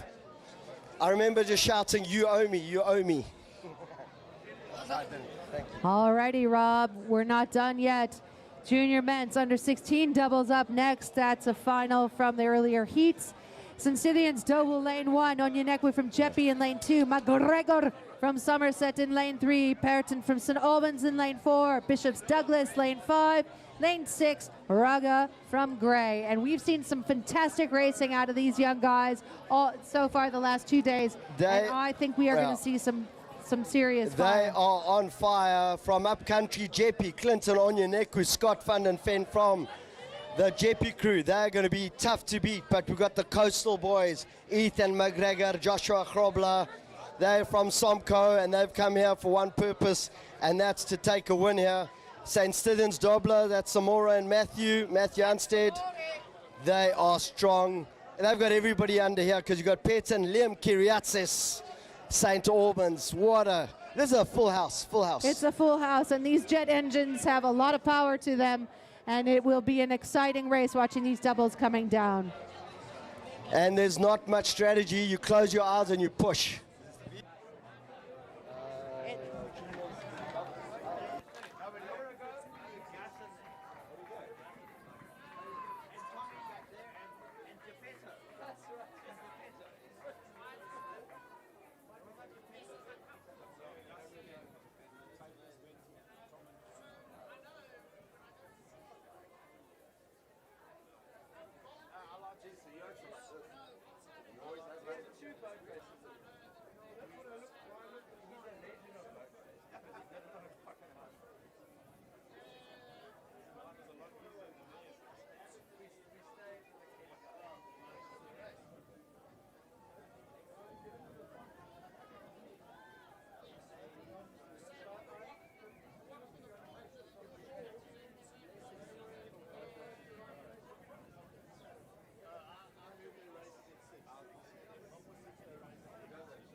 And we're looking at the boats. The boats have gone. We've been waiting for this race all day.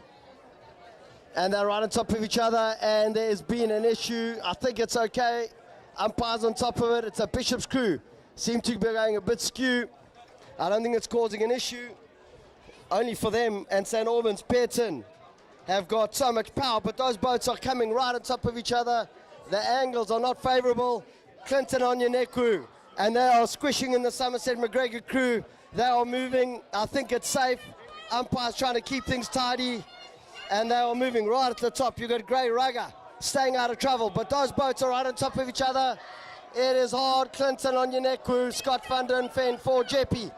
They are fighting in the race of their life and trying to close down St. Albans. Pearton, but Michael Pearton, Liam Kiriatsis have got something more. Somerset got to do work, but right at the top, Grey Rugger, Matthew Pretorius, pulled one out of the bag for Grey. And they are right on top of each other as St. Albans going to take it. Second place out of the blue. It's a great team. They've pulled it out. They're going to take it from Jeppy. If that angle holds, Somerset just can't hang in there. And that is a great race for St. Albans. Incredible race for Grey. I think taking it from the strong Jeppy crew. Maybe too many races throughout the day. What a race. It's the Selborne Sprints, Kaz. It is the Selborne Sprints. Anything can happen at the Selborne Sprints. If you have a dream, this is a place just to, we'll make it a reality. Reach for the stars. Reach for the stars.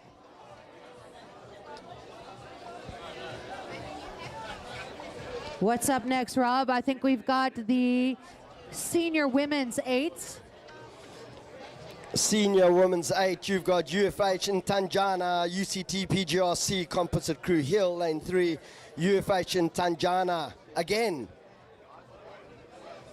I think they've doubled up those crews. Maybe they've got a second team out there, lane 4. But we'll all the check names out on are the water. Same, so we'll see. How many boats do you see down there?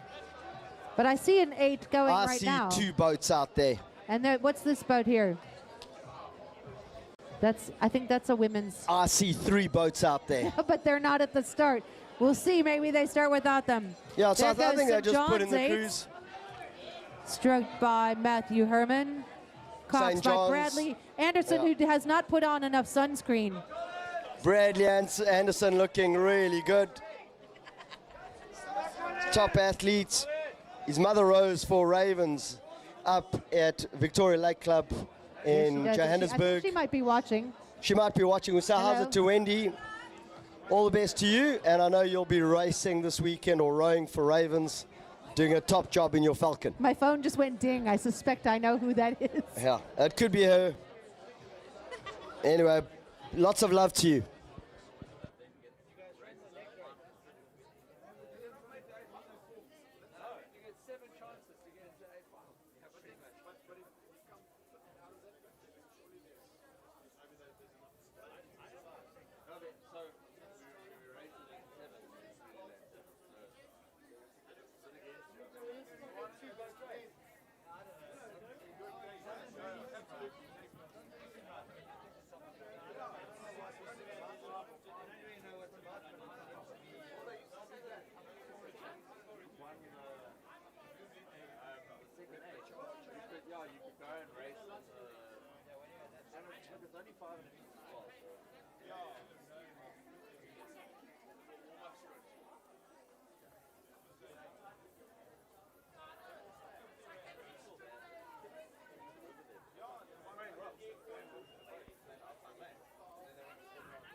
And we were speaking of how many boats do we see. We saw only 2 boats, but we see a late entry from UFH making their way to the top.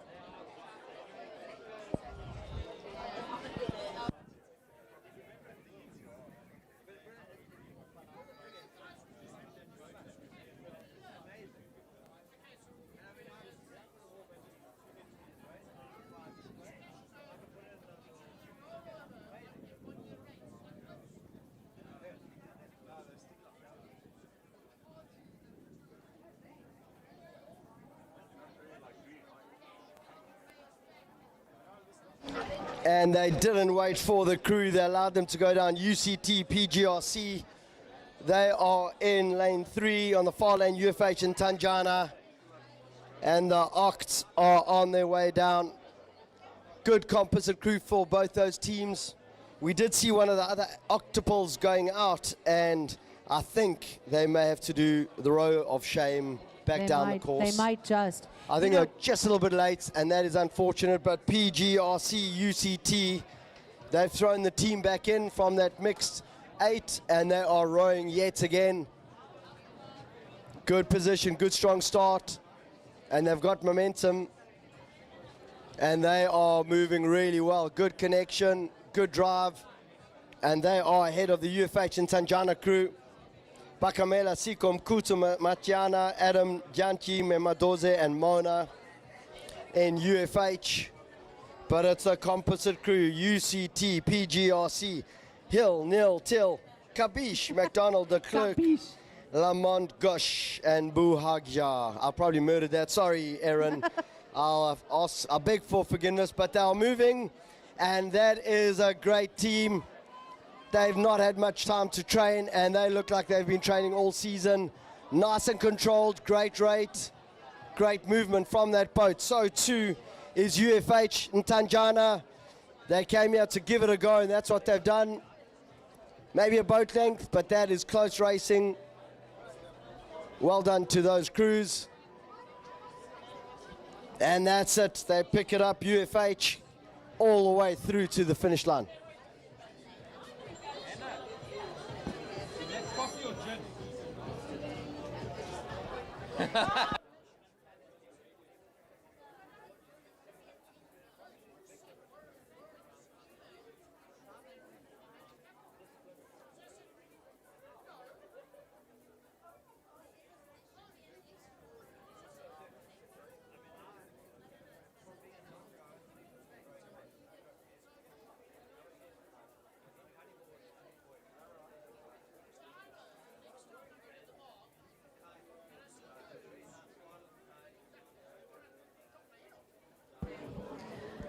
Next up, what's our next race, Rob? Let me have a squiz here.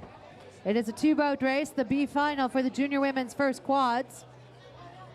Now do the girls.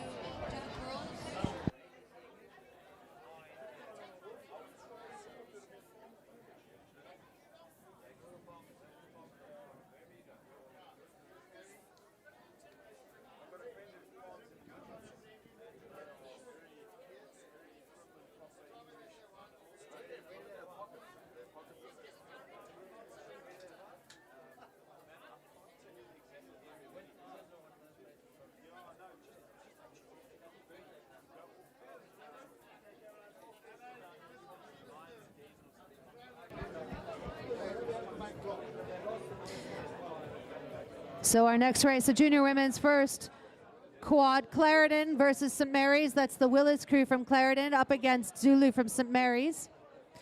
That was from our earlier heats.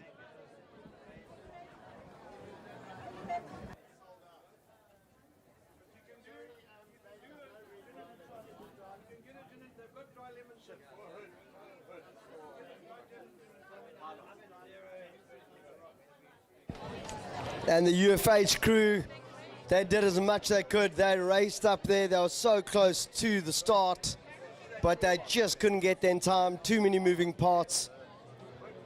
It's a Selborne sprint. This is what happens. It is. And there's no forgiveness for the No forgiveness. You get there on time. I was watching or you Coach do the row. Auntie walk past earlier, and I had a thought. So now I am like 3 hours past delirious. So, but I see Coach Ati walking past, and we've been saying all weekend, anything can happen. Now I'm thinking, Ati thing can happen. Ati thing can happen. Thing can happen. That's my new mantra. So, Coach Ati, if you're listening, you've inspired me. Ati thing can happen. You are an inspiration. And the inspirations you see all around you, UFH, the team that could have been, we've seen a few of those today. And I think if you ever wanted to see a team that is coming together, that's St. Benedict's crew after that incident earlier. They've had to make a change, and they are going to bring in the reserves for this team.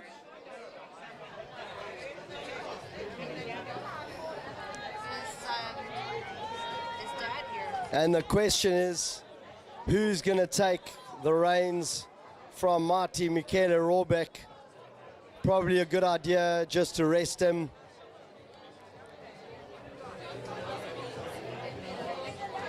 And I think it's none other than Cristiano Norkia. Tough times require tough people. So he's the man who's stepping in there, not worried at all. He'll take the reins. Coach Roth looks absolutely confident. So Absolutely that's calm, good. confident. And if they're going to do it for anybody, they'll do it for their teammate. That's right. But And- we are looking for the quads, and they are on their way down. Clarendon and St. Mary's, guaranteed gold, guaranteed silver. Who's it going to be? And the teams that are coming down now, Clarendon are looking good, nice and tidy. Holly Willis in stroke seat. But that's St. Mary's crew. They want that gold medal. Kanya Zulu in the stroke seat. This is side-by-side racing. They're going to keep their eyes on their boat, but every now and again you see somebody just having a sneak peek to see where they are. They are moving well, but I think it is going to be Clarendon Willis. And St. Benedict's going out. Race of redemption for them. Clarendon Willis. They are the ones that are flying, taking it away from St. Mary's Zulu. It's such Just a nice too much row drive. from Clarendon, looking absolutely stunning as they come in for this B final. That gold looking like it's theirs. That is absolute finesse. Catch and drive the quads down, and look how they make it look so easy. St. Mary's fighting all the way through the line. They are looking nice and tidy. Eyes in the boat, and they are going to lunge for that line and get a silver medal.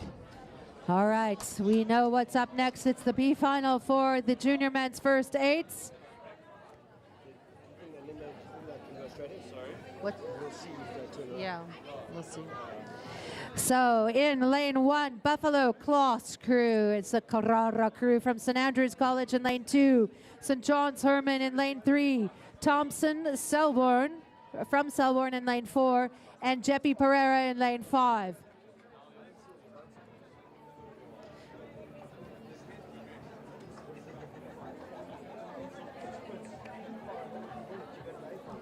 Is that still the case? Is it a definite thing? I'm pretty sure. And for the girls?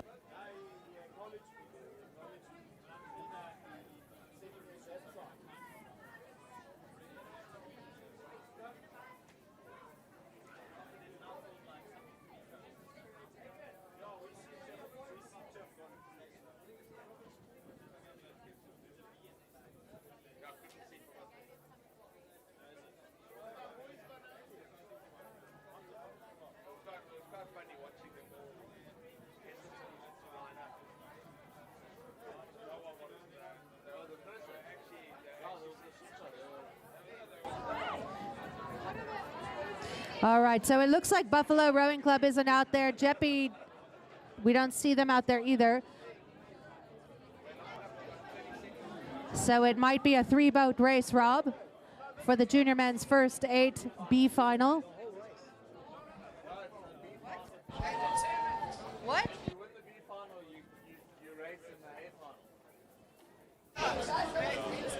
And we love the Selborne sprints, and we've just heard from the mothers from Somerset College, so it must be true. We've just seen the boys going up, and that was the pair. We saw them earlier, Ethan McGregor and Joshua Krobler from Somerset. Mothers are hugging, it must be true. What? They've gone up to do the race again. Like a repetition. And we can't believe it. We're going to wait and see. The same race. Because the mothers were angry. We're looking for confirmation.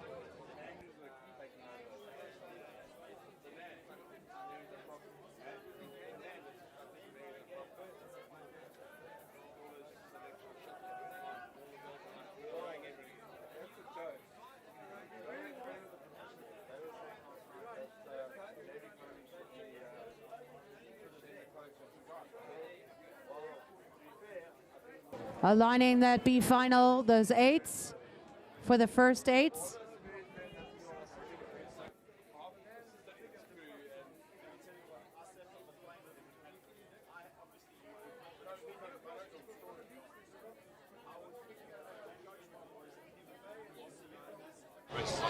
And we're looking out there, Holy Rosary getting onto the water. So too are the St. Mary's crew. I see the St. Stephen's crew, top rowers, St. Andrews. They are getting ready. Everybody's gone very quiet because there's a lot of thunder in these boats.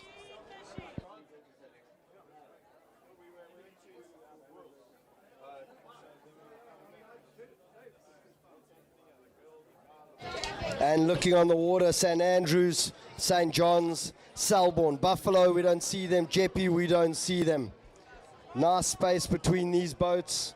I see the hand of Menzi Sokela, the cox for St. John's, up, just straightening out that boat. This is a junior men's first B final. This is proper bragging rights. St. Andrews, you've got Rafael Carrara, stroke Matthew Herman, stroke for St. John's. Declan Thompson for Selborne.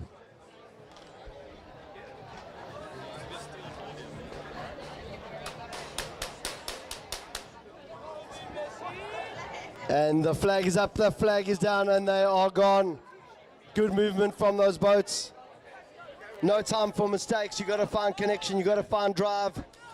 And right on the inside lane, St. Andrews Carrara is making a big, bold move. So too are St. John's. They are going flat out. Selborne Thompson.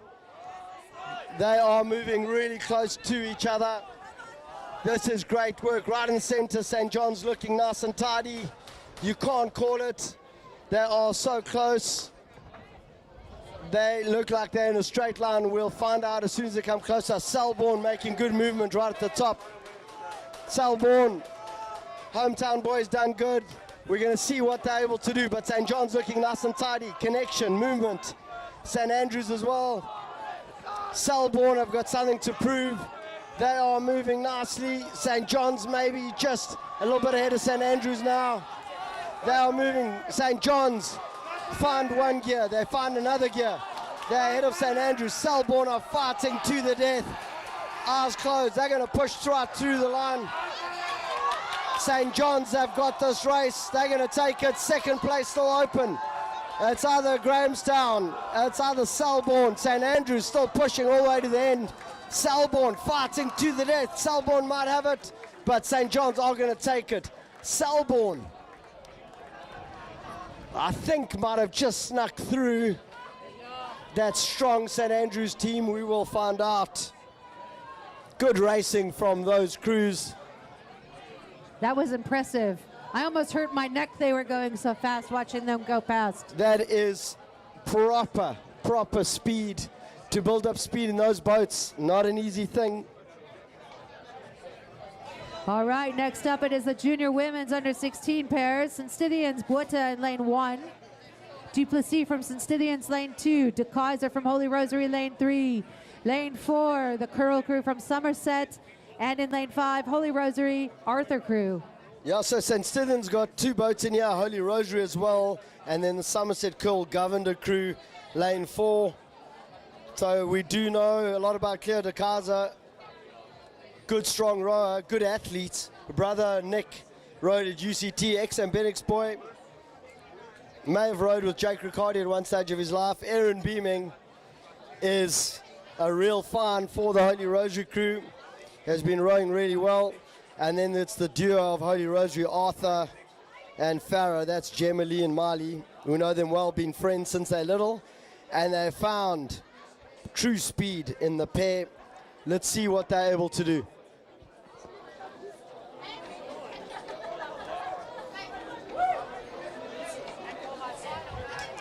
These boats are hard to move. I think St. Stephen's, Danica Duplessis, Oratila More, Charlotte Bueta, Dimpo Tsusi. Where's her mother? We saw the St. Stephen's mom. Mrs. Tsusi, Dimpo's mother. No, she's focused on this race. This is too important. She doesn't want to look at the commentators.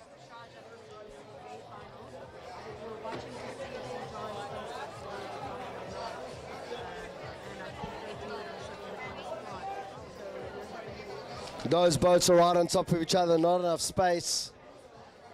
They're just getting separated out by the marshals. All the boats heading through.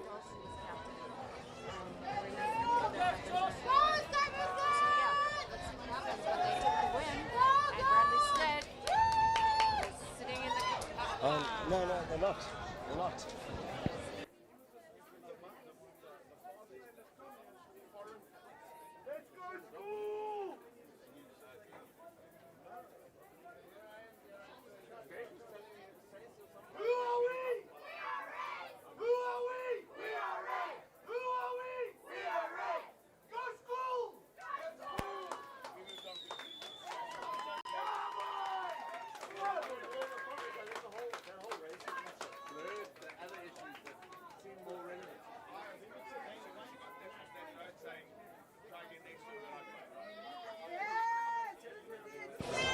And I see what's happening. The umpires are fixing one of the numbers on the boats. I think it popped off the boat of one of the Holy Rosary crews.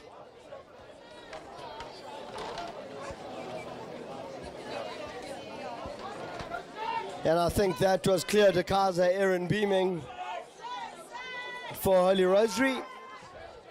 Teams getting ready to go out now.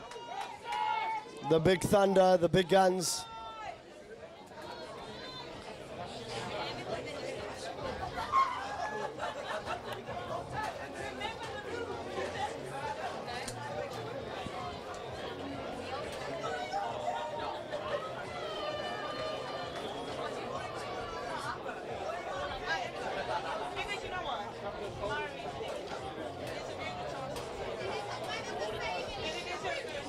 Boats being lined up, but it's the big boats that are going out that are causing all the excitement. Ronda Bosch fired up.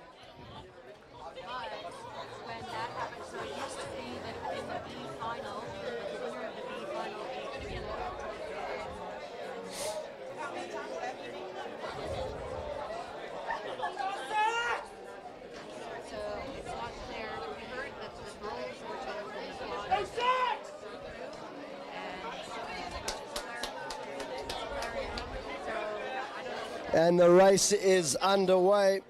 Junior Women's under 16 pairs final. St. Sidon's Buerta, St. Sidon's Duplessis, Holy Rosary De Kaiser, Somerset Curl, Holy Rosary Arthur.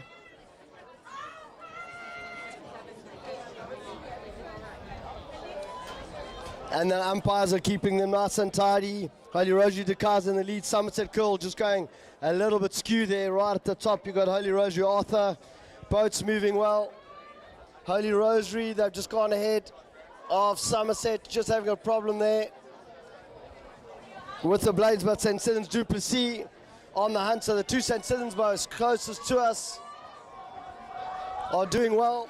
And I think it is St. Sidon's Buerta. And right in the center, that is good work coming from Holy Rosary De Kaiser. On the top end, Holy Rosary Arthur have got work to do. Somerset Curl out of the picture. St. Sidon's closest to us are moving. Holy Rosary right in the center of the picture are coming strong. Holy Rosary De Kaiser, they are picking it up. They want this one, so do right at the top Gemily Arthur, Miley Farah, but St. Sidon's have pushed a lot of power. Who wants a gold medal here? They're going for it. St. Sidon's Buerta have got something, but look at that crew. Holy Rosary De Kaiser, they've thrown a lot at it. Aaron beaming as well. They are very close, hanging on for a gold medal. St. Sidon's coming in third, right at the top, Holy Rosary in fourth, Arthur. But right in the center, that Holy Rosary boat, clear to Kaiser, Aaron beaming, pulling one out of the bag. Charlotte Buerta, Dimpo Tsusi. The mothers, we spoke about it earlier, the St. Stadium's mothers, they were going too fast. That is a medal for the mothers. And that Somerset crew just struggling with the trajectory.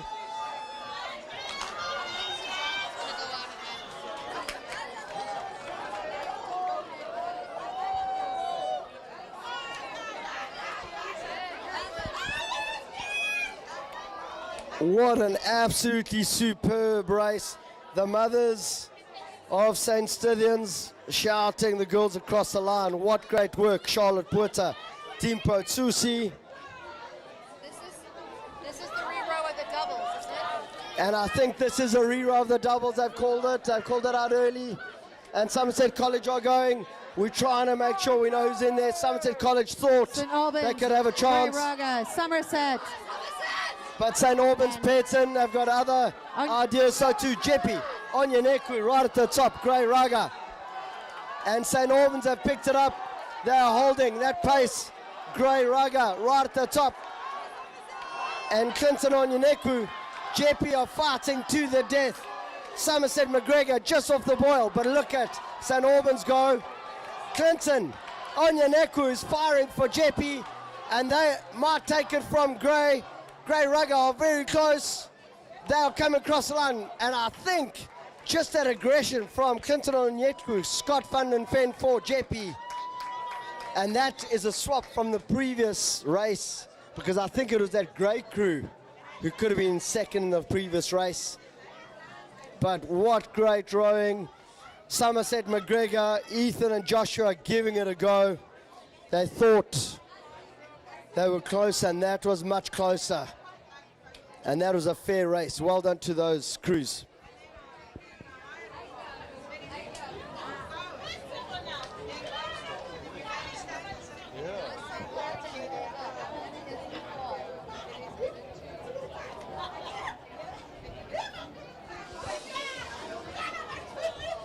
Are they thinking about it? I think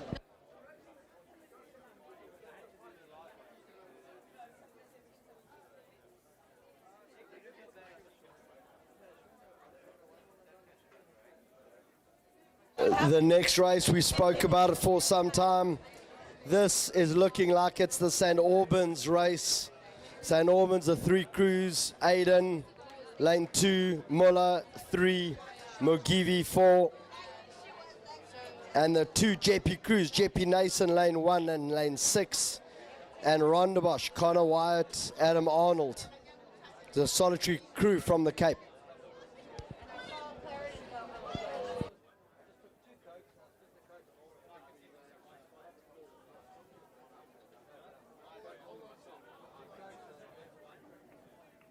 And St. Albans are the ones that have really taken this event and turned it into their own. I think they won the 3 heats in a row to get to the finals.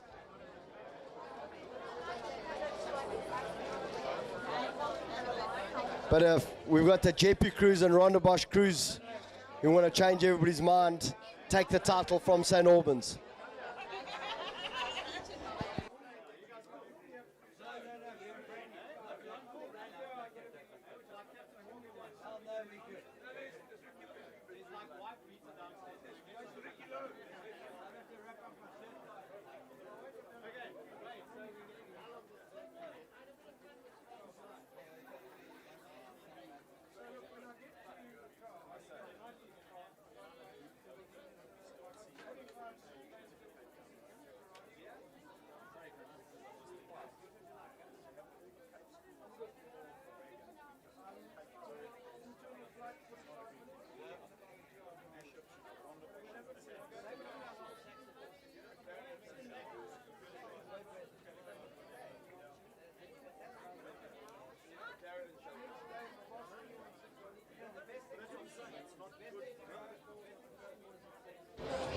And the race is underway.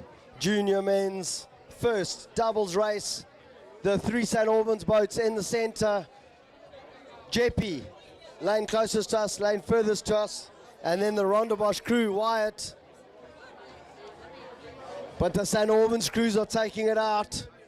Those 3 crews are a well-oiled teams. And now who wants it most? Remember, Demba Mugivi, Africa de Lima, St. Albans in lane 4. Should be the strongest.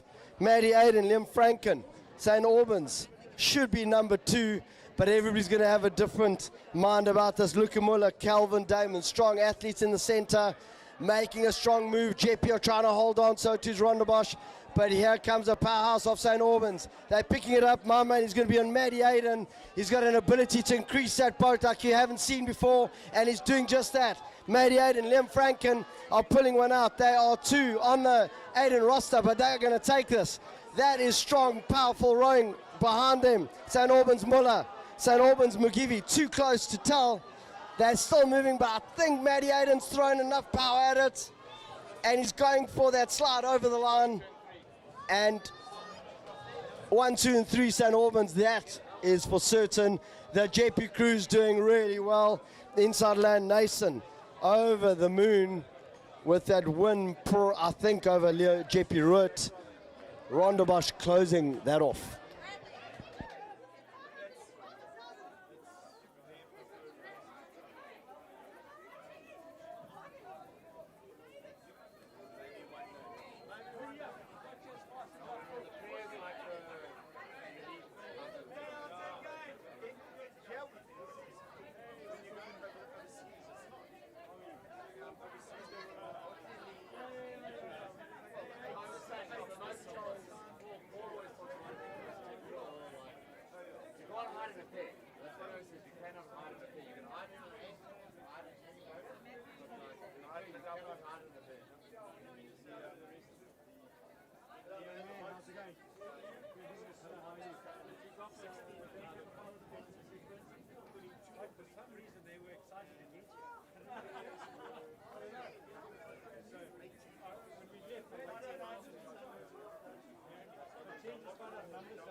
Normally they'll use another one.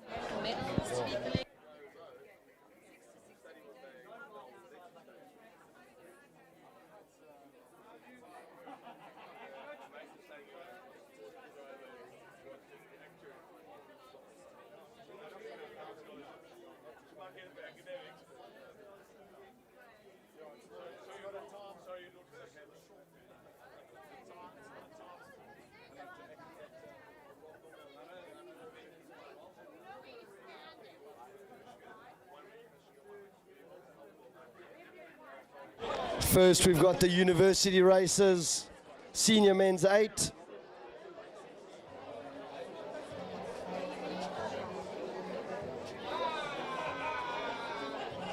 We think it's only 2 boats in this race.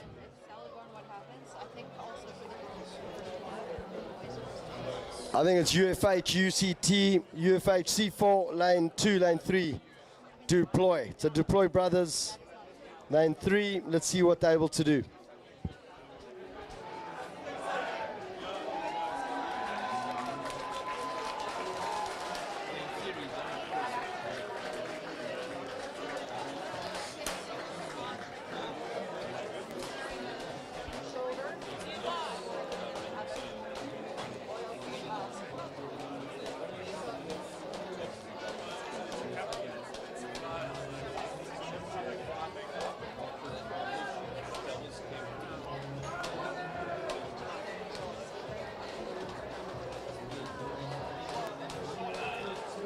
Where's that other piece of paper I gave you? Okay, keep it there. Keep it there.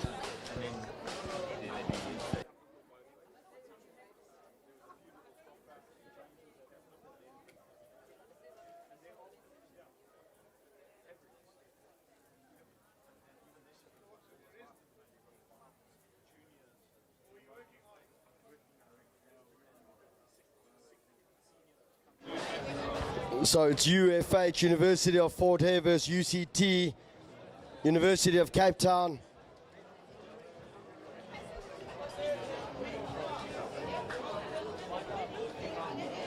Both teams wearing white tri-suits with a trim of blue.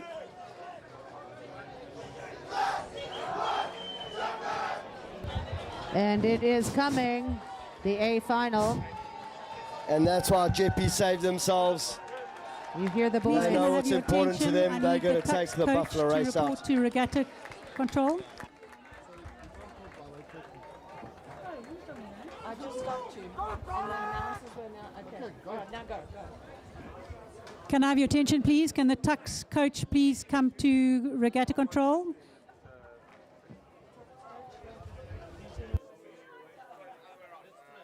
A reminder to the MICs and head coaches to please collect your medals at the medals table in the clubhouse. Also any merch, they'll be closing up pretty soon for the merch. UFH going out, flash of red blades, UCT flash of white blades. Moving well, big units, senior men's 8, and they are moving well right at the top, the UCT crew, looking nice and connected. You want to see mistakes, well you don't want to see mistakes, but if you see them, it slows the boat down. But UFH looking nice and tidy, red blades snapping in, legs driving down, but UCT just have a little bit more firepower. They're getting the connection, they're getting the drive, and they're hitting that smooth water on the far side that we were speaking about, and away they go. UCT, the deploy boys, Breitenbach, White, Kroon, Bacher, Dobler, Stone, McKenzie, maybe a few changes here and there, but they are moving well. That is a strong crew. And behind them, the team, UFH, Sifo, Vabaza, Blackface, Bixi, Bovu, Magazine, Gogodlo, Mukalo, Mona.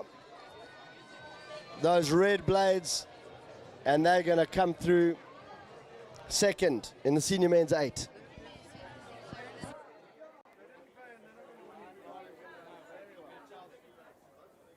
Okay, Rob, so we have an interesting thing to talk about, and that is to remind parents, if you're wondering what you're looking at for the next 2 events, we've got the... Oh, hold on. Next, we've got 3 events to go.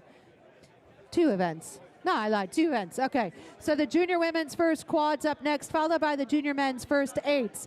And tradition at Selborne Sprints has always been that those 2 boat classes in the B finals, the winner of the 2 finals for the junior women's first quads and the men's first 8 from the B final get pulled up and go up to the A final and get another crack at the podium. So you have seen Clarendon move themselves back up into the lanes. They're sitting out in lane 7. And St. John's won the B final for the first 8, so they're making their way up to the top. So next up, the second to last race of the Selborne Sprints, St. Stithians and Waldeck Cook's crew out there for the junior women's first quads. DSG Palmer, lane 2. St. Andrews Moore, lane 3. Ilgner from St. Mary's, lane 4. Riccardi from Holy Rosary, lane 5. And it's the Marks crew from Somerset in lane 6. It's going to get loud, and it's going to get wild. And you forgot about the teams are loading down on the jetties. You forgot about lane 7. That's a Clarendon crew. Yes, and so, of course, Clarendon out in lane 7. That's the Willis crew. And St. Andrews Moore have taken a big, bold move. They're a little bit ahead of St. Mary's Ilgner. They know Ilgner are the threat. St. Mary's is strong. Holy Rosary card is still hanging in there, but close to us. St. Stithians, lane 1. DSG Palmer, lane 2. But St. Andrews are moving well.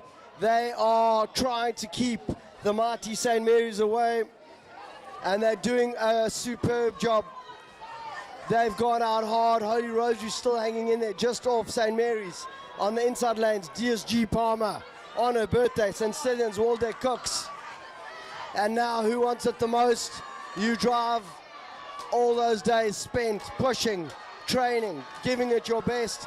A silver medal still on the line. St. Mary's in the hanging. Holy Rosary still fighting it out. So too is DSG and St. Stithians. But right here comes St. Andrews, showing why they won boat race, showing St. Mary's are strong. And here comes DSG Palmer. And St. Stithians Waldeck Cooks are finding another gear. They're throwing everything at it. Holy Rosary could have to sit out of the top 4. But that is superb work. St. Mary's are going to take second. Third, I think it's going to be DSG Emily Palmer on her birthday, taking the crew. I think there's a medal there waiting for them. St. Stithians, what a fight. Holy Rosary 2. Somerset, Marks, and Clarendon making the finals. And the first 8s lining up now for the final race of the Selborne Sprints. But please don't go away, because we still have some of yesterday's canceled races that we are going to race while we still have daylight. We'll catch you up to speed once we get this first 8 race out of the way.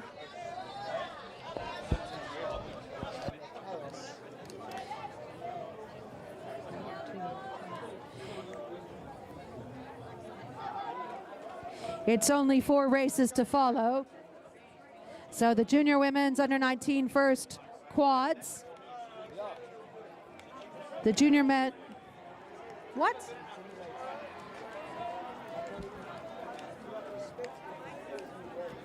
And the junior men's first 8s. Are they racing 2,000 meter race? So good. Yes, live. Okay. So we've got our first 8s lining up at the start. We've got Rondebosch boys standing on the jetty, ready to cheer their team on. We've got St. Benedict's down on the jetty. I see St. Stithians on the jetty.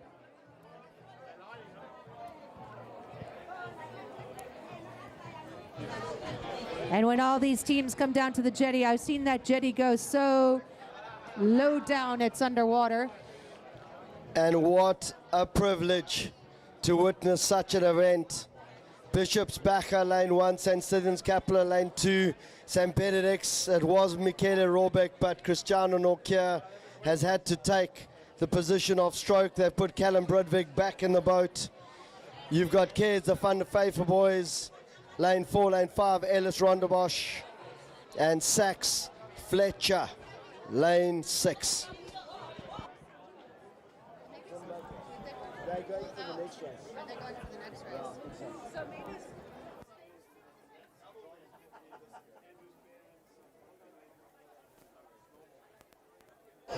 And St. John's, I think, have opted keep the powder dry for the Buffalo Regatta qualifier to follow. Teams just touching up.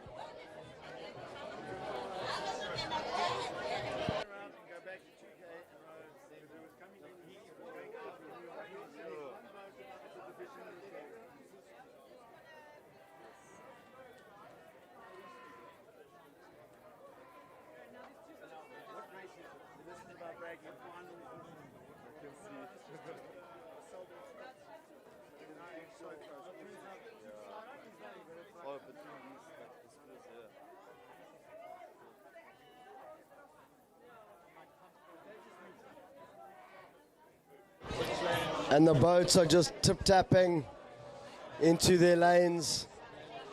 Water looking really quick, really fast, especially towards the end here. 500 meters.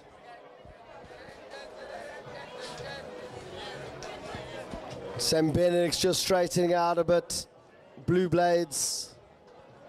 Cares alongside them, white blades.